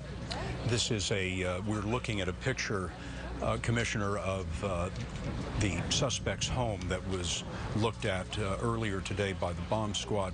Is it your opinion, sir, that given the bombs that were found in the home and the events of the last several hours, that other attacks were planned and other terrorist attacks were imminent? There was a significant amount of explosive material that was put into these bombs, an extensive number of bombs. When I arrived at the scene last night, just after the exchange of gunfire, I was literally stepping over unexploded ordnance that was on the ground. So these individuals had mayhem and murder on their mind when they constructed these devices. I'm just very happy we've been able to get them off the streets of Boston. Just a few more questions, if I may, sir. Is there any notion as to what the motive might have been for attacking the Boston Marathon? There's a very intricate and involved FBI investigation that's going on right now. I wouldn't venture to guess on a motivation of these individuals. I'm just happy we've got them off the street. Do you have any reason to believe that there would be other suspects, or do you think you have it all wrapped up?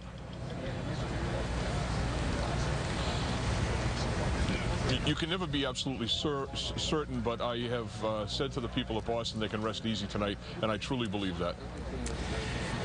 Ed Davis, the police commissioner of the city of Boston, part of the team that wrapped up this investigation in just 5 days. Commissioner Davis, thank you very much. You probably haven't slept in 5 days. We're grateful to you for spending some time with us and helping us understand this a little better.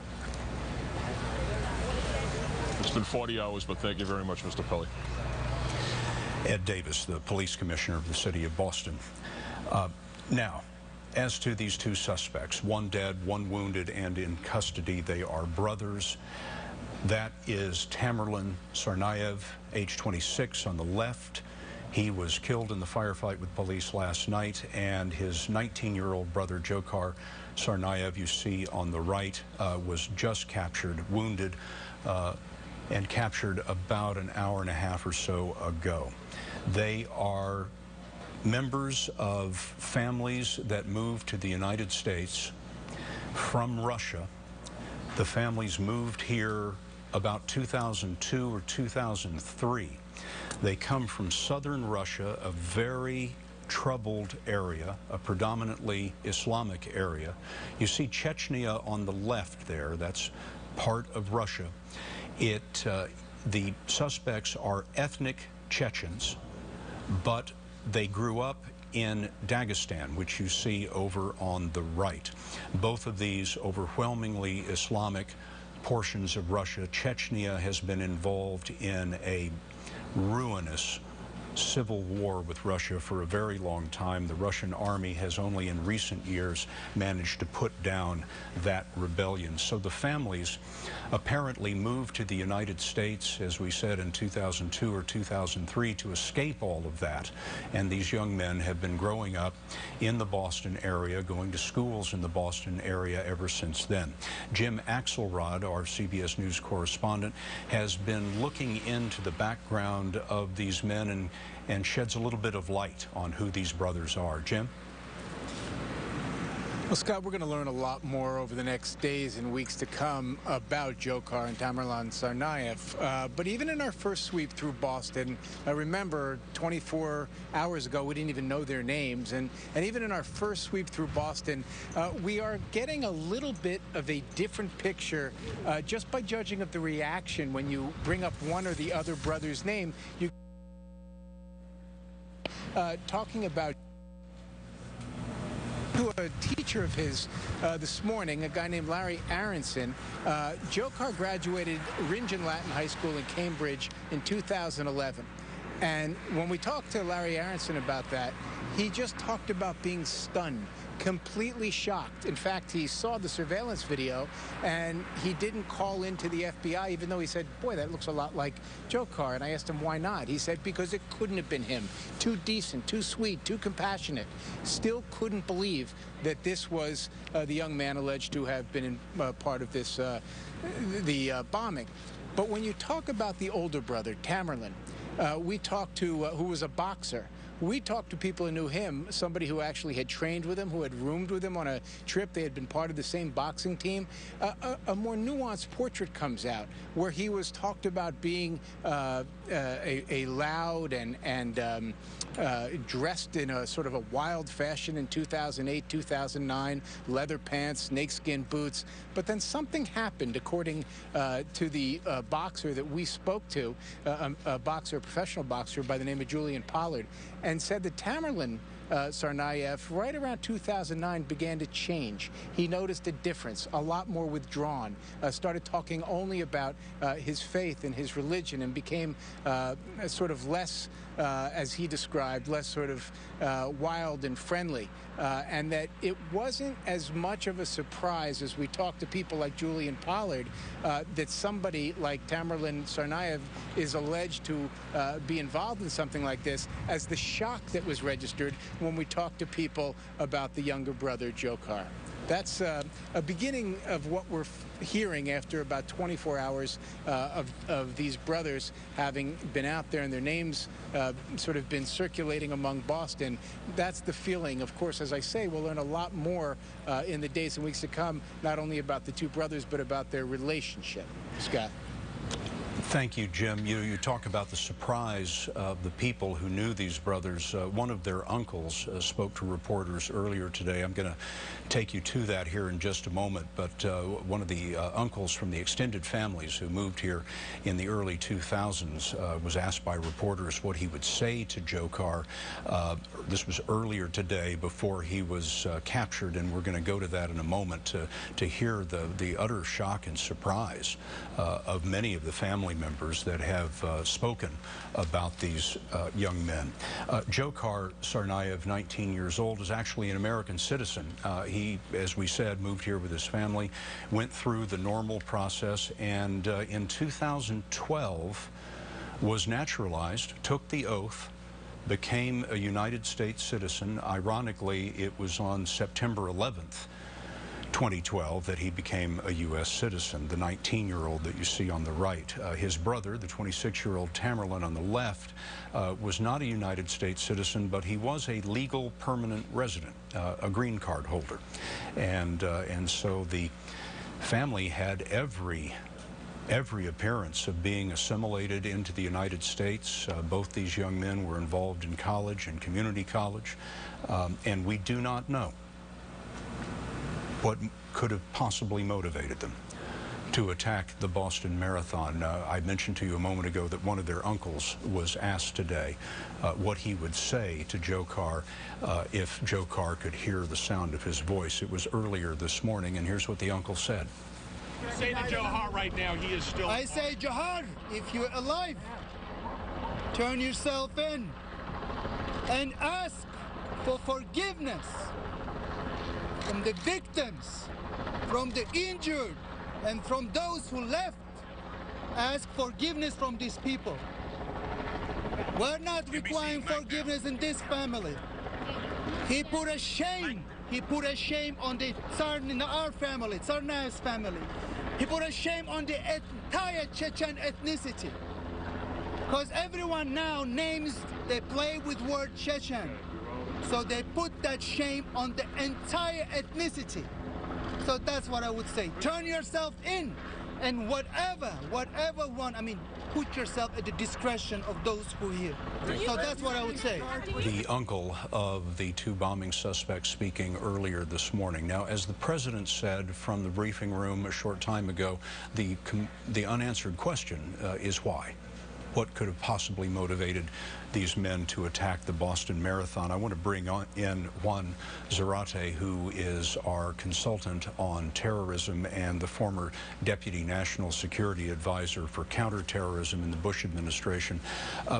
Juan, Chechnya has been involved in this civil war with Russia for a long time, but it's never been about the United States. It's only been about Russia. I wonder what your thoughts are about motivation for these two young men. We certainly can't say with any precision what it was, but can you give us any clues?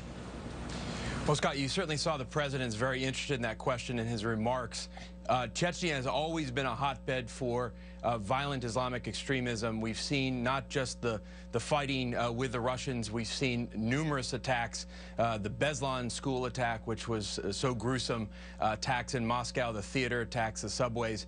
And so there's a long history of terrorism that emanates from Chechnya. What's interesting, Scott, is that you've had two things happening. You've had these types of individuals from Chechnya and Dagestan mixing with other terrorist groups in places like Western Pakistan. You've also had the very narrative of the oppression of Chechnya as part of this narrative of the global jihadi networks. And so it is part of the narrative of those places where terrorist groups like to point where Muslims are being oppressed, places like Chechnya and Palestine. And so even if someone isn't fighting in Chechnya, it has become part of that global narrative. And so you could imagine we're two individuals who are sensitive to that ethnicity, are sensitive to those grievances. And I think that's certainly something that authorities are going to look at. And you saw and heard in the president's remarks the desire to collect intelligence. He purposely used the term intelligence and not evidence because he wanted to signal that he wants to find answers to those questions and answers to whether or not there are other parts of the network still out there. And I think that's a very important part of the next step. Juan, based on your experience, how does that intelligence collection proceed from here? Well, you certainly have the intelligence community and law enforcement community pulling all the potential threads from the data that they've gotten about these individuals, about where they've traveled, who they've been contacting and communicating with. And they certainly are now working with the Russians and others abroad to get more information, in particular about where the elder brother may have traveled and what he may have been doing. Was he trained? Was he directed? Keep in mind that Faisal Shahzad, the Times Square bomber, was in America for a while, had traveled abroad, was trained by the Pakistan Taliban, and then came in under the radar and attempted to attack in Times Square. And so authorities are going to want to know and gather as much information. The Miranda exception, Scott, is important here, the public safety exception, because if the second suspect survives, authorities will want to talk to him for as long as possible to get as much information before they have to read him Miranda rights. Juan Zarate, former Deputy National Security Advisor in the Bush administration. Juan, thank you very much. What Juan was referring to is what we understand from the U.S. Attorney, that the suspect was not read his Miranda rights because there is an exception to that rule if the authorities believe there is an imminent threat to the security of the United States, so they can begin asking questions right away about such things as whether other attacks are planned, whether there are other accomplices who are still loose. That sort of thing is an exception to the suspect being read his rights and given the access to an attorney, and we are given to understand that they have invoked that exception at the Justice Department, and presumably as soon as the suspect is well enough to speak, he will be questioned on some of these points. The Police Commissioner of Boston, Ed Davis, told us just a few moments ago that given the amount of explosives and other bombs that had been created by these suspects, he believed that other attacks were imminent and that there was an ongoing threat from these two young men. Now, to recap for a moment, bring you up to speed on how all of this transpired in just the last couple of hours. The last suspect in the Boston Marathon bombings was arrested in Watertown, wounded, but arrested and taken alive, taken to a hospital. His brother, the other suspect, of course, is dead, was killed in a firefight with police. The dead man is there on the left. The man who was just arrested a short while ago is presumably at the hospital now, where he is in serious condition with a couple of gunshot wounds. John Miller, walk us through how this arrest was made this evening. There was a report of a man, a suspicious man, who was hiding in a boat behind a house in Watertown. A resident came out after the lockdown was lifted, and he saw that the tarp on his boat was torn. Now, he's a house that's just, you know, kind of a block and a half outside the perimeter. That wasn't the focus of the primary search area, and he climbed up to look in the boat to see why this was torn, and he said he saw, I'm quoting now, a bloody mess inside. He calls 911. He reports that. Immediately, a couple of state police officers, FBI agents, and 3 senior members of the Boston Police Department, very experienced investigators, including a deputy superintendent, arrive on the scene. And they are starting to look into the boat. They see the blood, some movement, and then they say something pokes up, a shot is fired. There is what they believe is an exchange of gunfire. They call for backup and help. The incident commander says, cease fire, get a perimeter, maintain cover. And they stand by for the HRT, the FBI's hostage rescue team. You may remember, Scott, just maybe a month and a half ago, this is the dynamic FBI unit that rescued the boy who was being held hostage by a man in an underground bunker. They specialize and train in figuring out how to get into any environment. A hole underground, a guy in a boat, a barricaded suspect in a bank vault, you name it, airplanes, they figure this out. So they bring all their tools, they rearrange this perimeter, and then they start to work. And they are probing that boat with fiber optic cameras and other sensors to see, where is this guy, is he moving? They throw in 2 or 3 flashbangs, distraction devices, a deafening bang, a blinding flash, meant to disorient suspects. You know, it's a technique. You say, well, if you tell them about it, they'll be ready. If you've ever been in a small room where a flashbang goes off, I don't care if you know it's coming or not. It is disorienting. Then they made their entry. They found him wounded in the leg and in the neck. Unclear whether those wounds came from the exchange of gunfire here or the shootout last night. Certainly some of them came from the shootout last night because, remember, before the police got there, the man observed all that blood. They pulled that suspect out, called the ambulance. The bomb technicians are going over that boat, and then the crime scene people will to collect evidence.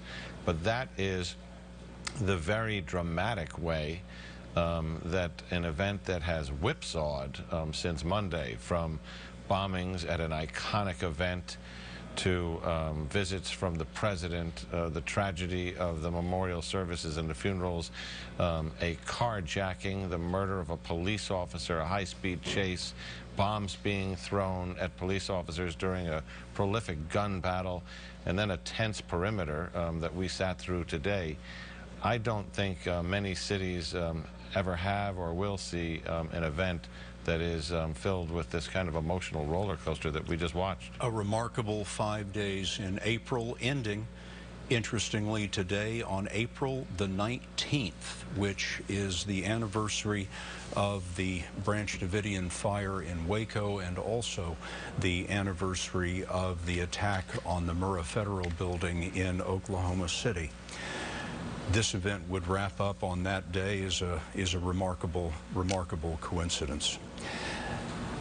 Now, John Miller, you and I were talking earlier about some of the things that had been found in the house, and this was the chilling thing that Ed Davis told us a moment ago, the police chief, the police commissioner in Boston, that when he was there, he was having to step over explosive devices that had been prepared. It seems that what's being described to us now by the authorities at this house that's connected with the suspects is a bomb-making factory. And given the fact that so many bombs were being manufactured, it appears that the Boston Marathon may have just been the beginning. That may well be so, and we may not have seen the full extent of this. I mean, experience in these cases over a number of years shows that when you see suspects who are traveling with that number of explosives and they are throwing improvised, homemade hand grenades at police during a gun battle. Then they threw another one of these pressure cooker bombs in the middle of that gun battle, a larger explosive device. And, you know, at that crime scene, as you've got shell casings everywhere, bullet holes, over 200 rounds, and you're seeing both exploded remnants of explosive devices and devices that hung fire or didn't function sitting there in a state where they might still be live and hazardous, and you're walking through that as they were last night. That's an extraordinary event. Now, when they go into that residence today and they find the pipe bombs already assembled and other bomb-making equipment, that search is going to have to be very extensive, because what they're going to want to look for is there another location? Remember, we've seen this in the World Trade Center bombing in 1993. We saw this with Fajr Sazzad. We saw this with Najibullah Zazi outside of Denver, where they lived one place, but they made their bombs at another location, a storage location, a garage, or so on. So this investigation has legs. This will be going for a long time after this capture. It was a dramatic moment earlier this evening when the word of the suspect in the boat behind the house first came through. Police converged on that area en masse, and we have been recording the police transmissions from that time. We didn't want to play them until it was all over because, of course, we didn't want the suspect listening in on what the police were saying to each other. But now that the suspect is in custody, we have selected certain portions of what the police officers were saying on their radio frequency at the time the suspect was spotted and then ultimately arrested. We're going to play some of that for you right now. All right, there's definitely movement in the boat. So we need any police officers that are in the rear of that garage behind this house need to get out of the line of fire there. Garage clear. We're clear. Rip the top off the top of the post. All overwatch coverage damage. Be aware of this. If they're able to successfully rip that off, he'll be fully exposed. Okay? Anybody that's on perimeter, be aware of crossfire situations, all right? Officers by the blue garage, they need to be removed. Get them out of the line of fire. We got movement. He is moving. We have movement in the boat. He just sat up. He's moving, flailing about, quite a bit of movement. NFTG device about to be launched. Stand by. Return fire. It's more than likely going to be the flashbang. Suspect in custody. Nobody is to come in the perimeter. It's still a hot scene. Now, we have just received a still photograph of the suspect being taken into custody. This has just been released. We see the suspect lying on the ground there. His clothes are apparently blood splattered. That looks like a medical bag, actually, lying on the ground in front of him. It looks like they are trying to dress his wounds. We're told that he had 2 gunshot wounds, one to the neck, one to the leg. The police commissioner believes that he was shot in the firefight last night and had apparently been bleeding for 20 hours before he was found in the boat. But this is the suspect being arrested a couple of hours ago after he was found hiding in a boat behind a house in Watertown. John, to your trained law enforcement eye, do you see anything in that photograph? Let's go back. Now, this is a picture of the suspect himself, but let's go back to this arrest picture. It's a remarkable thing. So what you have here is an ATF agent on the left in the green who's a member of their SWAT tactical team. The Bureau of Alcohol, Tobacco, and Firearms, who often leads federal investigations into explosives. Exactly, and they've been a big part of this and partners with the FBI in this from the beginning. On the right, you've got a special agent of the FBI and a local police officer in the foreground, and you can see they are checking him for wounds under his clothing at that point, and then of course he was taken to the ambulance. Bob Orr is in our Washington Bureau. I don't want to leave this photograph, but I do want to bring Bob Orr into this conversation. The photograph that you are seeing now is just released at this moment. Dzhokhar Tsarnaev, 19 years old, the surviving suspect in the Boston Marathon bombing. This was as he was arrested in Watertown, Massachusetts earlier this evening. As we look at this picture, Bob Orr, they very much want to keep this man alive. We are seeing this picture. We're seeing him being treated at the moment. The police chief told us he's in serious condition and is now in the hospital. Scott, as you look at that photograph, of course, what we were told was he had a gunshot wound to the neck and another to the leg, and you can see that the ATF person seems to be working on that gunshot wound around his neck. Bob Orr, the imperative here is to try to keep this man alive. There's a great deal that they can find out from him. Well, absolutely, Scott. I think that the investigators would tell you that if they can keep him alive and they have a chance to question him, and if he decides he wants to cooperate, he could answer some critical questions. How were they trained? Who did they associate with? Were they part of any greater cell? Did they have any other plans beyond what we saw at the marathon? And did they have any connectivity overseas or domestic to a larger terror group? They will find these answers anyway in searching through the backgrounds of these gentlemen, their contacts and their relatives and other things, past residences, for example. But if they can have a living suspect kind of do a total debrief for them, it will help them understand, among other things, how did these 2 guys, as the president put it, who grew up here, come to carry out this kind of attack? How did they plot so successfully under the radar and seemingly get away with this until they were outed by surveillance tapes? So the investigators have an awful lot of questions. The most pressing, of course, is there anything else in the pipeline that they need to worry about? And then beyond that, how did all of this happen? Because while we sit here at the end of 5 days kind of having this feeling that maybe this is over, from an investigative standpoint, it's not over at all. It's just now beginning because there are so many questions pending, Scott. And the prosecution, of course, still to go forward, and many questions to be answered there, including whether the federal death penalty would come into play in that prosecution. We have a correspondent, Paul Burton, of our CBS station WBZ. He's down on Boylston Street, near where these attacks occurred 5 days ago, where a memorial has been set up by the people of Boston and has been visited day and night since these events. Paul, what's the mood there now that these men have been captured? Well, Scott Pelley, I'm here really where it all started. The finish line is right down the street from me. Behind me, there are about 100 or so people gathered here to pay their respects for the lives that were lost in this incredible tragedy. This is a somber, bittersweet moment for all the people that are here, from all races and backgrounds and cultures.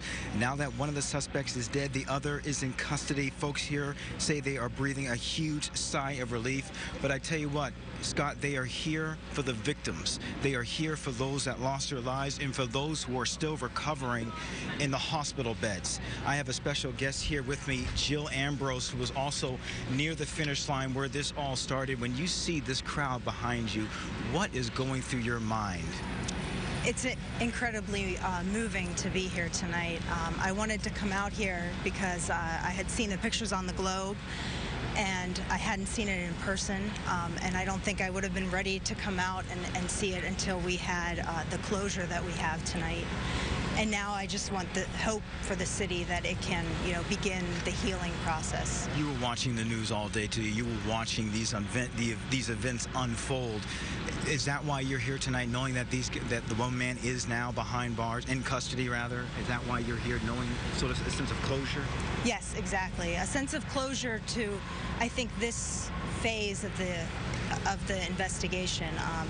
I think the city certainly doesn't feel the same tonight. Walking here, there are still sirens everywhere. The street that I walk regularly, weekly, I live just a few blocks from here, is still closed. And I don't think that street will ever feel the same way ever again. Jill Ambrose, thank you so much. God bless you. Thank you for your time. And that's sort of the feel here. There's a lot of hugs, a lot of people embracing each other. When you think about all that has transpired throughout this entire week, from the bombings themselves, to the people trying to finish this race, to the victims that are in their hospital beds, to the manhunt that's been taking place these past 20 hours or so, I tell you, people here are so thankful that they can come here and show how much they love the victims of this tragedy, to show how much Boston loves them.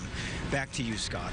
Paul Burton of our CBS station WBZ at the memorial that has been spontaneously set up by the people of Boston right there on Boylston Street along the course of the Boston Marathon.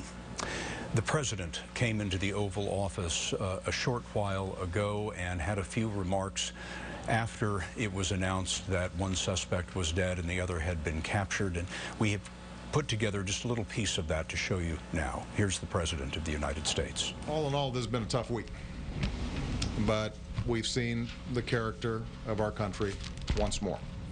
And as president, I'm confident that we have the courage and the resilience and the spirit to overcome these challenges and to go forward as one nation under God, indivisible, with liberty and justice for all.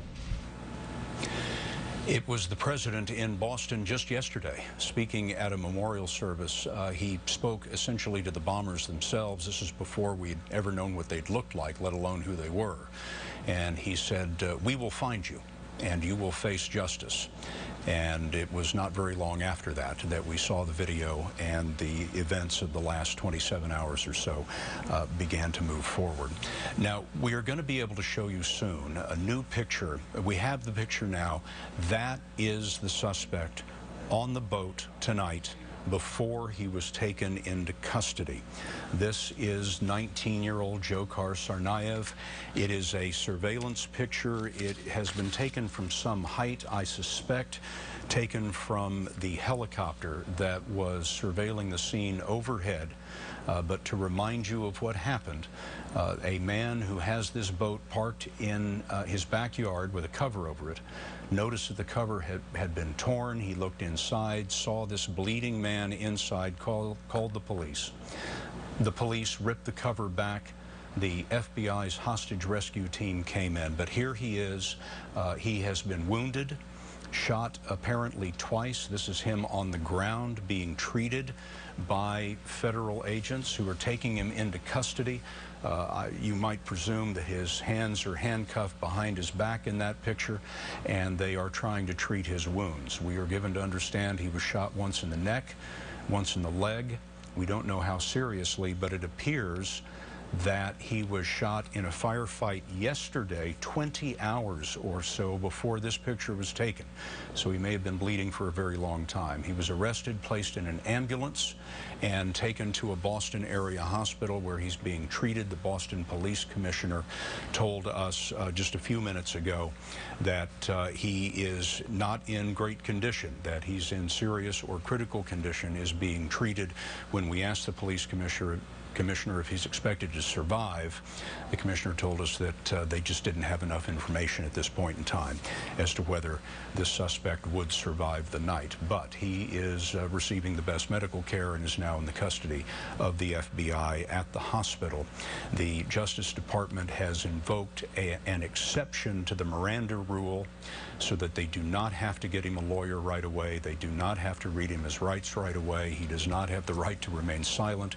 There is a public safety exception to that rule that can be invoked if federal officials believe that there is danger of a further terrorist attack, and so they have invoked that rule and they intend to question him as soon as they can. What we do know is there were many explosives found in the house that was occupied by he and his brother, many other bombs that had been prepared, and the Commissioner of Police in Boston told us this evening that it appears that the Boston Marathon attack was just the beginning, that they had other attacks in mind as this week unfolded. An unexpected battle in the war on terror on this April week that began on Patriots' Day. As President Obama said just a short time ago, it has been a tough week. On Monday, 3 people were killed and more than 170 wounded by that sudden terrorist bombing at the Boston Marathon. Tonight, just over 100 hours later, the headline is this: the manhunt is over. One suspect is dead. The other is wounded and in custody. There will be a great deal more about this on your late local news, on this CBS station, and on CBSNews.com, and of course tomorrow morning on CBS This Morning. Until then, I'm Scott Pelley. Good night. For news 24 hours a day, go to CBSNews.com.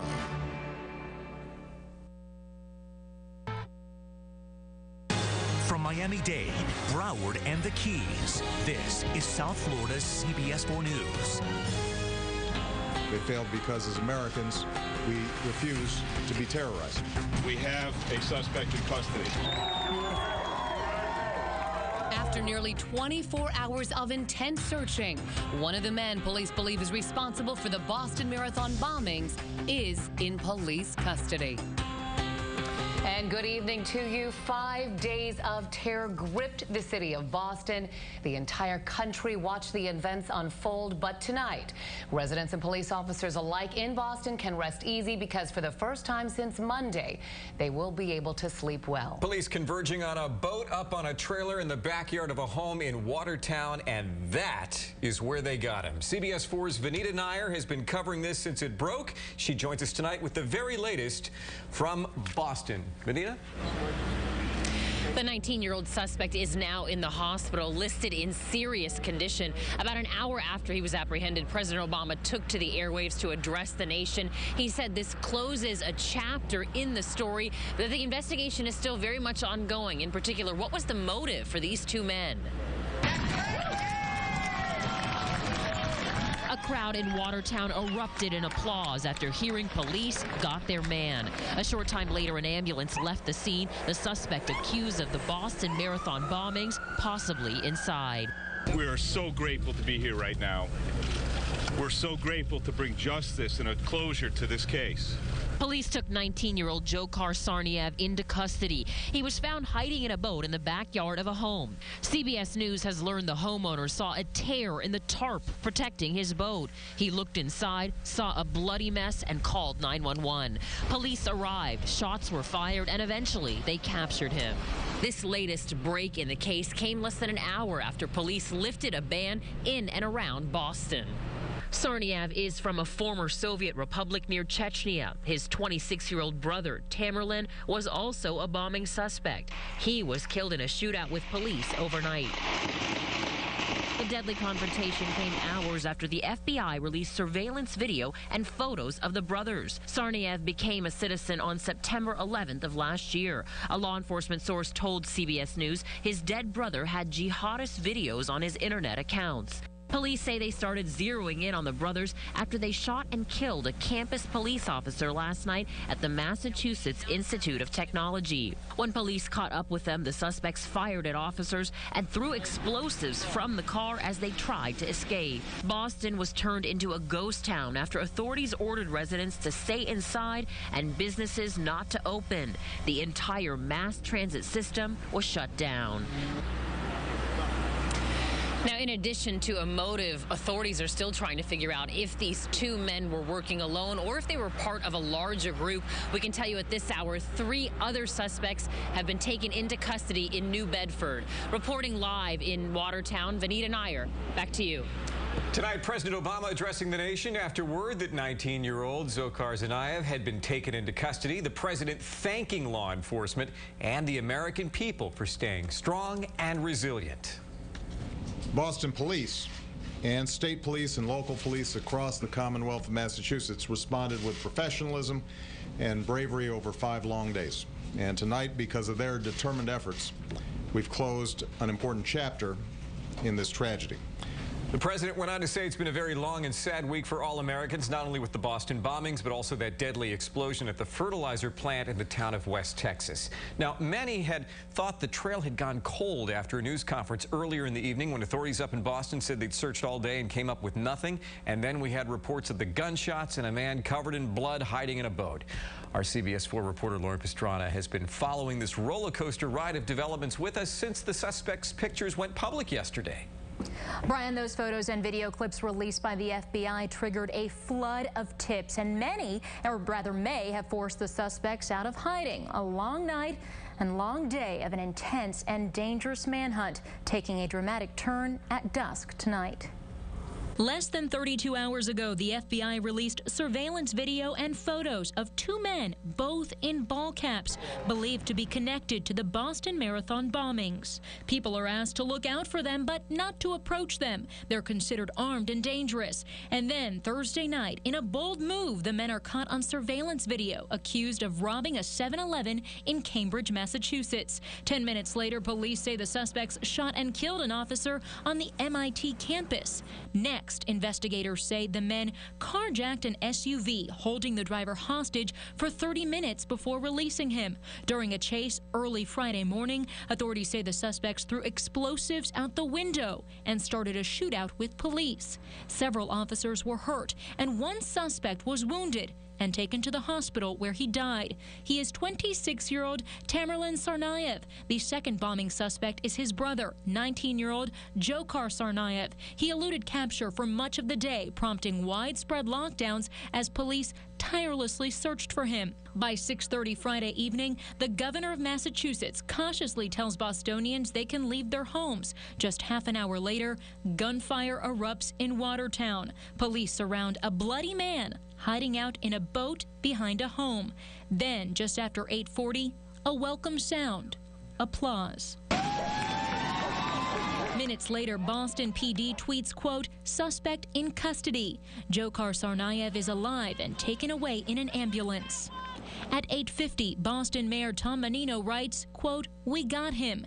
Then a photo with a caption that reads, "Your mayor is very proud of you." Just after 9:30, gratitude, thank you, thank you, thank you, and relief.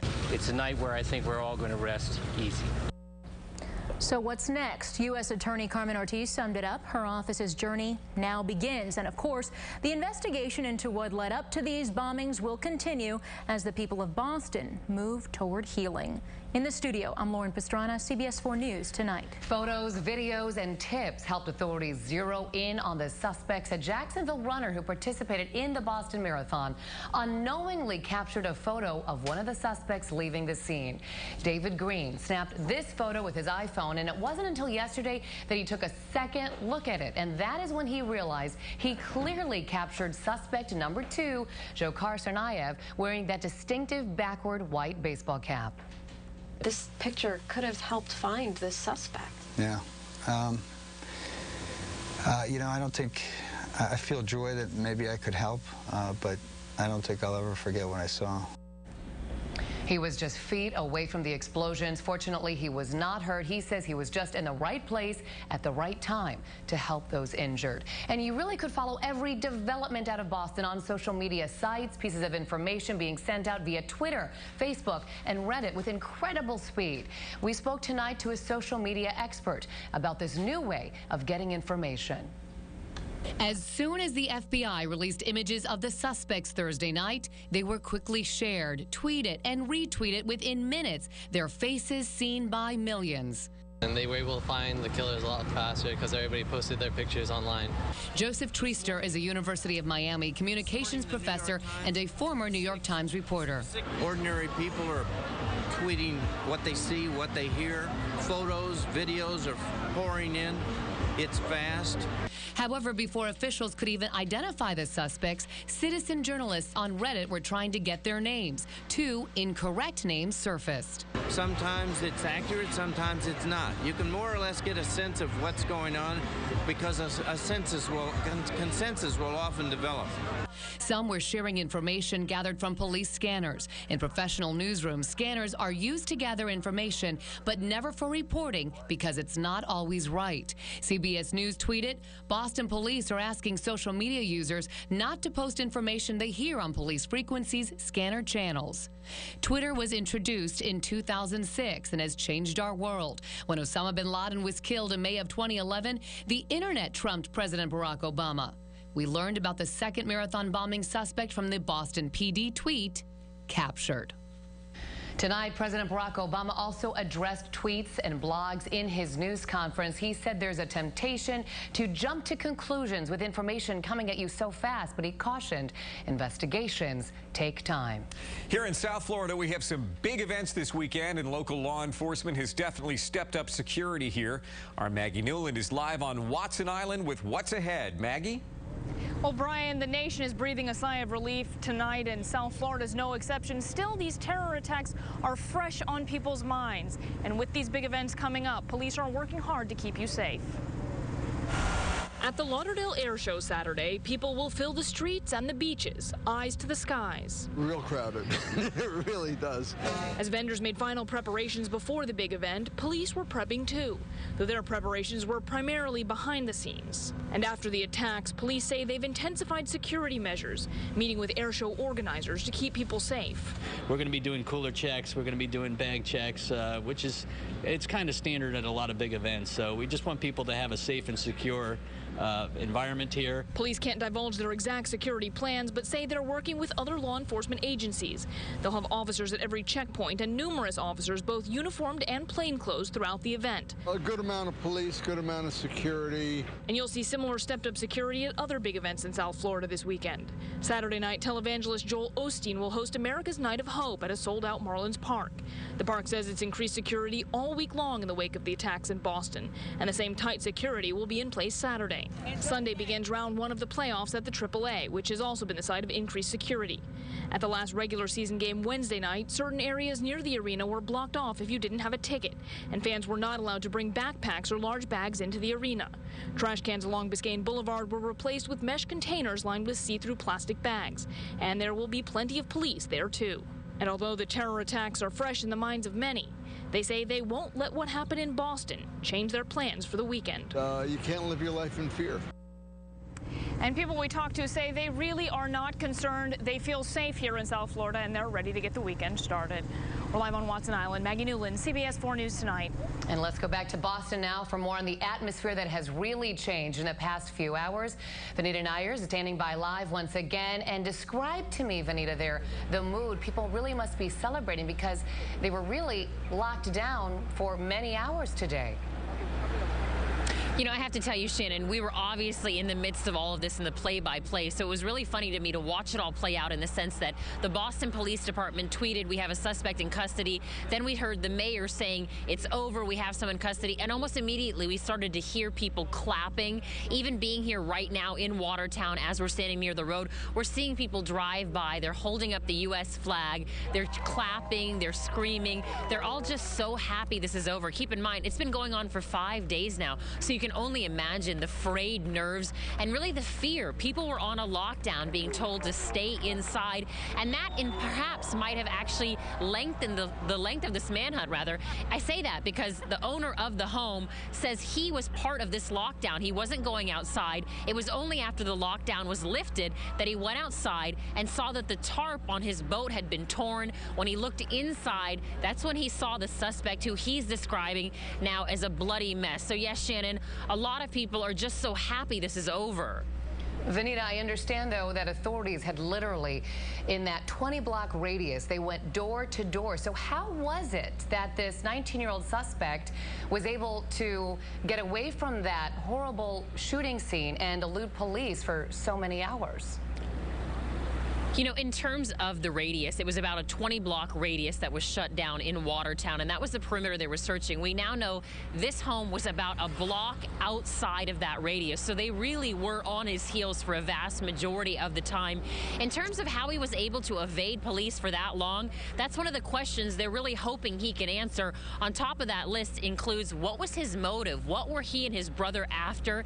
And were they connected with any other group, or did these two men act alone? We can also tell you at this hour that 3 suspects in New Bedford have now been taken into custody.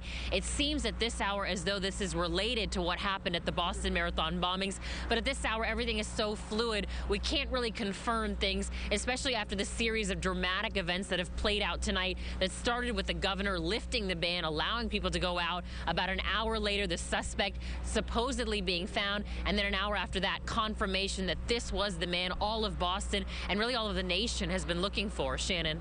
All right, Vanita Nair, thank you so much for giving us that update. Great job. Thank you.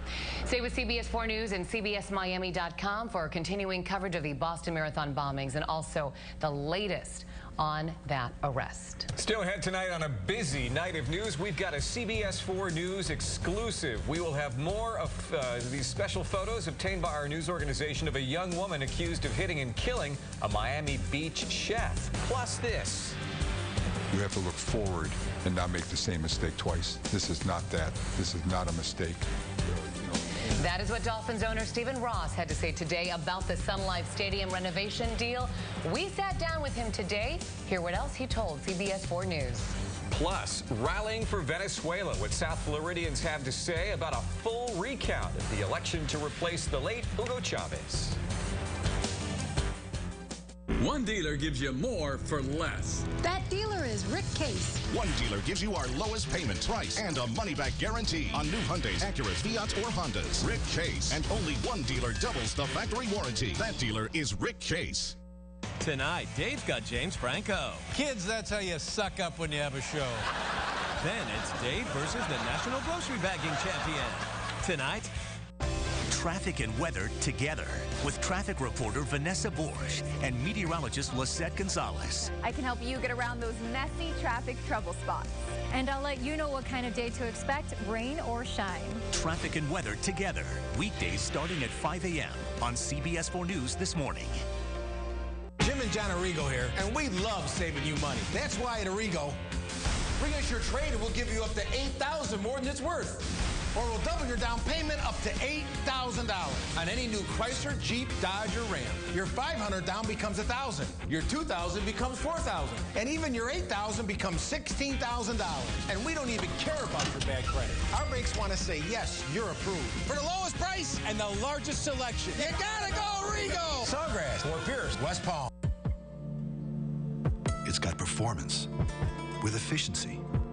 It's got all you want in a car as alive as you are. Introducing the supercharged V6 and turbocharged 4-cylinder engine that gets 30 miles per gallon highway from Jaguar. At last, you can roar responsibly. Jaguar. For great offers, visit your South Florida Jaguar retailer today. One dealer has Toyota and Nissan here for you to drive and compare. Rick Case. Only one dealer gives you a rewards program that saves you hundreds, even thousands. Plus, gives you discount gas and free car washes for life. That dealer is Rick Case on I-75 or 441. He is the one person we have not heard from in the deal to upgrade Sun Life Stadium. Miami Dolphins owner Stephen Ross, he wants Miami-Dade voters and Florida legislators to approve a plan to levy a new tax on tourists. And in exchange, he says he'll chip in more than half and guarantee Super Bowls in Miami. Today, Ross went one-on-one with CBS 4's David Sutta to answer some tough questions. It's the question I get every time I speak to somebody about this proposal, and that it's a $289 million question. Why won't you write the check yourself? Well, I'm going to write a large part of that check, probably 70% of it. But this is really a public-private partnership. The community is really benefiting by this. I mean, because it's not just about, you know, having a stadium. It's marginal. The benefits to me are marginal. People will come here if we're winning. If they're not winning, I'm not going to draw people no matter how much money is being spent. If you go by Forbes, you're worth $4.4 billion. They're saying you made $1 billion in the last year. Well, a check like this would be minuscule. Well, not really. I have a lot of other businesses that need assets that I continue to, you know, support and grow and continue to grow, and as part of that. I bought the Dolphins not for purposes of seeing how much money I can make, but really creating a winning football and really enhancing the community. And that's what I mean, being a real estate developer, you live for that. You live for transforming communities and things you're involved with and being best in class. The taxpayers could argue you benefit the most here. You own the stadium, you own the team, you own the surrounding land that could be developed. Do they really stand to gain as much as you? Well, yes. I mean, look at the economic benefits don't just you know, end at the stadium. It's really the hotels, the small businesses, the restaurant workers, the hotel workers, the taxi cab drivers. They all benefit by what we do in bringing people and driving people to Dade County. Is this, in your mind, a good deal compared to what a good deal should look like, or is it just a little bit better than the Marlins? No, I mean, this isn't even close to the Marlins deal. I don't think there's ever been a deal that's been offered to any community anywhere in this country that's as good as the deal that we're offering, and really, and how the community can benefit by it. If there is no modernization, so goes the Super Bowl? I think so. I think that'll be very evident. I think, look what happened to San Diego. It's a great city, it's great climate, and they don't get Super Bowls. They're not even in the running because of the lack of their facilities. If you had to gauge it today, where do you think the community sits in that? I think they would be, the majority are well in favor of this. Everybody is, you know, always talks about the Marlins ballpark deal, and if they think it was a bad deal, you got to have to go forward. This is not the Marlins deal. It will never be the Marlins deal. That deal will be the deal. You have to look forward and not make the same mistake twice. This is not that. This is not a mistake. This is the benefit for Dade County. When I asked him about why he decided to go this very public road as opposed to financing some sort of deal and be done with this, his response was, quote, "I cannot afford to put all the money in. I think it's right to really have some skin in the game." To see the entire 20-minute interview with Ross, head over to our website at cbsmiami.com. We'll also have even more this Sunday morning on Facing South Florida with Jim DeFede. David Sutta, CBS 4 News, tonight. Next up, a CBS 4 News exclusive. We're now getting a better look at some of the injuries sustained by Carly Tomica the night she allegedly struck and killed a South Beach chef before leaving the scene of that wreck.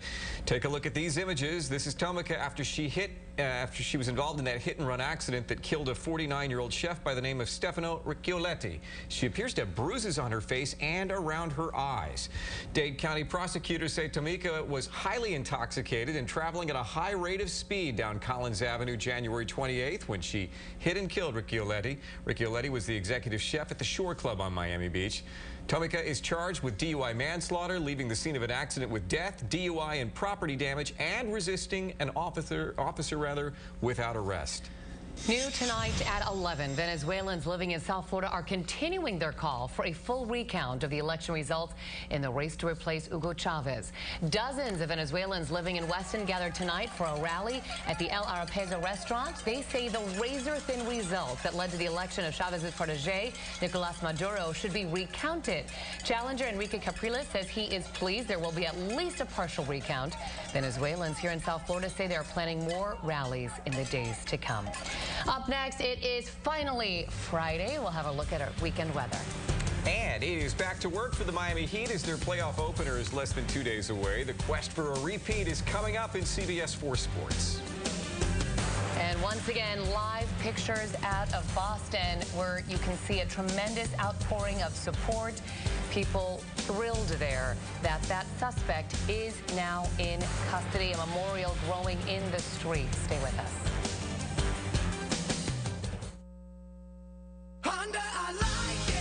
Biggest inventory from $149 for 24 months or zero down. Our biggest savings from $149 for 24 months or zero down. Every Honda's on sale during the really big spring sales event. Accord, Civic, CR-Vs. New Hondas from $149 a month or zero down, zero first payment, and zero security deposit. Plus save thousands with 0.9 financing. All Hondas are on sale this week at your South Florida Honda dealers. Honda, I like it.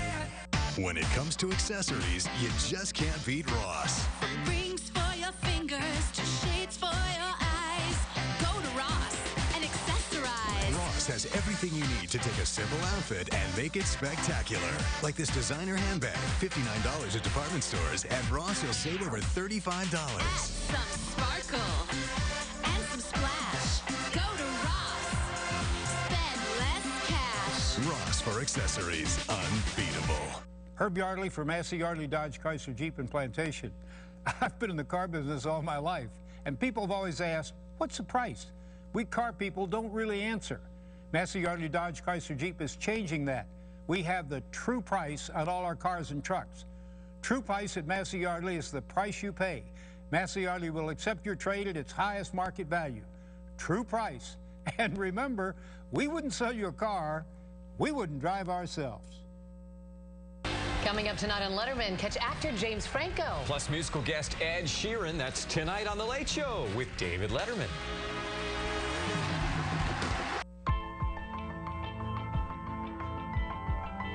When you only make SUVs for 65 years, all that learning leads to something remarkable. The Range Rover Evoque. Winner of over 120 awards, including the 2012 Strategic Vision Total Quality Award.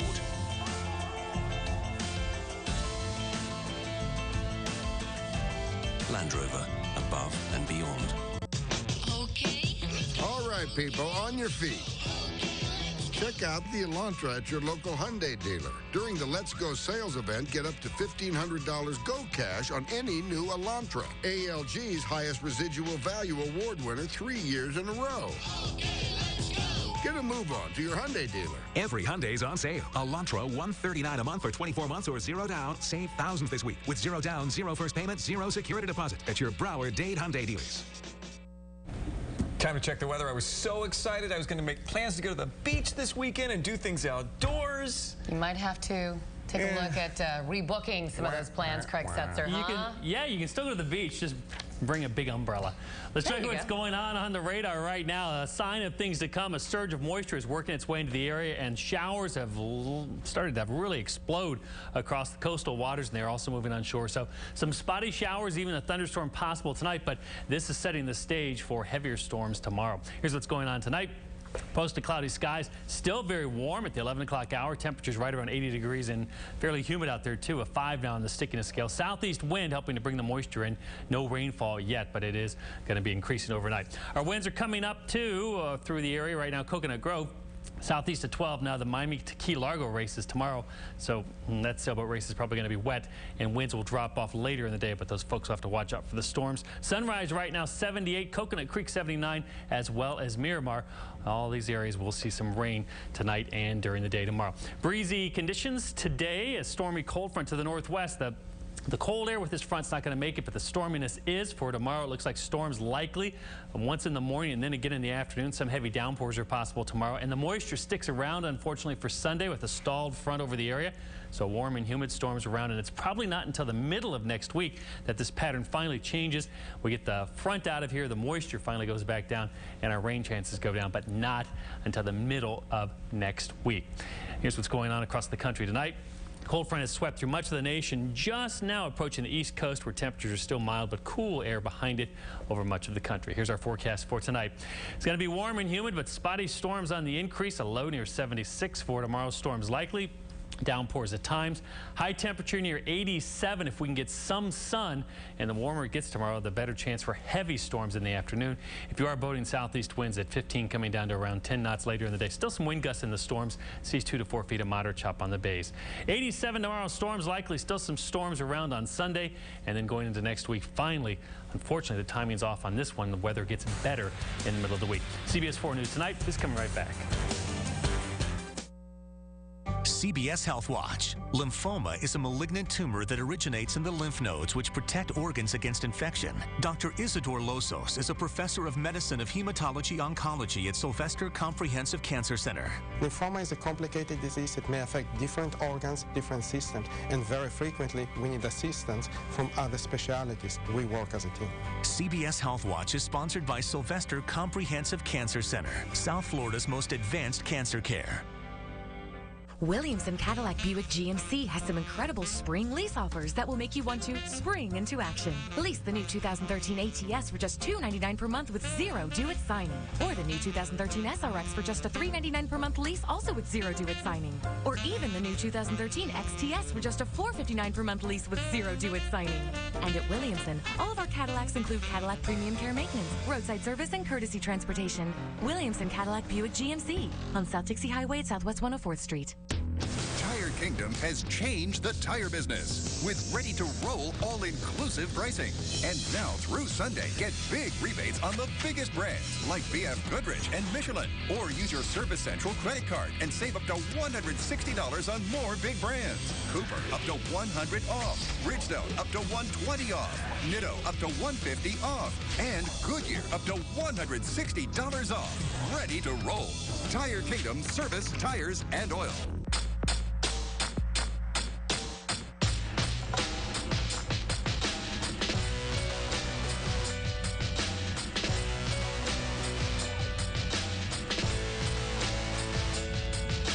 BMW 3 Series, the only vehicle to win Car and Driver's 10 Best, 22 years in a row. South and Vista, your Dade and Broward BMW dealers.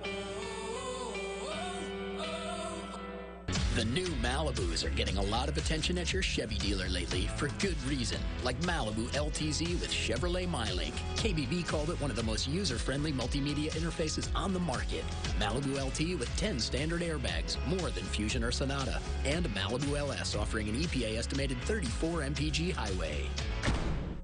The all-new Malibu. Right now, get this great lease on a 2013 Chevy Malibu LS for around $169 a month. Kim Bokamper here with Sports. Well, the Marlins have been looking for one big hit. Tonight, they waited until the final inning before getting just that to beat the Reds in Cincinnati and even their series at one game apiece. Red fans all bundled up for a chilly night of baseball. Marlins trailing 1-0 third inning before Placido Polanco finds a hole in the infield. Nick Green scores, but Donovan Solano not going to be so lucky. He gets thrown out at the plate. Still is 1-1. Meanwhile, Kevin Slowey keeping the red hitters off balance all night long. He struck out 4 in 6 innings of work. Then in the top of the ninth, Justin Ruggiano giving the Fish something to cheer about. That is a solo shot. It's his 3rd home run of the season. What do you know? The Marlins win it by a score of 2-1. You know, we pitched well. We kept ourselves in the game, and we got a big hit. We've been talking about it. Ruggiano got it tonight, and really was a good game. The NBA playoffs are about to get underway, and the Heat are top dogs. Miami will tip off their quest for a repeat on Sunday when they face a boisterous bunch from Milwaukee. The Bucks' Brandon Jennings sent out this tweet on Thursday proclaiming an upset of the defending champions. That will not be motivation, though, for LeBron James. Winning a second Larry O'Brien trophy is motivation enough. Now, last season, the King was subject to plenty of trash talk. Whether that is the case or not this time around, LeBron has no time to worry about what the haters have to say. I don't get involved. I don't really live my life or play the way I play. I love the game of how people perceive me. I don't know. I mean, that's for everyone else to judge. All right, that's going to do it for Sports CBS 4 News tonight. We'll be right back. The best value and selection at Audi Coral Springs, North America's largest Audi dealership, and Audi Lighthouse Point. Drive the 2013 A5 Coupe for only $399 a month. Only at Audi Coral Springs and Audi Lighthouse Point. The one on the left and the one on the right. Can't tell them apart, try as you might. But a wise man once said that the secret to life is to find one that don't look the same. Find one that don't look the same. Experience the distinct new Audi Q5 at your local dealer today. There goes the nice dinners. That's my neighbor, Brian. Got himself a new car. Had to trade in his whole lifestyle just to afford it. No more movies? Bummer. Not me. I got a new Toyota Corolla. It's super reliable, gets great gas mileage, and it's affordable, so I didn't have to sacrifice anything in my life. Not my concert tickets. This is humiliating. The 2013 Toyota Corolla. I'm not ready to compromise. Are you? Lease a new 2013 Toyota Corolla for just $149 a month. Toyota, let's go places. A car that can actually see like a human, using stereoscopic cameras, and even stop itself if it has to. The technology may be hard to imagine, but why you would want it is not. The 2014 E-Class. It doesn't just see the future, it is the future. Welcome to Hassle-Free Nation. Welcome to AutoNation. With AutoNation Smart Choice Pricing, we show you a low upfront price on any car or truck. Right now at AutoNation Nissan, choose a brand new 2013 Nissan Altima or a brand new 2013 Rogue. Smart Choice price, $139 a month. $139 a month. Who you gonna call? AutoNation. Welcome to AutoNation. It's got performance with efficiency. It's got all you want in a car as alive as you are. Introducing the supercharged V6 and turbocharged 4-cylinder engine that gets 30 miles per gallon highway from Jaguar. At last, you can roar responsibly. Jaguar. For great offers, visit your South Florida Jaguar retailer today. Audi Coral Springs has won the Elite Magna Award 2 years in a row, which means we take care of our customers best. Drive the 2013 A6 Premium Sedan for only $399 a month. Only at Audi Coral Springs and Audi Lighthouse Point. Boston and the nation can sleep better tonight that the bombing suspect has been taken alive. We want to show you these live pictures once again. A memorial has been growing and people have been gathering there. Boston's mayor said it. We got him. We'll have the latest for you tomorrow morning starting at 6.